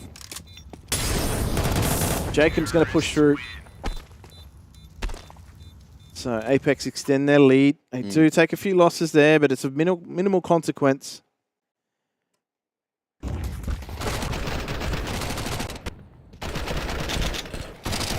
Money starting to really shine through for Apex. His MAC-10s have been doing a whole heap of farming. Kixon's even happy to keep another one. And why not? There's 3 with Gamer Legion without head armor. That could be problematic.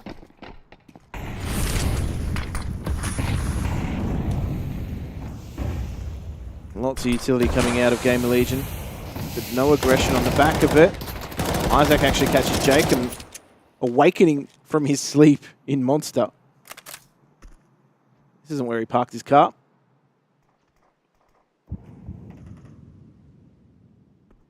Where'd he put it? Not too sure, to be honest. I don't think anyone knows. It's on Inferno. Great use of the shadow advantage there for Volt. He even calls for the flash from the B site, but it's not in time. Nork finds the trade, and they should be able to find some space here at this A site. Sense, though, look at him. What a position. And so now they can head back towards this B side if they wish, or they allow him to work some wonders for them.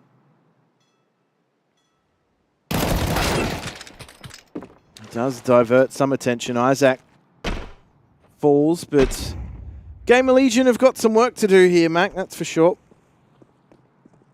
They've picked the right side. Always working, mate. They're on the clock. Got to make it happen, and that nade placement was perfect. Big damage. But not enough to even the odds here. Quick flick coming through from Apex means it's a 3v2. And Gamer Legion, they're looking at the economy. They're doing the calculations, and they don't like their chances here. They don't know how low both of those Apex members are. So they are just going to look for the save. Give themselves a shot in the next one. Apex very happy with how their T side has begun here on Overpass. You got to be. Yeah, you got to be in it to win it. But you're talking about work, and the job's not done. It's going to be a long evening for them if they are to turn this into a 3-mapper. They still need 4 more T rounds here. Definitely feel like they're in the box seat right now. Sense is getting a lot of credit for that round too, and I think he certainly deserves it. Gamer Legion is taking a quick tack here to discuss what is going wrong. Sense provided them with so much space by catching a timing through to this B site. They had the option to, continue to put late pressure on A, but they opted to go down connector and really back in. The call from Sense to rotate to B. Gamer Legion, they've got to pick themselves up. Got those 2 weapons they saved out from the last round, but there's no real buy coming through to support them. There might be some upgraded pistols.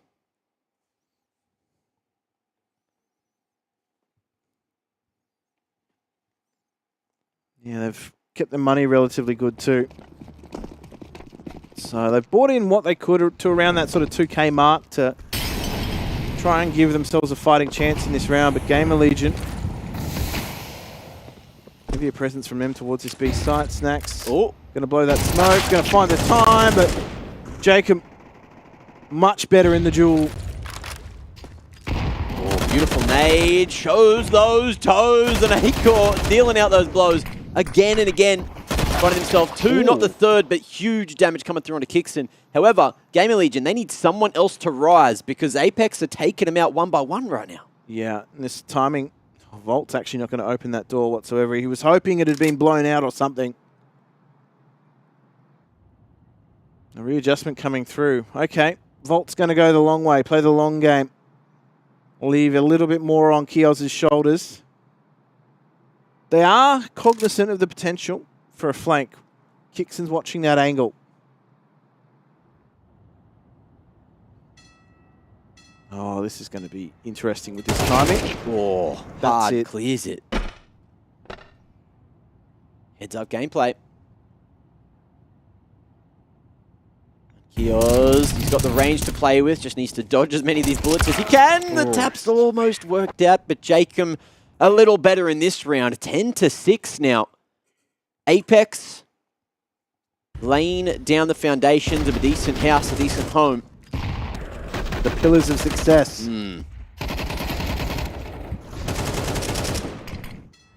Jacob huge on their edge. Yeah. This is where they're starting to look towards his experience. When we talk about Australians through to the, the playoffs, you've got to remember he's a honorary Australian. Oh, Sense is backed up by Jacob nicely. Those two have been a real 1-2 punch, haven't they? Sense might have himself a timing here, really pushing up a storm, and he, sound dependent, might have heard those scopes coming through. Tagged. Doesn't want to overcook it. Acor going to be able to take out Nork in the process. Molly forces him back, but at least there is going to be some space to maybe get this planted as Sense keeps on clearing. Nade and Flash to play with. Almost found a timing. Head down. Whoa! Acor, so good on the stick at the moment. Yeah. It was heads up play, thumbs down, that's for sure. Oh, Jacob, he gets done. And they've backed themselves into B here on the call from Jacob. He was inserted into short. Yeah. And now they're kind of stuck here for the moment. They're going to back off entirely, Kixon and Nito, the Macedonian pair of players, to see if they can have a little bit more success towards this A site, see if they can catch Gamer Legion out. Bomb's gone all the way down long. And Gamer Legion still with 2 players towards A, expecting this as a possibility. But Nito needs to pick something sooner rather than later. 10 seconds to plant. He's got space. Acorn not going to be able to stop it. Will start to creep out here. You two are going to be dished, and Nito won't make that swing work. Kixon spotted on the jump peak. And the CT's just waiting for the flank. Great calls, great communication from Snacks to say, slow it down, don't swing him. We got this all wrapped up, and they certainly do. A 7th secured, stopping the string of rounds from Apex. Yeah, Snacks, big information play from him. Sitting in short, he heard that rotation up connector. Yeah. And you just felt as though that round was on a timer. It was on Apex to try and make things work. Jacob did a good job here in this round. He sat in short. Huge information dished out from both players respectively, just by playing the same position on T and CT. But in the end, patience was the name of the game, and that's what secured them the round. They didn't need to overplay it. Some discipline being rewarded. But now for Apex,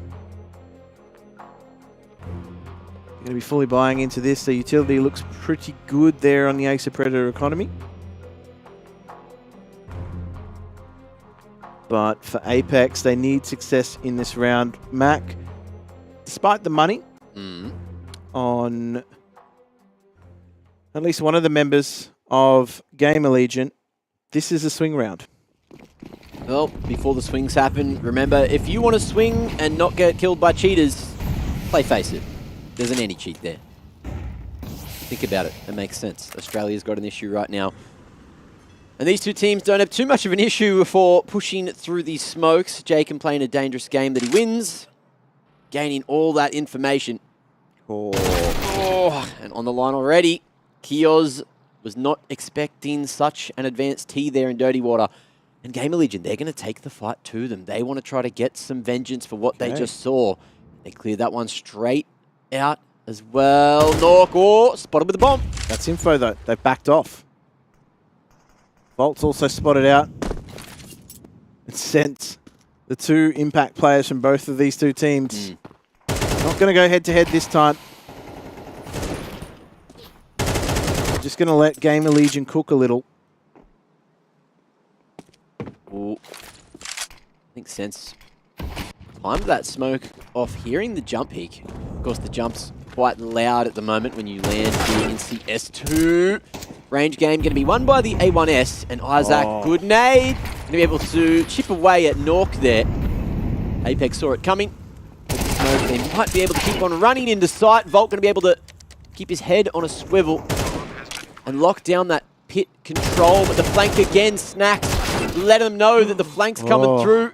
And Sense needs to go big again. Smoked off here at the sandbags. Will be able to have that headshot line. Goes up across the top and feels with the first one. Spot Snacks through the smoke, but Snacks hits back. And it's another for Gamer Legion. We're going real deep here in regulation. Yeah, great heads-up play from Sense as well. You know, if you're not familiar with some of the changes to Overpass, you don't know that you can get yourself up into that position. Well, that's the thing as well, is at home, when you're comfortable and the sound's there, you can hear that. Because I've seen that and I've heard it. But here on land, with everything going on, everyone's screaming, in the chaos, you might not hear that jump up onto sandbags.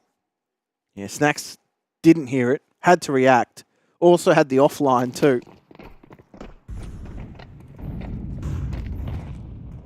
Two rounds the difference. And Gamer Legion going to go for a fight towards a Vault. Playing around there on the front side of bathrooms, drawing attention, making sound, and trying to pick a T now. A-Core gets the job done and has to try to run the safety, but has the gun out, ready for more swings coming. Doesn't want to go for the reload just yet. Might bait this one out, but the T's Positionally are good to trade, but Acor gets so much work done. 3 kills already. Oh. Okay, Sensor's provided some resistance. However, Isaac gets rid of him. This was going to be a really dangerous round from Gaming Legion perspective. But a true swing round this would be. Because Apex would have been ruining Gamer Legion's economy, and they still can. Nork can still provide them with something to take into the next round, but Gamer Legion need to keep 3 rifles alive here. That would be optimal for the CT side. Isaac's got some good play ahead of him. Which way does he choose to go? Monster's the answer, and it's the right one. At least it looks like it is on the map, but how's this timing? Nork still yet to be seen, but Isaac spotting that the right way. Swing onside Nork. Okay. Heads up play to read that one, and the CT's a while away, so we could have a clutch cooking. Yeah, that Molotov, that Gren, sorry, it's just going to be a little bit too late. Smoke plumes, and he's just going to try and play over at Nork, not in it. Oh, Volt's got the info. Now he's going to wait for Snacks to arrive from short. They've got to try and isolate him, but he's got the smoke to work around. He doesn't have the time. And Gamer Legion, again, just patience. Snacks just guiding them in these late round, these post-plant scenarios, giving them the confidence. The issue for them is going to be the fact that only 2 survived. There was a plant from Apex. The money's going to be good enough to potentially put a low buy together with the incentive that Gamer Legion aren't going to have some of the best economy coming through. It's going to be good enough, but maybe they're going to have to make some, some concessions in terms of head armor. We might see some of these Mac 10 buys. We might see something a little bit more fancy. Yeah. Or they could just concede, keep their economy healthy, and go for some, some more gun rounds back to back in the later stage of the game. Tactical left for Apex now.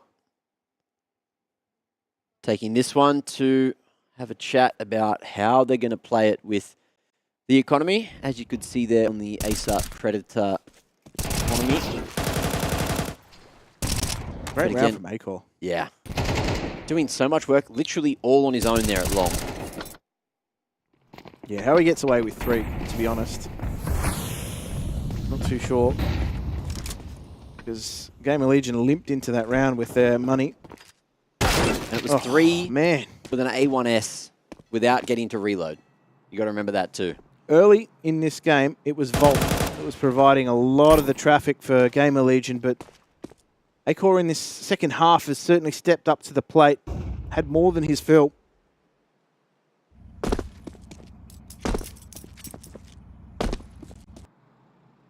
So they're going to just see what they can get here. Jacob. Oh, he might be timed. Oh, he's got timing. 3 HP. Oh, no getting away. Crosshair nowhere near him. You don't need that. Just keep moving. Inaccuracy. Make it work for yourself, huh? Volt going to be able to take the head off of Nito, who was swinging to try and find openings somewhere else. And Apex now running out of answers in this round. Game Legion looking good and even better now with Volt and Snacks. The Dream Team swinging wide, swinging loud, shooting up a storm. Volt again going to keep on chiming in, finding 3 in this round. Now the economy is worse for wear for Apex. Yeah, they tried to risk it for the biscuit, you know. They went for that lower buy. Acor has certainly turned up to play here in the second half. Jacob provided some hope in this round, but they got shut down as soon as they tried to get into this A site. Dear me. Volt's been an absolute monster this map.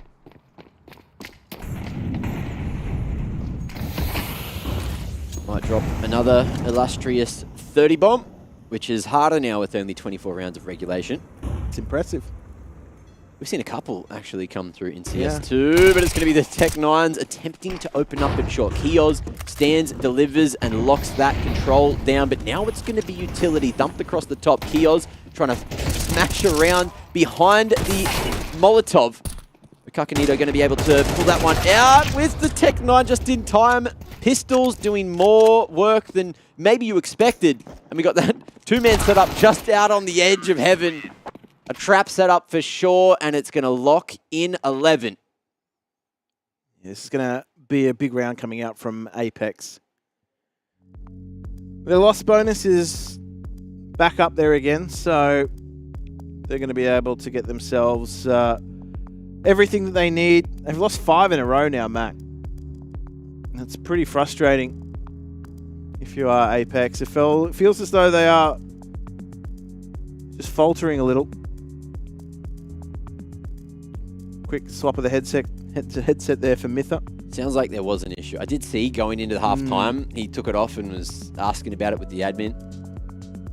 Chadmin, sorting him out. You might remember him from such IEMs as Dallas 2019. Yep. Maybe you might Shanghai or me. Beijing. Back pre-COVID days as well. What was the You got the Chadmin, but what about the Ladmin? Ladmin. I think that's Claire. What about the Radmin? Radmin? Well, that's Ash. What about the Sadmin? That's High. Actually, no, High's a pretty chipper bloke. What about the Gladmin? That's probably High. That's all I'm going to go through, to be honest. But Apex, where are they now? They're on the end of a goodbye here, so it could be goodbye for them, unfortunately, if they don't get the next 2 rounds. Aggressive play out of Gamer Legion again. It's not Core this time, it's Kios that tries his luck. He goes 1 for 1. He had a Core in tow. Nork is aware of potentially more presence. Volt is going to have to get a move on because that smoke will fade momentarily. And so, Gamer Legion are somewhat satisfied with that bounty. They move back into the sites. And Apex, well, it's time for the regroup. Nowhere else on the map has provided them any kind of in. They've not been able to pick, not been able to find information.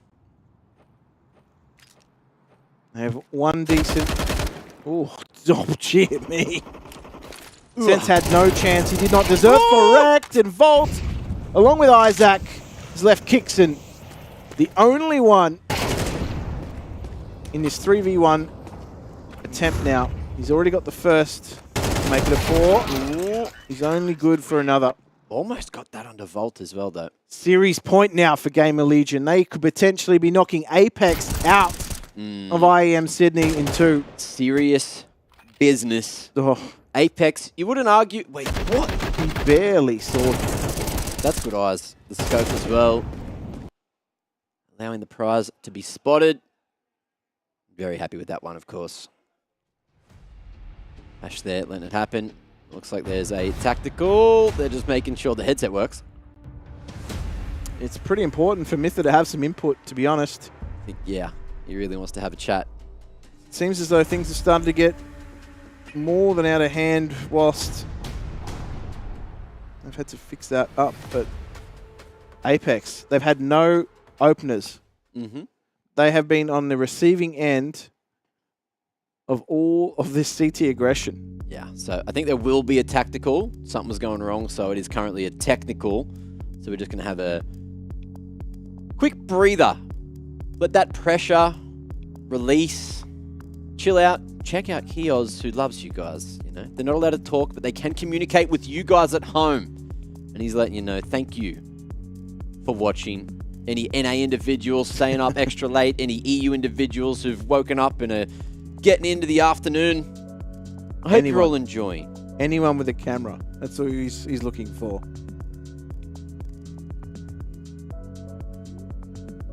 Shout out to everybody watching.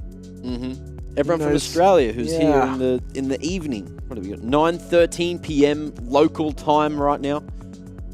9:19. We're chilling, man. Games are good. CS2, yeah, a little messy sometimes, but we're all learning together. Something I do want to talk about quickly from that last round. Every time you think you see a spray transfer in this game, as soon as you avert your eyes back to the kill feed, you realize, oh, it wasn't a It's just a transfer. trade. It looked like it was, Yeah. but it's not. Keeps on getting me. And it looks like we might be done with the technical and straight into a tactical. So now, Mytha able to speak, as you can see on your screen there. And the game isn't too far away, ladies and gents.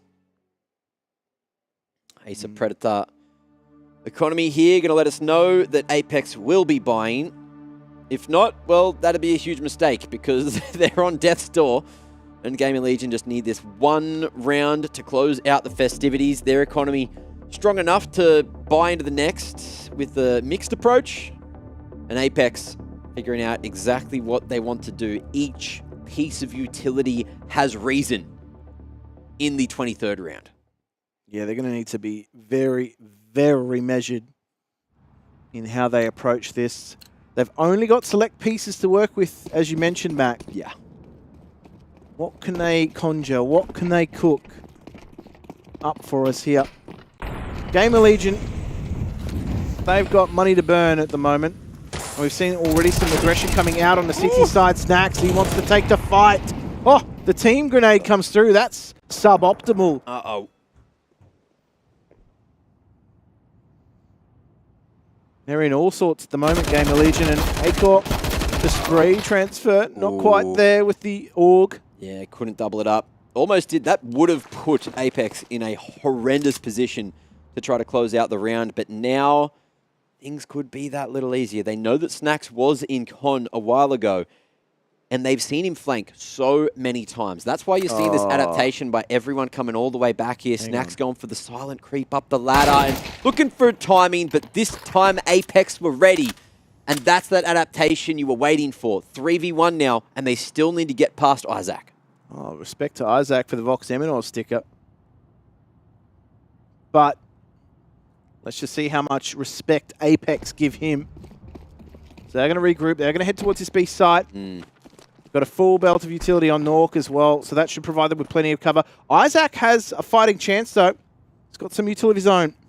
If he can't get a pick as Apex crossed the site, it's probably the best call to save, but we'll see what he thinks. Oh, head spotted as he pulls out the util. The damage is huge, but it's not a kill on any of the Apex members. 3 surviving with a round win means they've got everything they need moving into the final round of regulation to try and fight for overtime.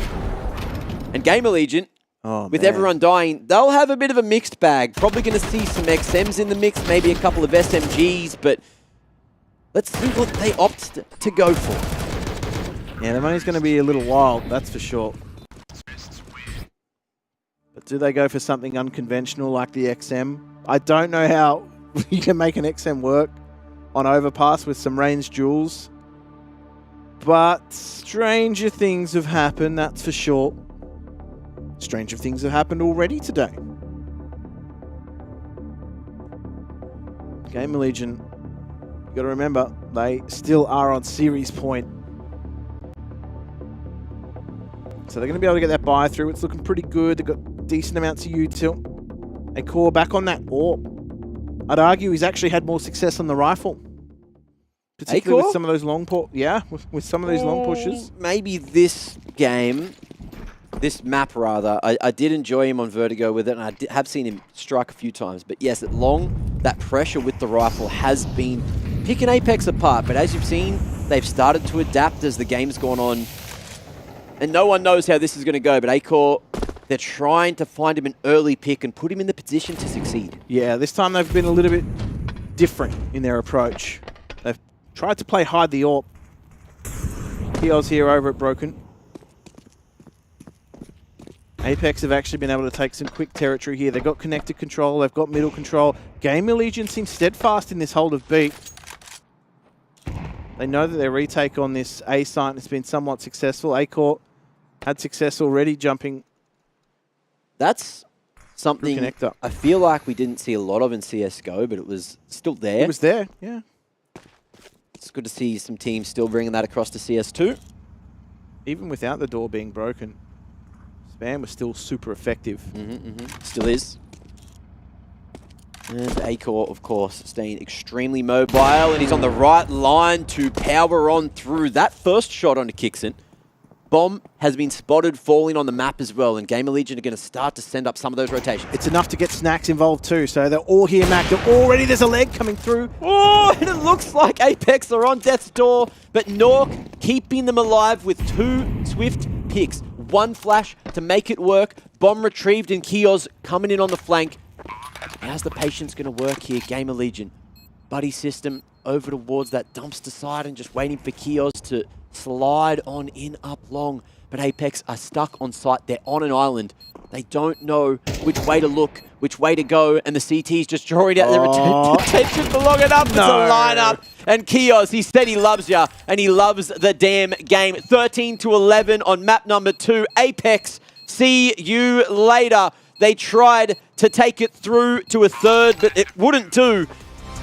And Gamer Legion take it into, oh, that one feels bad for the Apex boys. But Gamer Legion, they have looked really good this tournament so far, and they will survive here in the lower bracket. Gamer Legion have looked the better team, and I think, unfortunately for Apex, they were on the racing line there for a while. Yeah. Unfortunately, they did just come undone at the end. They had the right read. They were trying to, I guess, counter some of this aggression that had historically come through for Gamer Legion in this early round. But definitely the better team, I felt, went through there. Got to give hats off to Senso. That 1v5 was incredible. He's played awesome across the series. I think in the right environment, he's got a bright future ahead of him. Oh, that one hurts a little bit. Mitha, trying to have a chat to him. You can see, he feels like he probably, is beaten up on himself a bit, but you can't be unhappy with that, man. He played so well as an individual this whole tournament, and I feel like that's all you can ask for in a trial. Maybe, they need to work on some things, some chemistry. Individually, it's great, but maybe the team plays something that could have let them down in the long run. But they have some reference material, and look, they have a vacation to get to now, of course. Here, the big reunion at IEM Sydney 2023. No place you'd rather be than sitting on the sidelines and watching it all happen as it unfolds. And now they don't have to worry about all those bugs, all those crazy things that all the teams are, trying to deal with right now. They can sit back and allow everyone else to figure it out and have a good time in some pretty spectacular weather so far. Yeah, well, the last 2 days have been fairly miserable, but I've been inside. I missed that. Yeah, no, look, inside the server, it's also been pretty good as well. Oh, yeah. Overpass is always some good weather, but I think unfortunately Apex weren't able to weather the storm with Gamer Legion. Hats off to Gamer Legion, though. They were able to string so many rounds together in the end there. I think they put together 6 unanswered before finally Apex were able to get their own round. So I felt as though the momentum was so heavily with Gamer Legion. Yeah. So it's a bitter pill for Apex to swallow, that's for sure. Well, it's a pill, and unfortunately it's sent them out of the tournament. Gamer Legion still dragging through each of these rounds, even though that wasn't as clean as it sort of felt like it might have, probably could have been. It was enough, and you could see the patience, the team play, the calling was all immaculate, and Snacks seems to be the recipe for success so far for Gamer Legion, who now are, 1 win away from making it into a quarterfinal and making it into the arena. Yeah, I think that's pretty big for a team that has made a pretty major change as well. Picking up a veteran in Snacks and having him IGL his way through, you could see the experience coming through. Just in that match there, they were very patient in the post-plant scenarios, particularly on that CT side. They played so incredibly well, and I think that's the kind of experience that they've been missing. They've got young players coming through the ranks. They're fresh, they're keen. CS2 is their game to grind, and they just need that experience to bind them all together. And I feel as though the recipe's been tweaked along the way, but it's looking good. They're cooking. I'm telling you, one of those tweakers that's come in onto Gamer Legion in the last couple of months or so is Acor. Man, how you doing? How's that AWP game going? It felt like it was a bit stronger today. It was working. Yeah, I don't know. The AWP feels great today. AWP feels like shit normally, but today it's been pretty good to say the least. It's weird that you say that, because a few of the AWPers around have said the exact same thing, that the last couple of days it wasn't working, but today it feels good. Now, talk to me about that matchup. Apex, they might have had you sweating there on Overpass. Yeah, it got a bit closer than we would have expected or would have liked, but I think we still had the control over the game, in my opinion, and I think we played pretty good today. Now, bringing Snacks into the lineup obviously brings a lot of experience. Did you lean on that experience today? Yeah, I'd say Snacks had some really good calls today, and team play as well. We didn't play very good yesterday as a team. Like we had very bad communications and energy was really low on the team. But today it was a completely different story, and I felt like I can see it on the server. Now, one more game, one more win will get you to the arena, get you into the final stage. How much is that going to mean to you to get out in front of a live crowd again here in Sydney? It would be amazing to play in front of the Australian crowd and just show that we, as a new team that we are, or like a new in-game leader, we can maybe even make it even better than the last team. So I hope we can show it and do our best and show some great Counter-Strike. Now, you switched the AUG in that last matchup there. Does the AUG feel pretty good? Because I've seen a lot of AWPers actually switch to that AUG as just offering something different on the rifle. Yeah, I feel like it's cheap compared to buying it off sometimes, and sometimes you just want the ability to have like a double or triple kill ability, like close. And you have the scope as well, so I feel like it's kind of back in AUG, like the AUG meta days. Even SG is viable in my opinion, if you like it. But yeah, it's very good. Okay, and one of the first officials on Vertigo so far in CS2. Give me your thoughts on Vertigo and why you think a lot of teams are avoiding it at the moment. Honestly, in my opinion, I feel like the map is. Like visually, I feel like it's too bright right now. I can barely see my crosshair sometimes. Yeah. Besides that, I still don't like the map in general. I would really like to have it swapped out with some any map, basically any map. Yeah, I think that's a good way to put it. It is bright. I have a white crosshair, and I hate it. I absolutely hate it. Now, look, we'll let you go. Thank you very much for joining us, Acor, and enjoy your win. We'll see you tomorrow for another game. Thank you. Great to hear from him and his quick thoughts on how everything's going. And yet another AWPer that feels like the AWP felt better today. I don't know. There wasn't any sneaky updates. I don't know what the hell's going on. Maybe there's just inconsistency. And today was a good day for everyone. Yeah, it just definitely feels as though maybe they feel a little bit more comfortable. They're expecting it to be pretty average. So they're going in already with that expectation. So maybe it's just a placebo effect. Maybe it's just that, mental preparation that the AWP's not going to be as viable. We saw a lot of them switching to the AUG to try and provide, something in a range duel. And it proved to be pretty effective. So we'll see whether or not that continues. We'll see if the AWP actually improves. I feel as though today is probably the best AWPing we've seen. Okay. I know after yesterday, it felt like the AWP was dead. Someone made that dramatic statement last night. It really did. But look, the bracket means it's going to be filled out a little more with all the games we played today, and a few more teams are dead. They are out of the tournament. Unfortunately, Apex joins those ranks, and it looks like Navi's only one map away from joining them there as well, which is something you wouldn't have ever have expected going into the tournament. Of course, yes, they're playing with a stand-in, but still, you have expectations for a team of that kind of caliber. What a lower bracket, huh? FaZe's got to take on Vitality, then Na'Vi, and maybe even Gamer Legion if they win this one against Na'Vi. This group is all over the place, Jim. I'll be honest and say you could probably flip that bracket and go, okay, yeah, that's more what's expected. But yeah, some upsets early on in the bracket have certainly provided some entertainment in the lower. We've had a lot of fun so far, and it's only day 2. Let's jump over to Group B and see what's going on here. Ents, of course, won that match eventually, 2-1. So Fnatic will be going to the lower bracket, and we don't have Dexter locked in to the group stage just yet. But that game's going to be sick. Ents and G2 tomorrow. Whoa, that'll be a whole bunch of fun for Group B. And down in the lower bracket as well, Complexity, Cloud9, that's a game.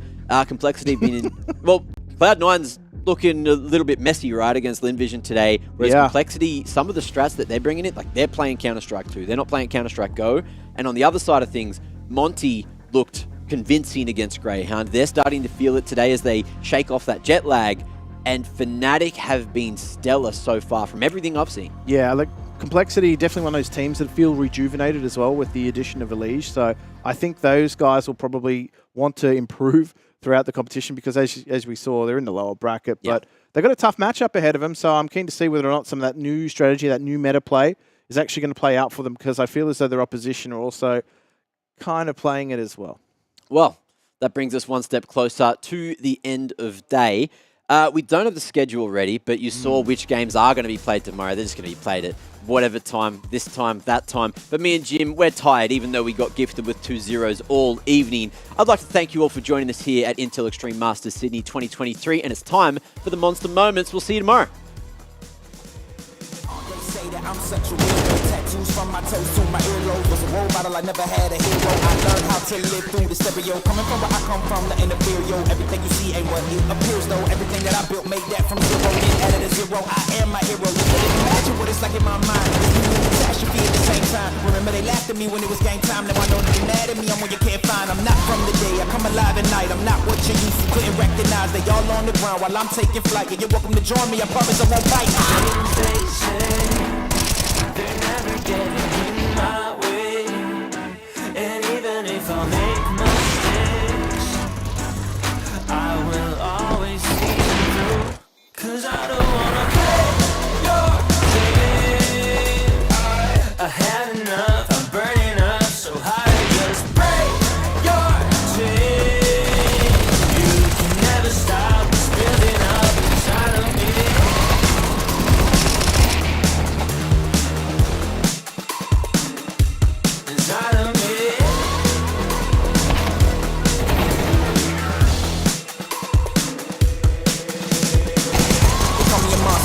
I don't fit in with the imposters. I'm taking the mask off, prepare your conscience, prepare for honest, cut off all the nonsense. I'm all in your shot, you'll wonder who shot you. Go call the doctor, boom like the chopper. Don't you get chopped up, I'm here to stop you. Whoever wants smoke like a rocket, break you all proper.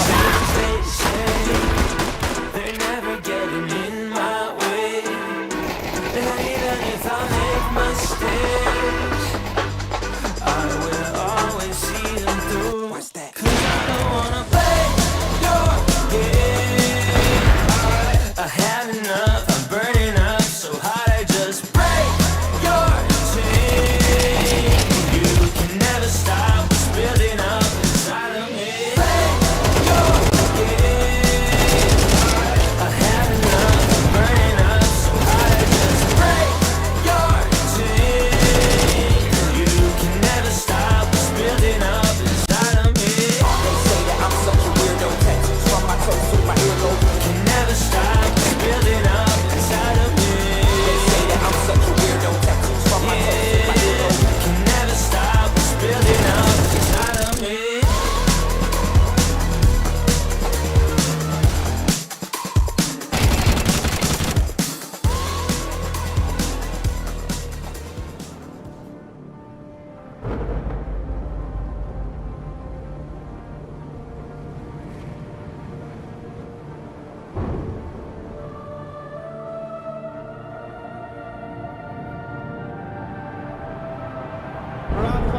Really making history. Absolutely phenomenal. And Ace is the champion of the Intel Extreme Masters World Finals. Storm's still not quite done. MC is going to take this fight, though. 3 seconds left. Last 2 rounds of matches got to start it well for ESC. And this is a massive move for Zest, but he's not content with just a Nexus kill. He wants to win. And it's all done. And Strawless win it.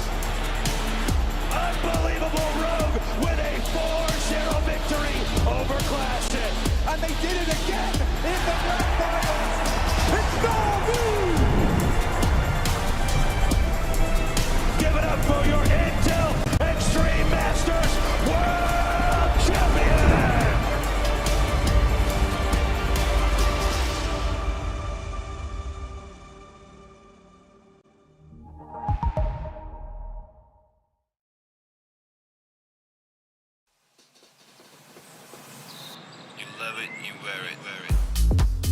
Wear your passion.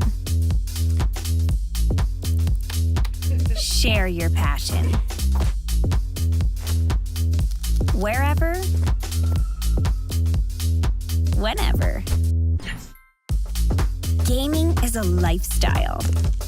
Get your merch at shop.eslgaming.com. Want to access statistics from all of your CS2 games? Simply search your Steam account to access a detailed breakdown of all your matches. Find your best maps, check when players are banned for cheating, and access other in-depth statistics from matchmaking and basic games. Gain access to your entire CS2 playing history with csstats.gg.